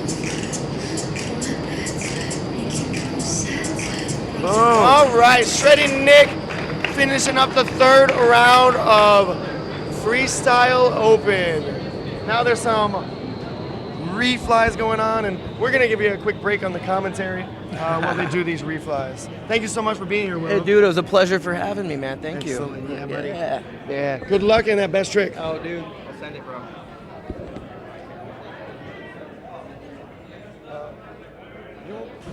This is a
We had a really good game of figuring out when you said, what do you lose when you get drunk?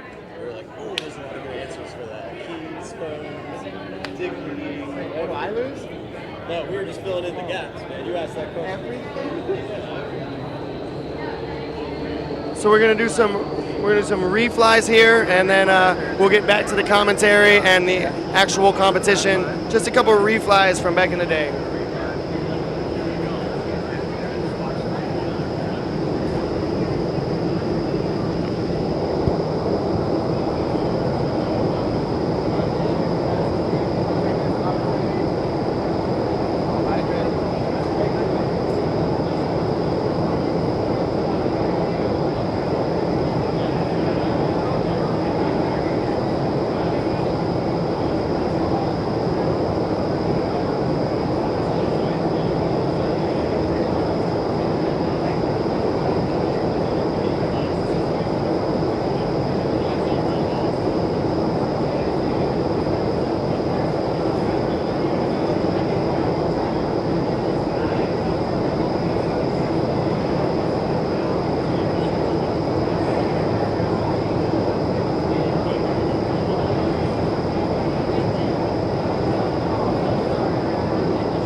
All right.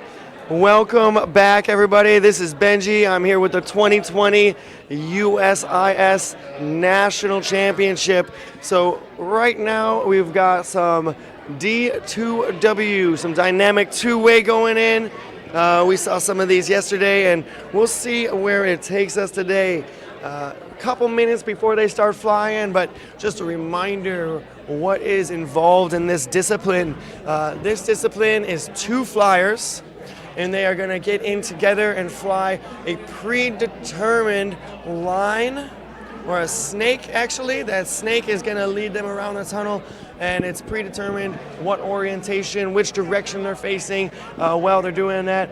And then they will do a layout, and then they will do a mixer. So all of those things are going to happen in the course of this D2W competition, and they're going to try to fly those 3 times as fast as they can. So 3 pages every time they start back at the every time they start back at the snake, it will be a new page. And yesterday we saw some people clearing these pages pretty well. There was a reasonable amount of busts, some busts on some things we didn't expect. Those butterflies, those classics. People are definitely doing some ring busts in these layouts, not really committing to getting to the other side. So sometimes with a speed-based competition, we rush a little too much, but that's where these rules come into play to make it fair. So the faster competitors are not always the better competitors. Fast and clean, that's what we're looking for here. So we'll get started in just a second, but how you doing, Ivana? I am doing fantastic. I was just paying very closely attention to what you were saying because, well, I mean, this is the first time that I actually see this and what it involves and the sport and the athleticism and just paying attention. You mentioned about busts. For those people like me that are still new, that don't have a lot of knowledge in this sport, what does that mean and how does it affect the contestant? So yeah, if they're flying a mixer and they are crossing the lines at the wrong time, or they're not making it across one of these sidelines, the start and the finish line, and cutting the tunnel too short, well then that's going to be a bust, and that means they're losing points. Every bust you get is actually going to add time to your flying. It's 3 seconds. 3 seconds for this dynamic two-way, 5 seconds for dynamic two-way. Every single bus, they're adding 5 seconds onto their time. So you're talking a minute or a minute and 10 seconds as your total time. A couple busts can really increase the amount of time that you're having there. So we're going for low times here. The lower the time, the better. Oh, that's what I was just going to mention, because yesterday I learned that if you the lower the time, the minimum of the time, that's when you get to win or make more advance in the competition. And I also have a question. Those we see the contestants sitting inside the tunnel, getting ready, getting prepped. They're going to be able to see their contestants flying and the time that they did. So they will have to beat that time, right? Of the first group that enter. If let's say they did a minute and a half, they would have to make it less, right? Is that the idea? Yes, they do have to do less time than their competitors, but really it's working against yourself. That's the best part about this competition. Even if you don't win, you're trying to better yourself all the time. So we're trying to fly fast times. We're trying to get no busts, very clean pages in here, and that's always going to be the goal, no matter who's flying before you, who's flying after you, who's your competition. So see these guys getting in there. We got Joe and Bobby. Yeah, so Bobby's from New York, Joe's from Texas, and there's our first bus. These guys are cranking it out, flying these lines good right there. What happens when the lines become red? I saw the lines turning red. That's the indication of a bust. That's a bust. All right, so that means they just added 5 seconds to their time in the tunnel. Correct. All right, I'm learning fast. So now they're in this layout portion. Excellent. Let's head up 360s. What's the difference in time of speed in the tunnel? This is high speed because something changed in the tunnel inside to make it high speed, or it's just them moving a higher speed with their bodies? Well, just like most other speed, we turn up the power, the speed goes faster. So it's all power based. So how much more speed are we looking at? What's the difference in speed in this round than the last round that we had? Do you know? Last round was all solo freestyle, so they're all flying at whatever speed they want. There was a lot of different speeds in the last round. Most of these people will be flying very fast. They were at 97%. We don't ever talk about wind speed here. We talk about percentage of power. The percentage of power that we are delivering to the fans. So super. All right, so the next contestant is getting ready, which is Gianna. Gianna is a little bit, I can see she's wiggling her fingers, getting excited to come in with her partner, which is G and E. Yeah, Gianna and and Elijah. Beautiful. They're getting ready. Tunnel is almost ready. We're just waiting for the green light to turn on, and then they can blast off into the tunnel and fly at very high speeds. Yeah, so these two are much smaller than the rest of the competition, and they're still flying 93% about, and that's 93%. really, really fast. If you ask somebody like me who spends most of their time in the wind tunnel, I would not want to spend most of my time at that speed. And to get good, you got to fly that fast. You got to put in the effort. Right. It's a lot of work. You have to just practice. So they're ready. They're in. All right, just this head down snake. Head down snake. That's what I was just gonna ask you. If you can, like, every time they switch to a new routine, let us know the name of what so they're doing. These are just head up 360s. That's the layout. And then we'll get into the mixers here. And these mixers are head up circles. Head up circles. I can see how they're doing that. Now they're back down on their head. Yeah, so then they reset, and now they're back down to the head down snake. So this is the top of page 2 for these two. All right, they're doing good, it seems. I haven't seen any red lights, so that's a great indicator. Yeah, they're flying it really Yes. clean, and they're also going pretty fast. Taking those layouts nice and high, making sure they're clearing the ring. They're Flying all the way side to side on those circles. Oh, there they There's go. a little bit of a bust A there. little bit. And I can see in this type of event, they are using the whole tunnel all around. There's no space that has not been used in this round, which is great. Clean head up circles. There we go. That's what we're looking for. And Then they're we'll finish right here with this final layout. Of The the layout is snake? compulsory. The layout is how we always end. We end with a layout into a carve past the finish line. all right. So these green red lights that just turned on, what does that mean? Is it another new bust or means it's they're- just means they're changing? done. They're done. Okay, so that light is done, and then light in the tunnel with contestant means a bust. All right. Good. So people at home, if you have any comments, share with us. We'll be reading some of your comments later on. Share how you're feeling. If you would like to say something to a specific contestant as well. I'm actually not really concerned how you're feeling. Consider the feelings of our contestants. Yeah, so if you're at home, feel the way you feel, but make sure that these people are feeling great. Send them some love. Oh, yes.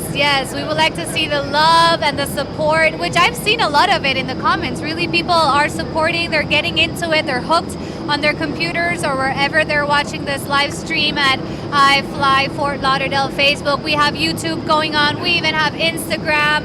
You can follow iFLY US to follow the behind the scenes and the interviews that are going on and happening all around. So we have people all over sending lots of love to all the contestants today and even yesterday. So thank you guys for your support. This is Keenan and Justin, and they are flying pretty clean in here. They were busting a lot yesterday, and Justin will admit that he was flying a little sloppy. They've definitely cleaned things up in here. Back on their mixer, or back on their snakes right here, head down, in-face snake. Looking really good. Go right into this layout section with these head-up 360s. Awesome. Finish it out into these head-up circles. When I was seeing them fly like round and round, this idea came to my mind, which might be a little bit out of the box, but I kind of imagine or envision, a blender. Like maybe that's how it feels to be like blended, you just swoop around like a blender, A blender stirs things, and that's one of the things that this wind tunnel doesn't do. The right. original wind tunnel technologies and ones that don't use this iFLY proprietary top draw through the Venturi technology, they cause a vortex in the wind, and you can literally feel the spin. If you are stable, holding still, not doing anything, but you're stable and still, you will still turn. If you want to be actually stable in one of those tunnels, you have to have a built-in turn in the opposite direction. All right, that's great information. So I have a question for someone that doesn't know, like me. If I put my suit, I put my helmet, I jump in, and I have no clue, would I wiggle all around, or what will happen to my body in the tunnel? I don't know. It depends on how many sit-ups you do. Oh, okay. All right, so Bella and DSP in here, they were on fire yesterday. Look at her just tearing it up. She may need to give him a little bit of time. We don't want to get a synchro bust here. Yeah, back right on there. That's looking really good. Oh man, she is a beast. Yes, it's so beautiful how they have this. Again, we talk about the grace in their body, and they are really on point with their movements. They're really clean, really sharp as well. Perfect movements. No salad fingers anywhere. No, just that one bust there. Might have been a center line bust, but I'm not 100% sure where they're coming from. Looking good. Awesome, excellent. Yes, you can see the teamwork with each and every contestant, how So much they're they have to flying through these communicate. pages. Oop, Oh, that must be a center line bust there. So they already have 2. That means that they just have added 10 seconds to their performance, their routine. Considering how fast they're going, It's they pretty may good. be all right. They've got a pretty good strategy in here. They they're are doing a great job. That was awesome. That's Bella and DSP really tearing it up there. All right, so we have coming up next. This was Jill, right? We just saw Jill and we just saw Kevin. And the next team is getting ready, relax. There's some movements of the body there, just maybe releasing some of the energy through her hands. She's doing some beautiful movements right before coming in with her partner, you know, very gracefully. They look happy, there's smiles on their faces, and they are ready to head in. And there they go. Awesome. Looking good.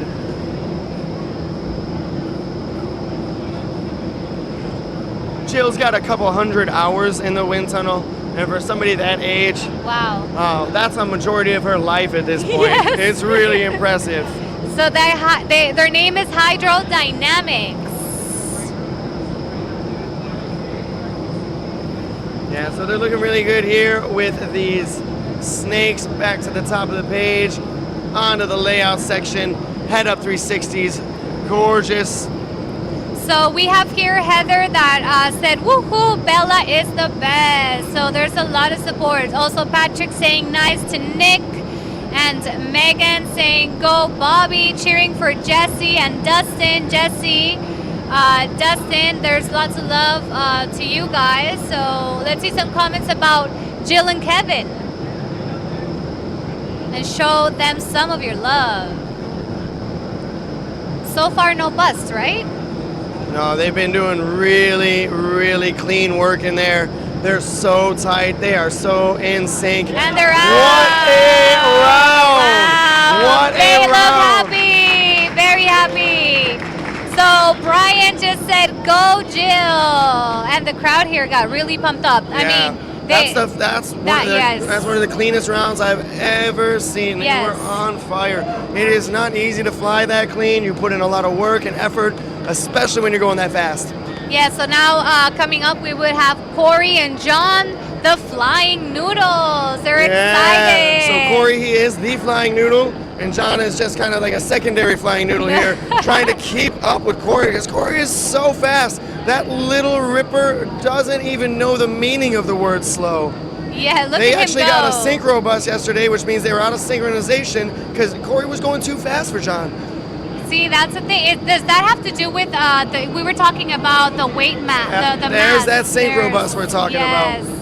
Is it the different in the mass of their weight because Corey's is a smaller body? That's Yeah. why he has a little bit more speed, maybe. Corey actually does know how to go slow, but John is the type of guy that says, you go as fast as you can and I'm going to do my best to keep up. Right, that's beautiful. So Brian, again, he's really active saying, nice flying. I agree. It's really, really nice flying. It's looking really good. This is the national level flying right here. Yes. This is D2W Advanced, and they are really, really awesome.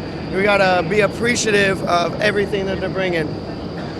All right, Fast so head up circles, and then, ooh, oh, we have another bus, which is okay. They're doing great. Beautiful. great job. Couple busts for them, but What ripping fast flying that And is. then Kimberly, hi Kimberly Ann, which she just logged in, and now I'm gonna pass the mic to Jennifer. So this was Ivana, guys. Thank you, and talk to you later. Hey, Benji. Hey, Jen. Thank you, Ivana. That was Jen. super nice. Always good to have company. And when people ask me to explain this, I realize that I talk about it in such complicated terms sometimes. So Right. breaking it down sometimes really nice. I know there's people out there who also aren't sure what they're looking at. So this one's for you. But check it out. Did you guys get a chance to explain the dynamic two-way advanced dive pool and how it works? I did. I explained a little bit about the snakes and the layouts and the mixers and the combination of those, and then we want to fly them 3 times. Each time they go through that list is a page. So here's the beginning, the in-face head-down snake. This is Team Hibby Flips from iFLY Atlanta, 2 of the newer instructors. They have some support now too. 2 of their teammates, Harold, Kimball, and Allie from the Atlanta team just drove down to come support them and made them some really nice signs. Yeah, they've also got 2 students from up there competing today, and they are both really ripping. Corey's down here, he just flew, and then James will come up with that other iFLY Atlanta instructor, Cody. I've seen a couple centerline busts on this round from a couple different people. Bus, and you know what? It's hard to watch. You know, there's so many different things that you need to look out for. Right, are we watching the ring, or are we watching the center line, or are we watching the sidelines? You're watching all of that while you're going this at fast. the same time, right? Yeah, they're so pumped to be at their first competition. They could literally bust every single page and they would be happy.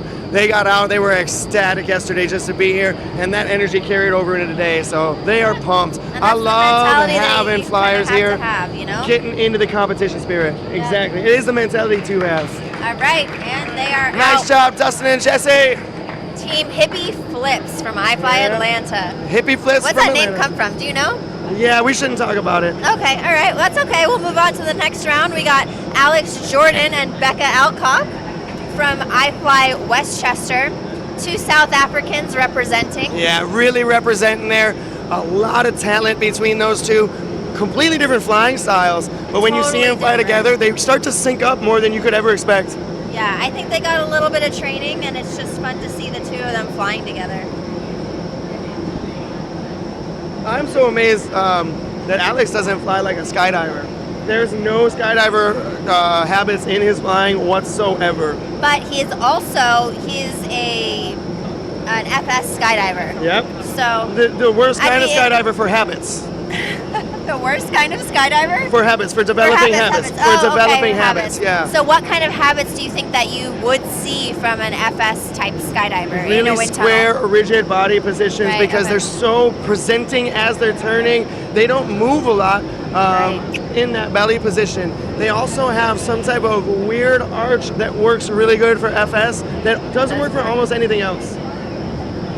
He doesn't have that. I guarantee he can pop into that FS and fly it like nobody's business, just changing his style up in a moment's notice. Yeah, and it's so fun to see someone like him because there really aren't a lot of FS flyers or skydivers that get into dynamic or freestyle or any of that. You know, they typically stay with It used to be more common. You're thinking Mickey Nuttall and Will Pesic. They started big time FS, moved into the dynamic in the tunnel, and really tore it up. Yeah, same with Thomas Hughes. Thomas, what a great guy.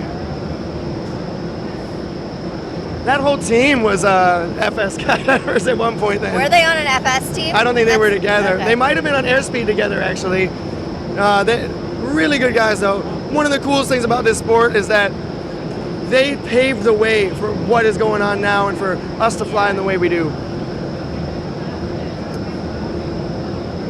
Good looking circles. Alex checking on her, making sure that everything's good. And now let's pass that finish line. Great job. And Great they are job. out. Nice exit. I can't do those backflips out the door. Yeah, it's At scary. low It's speed intimidating. I could, but at It's these fast intimidating. speeds, I'd be like, somebody nailed the top of the door yesterday as well. And Yeah. that's probably what happened to me. Well, when you do that once or twice and you start to get really nervous about something you weren't previously nervous about. All right, next up, we have Back to Atlanta. James. Yeah, another team from Atlanta. Awesome to see iFLY Atlanta representing. We got James waving to the crowd. Yeah, James Raymer is an awesome little dude. So he happy, is so cool, fun. really fun. He is excited that I'm giving interviews over here. He's been over here asking for a little bit more of that time in front of the camera. We gotta get another interview Yeah, with James. I can't wait until he gets a little bit older and I can have him sit here doing commentary with me. Yes, he would love that. So this is James and Cody Hendrick from iFLY Atlanta. Cody is a dedicated flyer. Yeah, He is and really so dedicated awesome. to these kids. He Yep. just loves watching them advance. He runs that leads their flight flight school school. up there. Yep. Flight school, for those of you who don't know, it's the kids flying program at iFLY. It's available at all 36 iFLYs across the United States. Wow, they've got to feel good about this so far. They are in sync. They are fast. They So are clean. fast. This is looking really No good. busts What a so great far, round. so in sync with each other. These guys are in first place right now. For sure, and they deserved it. They flew so Yeah. well yesterday. They flew this good. Yes, they did. They were super clean, flying just like this. For those of you guys who are watching, you can check the scores from yesterday on intimescoring.com. Looks like they are just finishing up starting their last page, that head down snake. Head up 360s into these head up circles. Wow, a perfect round for these guys. Let's see this exit. Super nice. Passing the All right, finish they just line, gotta and we're get out of out. here. That Super was nice awesome! Only the second clean round we've seen, and they really ripped that one fast. They did.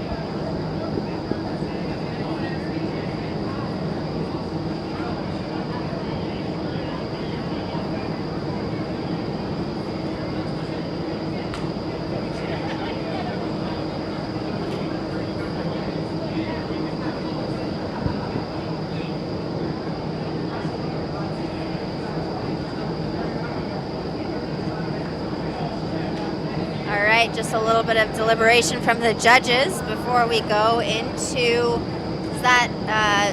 Joey and Bobby Alcock. Joey is from Houston, Woodlands, and Bobby is now at iFLY Westchester, previously at iFLY Oceanside. Yeah. Literally opposite side of the country for that guy. Yep. Oh, they're getting pumped. Joe is that high energy guy though. He's always sharing his energy with everybody. He's a great instructor, a great coach, just a great overall dude. I love hanging out with him. Getting to see him here was a really awesome benefit or a bonus to me being here. And I think this is his first national. First competition. Yeah. Oh, first competition ever. Maybe a local level. Maybe okay. a local level, yeah. Oh, and actually, this is the start of four-way dynamic. No, speed rounds. This is speed. Speed checks for four-way dynamic. And this year, four-way dynamic is just speed rounds. So we're gonna have 6 speed rounds. There are no free routines for four-way dynamic this year. Same with the World Cup. There will be no free routines, unfortunately. It is unfortunate. I really like those free routines. It shows that these guys who spend so much time doing things by the book have a creative side as well. I guess just this speed check is showing some creativity. They're really having a good time in there. Cruising. Yeah. Looks like they're at 98%. Joey's doing the Buddha. The flying Buddha. Flying Buddha, yeah. All right, that is a lot of talent in one tunnel. Can't wait to see them put their minds to these rounds coming up ahead of us. Now, this is the team to beat if you ask anybody. This is the team looking to get that bid. They've got a One of those great 4 name. bids. They've got a great name as well. Yeah, this is Anemone. Is that from Finding Nemo? It might be. Must be. It must be, yeah. These guys are so fast. It's definitely going to be fun watching them fly. Ooh, fire. Looks like Noah is leading, and then James, then Naya and Kaylee. Wow.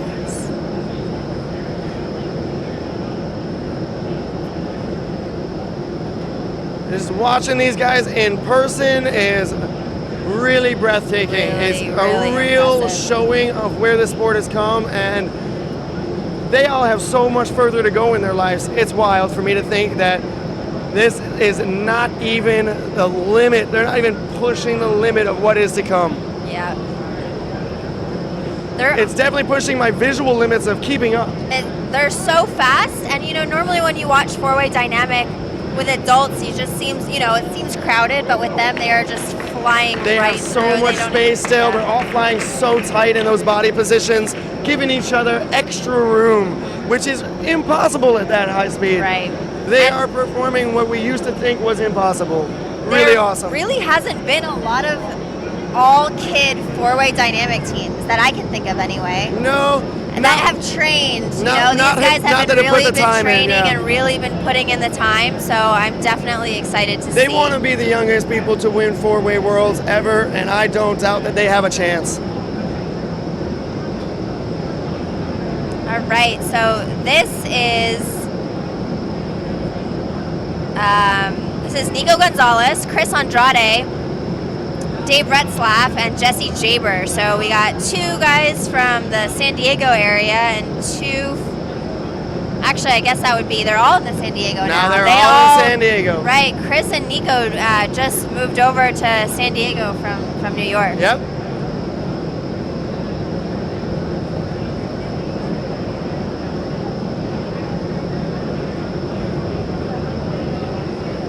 Yeah, Chris was saying he loves San Diego, but knowing Chris, he would love Alaska. He doesn't really care where he's at. He's just a happy guy. dude. Yeah. All right, 2 more speed check rounds, and then we are going to get into round 1 for D4W.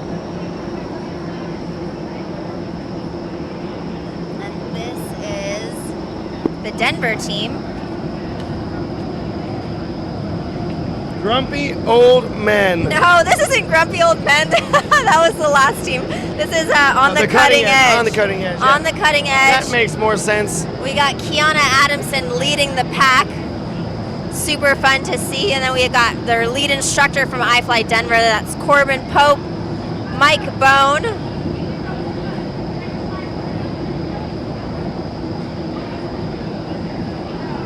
So that last team was pretty much just named after Dave. Dave Retzlaff, Grumpy Old Men. I'm guessing he picks the team name.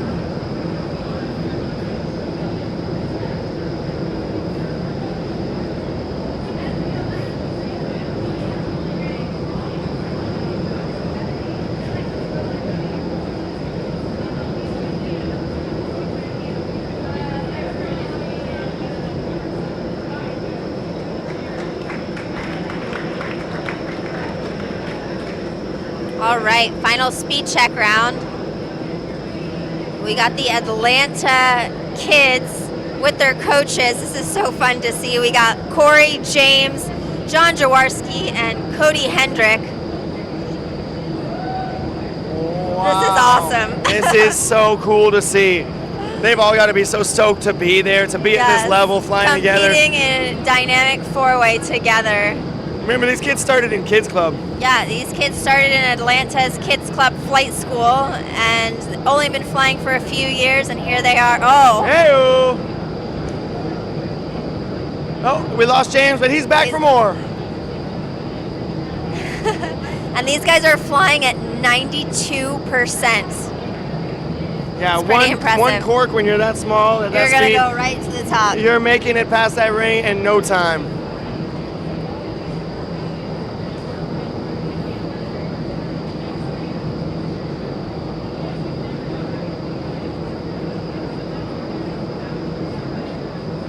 Fantastic. I can't wait to see these teams compete. I would love to see a two-way dynamic team with Corey and James. We were just talking about it in the Were break you? room. That's funny. Are they thinking about it, or? I think they might be. They're definitely ready to start pushing each other to the next limits. Yeah. I think those coaches might be getting a little old. I mean, especially too because they both like flying at that 88%, which is difficult for any adult, any Yeah. instructor to fly at those speeds. It's a little slow to get the momentum you that need. you need for dynamic. Yeah.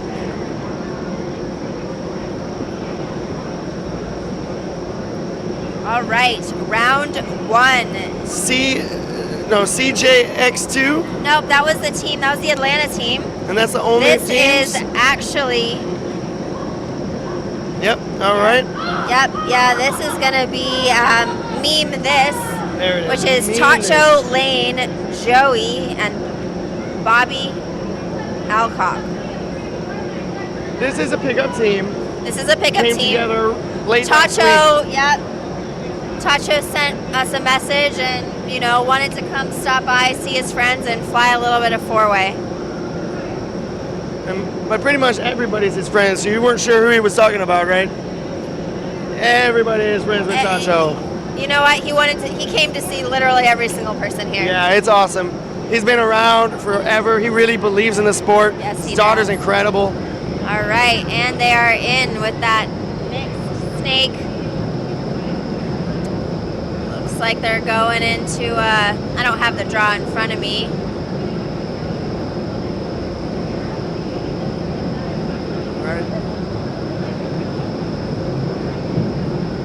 All right. So it's looking Head like up that shuffler. mixed snake Mixed snake. into the head down 360s. Oh, uh-oh. Joe's up in the diffuser. A little bit of an ejection.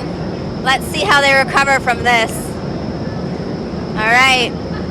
They're all just looking at each other. Reset. Looks like Bobby's going to start it on over. He's leading. All right, back into page 2 with that mixed snake.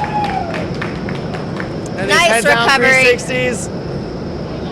Oop, finish that mixed snake to All the right. layout. The head down 360s here. Head down 360. Into this head up Looks like shuffler. got a little bit All lost right, on that all center right, line. Get back into that head up shuffler. All right. Coming Start into that page. shuffler even a little bit off, you're gonna make mistakes. Yeah. It is so confusing even when you're right on time. And I think they originally got lost on that Coming that out of head the down 360. yeah, they coming out of got- that headline yeah. 360. All right, Bobby's got him back on track again. Going into the 360. Oh, looks like they got a little bit of problem staying in. Oh. All right, that's okay. Little hit for Lane. They're back on track. Lane loves the glass as well. That is an instructor's favorite place to be. Smashed into the glass. All right. We're not quite sure what's going on, but looks like they're going to finish their last page and maybe get out. All right. Yeah. Still having a good time. Loving what they're doing. Loving what they're doing. I will meme that. I will meme that. Meme that. Meme that. That is their team name. Bring on the memes. Yeah. If you've got memes, post them up. Make them now. That was a beautiful disaster. All right. Up next is Team Anemone. They're going to show us how this round should be flown. Yeah, all right. So let's look for a cleaner version than that. Yeah. Maybe just a little bit. Tad bit. Well, these guys are going to be fast.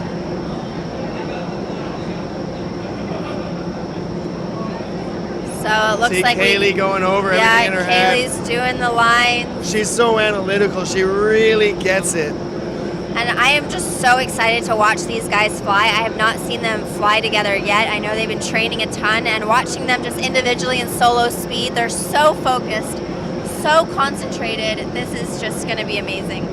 And the trust they have for each other is incredible. Right. Adults have a lot of harder time trusting each other, but these kids, they're friends. They know they're friends for life.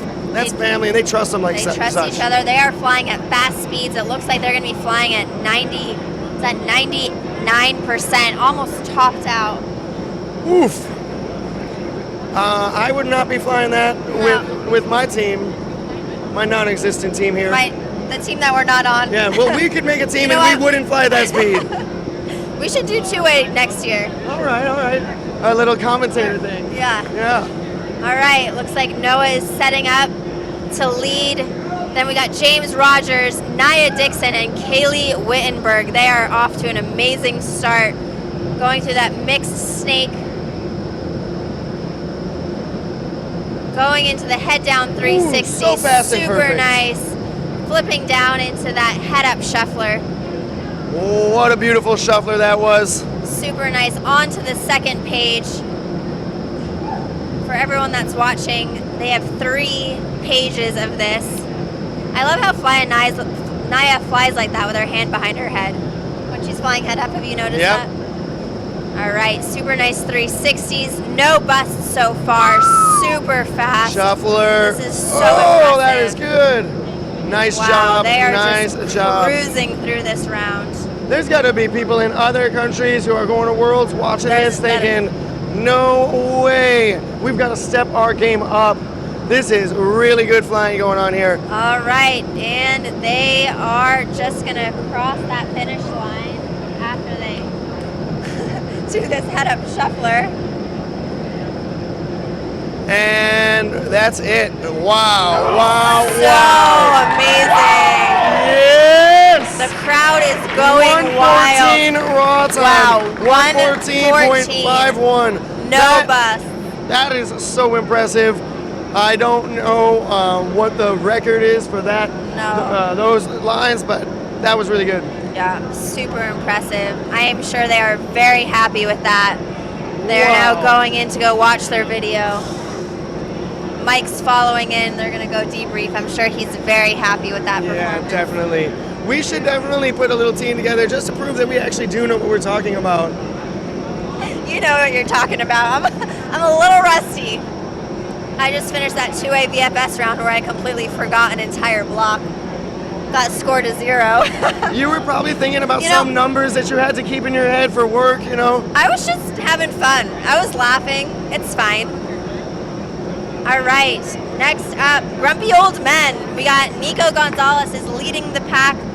Jesse Jaber, Dave Retzlaff, and Chris Andrade. And they are flying at 100%. Flying at 100%. These guys are a pickup team. I think they might have done a little bit of training in San Diego. Super nice 360s, flipping down into that head-up shuffler. No, oh, I was about to say no bust. Yeah, there was a little bust right That's there. all right. Going into the second page. Onto these. Oh, yeah, that's a nice mixed snake. They're all flying really tight right now. Great It's hard to 360s. stay in your quadrant on those 360s. It is hard. I'm surprised that we haven't seen any of those centerline busts from that yet. Yeah. That centerline bust is the one that's going to catch you off guard because you're focused on so many other things. And I think that's where we saw Team Meme This really struggling.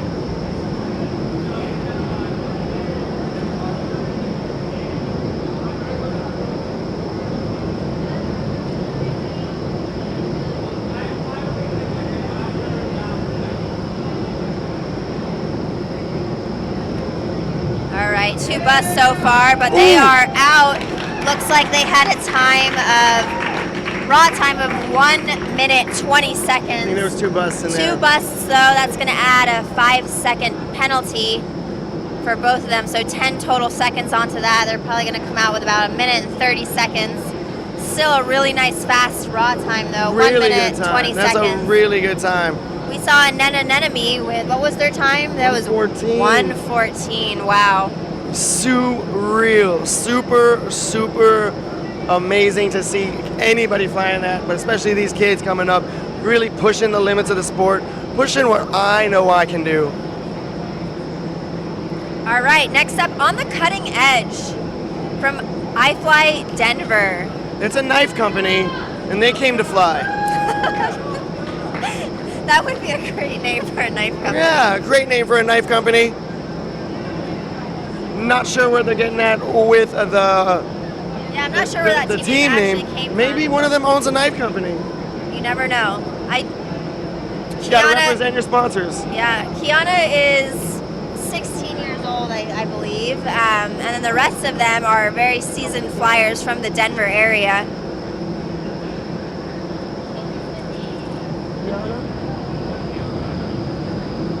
All right, on the cutting edge, they are in. We got Kiana, Grant, Corbin Pope, and Mike Bone. Oh, a little bit lost, a little bit of a Getting leg a little caught up tangulation. there. All right, finishing those 360s. Right, get back in it, you guys. All right, that's okay. Kiana is still trying to get them back in track.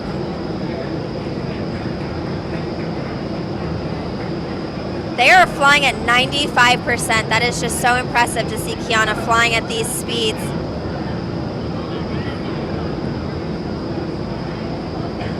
All right, they seem to be picking back things up on this snake. Head Those down 360. There's a ring bust right there from Grant, unfortunately. Did not set them back though. They are still cruising on. Going right into the third page. All right, here's that mixed snake. It is so impressive to see her flying at these fast speeds and leading.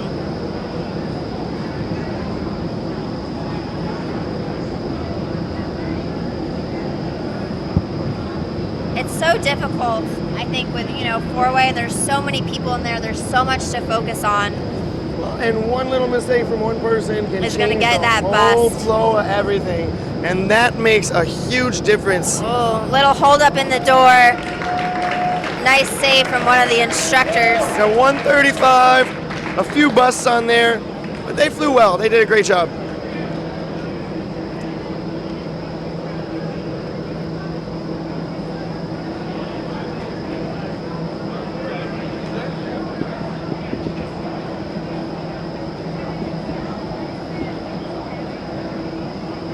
For those of you watching on the live stream, if you want to check the current scores, they are being posted on intimescoring.com. All right. This is a player coach team where I'm pretty sure the players Who are the outflying the coach. players and who are the coaches? I Yeah. don't even know at this point. I could have told you 6-7 months ago, but now? I don't know. All right. This is James Raymer, Cody Hendrick, Corey, how do you say his last name? Schimpf, and John Jaworski. Yeah, Corey Schimpf and John They're doing Jaworski. Looks like they got a little secret dance handshake going on. And I love their matching suits. We got John and Corey in their black and green boogeyman suits. All right, they are ready, they are in. Let's go, Team CJX2. Out of Atlanta. Definitely the most support for that Atlanta ton that came down here. That's an 11+ hour drive. Long drive. We got a ton of people that came down. Their lead instructor, Harold, drove down with Allie. All of the parents, a bunch of instructors. It's just so fun to see people coming from all over to this competition. All right, a couple busts so far as they go into their second page, finishing up their mixed snake. Getting ready for that head down 360. Nice 360s by Corey and James.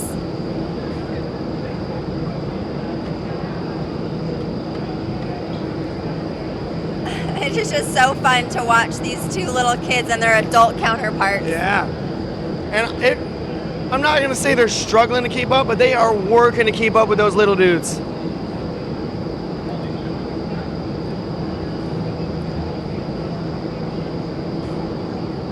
Probably a center line there.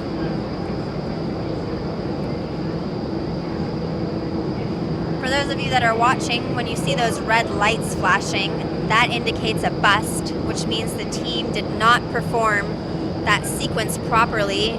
It adds 5 seconds onto their working time. Yeah! All right, and they are Really now good job. super nice flying by Team CJX2. Got 131.64 on the raw time. 131, couple of busts. Man, that team has to be so proud. They've come a long way in a short period of time.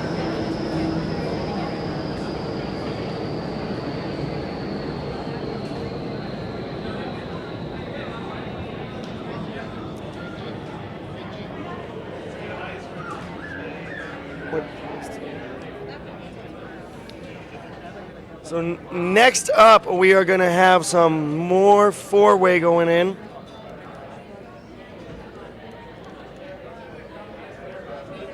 Actually, I think they're now on to. Nope. This looks like the dynamic two-way advance. Yeah, two-way advance. We're going Two-way back dynamic to advance. round 6.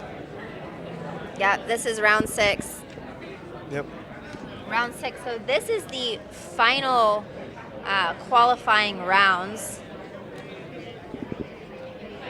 and the top 4 teams from two-way dynamic advanced after this will be going into one final battle round to determine first, second, third, and fourth place.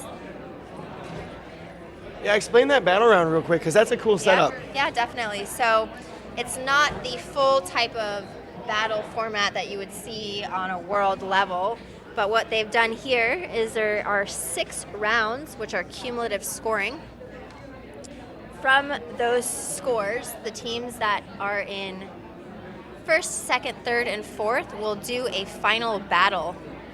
So the team that's currently in first will battle the second team to determine who's going to be in first or second. And then third and fourth will battle to get their final standings from that as well. Since Dynamic 2A Advanced does not have any free routines, it's just a single speed round battle. Mm-hmm. And the pressure is really on with that because the scoring is generally cumulative out of this, but That's when you go into that battle round is when it gets really intense. sudden death style. Exactly, Yeah. sudden death. Oh, we're getting a lot of people in here with signs. All right. They've got some team T-shirts going on over here. There's a lot of support showing up to this tunnel now that this competition's really up and rolling. We got some shout outs on the live stream. Lots of people cheering on the Atlanta team. Really good stuff, and you should be cheering them on. They flew awesome. Those dudes were so stoked getting out of there, and I bet you they can't wait to get home and train some more. Really prove they belong here. So with this two-way, that's dynamic two-way advanced, right? Mm-hmm. This round is going to be added to their other rounds. Yes, this is the final, this is the 6th round. That's going to go into that cumulative scoring. And then we'll be able to see where everybody lies so that we can get a battle before the two-way.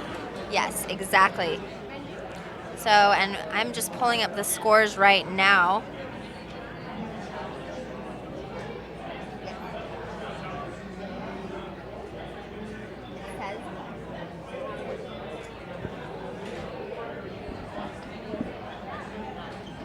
This is two-way. Four-way just ended. Two-way advanced. Two advanced. Yeah. So it looks like right now, after the 5 rounds, we have Vanta Black, that's in first place, and that is James and Cody Hendrick. James and Cody.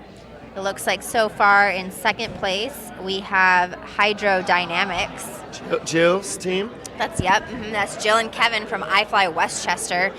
Neither of them are instructors. They are just fun flyers. They've been flying for a couple of years at that Westchester tunnel. Jill's only been flying, I think, for maybe 2 years, but Just over 2 years, I think, but yep, wow. She flies all the time. She is a flight school student there. She brings all sorts of other kids into the Yep. sport. She is just so passionate about it, and it's so fun to watch her And fly. since day one, she's been that energetic and energized and passionate about it. Yes. We also have Dynamic Sorix Rex, which is the first team going in. That's Joey and Bobby Alcock. Yep. And then we got Wildflowers, which is Bella Capra and David San Pedro from iFLY What's the Portland. difference between that 3 and 4? It is, right now it's 10 points. So, Ooh. yeah. They can make it up. They could make it up. It does look like those are the teams that are going to be going into the battle rounds, though. All right, so the top 4 are pretty established at this point, Yeah. but they're trying to sort their slots out for that battle round. And you never know what could happen. Yep. Remember, a brain, Meltdowns do happen. a brain fart, Can cost you everything. it can be real stinky. Yeah, I just learned that from my two-way Yeah, VFS anybody who round. was watching that two-way VFS, it was a beautiful thing. Jen invented a new grip. It's a new grip. Yeah, so it's a butt to head. Yeah, I basically sat on my teammate's head, and almost automatically the judges and Randy from USIS, they're talking about putting it in the Karma rule book, and Yep. it's going to be part of two-way VFS moving They were forward. praising the creativity of that grip. Yeah, I'm shocked we got a 0 on that round because we really brought something new to the table. Yeah. I'm just, Where is the creative score creative in points? VFS? it's so Yep. black and white, and I really feel like that could be unfair. But jokes aside, I'm glad everybody's okay, and I'm glad you guys were having so much fun. It was all laughs. Everybody out here knew how much fun you were having, and we were all having the same amount of fun. Yeah. And I was competing with my hopefully future sister-in-law. Yeah, that's wild, huh? Yeah, that's CJ's girlfriend, and it's her first time competing. We did a fun pickup team, and she just loved coming here to see everything, and I think we're going to be competing again in the future. I hope so. I hope you guys keep that going We're on. gonna be training hard with that, butt to head dock. I think if you get a free routine, Free routine, we should move on to dynamic, honestly. you should just go straight dynamic so you can start to be more creative when you're coming up with stuff like that on the fly.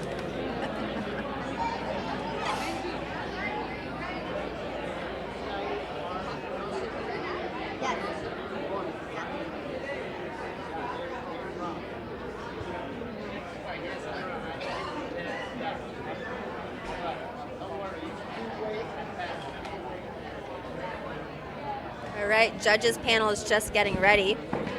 We got Awesome. Those judges again, are so Working awesome. so hard. Really, really great people over there putting in the effort to make sure that this is a fair competition. Yeah, you want to talk about those judges over there? Yeah, we got Rusty Lewis, Legend. complete legend. He wrote the book. He was one of the first to establish the tunnel instructor handbook. Yep. The IB. Well, what is now the IBA? Now is the IBA that everybody is a part of, or everybody understands. But that started as just some notes in the back of Rusty's notebook. Yeah, huge safety advocate, awesome flyer. He's a skydiver as well. He Yep. competes in MFS. Yep, it's his favorite discipline. He really loves it. Yeah, and then we also have Garrett Bloodworth, lead instructor. He will be a from- legend someday. Garrett's coming up on legend yeah. status. He's gonna watch us. If you don't know Garrett, you should, and you will soon. Yeah. He's awesome. Garrett's- He has helped a lot of people develop in this sport. Yes, he has lead instructor from iFLY Rosemont. Then we also got Tyler Romer from the Tampa area. Yep, He's collective longtime pitch guy. instructor, longtime skydiver, just super awesome guy. That whole team, Collective Pitch, are just Really good people. They're really good friends, and they'll bring you into their friendship group as long as you want to fly with them. yes, always And willing to share their knowledge, Yep. always have smiles on their face. they throw some really great scrambles and Yes, they mini do. competitions and stuff together. It's really cool. They love the competitive spirit, but they really just love bringing their friends around to hang out. All right, tunnel is getting fired up for 2-8 Dynamic Advanced. We got the team that's currently in third place. This is Bobby Alcock and Joey Perugi from iFLY Woodlands. They are flying clean. They are flying nice.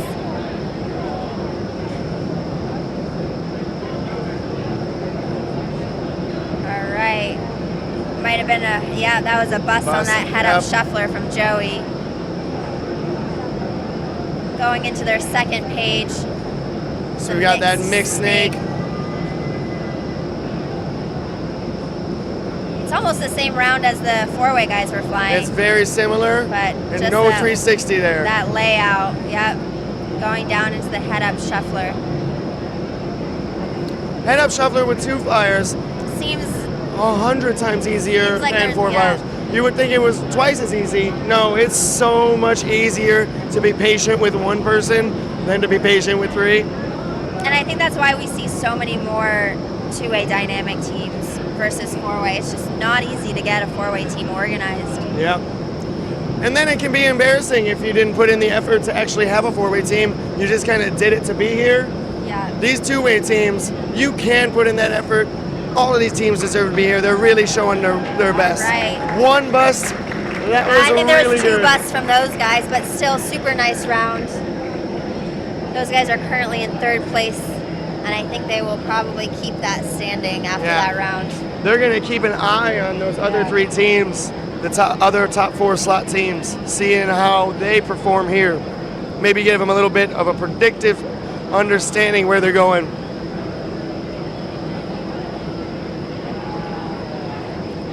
So this is Gigi and Elijah. Gigi, this is her first major competition, her first nationals for sure. She's competing in almost every single event. She comes from iFLY Naperville, gets coaching from the Wittenberg, so you know she's a total legend in the making. Oh, she's already a legend. Yeah, she's above Garrett. Yeah, and then, all right, they are in Gigi and Elijah. Elijah's from iFLY Seattle.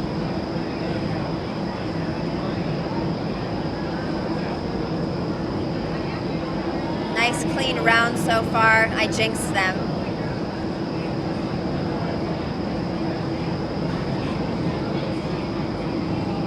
They fly a little bigger than some of the other teams, but it's that safe. was the first time I've seen them bust in a while. They're normally very, very clean. Yeah. And that safety is a huge part of why they're doing so well.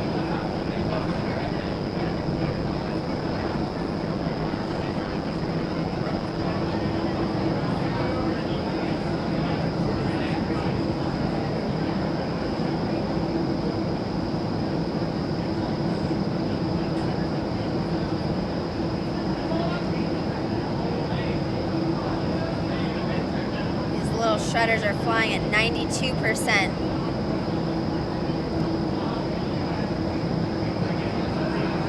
Right.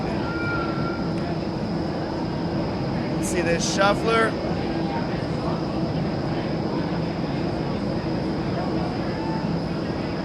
Making it look easy. Really good job.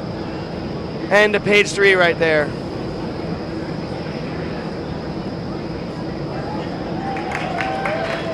Awesome, awesome. Here's Nick and Keenan.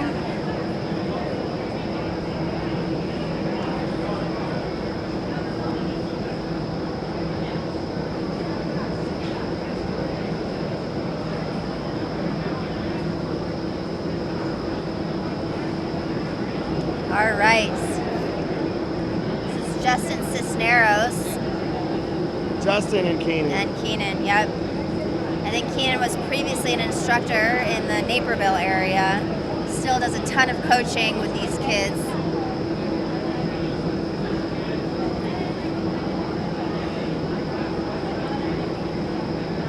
All right, Keenan is leading, and they are in. Man, that old instructor suit is really dirty, huh? Yeah, he must have been an instructor for a long time. Put those hours in. All right, clean round so far. This is awesome to see. They are taking a little bit slower than yesterday. Yep. They were having a ton of busts yesterday, but so far they've got a nice clean round. All right. Yeah, that was a sideline bust there for sure. Do you want to explain to the people viewing about the sideline busts and what that Yeah, means? so we have a center line separating the tunnel in half. Right, and that's and they straight are across each from the flying driver's on their own sides. And then the sidelines are opposite the door, or adjacent to the door, parallel to the door. They try a line across the other half of the tunnel.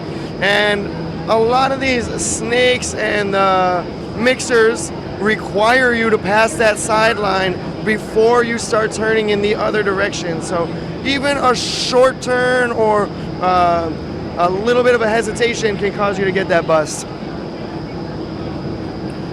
The sideline is also where the ring is set up, so the ring is mainly for layouts. Right, they need to make sure that they clear that ring. No part of their body can go through the ring, otherwise they'll get one of those busts, and that's when you see those red lights illuminate. Sometimes it looks like a toe might have done it, that's a bust. a pretty good round. Right, Definitely a yeah. lot cleaner than they were flying yesterday. Couple of busts, raw time of 1 minute 24 seconds. That was Team Suck Less from the Naperville area. All right, next up we got little Bella from iFLY Portland and DSP, David San Pedro. This is a player coach team. Bella's super excited. She's leading.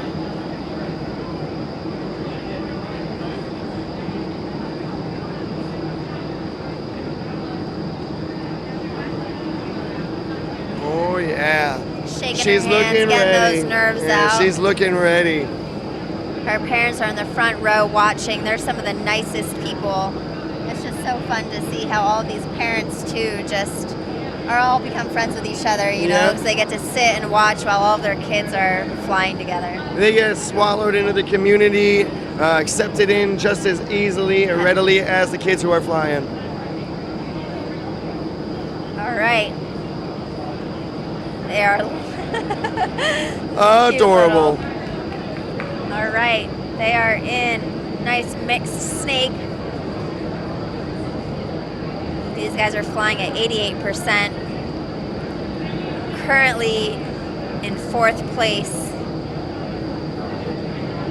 But if they keep this round clean, it could move them up to 3rd. Yeah, Joe's team, they had the 2 busts. We'll see if these guys can fly just as fast as they're going and keep no busts. Yep. They are flying nice so far at 35 seconds as they are in that 2nd page. Flipping down to those head-up shufflers. Super nice round by these guys so far. This is Team Wildflowers from iFLY Portland. All right, going into the final page at 57 seconds so far. These guys are flying awesome. Oh, right over the ring.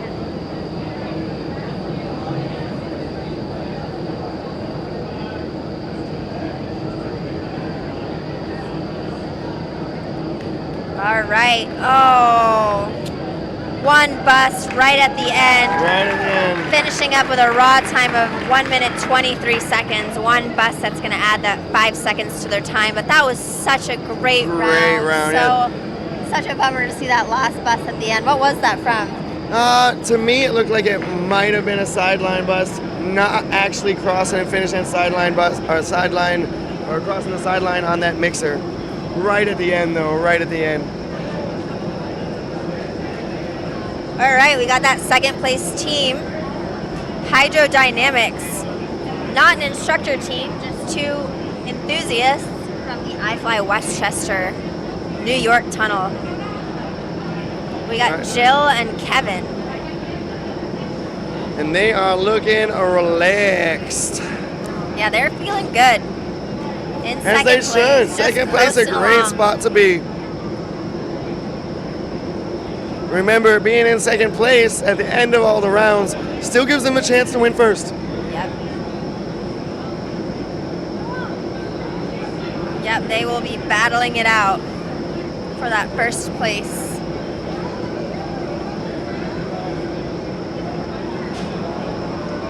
All right, they are in. We got a full house here at iFLY Fort Lauderdale.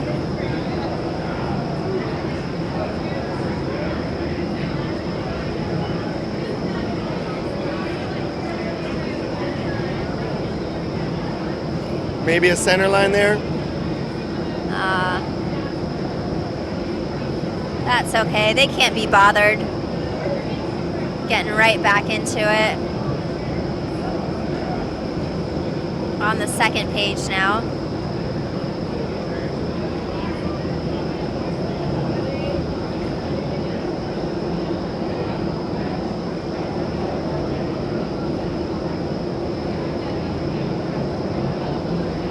Nice head-up shufflers. Those magic yellow shoes is really helping them. Yep, it's the yellow shoes. That New York taxi cab they're representing. All right, last page for these guys. Team Hydrodynamics from iFLY Westchester.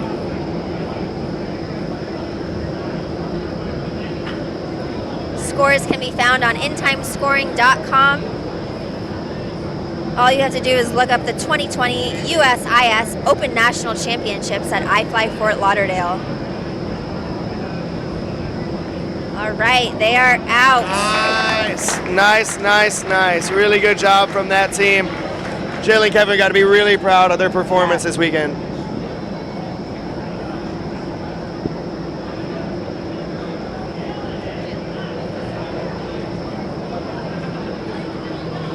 Awesome, some Atlanta love going around in there. Shout outs from the Atlanta crew online. Everybody's loving these guys. They've got half the crew down here flying. The other half the crew is in here cheering them on. Who's running that tunnel? Yeah, I don't know. Hey, Ebo, if you're watching, we love you. You're an awesome, shout out to awesome. Ebo holding down the fort. Yeah. Probably the only person working right now. I didn't know she had her instructor rating, but she must. I knew she was capable of literally everything. Yes, She's is. awesome. All right, this is Corey and John Jaworski. The Flying Noodles. You would think a noodle would move more. He's so good at that body control. Yes, he is, especially at 88%. I spoke with John, and it is not easy for him to be flying and getting enough power. Yeah, he's getting You a can see couple him. busts in there, just pushing himself to try to keep up.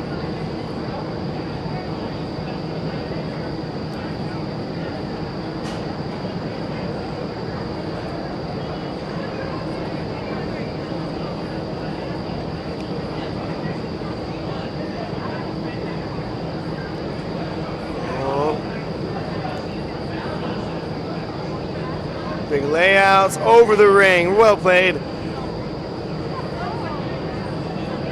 Getting some center line busts from these guys. Maybe trying to keep it a little.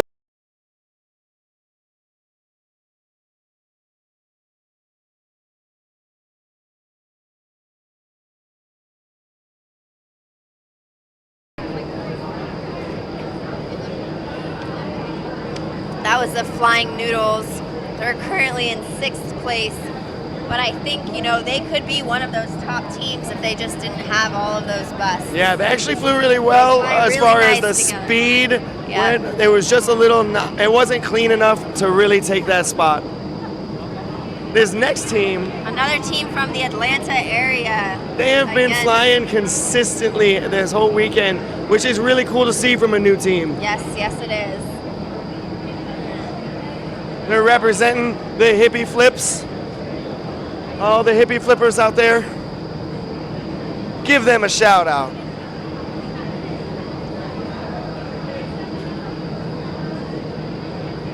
All right. Jessie's got a big smile on her face. She's ready to go. Dustin's leading. Nice mixed snake. So I was up working in iFLY Atlanta earlier this year, and that is a busy wind tunnel. Yes, it So is. It is we were actually the busiest in the in the United fleet, States. in the Yep. whole fleet. Yeah, so we were up there, and I got to experience that and hang out with his crew. We were so busy that I didn't actually get to hang out too much with anybody. But almost the last day I was there, I was getting off work, and Dustin and Jesse said to me, they said, "Hey, we really want to spend some extra time with you," and they took me out to lunch or out to dinner in Marietta, and Oh, that's awesome. it was really Super nice. guys. These are two newer instructors saying to somebody who's been around for a while, "Hey, we want you to be a part of our family." I'm normally the person doing that. It was really cool to remember that no matter how long I've been doing this, everybody feels that same love. Yeah, that's amazing. And that was both of them? Yeah. Dustin, these two? Yeah. Yep. So they, okay. I think they had just started hanging out at that point and Oh, okay. putting this team together. Yeah. Yeah, they have a great team dynamic. You can see Jessie's just had a smile on her face the entire time. That's kind of her MO. You should see her instruct. She's getting beat up in there, slamming into the wall, whatever's happening, still smiling. Still smiling. That's awesome. Oh, they had such a clean round. It's a tough bus for them. Yeah. All right. They are out. Great job, though. Great job. First competition. So proud of them being here performing as well as they did. All right, for those of you who just joined the live stream, oh, I see Colin Robb just joined us. Hey, Colin. When you getting back in the flying scene? Colin, you are supposed to be here. Colin should be here. If anybody out there doesn't know Colin, has been an instructor in a few different places. He's flown on some really impressive teams, and also he gets distracted really easy by whatever else is going on. So we'll see if he can't make his way back to flying.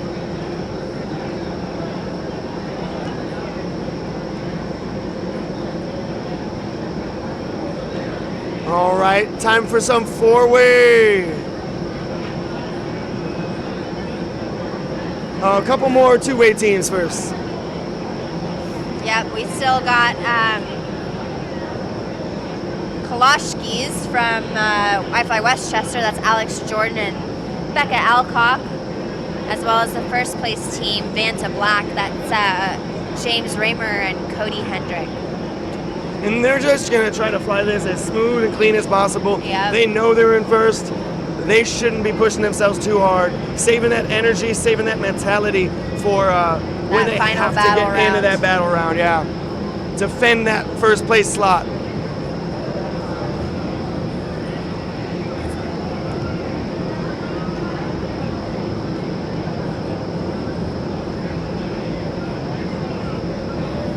All right, super nice round by these guys so far. No busts.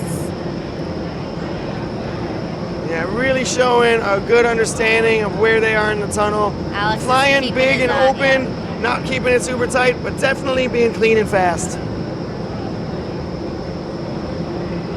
Nice layout, clearing that ring. Going into the head-up shuffler.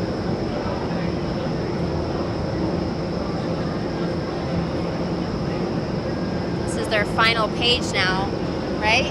They're on their last page, yeah. Final page, no. Oh my gosh, I keep jinxing everybody. I'm like, wow, no busts. And then there's a bust immediately after that. We're not going to have Jen commentate for the next I'm gonna dynamic go ahead round. and walk away to spare the teams from busting. So if you believe in jinxes, then you also believe in good luck. You can put some good luck out there, really contradicting all of Jen's jinxes. All right.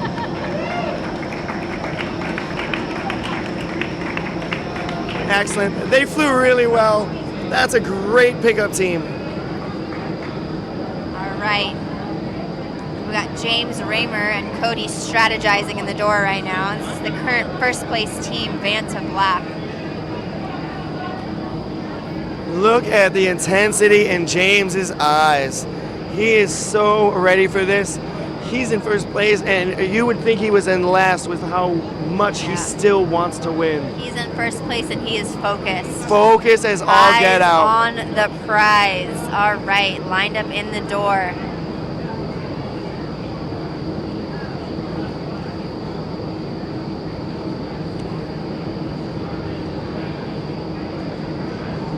One of the things I tell a lot of people is this is not a strength-based sport.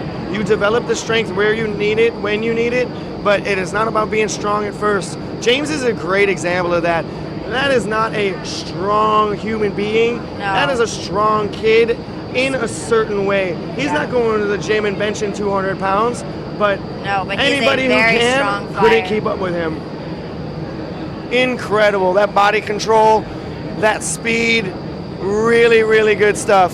Still smiling, having a good time in there. Wow, this is such a nice round. They have really put in the practice for this event, and it shows. Yes. Cody's just cruising along. These guys are flying at 88%. I was talking to James, and he said they kind of do have a free routine. So they think they're ready for open, but he wanted to make sure that he was as good as he thought he was before he went and did the open. You know what? And that makes sense. This is their first time competing at national situations. Yes! Wow, super No nice busts. round. No bust. I didn't make a comment about it. We have a what's busting question on here. Busting is when one of the prerequisites for either the snake or the layout or the mixer was not met. Very often it's crossing one of these lines too early or not crossing it fully. Being on the wrong side of the tunnel, you have to be on your side for certain portions of this, and then coming through the ring on those layouts, any part of your body, whether it's a hand or a toe, you have to be super aware of where you're flying to make sure that you're not getting those busts. Each bust in this two-way dynamic competition is a 5-second penalty. It can be all the difference in winning and losing, especially now that the next time we'll see those guys in there is for the battle round. Yep, they're going to be going into the battle round to hopefully get first place, but we'll see. You never know what could happen in one of those rounds. We'll check it out. Make sure that you tune back in for that battle round. That's coming up tonight at 7:10 p.m. Eastern time. Eastern time. Yeah, we are here in Fort Lauderdale at the 2020 USIS Open National Championship. All right, next up is four-way dynamic speed. Excellent. So this first pickup team, they definitely dropped the ball last time. They were bumping and grinding. There was a lot of, I think they all missed each other so much that they were trying to give hugs while they were flying. it could have been that. I'm not 100% sure. We're going to have to talk to them after this round, but this is a pickup team. It looks like Joey right now is telling Tacho, do not cross that center line. He's maybe teaching them how to do it right now. Yeah, it might be. They might have walked it. They're Hopefully all they such walked skilled it. flyers. I wouldn't doubt if they just kind of walked into a competition and went to just have fun. Yeah. And I mean, that's kind of what it's all about, so.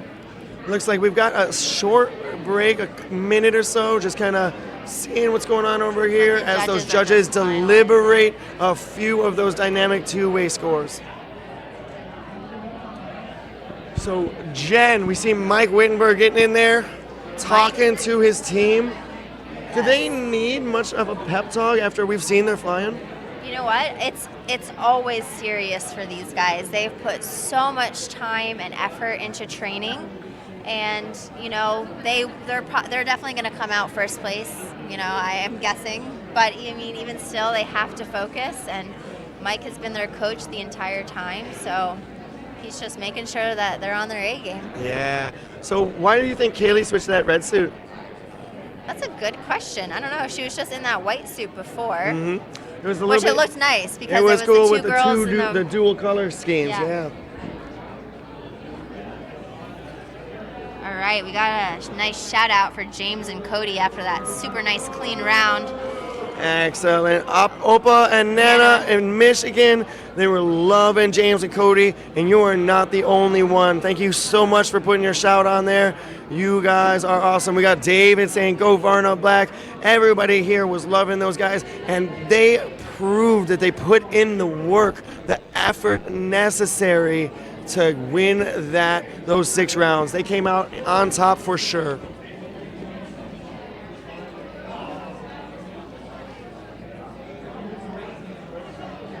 Right, looks like they're just doing some final reviewing. We got some of the teams over at the judging station reviewing their videos. They do have an opportunity to review their video and dispute a bust. And you might see some challenge cards come out on that last round just so that they can throw them away before the end of the competition. You only get one for the entirety of the competition, all weekend, per team, one per team. And these challenge cards, if you use it and you were right, well, they don't take it away from you. But if you use it and the judges were right, they're going to take that challenge card. You don't have another opportunity to use it. Most of the time, we're not seeing anybody challenge anything. These judges are so good, but this is a national, so sometimes people get a little bit uppity about their scores.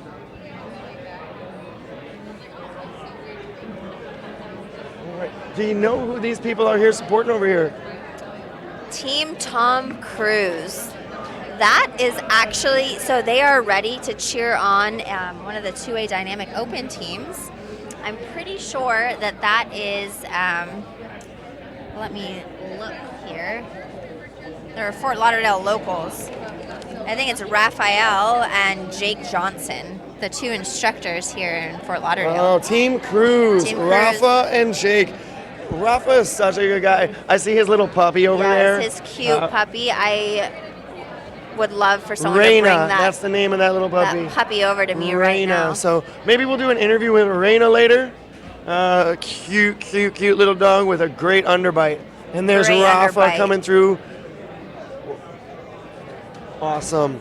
It's really cool when you get that much support for something you do, especially when it's something that can be seen as so obscure to a lot of people who don't know what's going on. So it looks like his whole family is here. Yeah. Yeah, and it's Whole pretty gang awesome. is They here. got the puppy, they t-shirts, got a got newborn puppy, baby. Babies here. What a great support section for that Team Cruise, Rafa Rolling and in Jake. deep.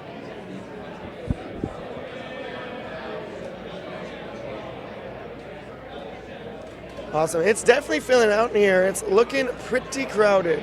Yes, it is. We definitely need a bigger flight deck. Everybody loves a big deck, Jen. Everyone loves a big flight deck.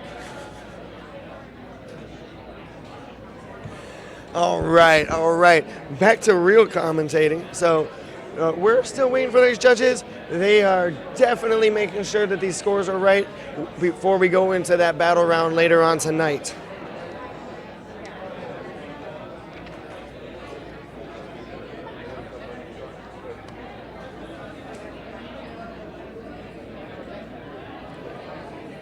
Awesome. We're pretty much on time. We look like we might be running a couple minutes late for this dynamic four-way open.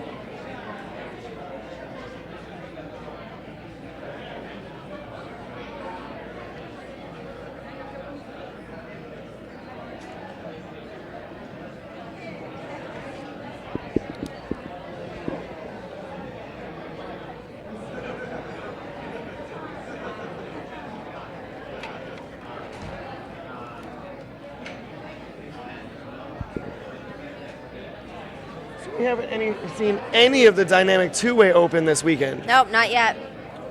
Is there a reason that they did all of the advanced yesterday and then the open today? So I think this competition was originally planned for 3 days. And, it could have been that I think they were just following the same format as last year. So right. U.S. Nationals last year in Virginia Beach, they did have a 3-day event. Lots of different events, and they just spread it out over 3 days, so that same format was carried over here. Could have been condensed into 2 days, but I have heard a lot of feedback that people prefer to have it over 3 days just because if they're going to come down here, might as well spend some time in Florida, and there's really no better place to have nationals than in sunny South Florida, have a little bit of vacation. I agree with that. I know some of the Tampa crew is saying they want to put in their bid for next year. That would be awesome. I'd vote for that. I would vote for that. I'll approve it. You heard it, Tampa. Start writing those letters. Start putting in the effort. And that would be great. We got Danny here helping out. That's the GM of Tampa. Head up snake. Big layout. Head up snake layout. Looks like they got, little Into the collision shuffler. into that head up shuffler. Looks like back down going into page 2 after just a little snafu. That's okay. Head up snake. I don't know what the holdup is here. Looks like there's a little bit of confusion. Lane's just cruising through the lines. There doesn't seem to be a great amount of communication in there. No. Not quite sure what that mix-up is, but Lane and Bobby are now telling everyone where they need to be going. All right. This is Team Meme This. They are ready. They're ready to get memed. They're ready to get memed. Waiting for that page tunnel memes to get something out there. All right. Bobby waiting for everybody. I very often think those tunnel memes are hilarious, and I'll show my non-flyer friends. And they don't think they're funny. They have no idea what's going on. Yeah, but I think it's absolutely I think it's hilarious. hysterical. We got Yeah. a small community, but you know, those are the people that know what's going on. It is very funny. And they have a great sense of humor in this community. These guys getting out, I guarantee they appreciated that round a lot more than the last one. Yes. No collisions. Couple busts. All right, excited to see these guys fly. This is Team Anemone. Am I saying that right? Anemone. Anemone. But it's actually an anemone. But they It's- spelled it with an They extra. put an extra syllable in there to make it anemone. All right. This is Noah Wittenberg, James Rogers, Nia Dixon, and Kaylee Wittenberg. These guys are definitely going for that bid to the World Cup, which is in airspace. In Belgium. Belgium 2020. April? Yep, I think it's first or second week of April. Yep. I'll be going to Singapore, so I won't be there. Oh, on the cruise ship? Or? Yeah, I found out last night. That's awesome. Yep. Is this your first time on the ship, or? No, not at all. It's my first time doing the Singapore, Singapore route. the Singapore port, so I'm very excited about that. Really love all the opportunities I've got to see the world through fly-in. Yeah. All right, Team Anemone lined up in the door, and they are in. These guys are fast. I want to have a radar gun and see how fast they are, because you're looking at 40, 50 mile an hour at that point. Flying at 98%.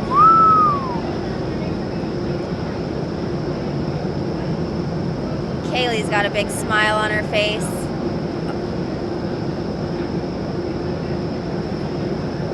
Oh man, they've got to feel good about this. Yeah. When you lock something in and you put in that work and it becomes a little bit easier, a little bit smoother, a little bit more mechanical, it makes you feel so good about the effort you put in. Wow, they are flying through that. Looked like they might have had a mix-up, but they didn't. They were just giving each other some space. All right, Noah's waiting for a second. So this is the communication So I'm talking much about. awareness How that are they he's moving just- that fast and still keeping track of each other? I'm seeing eye contact going in there. I'm seeing head nods. I'm seeing pauses and waiting. It's really impressive. Oh man, and that shuffler, it is a crusher. If you make a mistake, you're definitely gonna run into each other. Right, they are. Awesome job.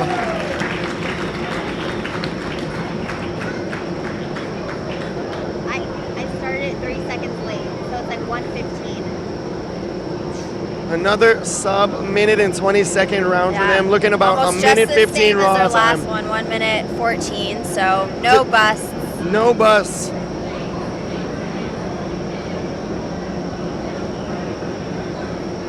And this them the grumpy old man, yeah? Team Grumpy Old Men. Nico Gonzalez, Jesse Jaber, Dave Retzlaff, and Chris Andrade lined up in the door.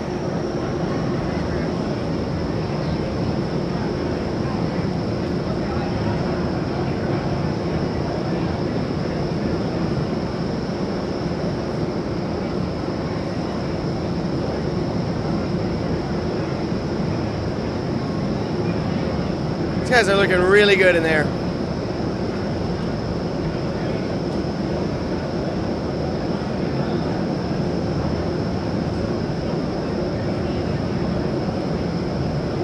So that lead position is really tough, but the tail position is, there's a lot riding on that person to be exactly where they need to be all the time. Ooh, I think that was a centerline bust. There's a lot of unique challenges, I think, with every spot.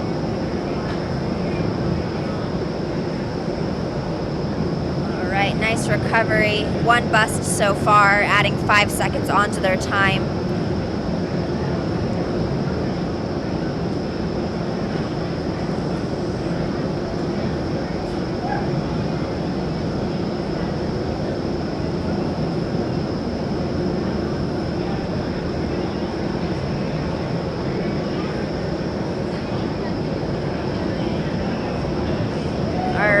Yes. They are out. Great job. That one centerline bus, it looked like 1 really, minute, really good 22 stuff. second raw time.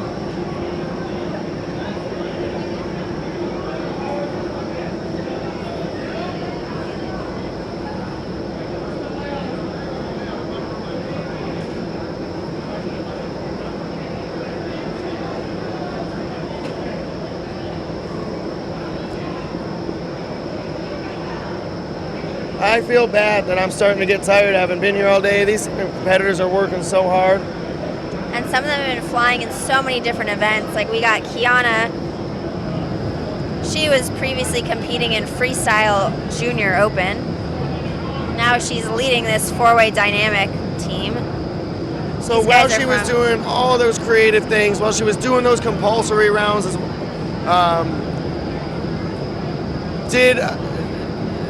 do you think she still had this on her mind? Or is she just that good at I think she's compartmentalizing? just, yeah, focusing as they come in, living, minute by minute. Yeah. It does force you to live in the moment.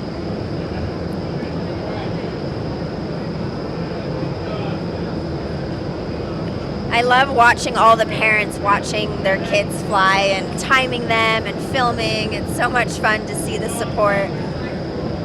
We're talking about that community and parents supporting other parents' kids. Yeah.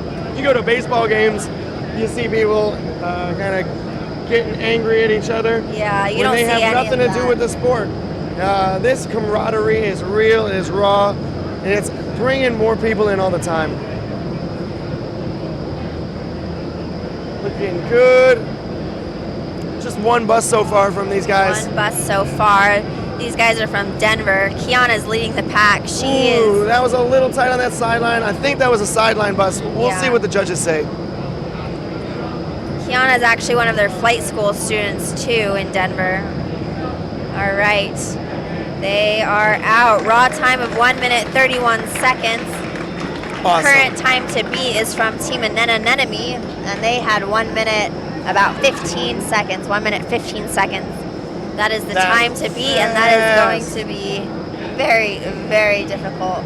Talking 75 seconds to do all that work. Unbelievable, really unbelievable. But All this right. team, they're little shredders. We They got a couple are. little shredders and then a couple Two big coaches who shredders. are still trying to keep up. I love watching these guys. Corey's just shaking off the nerves. James is giving the thumbs up. Everybody's pumped up in there. They are ready to fly. They're ready to prove what they got. All right, they got a thumbs up from Chief Judge Rusty Lewis. All right, given the count, and they are in. Corey's leading the pack. They are going fast. I love watching them fly head up. Both their legs are so straight, hands up. They have to be as efficient, precise yep. with their body position as they can for that head up flying. It wants to cork them out the whole time they're flying like that. Ooh, nice job, guys. Keeping their space, keeping aware of each other. Not sure 100% where that bus came from.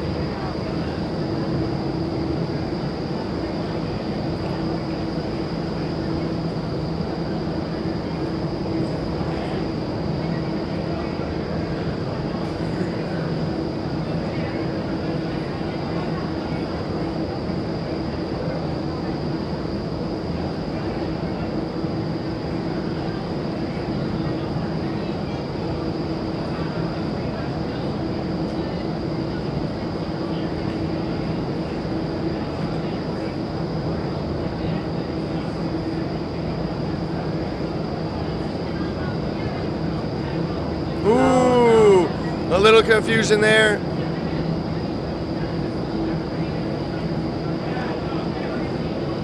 Finishing up their page. So that was a centerline bus from Cody. All right. All right, a little sloppy at the end, but they still have to be really proud of what they were doing there. That looked great to me. Atlanta's got to be very proud of that whole crew. Raw time of 1 minute 33 seconds. All right, we're getting a little windbreak right now. Judges will deliberate. And then it's This time for two-way dynamic open. Yep. This is a really exciting time because we've seen all this flying, but now we're seeing some of those four-way teams separated into their parts, and we're seeing some of those flyers who weren't in the advanced category get in there and show us what they're made of. This is actually my favorite event, especially because we have both the free routines and the speed rounds. So we're definitely going to be able to see that creative side as well. So explain to them, we've been watching speed rounds this whole time, explain to the people who are watching who don't know what's going on exactly what's involved in a free routine. So a free routine is dynamic flying creatively, right? So they can do whatever they want. Are they taking pages out of what they were flying previously? They can, but I mean the goal of a free routine is for it to be, I think, more creative. So you don't really see a lot of, I mean, you see some of the layouts that piece things together, but you're probably not necessarily going to be seeing, you know, the classics in a free routine or the, maybe a little bit. Or if you do, you might see a variation on a classic. Yeah. That's the cool stuff is I like that they're taking things that we are used to and twisting it just a little bit to their own accord to make it more them.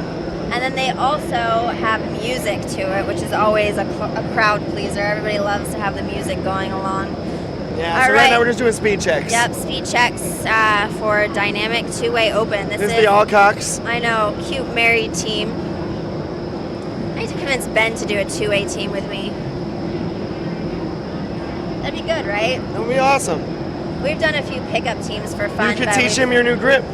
I could teach him my my new grip. He would love that.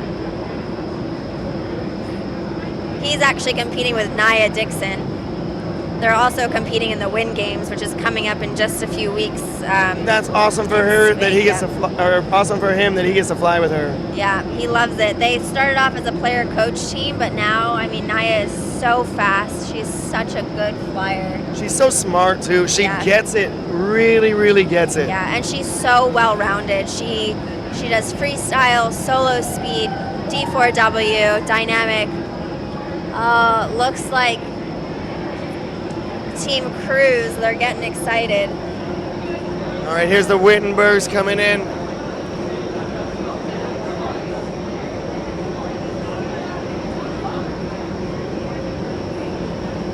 They go by their world champion team name, LuxFly. Yes. LuxFly is a new tunnel coming up, opening right outside of Luxembourg. Owned by Steve and Maggie Braff. They are super awesome people, skydivers. They help people open wind tunnels. Just two really awesome people. Helping people to fulfill their dreams in the sport for sure. Lane actually just got the job as the lead out there. Oh, that's awesome. I know that he's going to be moving out there along with... I don't know if he's going to be the lead, but he'll be one of the leads. Okay. Yeah, so he's really excited to get back into coaching people and bringing them up into the game. Also, they'll be holding the Worlds really close to there, so. Yep, yeah, it'll be just, I think, less than an hour away at Airspace Indoor Skydiving. Awesome, really awesome. So that speed check, the speed is definitely checked. Check. Check for Team LuxFly. That's Kaylee and Noah Wittenberg. I wonder if we'll build a tunnel where they can't fly at 100%. There are tunnels that exist, you know, that you just don't want to fly topped out, ungoverned. Sky Venture, New Hampshire. That is a fast tunnel. All right, these are the Virginia Beach boys. The Sugar Daddies. Yeah, Sugar Daddies. That's James Foran and David Sanchez Collins from iFLY Virginia Beach, two instructors.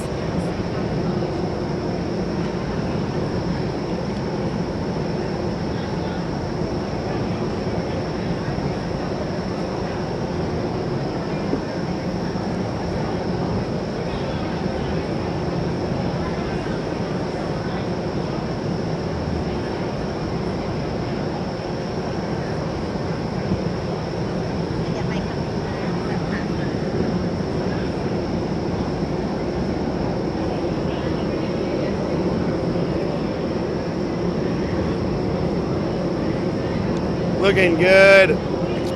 the sugar daddies from up in Virginia Beach.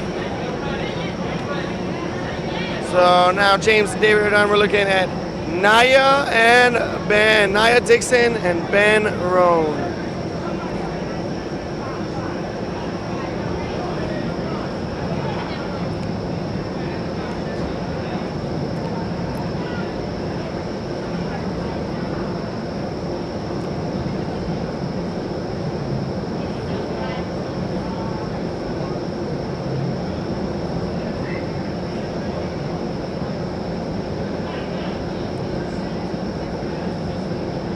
Oh, they're just having a good time in there.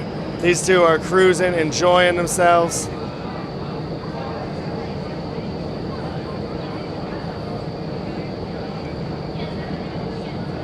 It goes from you coaching someone to you flying with them and being really good friends. Ben's always so creative with his free routines and with his flying, so this should be a real treat to watch them getting in there together, being able to tear it up. All right, you're gonna hear the crowd go wild. Team Cruise tearing it up. Just on the outside, they haven't even gotten in, and everybody loves them. Rafa and Jake hopping in for their speed check.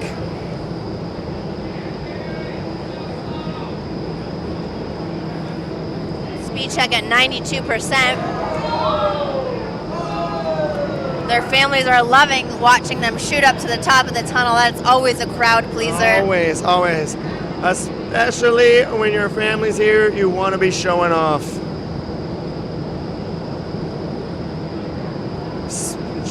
Man, these dudes just don't stop smiling, and you got to appreciate it.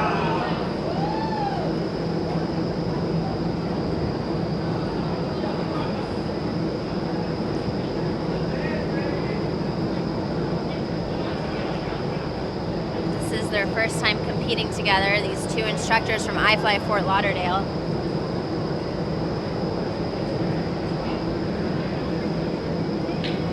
Awesome, awesome.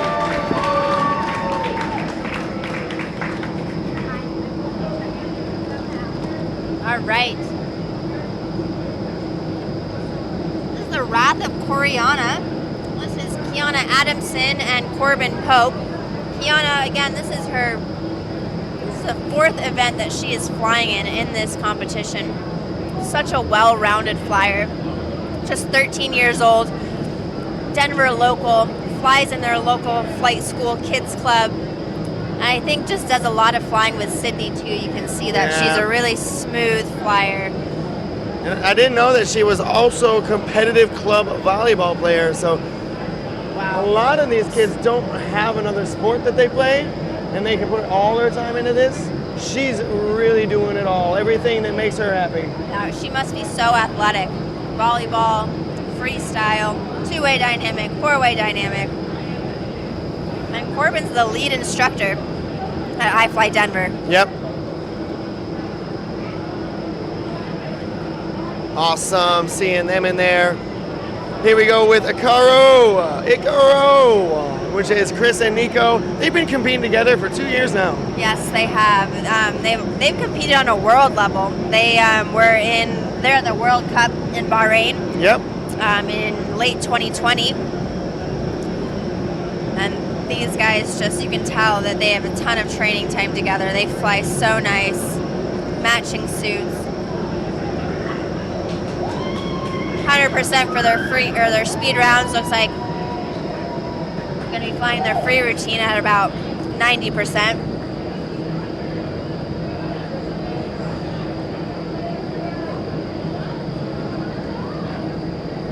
I like this crossing layouts, really cool. We'll see if that's part of their free routine or if they're just goofing off. I'm excited to see their free routine. I'm just excited to see actually all of these free routines. I'm really excited for the free routine section, definitely. Seeing some of these ridiculously fast, wicked flyers, slow it down a little bit, show us that creative side.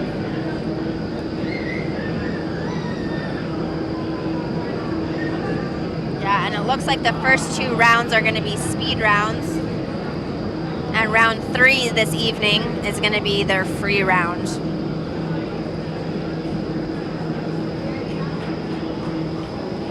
All right, Dave. Dave and Jesse.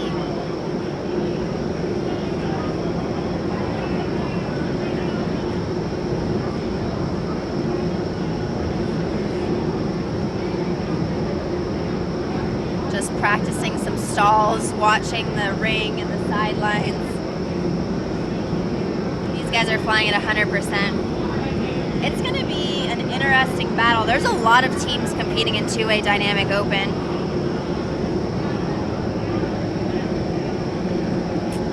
9 teams.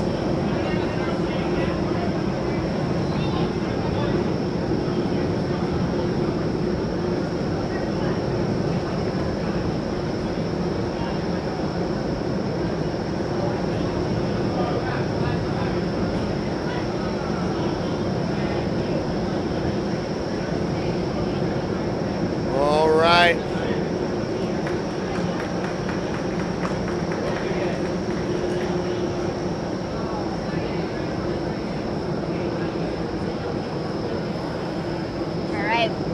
That wraps it up for the speed checks. Looks like they're just making sure that the laser for Dynamar in the door is working. Yeah, so that Dynamar laser, it helps us so we're not having to trust our finger to start a clock. It starts the clock as soon as somebody passes that line.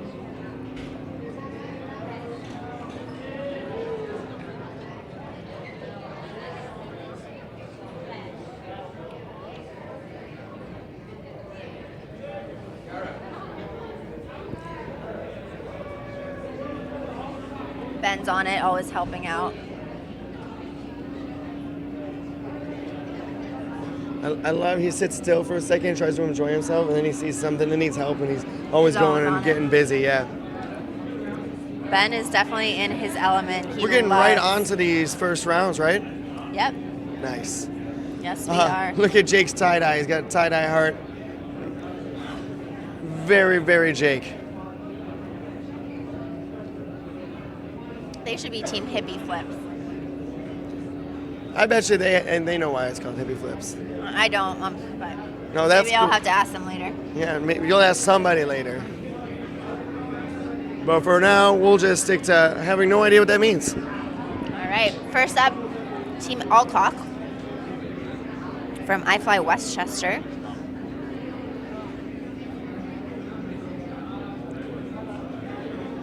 Really good. Looks like we're about to get started. Judges are ready. Drivers are ready. The teams are ready. Diego is a very new lead instructor.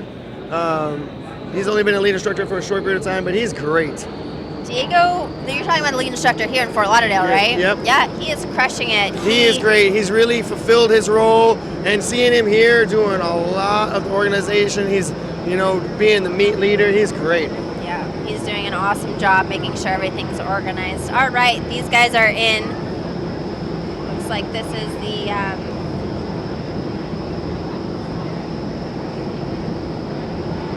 All right, so we got Mixed Snakes Classic.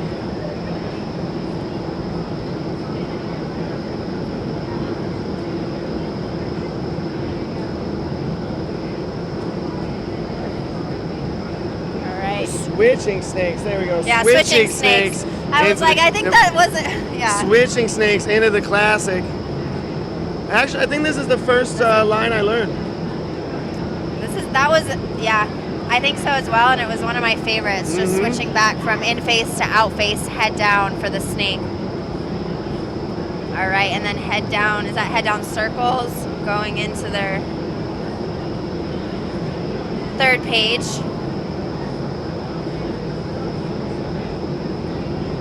Yeah, I gotta love those switching maneuvers, in face to out face.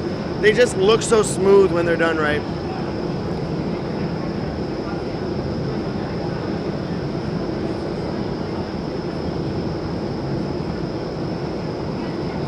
One bus there, not crossing fully back over that line. 3 pages, 1 bus, a really good job for them. And we got a 1:23.22 raw time. Great job.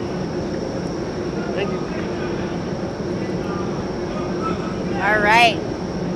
Next up, Team LuxFly, Kaylee and Noah Wittenberg. These guys are definitely going to be fast.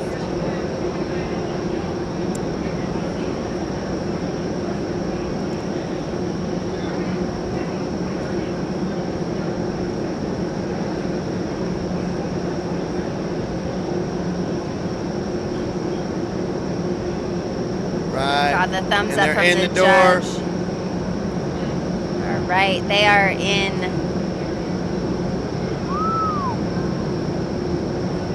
Looking fast, looking clean.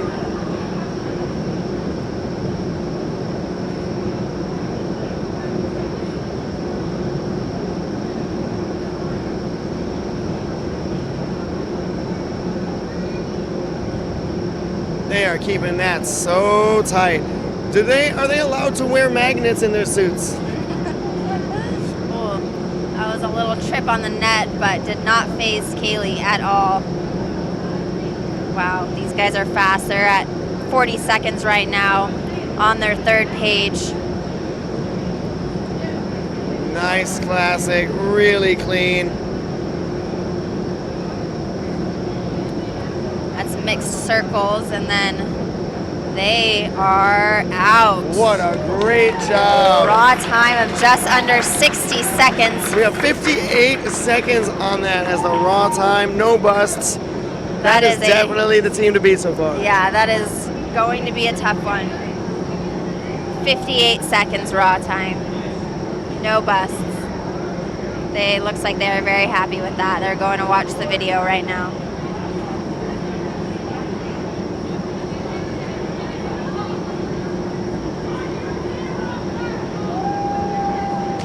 All right. All right, on to the next team out of Virginia Beach. The Sugar Daddies. I won't lie, with an instructor salary, that might not be true. Yeah, this is James Foran and David Sanchez Collins. We'll have to ask them where they got that team name from. These two Virginia Beach instructors. Looks like they've definitely done some training together.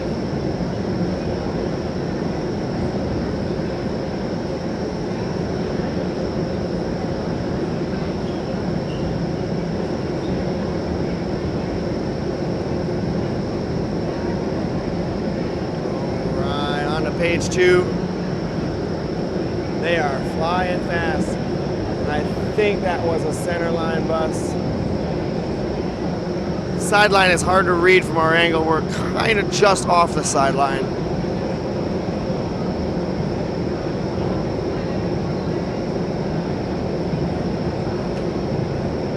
Page 3, here we go.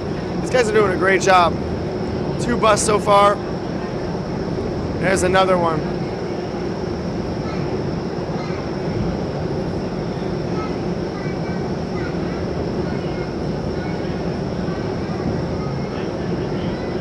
Passing that finish line, and they are out of here. Woo! Well flown, well flown. A few busts in there. Raw time of 1:07 though. They were hauling.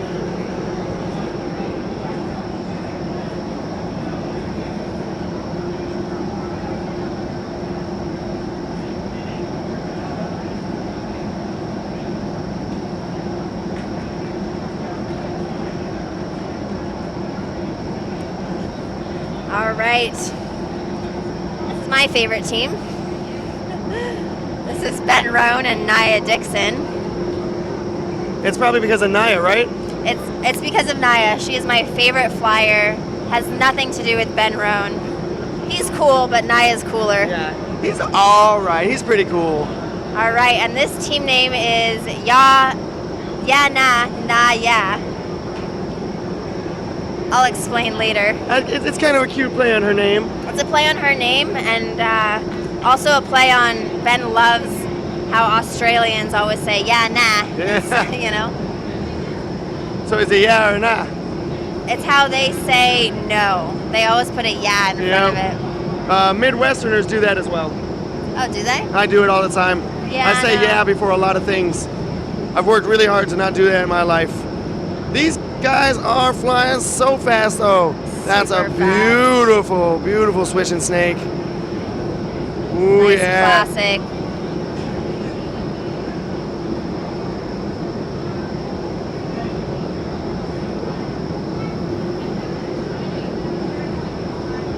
Their synchronization is incredible. Yeah. Neither one of them looks like they're working too hard. They've obviously put in a lot of effort getting to this point, getting these skills. Awesome. Awesome job. And we're done. Let's see them pass the finish line. All right, they are out. Great time. 102.59. No busts. That is awesome. What a solid killer round. Super nice. No busts. All right. The home team, big time here. We have Team Cruise. The most support that anybody has. Looks like half of Fort Lauderdale came out just to support this team. And if you could see the adorableness of the puppy and the baby they brought to support, you would know that their support is real.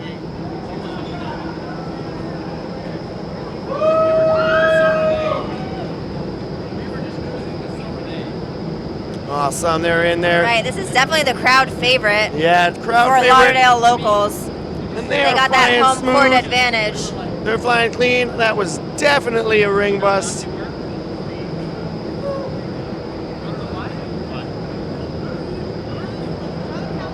Center line bust there.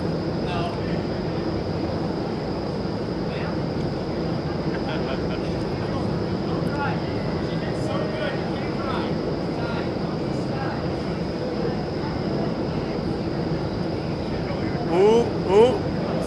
Looks like that was might be a synchro bust right there. Now Nice, Jake's yep. waiting. That's okay. Good Nice job recovery. recovering. That was awesome. Only one bust from such a huge difference in the way they were flying.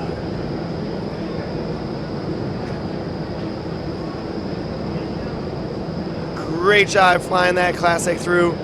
That was another bust, but that's okay. Yeah, we got a ring bust, a center line bust, and a sideline bust now. All right. That would be called a... That's okay. It's a triple decker bust right there. yeah. Busting on all levels. Yeah, a hat trick. A good example of every bust. Yeah, they were really trying to show us all of their skills and all the busts. They did a good job at all of that. But that team is definitely the crowd favorite, and they flew really well. Those two guys, they really do love flying. They're just competing to get more flying in their lives. And this is their first time ever competing. Good job by those guys. That's Team I love when somebody's Cruise. first time competing, they go straight to open, because why not test yourself? Why not push yourself to those limits?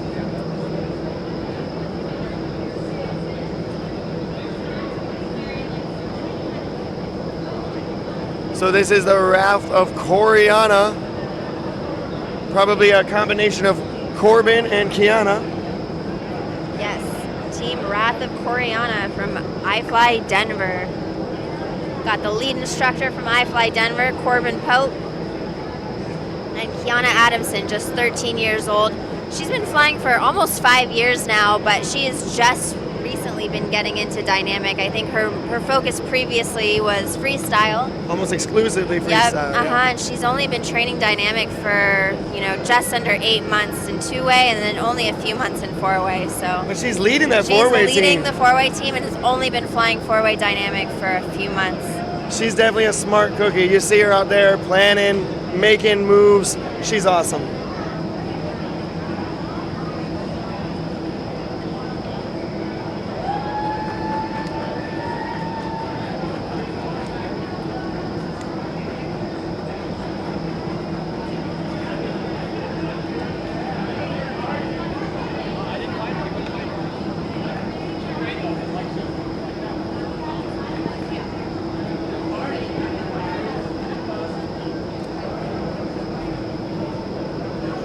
little bit of judge deliberation going on here as these judges are getting ready. We're waiting for just a few more teams. I think there's 5 more teams in this dynamic two-way open round 1.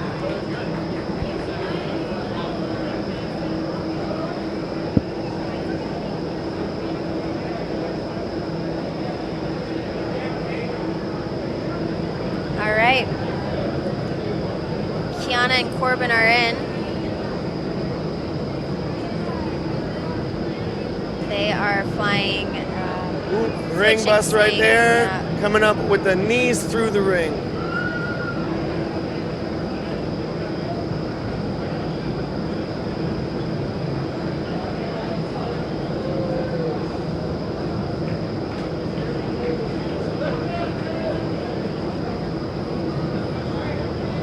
On their page 2 here, looking smooth. I'm seeing a few centerline busts. Centerline bust, yep.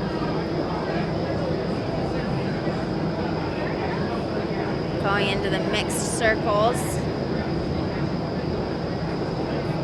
On to page 3. Got a shout out from Ray Kubiak. Go Team Sugar Daddies. Nice. Ray from up there at iFLY Virginia Beach, the lead instructor up there, really showing how much he loves the sport by watching this, even though he didn't get to compete in this competition. I know how much he loves to compete, but it's been a while since we've seen Ray around. Yeah, I think he competed last year. I'm guessing in Virginia It was Beach. in Virginia Beach, yep. Saw him at the Sakura Cup in Japan, I think a few years ago. Yep. So That was a great, great event. looks like I'm getting called over, so I will be right back. I will hold out your spot. Maybe Ben wants to do some commentating. No, he's got flying to work on.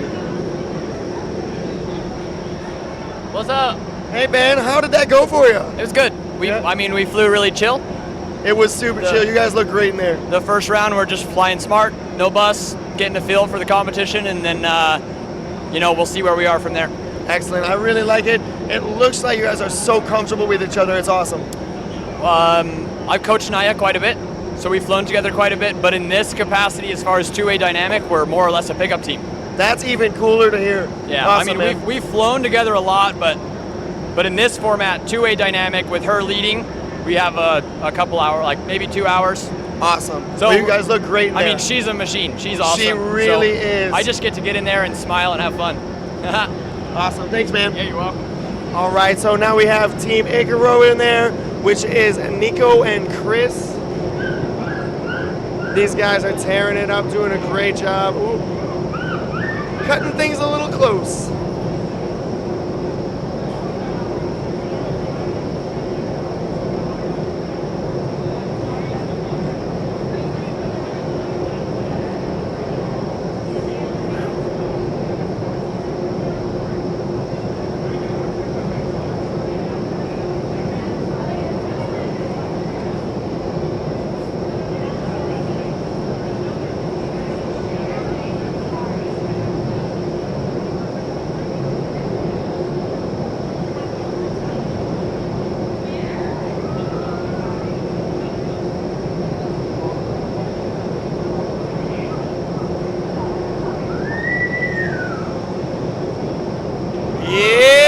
Yeah! Really good job. 104 raw time on there. No busts.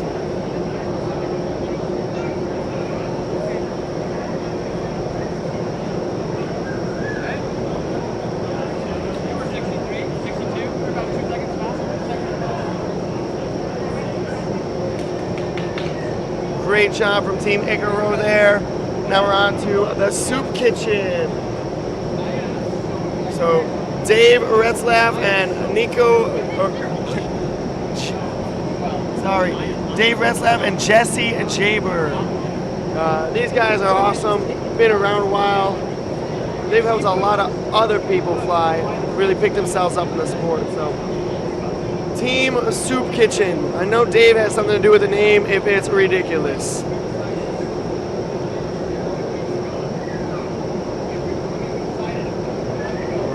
Looks like the judges are ready and we are hopping in. This will be the last of our two-way open.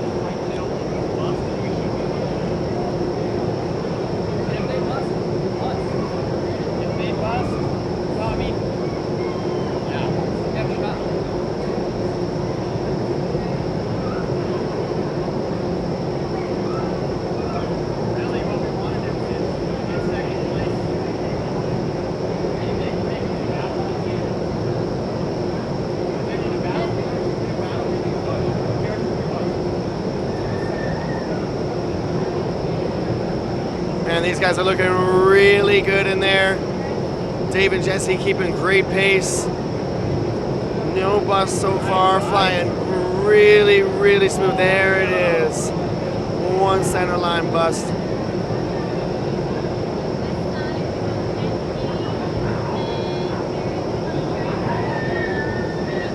All right, finishing up their third classic.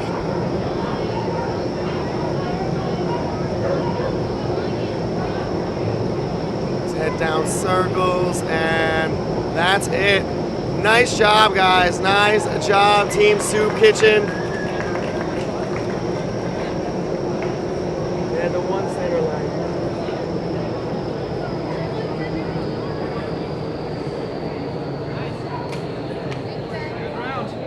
Hit it. Thanks. Do you want me to send someone here? All right, somebody good.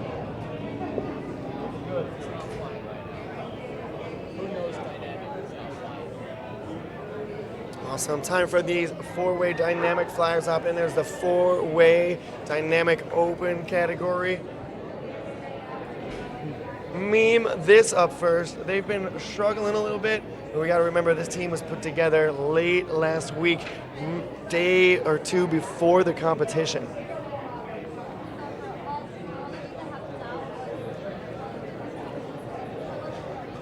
Oh man, so what do we have left today? It looks like this round 3 dynamic 4-way, the second speed round for those dynamic 2-way opens, round 4 for dynamic 4-way open. And then those free routines we were talking about for dynamic 2-way open, that'll be really cool. That's gonna be around 6:50, 7:10 p.m., somewhere around there. And then the dynamic 2-way advanced finals after that, which is a big deal. That is that battle style where team number 1 and 2 battle for first place, and teams number 3 and 4 battle for their third and fourth place. Whichever one of those teams is winning is going to take the first place or second place from the 1 and 2 battle, and the third and fourth are going to take the third or fourth place from that 3 and 4 battle. After that, we'll have dynamic 2-way open. Finally finishing up their 4th round. Those guys get tired doing that, so they should be a little bit spent. And then we'll have our 3 more solo speed rounds to finish out the day.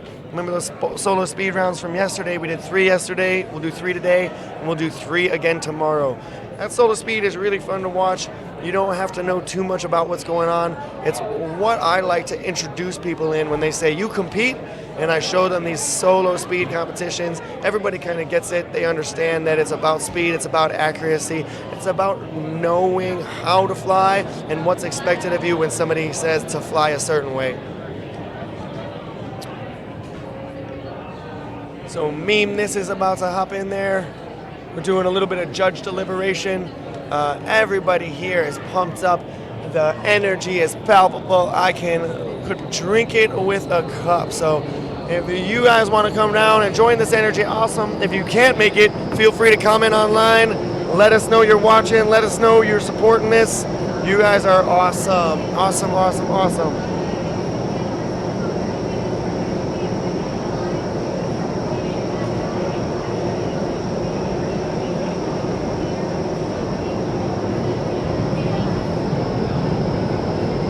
Meme this in there.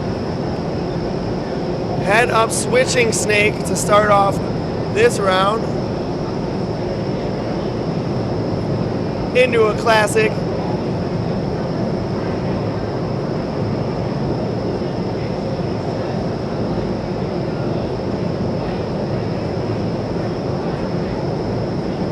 little centerline bust there from Tacho.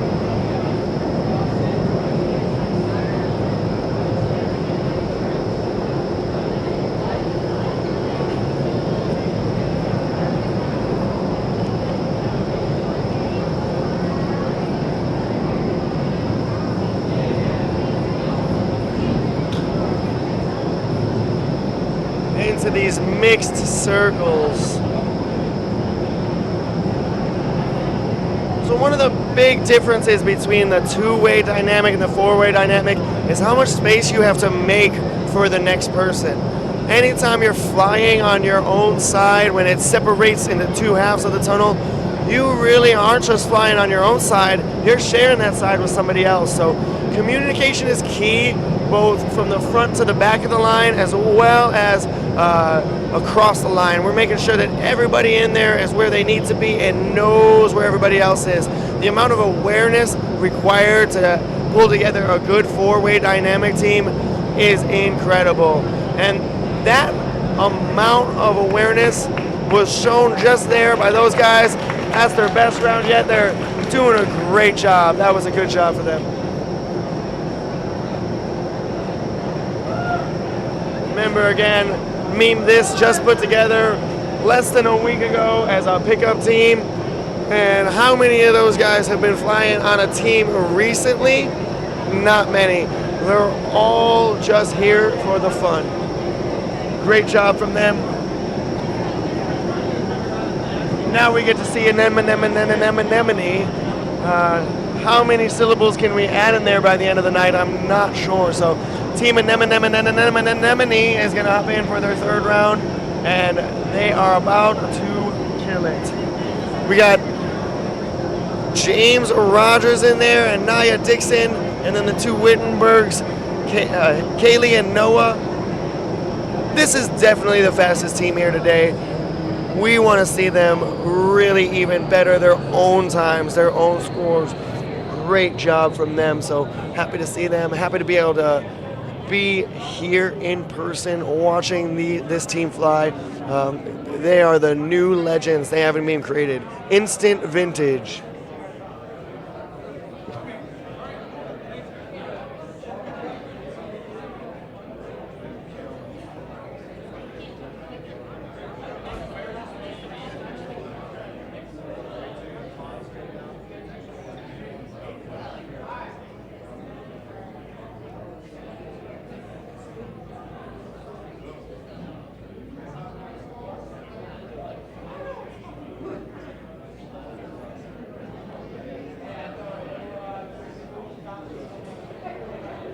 We're getting a shout out here online to iFLY Fort Lauderdale, and really they've done a great job putting this on. The whole staff here, Joe, the general manager, Ralph and Kayla, Joe, who's in marketing, he's even been helping out. Everybody here is really putting themselves out there to make sure that this goes as smoothly and as efficiently as possible so all these competitors can get the most out of this competition. Really huge thanks to iFLY Fort Lauderdale. Now we have a shout out for Willow from Becky. Becky is saying that her son Willow is competing Sunday in Best Trick, but he has been hanging around. He was on the live stream with me earlier, giving a little bit of commentary, giving his view and his excitement for flying, his excitement for life. It's undeniable. So we're really glad to have him here. Everybody who's been shouting out, thank you so much. Thank you so much. Keep them coming. I will try to check in as much as possible. Throw those shout outs back to you. Make sure that the teams are knowing that you are watching, that you're involved in this.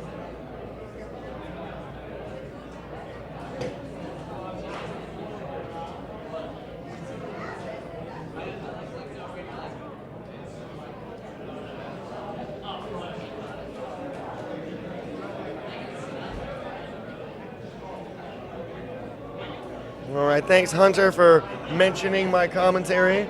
I am doing what I can. This is my first attempt at the gig. I'm really enjoying it, but I think that everybody here is just more enthused by the flying. So it is really for all you people at home who are watching and trying to enjoy this from afar, kind of keeping you up to date, making sure we know what's going on. A little bit of humor, But as you know, I don't make jokes, so I'm trying not to do that too much. Awesome, very good. So right now I'm just doing this solo commentary. If you know me, I'm also really good at filling time. I'm just going to go on about a couple other things, like how great of a place we're in right now, down in sunny Florida.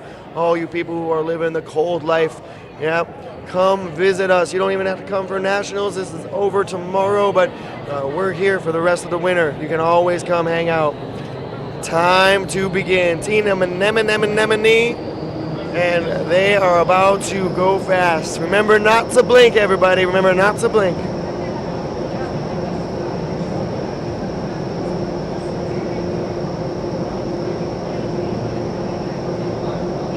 Waiting for one confirmation from our chief judge over here, Rusty Lewis. Rusty says go. It's time.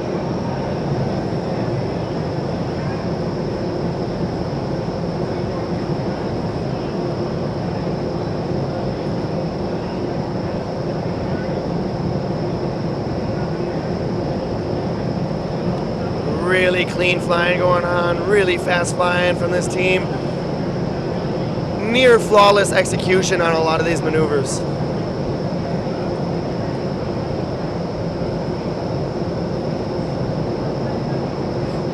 On top of executing really difficult maneuvers at a really fast pace, they are keeping great communication, they are keeping great space.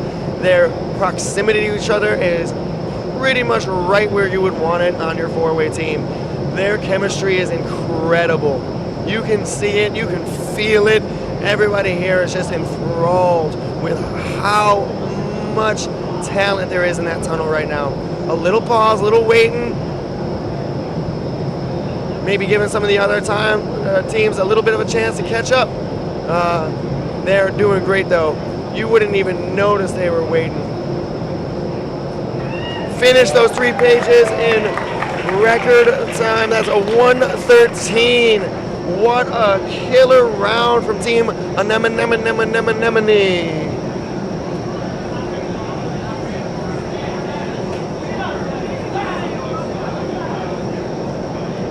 That was awesome. What a glorious thing to watch. It's one of those things, if you watched it in slow-mo, looking for something that they did wrong, it would still be hard pressed for you to find something wrong. Those guys are killing it. Awesome. On to the next team. This team, the Grumpy Old Men, doing their 3rd round here. 4-way dynamic open.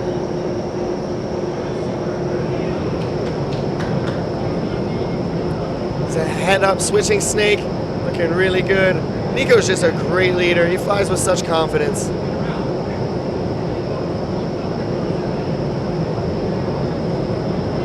That confidence just doesn't come from his own flying, but also from his understanding that his team is gonna be there. They're gonna do what's right.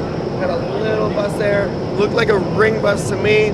Might have been center line. Remember, I do not have access to that center line view.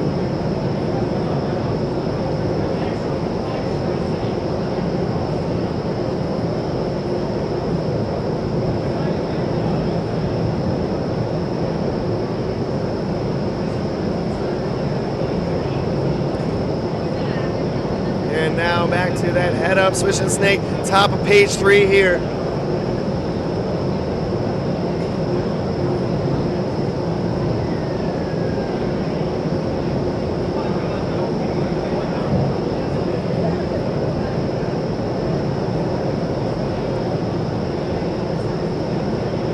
All right, into these, ooh, that might have been a sideline bust right there at the end.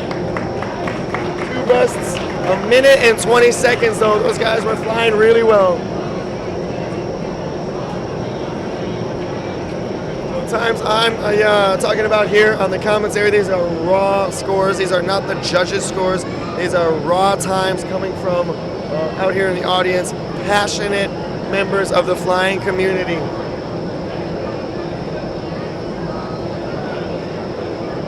All right, our next D4W team is on the cutting edge.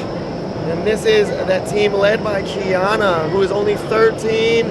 She has only been flying this dive pool for about 8 months.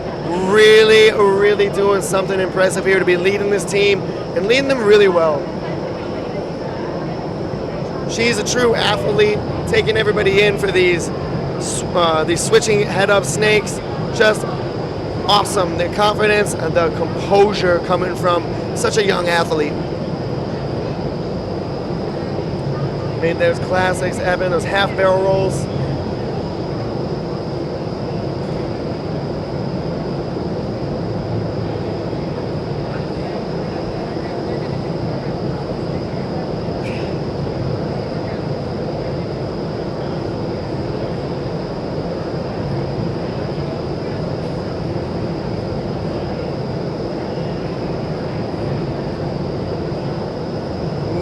Bus for them, probably a center line there.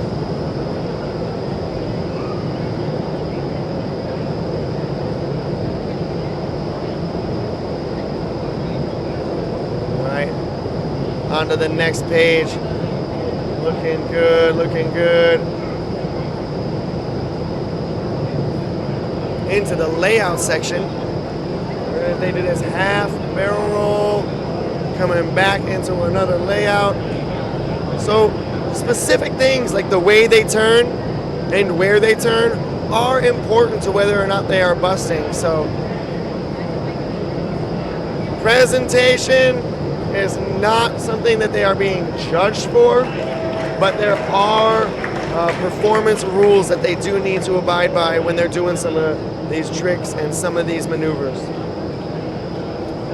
And now on to the awesome coach team, CJX2.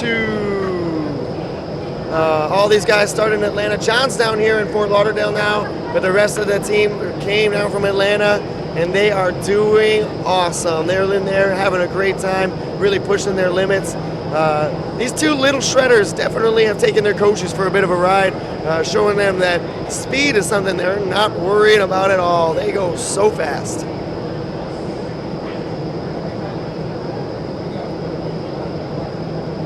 All right, we're ready to go.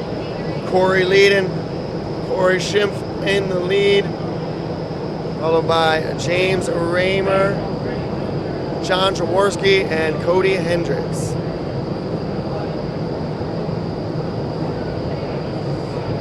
Nice job. Those half barrel rolls across the bottom. Nice save. All right, a little bust there. They're flying really well. They are keeping themselves together. Getting a little bit ahead of things here. Patience, there we go. Now we're back on the top of the page. Those head up switching snakes.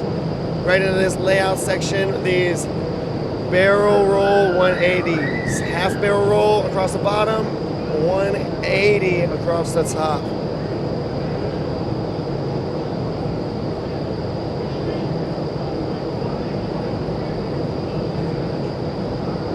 Awesome. Those mixed circles, they can be tough, but these guys did a great job through that. Now we're on the top of the third page. Head up. Switching snake, looking good. I am getting tired just watching these guys. They're killing it. Ooh, that looked like it might have been a ring bust, but from my angle, he pulled his feet up just in time.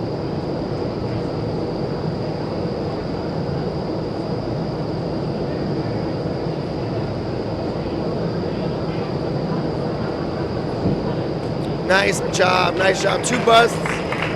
Really, really quality flying going on in there, though. That team out of Atlanta, CJX2.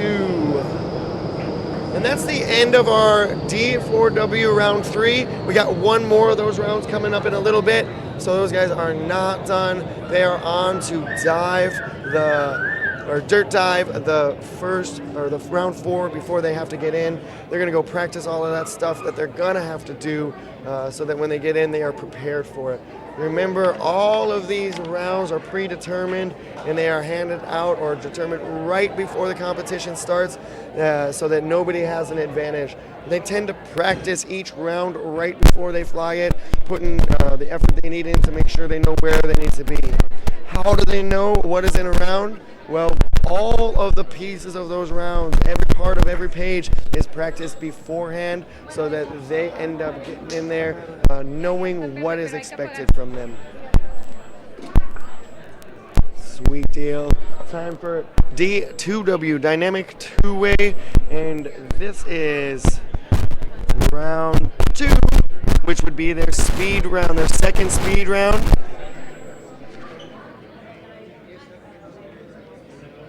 And then we'll have the third round be their free round. You want to see some really great, really cool flying, something you haven't seen at all the entirety of this competition.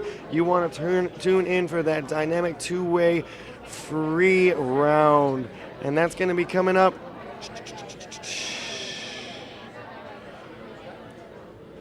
at about 6:50, 7:10. Looks like we're a little bit behind. You'll probably be getting that in about 30 minutes, that dynamic two-way free round. But before we get there, we've got to get through another speed round. This speed round, intense stuff, some really great teams. Let's talk about what they're about to fly. Head up, in-face snake. Back layouts, nice easy back layouts there. And then head up, in-face circles. This is a mostly head up round. Definitely takes a lot of work to fly like that. Definitely pushing yourself for power while trying your hardest to hold on to stability and control. Excuse me, hold on to stability and control.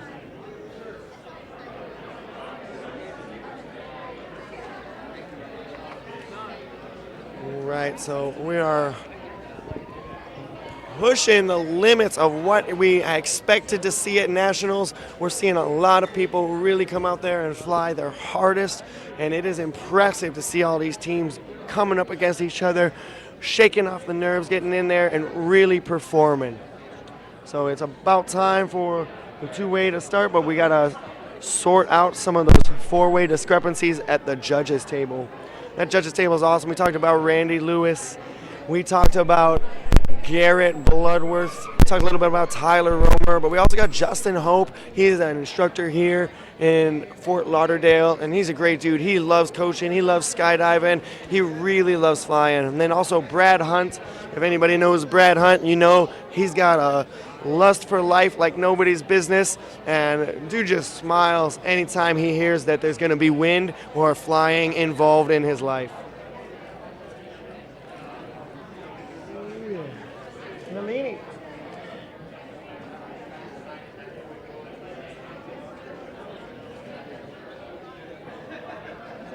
Not much though. Nalini, she was flying two-way advanced.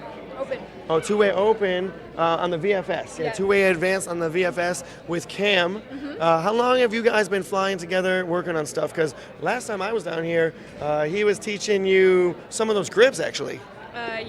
We've been flying together about 5 years, but he's taken me from belly flying all the way to where I'm at now, head down, out face, and all the head down stuff. And we did MFS at USPA Nationals this last year. We did advanced there, but then we decided to go open for indoor VFS, and we came second. Yeah, you guys have been killing it. You got to be really proud about your performance. Yeah, the cleanliness of your flying and the synchronicity, it makes sense now that I know that you've been flying together so long. Is he your only coach? Mainly. I fly with other instructors sometimes, but mainly Cam. Anytime I'm working on something new, it was with Cam. Yeah. He's got such a great analytical mind. He's got such a smart brain in there. So he's going to see what's wrong. He's going to fix it right away. He's going to make sure that you are definitely being the best flyer you can. Yeah, definitely. Excellent. Do you have anything you want to say about this two-way right now? This two-way open is a pretty fire. We've got Lux Fly in there cranking out times that I didn't ever think I'd see. And then even some of the other teams in there really pushing the limits of what we thought we'd see here. Yeah, no, it's super cool. I'm excited to see the free routines and the creativity there too. Yeah, I'm super stoked for the free routines. I keep trying to remind people that after all of this very organized flying, we get into something a little bit more creative, but still just as fast-paced and still just as cool. Yeah, and just as challenging too, you know, or more. Yeah, excellent. Well, thanks for stopping by. I just want to say hi. You were awesome. Congratulations. All right, so that's Nalini. Nalini and Cam flew that two-way VFS Open. They did a great job. Oh, I see a couple other people over here who are done with their flying. They're going to come over here. They're going to say hi to me. Yeah. Well, we're waiting for all this to get started. Yeah, Jesse. Hi, how are you? Not bad. How you doing? So this is Jesse and Dustin, What's up? the hippie flippers from Atlanta. That's right. Yeah. So let's talk a little bit about how your first competition ever went. Was it good for you, Dustin? Oh my God. Yeah, it was awesome, man. It was great. Your guys' energy is palpable. Like, you are so excited to be here, and it's readable, it's visceral, it's very awesome. I love it. I'm picking up on it, and it's giving me more energy, you know? I'm sitting over here feeling a little sluggish. I see you guys smile. I'm like, oh, yeah. No. I got nothing going on over here. They're awesome. So how about you, Jess? You having a great time? Yeah, I had a lot of fun. Definitely liked feeling the nerves again, getting into the wind, being nervous again is really nice, and just flying and having fun. Awesome. Yeah, thank you guys so much for being here, coming down and making this happen. It's been really awesome to hook up with you guys again, link up, and really watching you fly and compete. It makes me so happy. So thank you for that. Thank you. Thanks for being Thanks here. for doing an awesome job commentating. Just like on that, I'm gonna just want to say, like, all my friends and family that have watched along have really, really been stoked with the way that you're commentating. Like, you're doing an awesome job, man. I'll take it. Thank you guys so much. Group hug, all right? Group hug. I don't know if you heard that group hug, but it was real. Yeah. Thank you guys so much. Thank you. Excellent.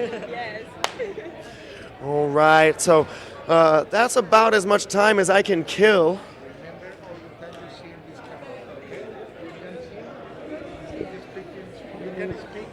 Yeah.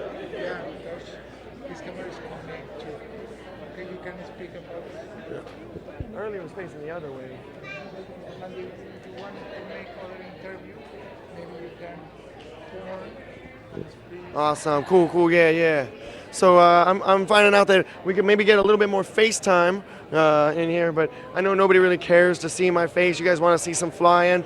Probably a little sick of my voice, but you'll have to put up with me for another day or so. Everybody out there, thank you so much for tuning in, for listening. Right now we are waiting for some dynamic four-way judge deliberations to go through, and then we will hop onto that dynamic two-way. Really excited to see this next speed round. Really excited to see some of these teams push their limits, and we've got some great competitors in there from all over the place. So we got New York and Chicago area. Then we've got Virginia Beach in there. A couple people from all over the place, the Denver area.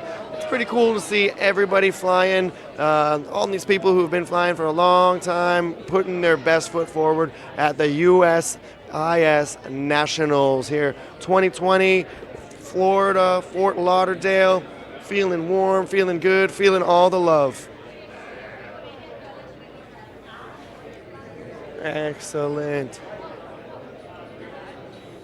Sydney, how you doing, Sydney? Excellent. We're gonna look at the camera, stand in front of the tunnel.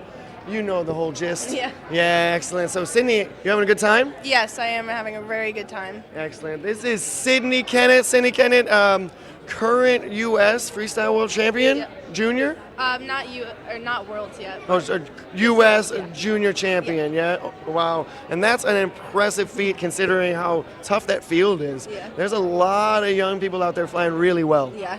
Yeah, so what's your advice for somebody who wants to get in and get as good as you are? Have fun when you're doing it. If you don't have fun, just don't do it then. That's a good call. That's pretty good advice for anything in life, right? If you're not enjoying it, maybe don't do it. Yeah. Excellent. So I see you're flying some of that VFS. Yeah. I know VFS is not normally your main thing, but flying it with Jill, it looked like you guys were having a great time. Yeah, it was super fun. It was a last minute pickup team thing.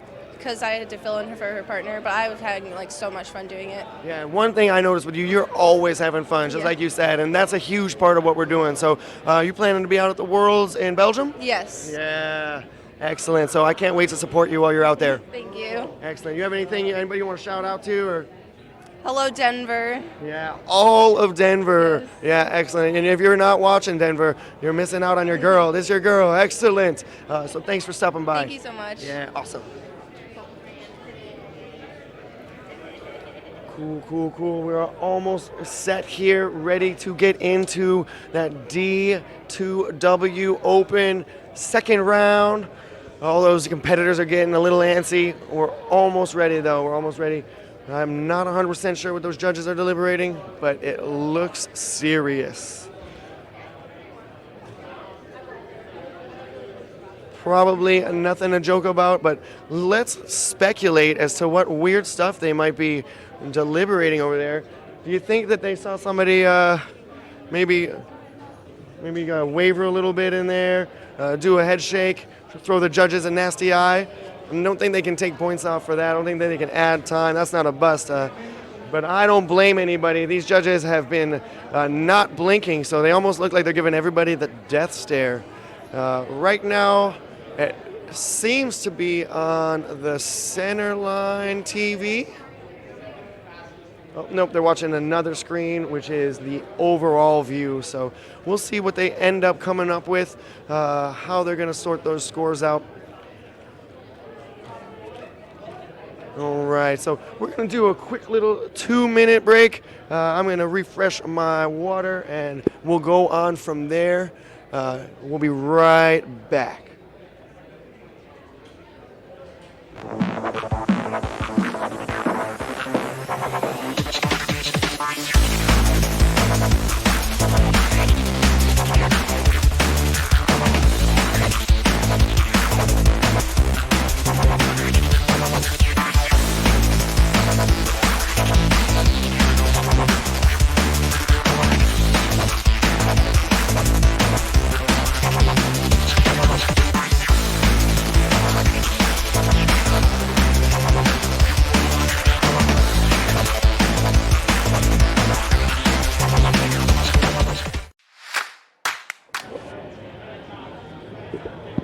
Time again. That was my 2 minutes.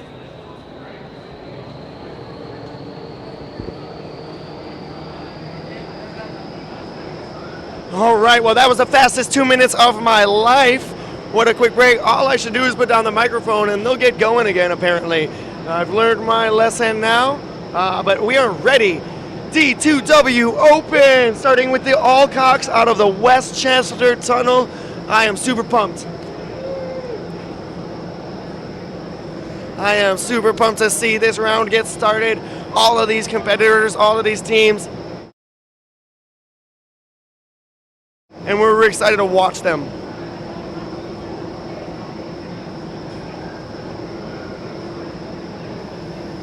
Judges are ready. We're waiting for the final thumbs up from the chief judge, Rusty Lewis, and we'll get started.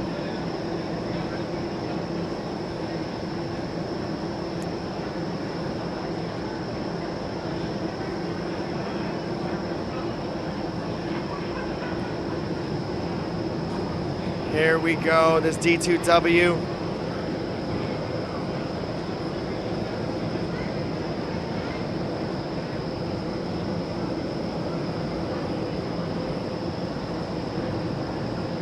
Oop. Ring bust there.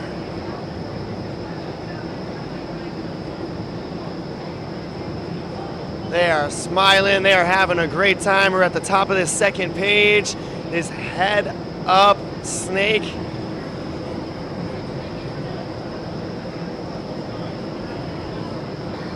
Awesome with that back layout, bottom loop through, and then we go into these head up in face circles.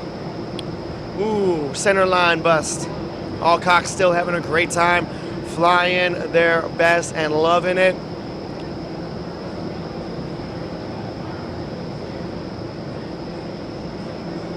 Right, really good job with those layouts, crossing to the bottom loop.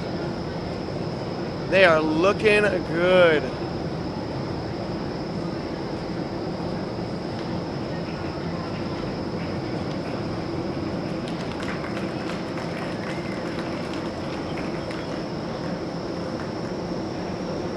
$117.88.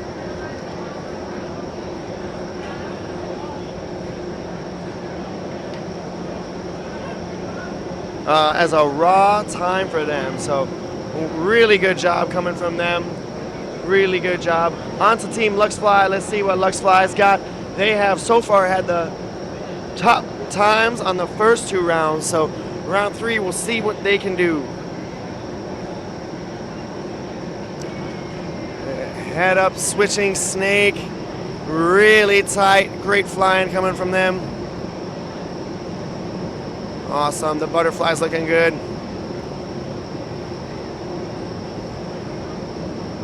Excellent. That head down shuffler. They are killing it. Back on page 2 and onto the layouts.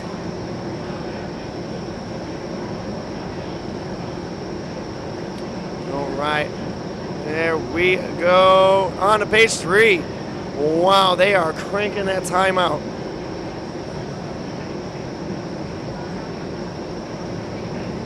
Beautiful butterflies, doing them really nice and clean. We've got a no bust round here again from LuxFly, and it is fast. Wow. Wow. 55-second raw time on that round from LuxFly. That is so impressive on so many levels, especially not a single bust. The discipline and control, the execution, top notch there. That was really good. They are still looking like the team to beat here in this D2W Open. Right, up next we are going to have the Sugar Daddies. I know Ray Kubiak shouted out to the Sugar Daddies earlier. Shout out to Ray again if you're still watching. These guys are awesome. Whatever training regimen you got up there, it's going well. Good, looking good.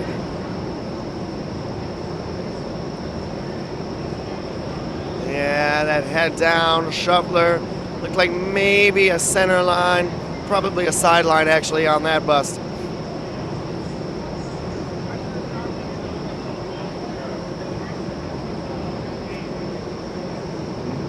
Nice job. They're throwing those bottom loops below the ring, across the sideline. It's a very important part where point where you're throwing a lot of these tricks, and that bottom loop and those butterflies is very important where you throw it. Right there, throwing it through the center line, so you're not too late on it, and you're not doing it on your way down. If you're doing it on your way down, it would be a bust.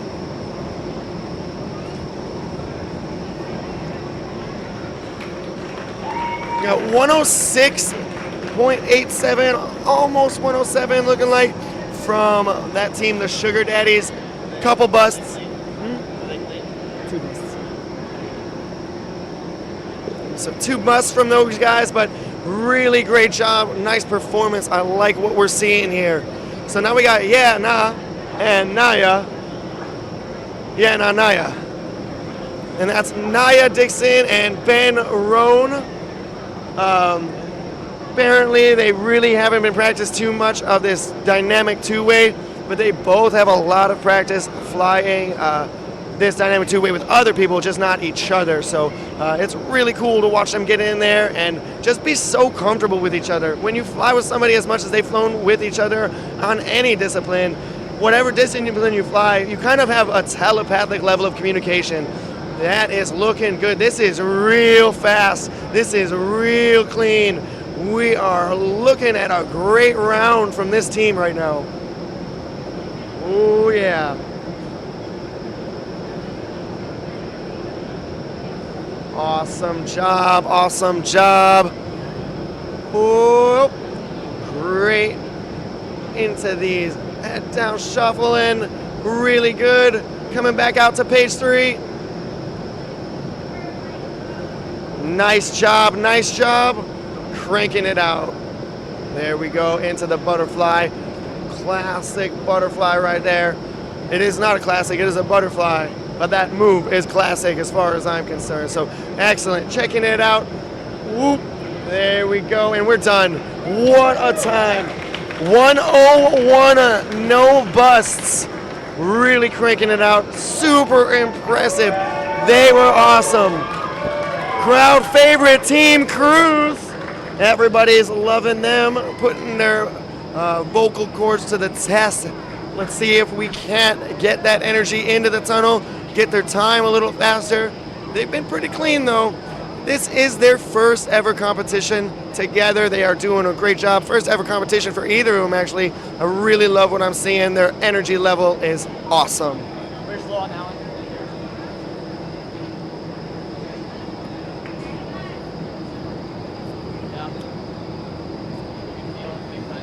Head up, switch and snake.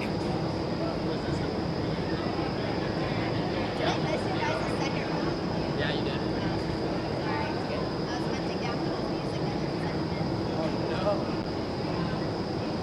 All right, looking good. Onto that, on the top of the next page. Here we go into the layouts. Whoop.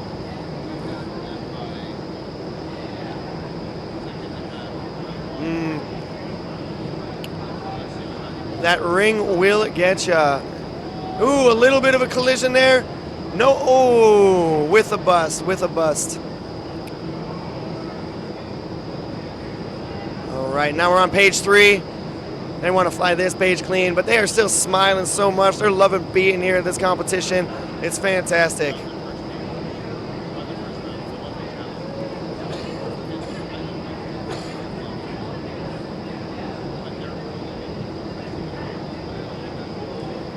All right, coming past that center line, and they are out of here.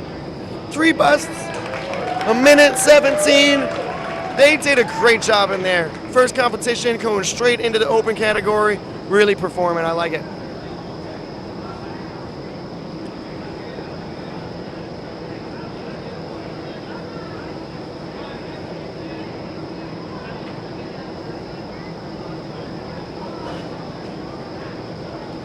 All right, so this next team, Kiana and Corbin, the Wrath of the Koreana. They are out of Denver, got their lead instructor and a member of their flight school.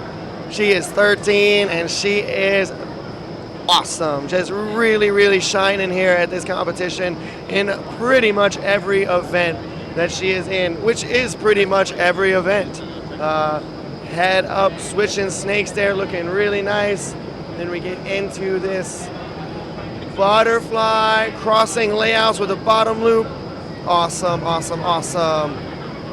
Head down shuffler, looking really good. It's super impressive to see people fly all of these different lines and really remember all of the pieces. It's hard for me to remember what I'm looking at, let alone to remember what you're flying while you're in there. So really awesome stuff, really awesome stuff. Looked like a center line bust there on that butterfly.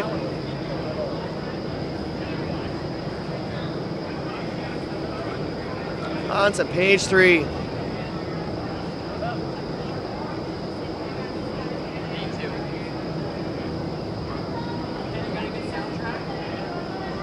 Center line bus there as well.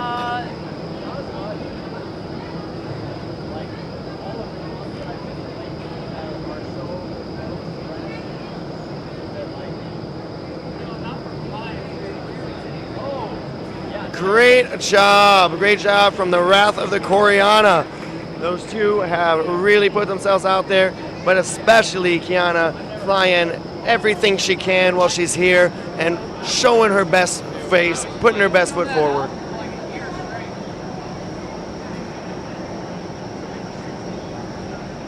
Errol.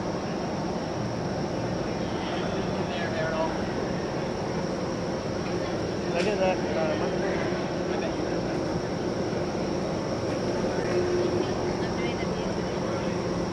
All right, so I'm going to have another guest commentator on here. He may be a little bit more critical than me. but he's probably going to have a lot of insight as to what's going on with these guys. So this is Harold Kimball, lead instructor in iFLY Atlanta, and really overall awesome dude. All right, we got Icaro in right now. Boys are looking good.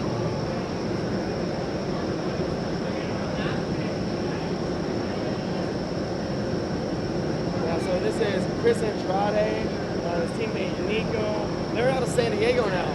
Yep. Me and Nico used to live together in Houston when we started. We both trained in Austin and then moved out there to open up the Woodlands. Did you work with either of them in New York?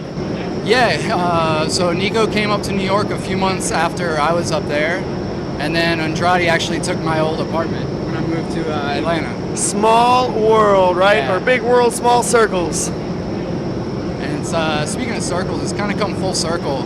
Nico hated dynamic. All he used to do is freestyle because he hated like structured flying. Yep. Nice job on their part. Yeah, You got a minute and 1 second raw time from them. That one bust, that was really good.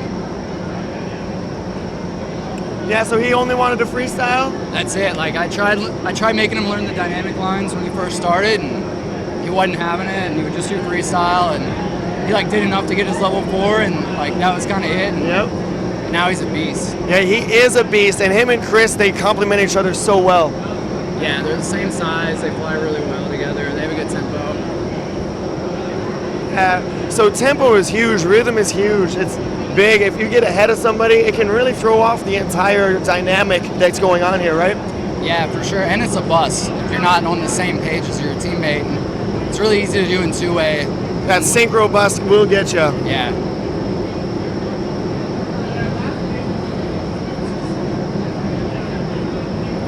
Awesome. So Dave and Jesse in here, long-time participators in the sport, really big fans of anybody flying, but when they get in there, they get to really live their dreams and, you know, compete and push themselves to their limits. Yeah, they're super awesome guys. I first met Jesse, I guess it was 2016 at that Houston Woodlands comp, and me and my old teammate Chris Noonan ended up battling him and BJ McKaylee for 3rd and 4th place. And that was the first time I met those guys, and they were super awesome. It was a really good comp, and you know, they're good guys to see at those like 3 or 4 times a year at every competition. And yep, they're always putting themselves out there. Yeah. Dave was talking about how he's getting old, but he certainly doesn't perform like it. Or act like it at all. No. He was flying that player coach Shima Bella before DSP stepped in. Yep. He's awesome with the kids. I mean, he acts like one himself in a good way. Yeah, no, for sure. He definitely has the spirit of a kid, and it's great. I love hanging out with him. Just being around him makes. That's why he's so successful in the sport and traveling as a coach. When you're a fun guy, people want to hang out with you and so keep coming back to fly with you all the time. Knowledge and skill, and then definitely having a good personality. Yeah, for sure. I mean, if you're not having fun, what's the point? Yeah, Sydney just said that when I was talking to her. She said, if you're not having fun, maybe don't do this. Yeah, I mean, that was a big thing. Little girl, Charlie B, that I fly with. You know, rule number 1 is always have fun. Yeah. If it gets too stressful, like, it's time to take it back a couple %. You ever have to take some advice from yourself on that? Yeah, absolutely. I mean, I have to keep myself in check. Yeah, definitely. Working at iFLY, you can really engross yourself in the sport, sometimes too much. Sometimes too much, yeah. Sometimes we need to take a little break or give ourselves a breather. And you'll find like they complement each other too, like whether it's like mountain biking or a lot of guys like tend to climb. I love climbing. Yeah, climbing is my jam. Yeah, man, it's good. It's good for your like flexibility, like all your other joints that you use a lot of mental prowess in climbing as well. So it's the same thing where you're being physical, but you have to keep thinking. Yeah, I mean, like Nico actually taught me how to climb when we were living in New York together, and I found that just like bouldering was like the slow speed of climbing. Like, before you start top roping, and like just sitting there like visualizing the routes is kind of the same as like visualizing like the dynamic lines before, like when you're sitting in the chamber getting ready to fly and you're sitting there like, okay, snake, switch, all right, layout. Drawing these correlations between the different sports is really cool because it really shows you that we aren't alone in this, and any sport can come into this, and we can get into any sport through empowering ourselves here. Yeah, for sure. It's really cool seeing like new flyers that are really successful in another sport, and you're able to relate to them via their knowledge outside of the wind tunnel. Yeah. I have a really cool coaching student who is he's a professional like breakdancer. Wow. So like when it was time for him to start backflying, he was just really struggling with it. So we kind of just like threw that to the wayside and just started working on things that he could do outside of the tunnel and just adding like 30-40% wind until he could like barely pop off the net, and then like it was cool. He learned that body control by doing some like breakdance moves. Like, That's on the really net, cool. and that really helped him to fly. And then like after that, he could sit fly like almost immediately. It was crazy. Once something clicks and you find yourself in the wind, the learning curve becomes like exponentially strong. You start just picking up things every single time you're in there, and we're always looking to get people to that point where that light bulb turns on and they become a flyer and a part of this forever. You can walk away for years, come back, and once that light bulb's on, you're always going to understand how it works and how you work in it. Yeah, it's super cool. The sport is like once you get in there and you start to learn those like first few like physical fundamentals, after that it's a very mental sport. I had a student recently who took like 10 months off of flying, and he came back last week, and within 2 minutes he was like transitioning to his head and doing layouts again. It was just super cool, and he was mega nervous to come back and fly, and can I transition still? Can I even sit fly? And like, yeah, let's just go have some fun and see what happens. And like, belly 30 seconds, he's doing everything. Straight back. And I was like, you want to do a layout? He's like, cool, let's do it, crush it. And like, and that confidence speed it up. builds. Yeah. We got out after like 15 minutes. He's like, I can't believe I'm flying. I'm like, you know how to do all this stuff. Yep. Welcome back. A few basic mechanics and like some really good like mental, mental knowledge of what you're doing, and just being prepared and calm. We got 4-way up next, huh? Oh. Yeah, so the 4-way is up next. That D2W round is just so fast. They were killing it. I'm really excited to see that free round they're about to have. The next thing is this D4W Open, and this first team, they have been having fun. Capital F. You know what they say about not having anything nice to say? Well, I have only nice thing to say about each individual on this team. But as a team, they're being goofy for sure. They're going in there and just having fun. They're really taking this in stride. Like some of those busts are just hilarious mix-ups, and they get to laugh at it as well. So knowing all those guys, I know that they're not here to win. They're here to compete and push themselves and really just.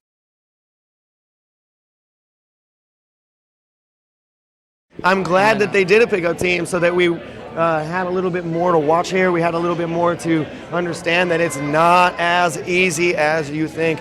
Those other two D4W teams are so good right now. So these kids are insane, huh? Insane is the word for it. Weapons. Seeing who saw this coming to this level, not me. I definitely saw that we were growing as a sport and we were getting faster and better, but it's at a level now where I never imagined it could be in 10 years, let alone in the 4 or 5 years that it really took to get here. Yeah, it's really cool to watch. Like I've been fortunate enough to be in the sport for over 10 years now. So like following, Mike Wittenberg, who's, the dad and coach. Yeah, of superhero. These 2 kids, like watching him fly with Maktoum and, all the other guys in Dubai, and then bring these kids up from, small children to at 5 and 6 they were flying, so it looks great. Lane's throwing us a shout out. Excellent. Lane's getting his floss on. Like I said, those guys are goofy and they are loving life, so throwing some heavy D out there for all the people watching. All right, I'm gonna step out for a minute. Yeah, no, thanks for stopping in, Harold. See you, Ben. That's Harold Kimball from the Atlanta Tunnel. He is a killer flyer, a really incredible coach, and a hardcore lead instructor. That's what I got for him. Just nothing but love for that guy. So what we're looking at now, this D4W is about to start, and this is round.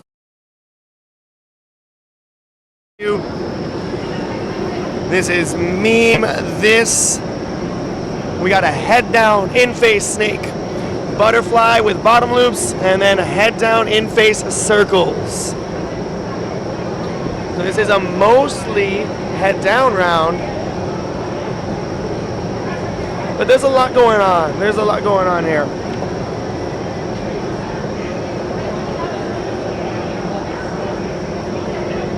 What's up, Chris?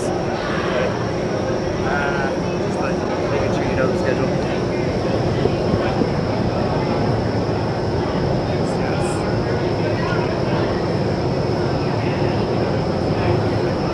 Awesome. Meanness in there.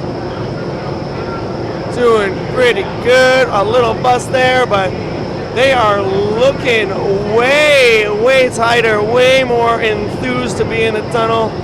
A little stall, but the communication that has opened up between these four in just a couple of rounds is really impressive.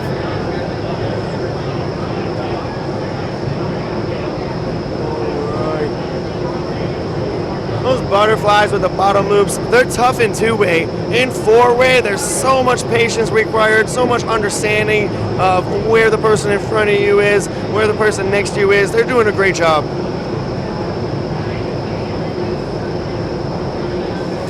These are all really well-trained flyers, but not well-practiced in this discipline, certainly not together.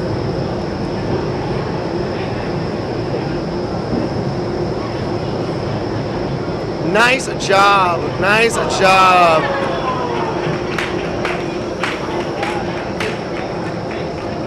Nice job from Meme this. I don't think that one was even meme worthy. It was really good.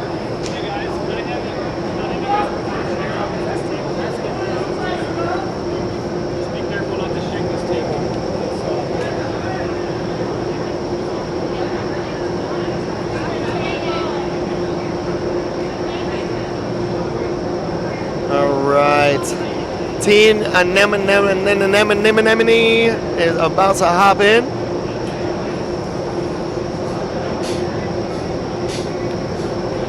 And on this team, it is James Rogers and Nia Dixon, and the two Wittenbergs, Noah and Kaylee. So far, I have seen some pretty flawless flying coming out of them. What a really good team chemistry they have. All young, upcoming athletes in the sport, but really also very prominent winning athletes in the sport already. So they've got a long way to go, and they've already come so far. Most of the adults I know who are in this sport look up to all of the kids on this team. So we're ready to watch them get in and tear this up.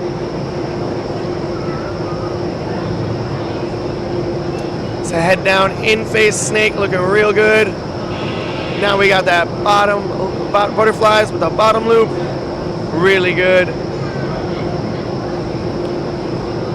Head down circles back to the top of page 2. Into those butterflies. And those butterflies, they're crossing over, then throwing a bottom loop, and crossing back over for another bottom loop. It's really a technical trick, and it's almost like a shuffler layout. There we go, back to those butterflies. Man, the tightness with which they are flying. Ooh, yeah. 56 seconds. That is an impressive time. No busts again from Team Anemone. Now we get to see these guys hopping in there. These are the grumpy old men, which as far as I know is pretty much just Dave.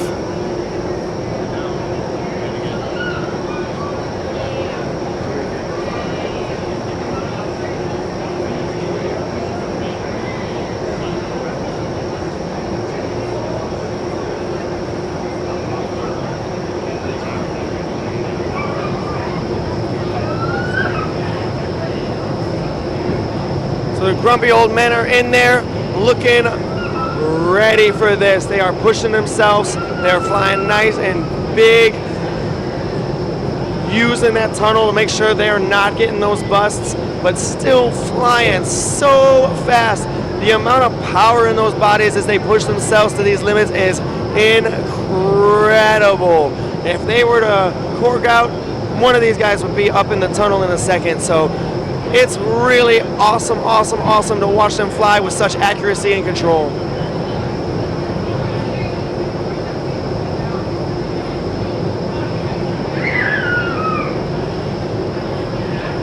All right. Great job on those butterflies. Head down in phase circles and back to the top of page 3. Oh yeah, that was good. Cleared out page 3 at 1 minute flat. That was great. They really turned it up in that round. No busts. That was incredible. We gotta say that those grumpy old men are probably pretty happy right now.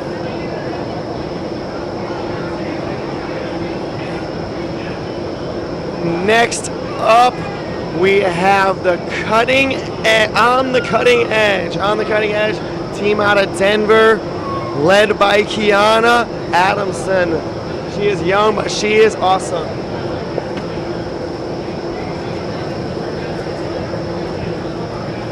Excellent. So, a competitor who just flew on one of those in our D4W competition is here to comment on the rest of the D4W, and his name is Lane Paquin. He is the origin of the name for Meme This, the team Meme This. Then we saw them improve so steadily over those rounds. Concentration, communication, all of that stuff just got better and better. How hard is it to fly a pickup team, especially in dynamic four-way? That's the hardest. Much harder than I anticipated. That's a great. So you guys came in expecting it maybe to be a little easier because you all put in so much time flying all those lines. You all have so much training, but you didn't really get any practice. So that's exactly right? It goes to the testament of being a team and flying as one and flying together. We all have the skills. We all have the abilities to fly these lines, but the teamwork and the camaraderie and knowing your team and knowing where they're going to be and knowing how each other flies is such a big aspect of the sport. It's hard to overlook it, and pickup teams are the biggest show of that aspect of the sport. So yeah, it's not a magnifying glass on your skills, it's a magnifying glass on how teamwork. Much work you've been putting in to make it. Yeah. So we see, you see that team that flew right after you, the Anemone, they're pretty tight. And they seem to know what they're doing, right? And the grumpy old men right after them, what an awesome job. All-star team, yeah. What an awesome job they did. They just flew a minute on that round. A minute raw time. Impressive. 0 busts. So good. Out the door, yeah! How do we do? That was 1 minute and 9 seconds, and they did a great job. So those guys out of Denver, and Kiana, only 13, leading that team. Only been flying dynamic for about 8 months. It's a lot of pressure.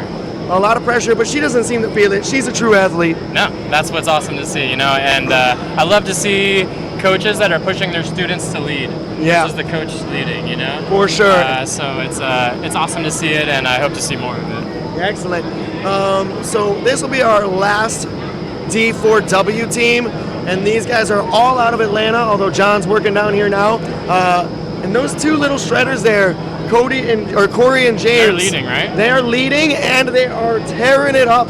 I see these two seasoned veteran instructor, hardcore flyers struggling a little bit to keep up. And I heard on the two-way team they had a couple of synchro busts, meaning that the student was outflying the coach by a considerable amount. Yeah, so when Corey and John were in there, oh no, a bust. A bust right off the bat.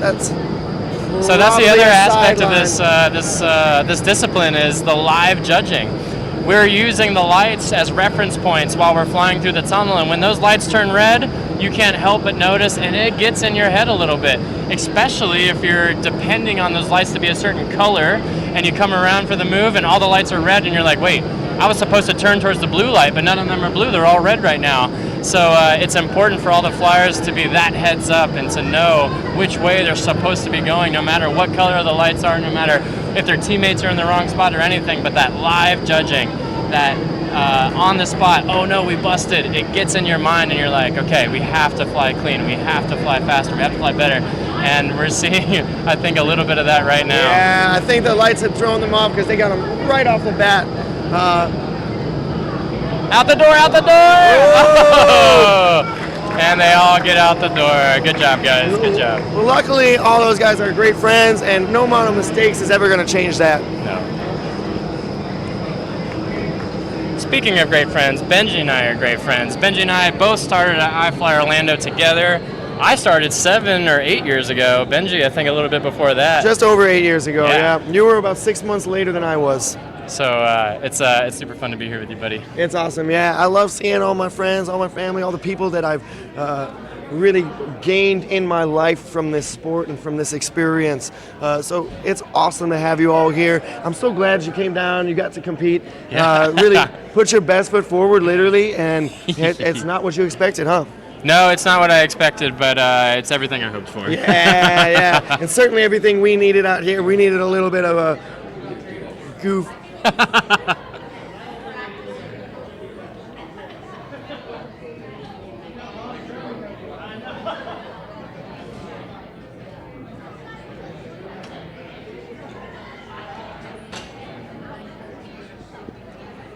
All right, so the judges over there doing a little bit of deliberation about the D4W going on, and then we will be on two-way advanced.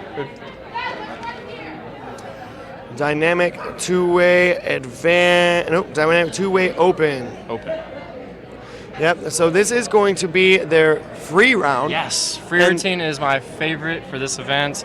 Speed routines is all the teams racing against each other, but the free routine is where we really get to see the creative aspect of all the teams, what they want to bring, and how they interpret, right, the space that we get to use. So. In the past, sometimes they omit the free routines because it deters some teams because it takes so much time, so much flying together to really create an awesome free routine that sometimes at competitions they just don't have them. But I'm super glad we get to watch these free routines, and I think this is one of the best disciplines that we're going to get to watch right here. I agree. I think it's kind of the peak of the sport is this D2W free routine. It's using everything that we've ever learned. It's important for us to embrace all the different disciplines. So anytime that they're omitting that free routine, it almost feels like we get a little bit yeah, we almost feel like we're getting a little bit screwed over, cheated out of a good time, yeah, because even if you're not flying them, it is certainly one of the best parts to watch. For sure. And I would even say the same thing for D4W, watching the four-way free routines, but they've really seemed to have done away with those for now. They put those away for many reasons, but I think one of the big reasons is that getting 4 people to fly D4W as tight as they do, it takes all of your time. Hours. It takes all of your time. Hours. For you to put together a four-way free routine on top of that, we're just asking too much from these competitors, and it really limits the field. It really does, exactly. But at least we get two-way free routines, and I don't think they're going to disappoint. I think this is going to be one of the best parts about the whole weekend. I agree, and it's about to happen. Yeah. So who are you favoring? What do you think's going on? Who do you think's going to bring it? Ooh, I think Ben and Naya have something up their sleeves. They seem so excited to fly together, and they have such a history of that player-coach thing going on, so I'm really excited. And then we got the guys from Virginia Beach, so we're looking for some Kubiak-inspired moves. Yeah, obviously LuxFly has something they've got going on, but speed is not the only thing those two do well. Yeah, it's going to be really good to watch these guys fly all the way down to the end. We're looking at everybody who's flying in this D2W, and we're thinking, man, what do they have for us? What do they have for us? The other thing I like about the free routines is the free routines are really for the other flyers. You know, like, yeah, everyone's competing towards the judges, but the flyers who know what they're doing, this is where we get to be like, yes, that is what I like, or no, maybe I do things a little bit different, but this is where like the other peers within the sport get to feel like judges a little bit, you know? Definitely. Be like, ooh, look what they brought, or hey, that's something I haven't seen, or ooh, maybe I'm gonna steal that move for later. Yeah, there's definitely going to be some stealing going on after today. Especially at these big comps, people want to bring out the big guns, and it's a very secretive community a little bit, you know? People, yeah, I mean, you come up with a trick that nobody's really doing or nobody's seen before. You don't want everybody doing it before you get to a competition. Ooh, yeah, you got to keep that on You gotta keep lock. it on wraps. So I like the little bit of secretive, you know, like everyone's trying to keep it under But wraps then a little bit. as soon as people see these tricks in a competition, The next year, they take them home and everybody's got 'em doing them. and doing them even better and Yep. tweaking them and really taking off with them, you know. It's really exciting to watch this sport grow, and this is such a big part of it. So other than this free routine and all the dynamic stuff, I just want to make sure that we just got to note that there will be a two-way VFS Advanced tiebreaker for third place. Exciting. So we have our first and second place already determined, but Team Synergy and Team Astat, they have to compete in a tiebreaker. I love a tiebreaker round, and especially when nobody was really expecting to do it. They weren't dirt diving this yesterday. They waited until they found out how it went today, and then they had to put their A game right back on after they were like, oh, finally done. Nope, not done for these two teams. We're going to see them get in there and go head to head.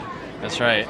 Tiebreakers are always a little nerve-wracking. Yeah, we'll see if those nerves get to them or if they can pull through, and both teams will probably perform their best. We'll see what it turns out for them. We will see, yeah. Excellent. So after that tiebreaker is going to come this dynamic two-way advanced finals, and that's battle round style. So I'm not sure if you understand how that works. Brackets, right? Yeah, no, not brackets. We're not going to do brackets. We're doing battle rounds where the top two teams are actually competing for the first and second place, and the second two teams, third and fourth, are competing for the third and fourth place. Okay, so the brackets are already determined, basically. Yep, the brackets and are already just determined. Single elimination. Single elimination, but the winner of each of those is going to take the top spot. The top slot for Yep, that bracket. For that bracket. Okay.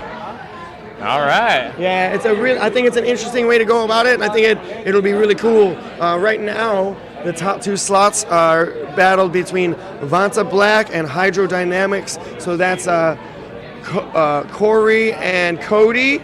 Oh no, sorry, James and Cody out of Atlanta, and then we've got Jill and Justin. I believe it's Justin on that team. Oh, Jill and Kevin. Jill and Kevin. Yeah, so Yeah, Jill yeah. and Kevin, who are really great flyers. Have you seen Kevin's dog? Yeah. Gracie, the black lab, she's amazing. Yeah, so all the dogs here are definitely making me happy. There's so many dogs. I here. don't And there's know. a sugar glider running around Yeah, here the somewhere. sugar glider was super cute. Super These cute. comps are always a circus, huh? Yeah, a little I bit love of a it. circus. I don't mind having animals around, so No, of course we could not. actually bring a The more circus the to one of merrier. these. I'd be pretty happy bring with it. that. Bring the animals over here. I want to play with them. And then that third and fourth place tiebreaker is going to go between Dynamicsaurus Rex and the I like that name. Wildflowers. Yeah. Dynamicsaurus Rex. Excellent. We got some great names. There's such creative people in this community. It's so awesome. So we see everybody in there pumping each other up, getting ready for this free round, D2W Open free round. I think if anybody in their right mind was thinking about taking a break, now is not the time. Stay tuned. Keep watching this. It's about to get really, really good. And like we were talking about earlier, the free routines is the thing we want to watch. So I'm on the edge of my seat, excited for these free routines. You have no Definitely. idea. This is my jam right here. The free routines. You know, like teams have all the creative freedom that they want. They can use any entrance, any combination of tricks within the tunnel, and then any. You know, and that's how me and my old teammate. And then an exit. But the in-between part is the exciting part, you know? It like is the exciting everyone part. gets to use it the way they want. There's no rules. There's no rules. It's just the way that they want to do it. Obviously, there is judging criteria, but as far as the rules go, it's pretty open to interpretation. And like you said, we're really flying for each other with the free routine. We're really showcasing ourselves, putting ourselves out there, and we hope to win with it. But it's not really about getting points. It's about showing yourself. And if everybody likes who you are when you're flying, that's a huge thing. That's a huge deal. Yeah. Yep. It's And, really solidifying that community aspect. among the flyers in the sport, you're only as good as your last demonstration or your last free routine, in my opinion. Or your last D4W. Oh, please don't hold me to that. Excellent, excellent. So we're all having fun here. It is for sure energetic. Everybody's getting pretty excited for this. Those judges are just finishing up on some of that D4W deliberation. Probably not. I do not envy the judges in this comp, for sure. There are a lot of close calls, and they really are reviewing. And the competitors invest so much time in this sport and so much energy that it's up to the judges to do the due diligence and really determine whether or not they made it or they busted it or whatnot. So they have a lot cut out for them, and it's important for them to get it right. So, And each one of those individuals cares. They really care that this is fair, that all of the time and effort this put in. Nationals judges panel as well. This is There's a great stacked panel. Judges panel. Stacked panel. Some great skydiving experience over there, bringing a lot of history. Everybody over there has spent Many most years. of their lives doing this and living this, and it's really impressive. It is, and I'm happy to see it. Yep. So you were here yesterday, right? I was here yesterday. You were here yesterday. Everybody's getting to see each other and really good stuff. We got here this morning and it was just go time. Right out of the gate. Right baby. out of the gate. That energy was just top notch right when we got here. Everybody was It so doesn't pumped to stop fly. around here. And we haven't stopped all day. So it's got to be tough as a competitor to Especially for the keep on your competitors. A game when you're waiting, but you still have that high energy level. Big time. I mean, the name of the game around here is hurry up and wait. You know what you need to do in your mind, and then you're like, okay, I'm ready to do this, and then you have to wait a little bit, right? And you can't let other thoughts slip in. You got to stay so Especially if you're focused. not the first competitor in the tunnel, you get to watch your competition do the thing you're about to do, but they might have done it a little bit different, right? Each team has a little bit of different engineering, and that's where the kind of game planning and mental aspect of this comes into play. And so there's a huge mental game to this. Staying ready, keeping everything in your mind ready to go, watching your competitors, trying not to let what they do influence what you do, and I think that's where the competition experience comes into play, because you know how to deal with those emotions. Yeah, right? definitely. You know to stay calm, run your race, do what you planned, do it the way that you practiced. And I think the nerves play more on the competitors that haven't done this as often. And I think that competition experience plays a big part in performing and remaining calm throughout. I agree, man. I agree. So this competition is definitely good. You know Jake and Ralph, right? Big time. Yeah, they are awesome dudes. This is their first competition. It is, and I'm excited to see them fly. Yeah, they're just so excited to be flying. They're in their home tunnel. They've got great local support around here. And man, The home court advantage is not something to be taken lightly. No. They know this tunnel. They know the wind profile. Typically, Nationals is run at a different tunnel design than this one. So it's interesting to see this competition held at what we call a tall glass tunnel, and the wind profile is a little bit different. So some of these competitors are having to adapt to this new wind profile, but like we were saying, Jake and Rafa, they don't. This is their home court advantage, and they know this tunnel. They fly it every day, and I wish them the best. I hope they get definitely. in and represent for their hometown. Yeah, so far they've been representing. All smiles, the energy they've got to be competing is awesome. And that's really one of my favorite things is when people start competing and they start getting more invigorated to do something they already love. Yes. But, if I have to point out any aspect of this sport is that it's very uplifting. People are always picking each other up versus tearing each other down. Yes. And it's always nice to see that in a highly competitive, almost ego-driven sport. Yeah. That people set that aside on the competition day, and it's very inclusive. Hell yeah. And it feels good. Hell yeah, it's really awesome here. Hopefully everybody at home is feeling that energy. If you do, you can leave us messages on the Facebook or anywhere like that. Give me a call, that's all right. What we have going on here is a little bit of downtime before this D2W free routine. So this is gonna be the coolest thing you can see. If you could be patient, that would be awesome. We will be getting started shortly. I'm gonna take a quick break, use the restroom. Let Lane talk your ear off. He's pretty good at filling time as well. Don't give that thing to me.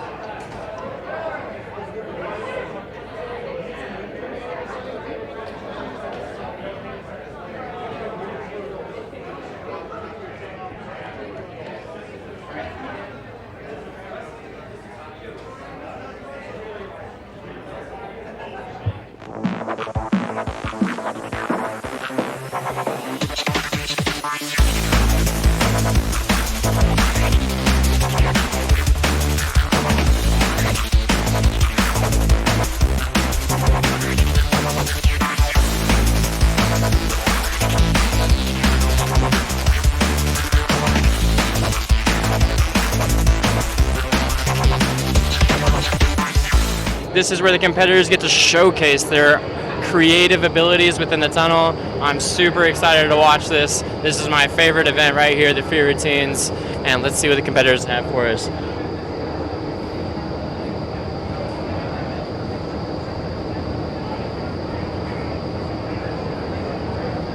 The first team we have is Becky and Bobby Alcock. Let's see what they have to bring creatively for their free routine. Awesome. Thanks for holding it down, Lane. Looks like the Alcocks are about to get in. Here we go.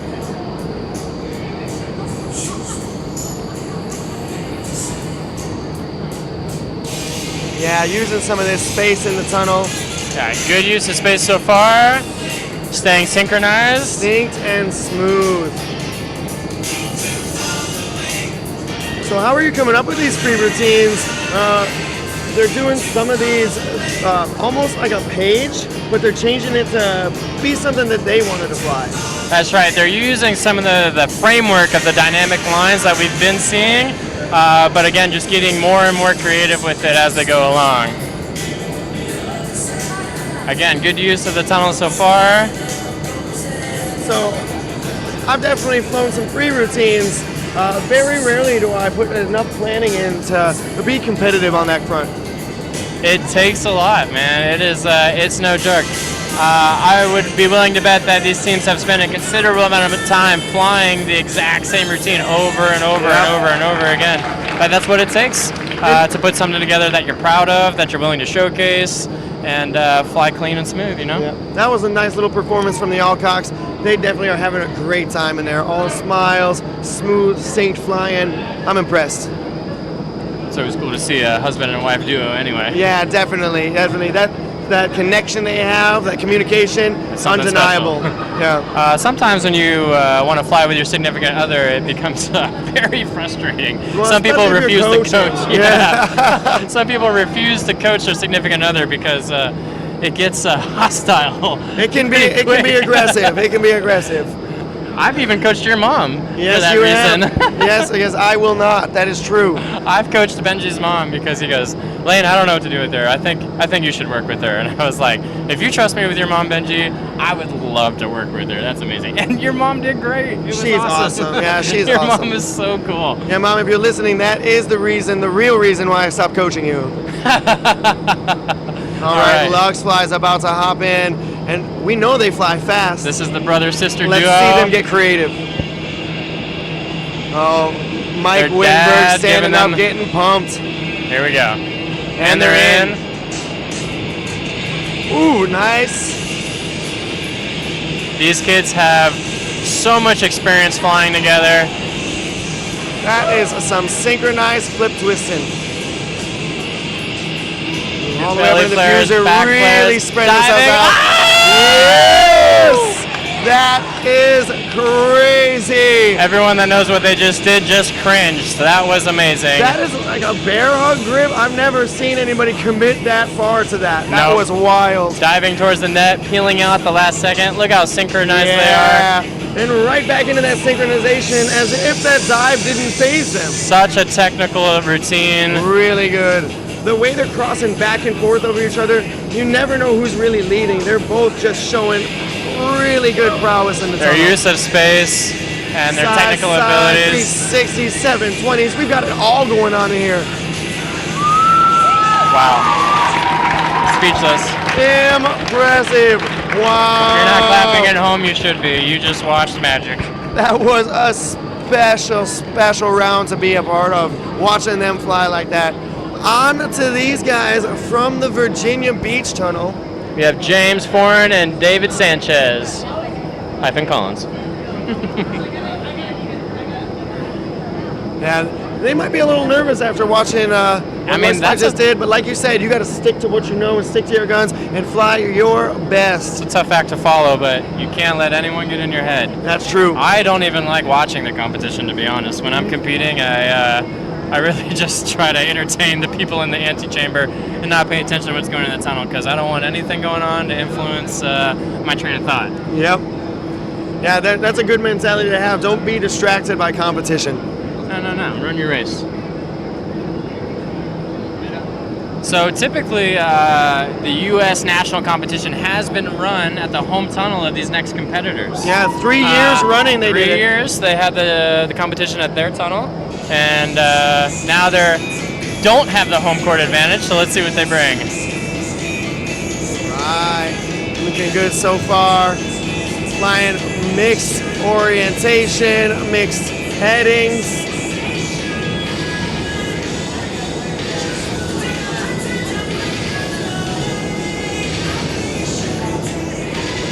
Right.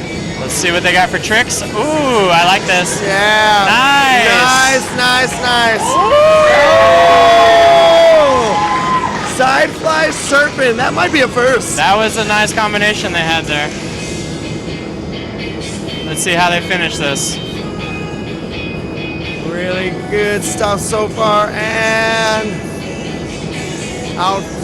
Those out face cartwheels are just great. Ooh, getting a little sketchy. And what's Here this? comes the exit. Love how creative they were in that routine. There was a lot of stuff that just isn't regular flying. They're taking their knowledge of the tunnel, their time in the tunnel, and they're really giving themselves a little bit more to work with than just flying around. They used each other, they used the door, they used the walls. Really awesome. So you and I both being from the original Orlando tunnel, which was known as a trick tunnel. The trick tunnel. The trick tunnel, because there wasn't so much space as this tunnel, and the wind profile is a little bit different. So where the emphasis was on tricks. And when we see a routine like that, I know you and I have a soft spot for the guys throwing innovative tricks. I got pretty excited about the fact that they're not trying to fly way up and use the whole tunnel, because there's sometimes not enough power to do that. No. And I like that they stayed down and tried to throw some creative tricks in there, and real not cool fly trick flying. as straight and powerful as the others, but the tricks. It's all about the tricks for me. I bet you Ray saw that. I bet you he's pretty happy watching his guys in here performing that well. So up next, we have Nia Dixon and Ben Roan. I think Nia's flying out of Oceanside, California. Ben's based out of Salt Lake, but he's really all over the place. But I am excited to see what they're bringing. And they're coming in the tunnel. Ooh, tricks in the door. Yes. The difficulty of that is so hard to perceive from outside. Awesome, getting a little bit dynamic in here. Oh. Changing it up a little bit. Oh, going right back to the beginning, resetting. They remember.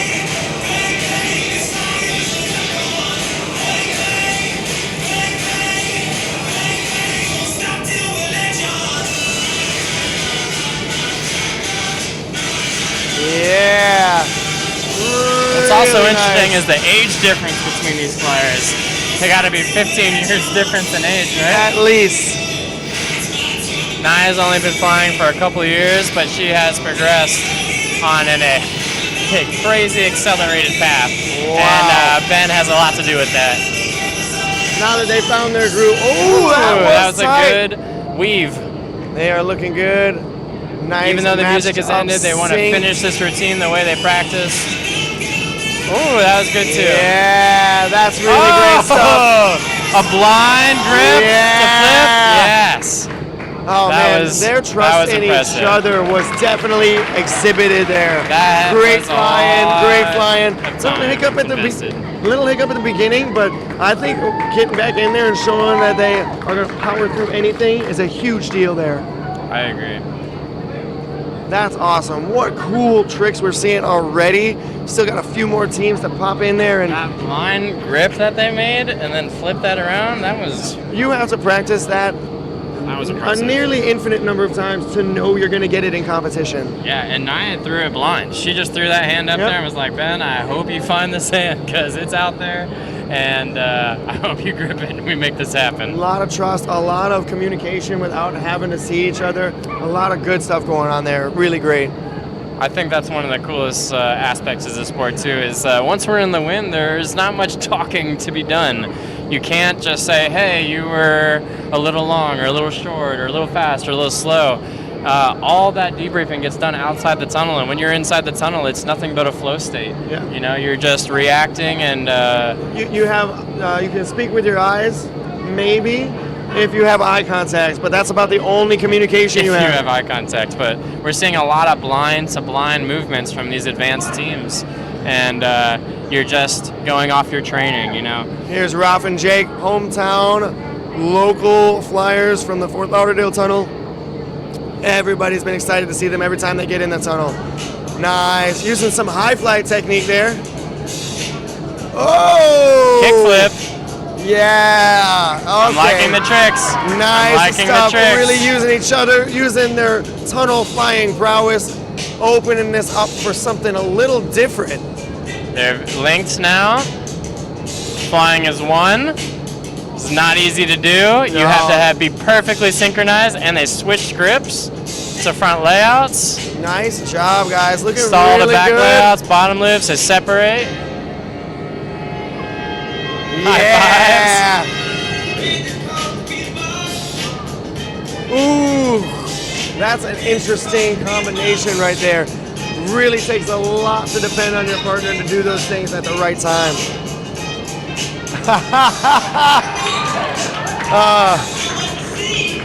You gotta love when people goof around a little bit. That was a beautiful free routine right there. A lot of shout outs to instructors all over the place. Yeah, I was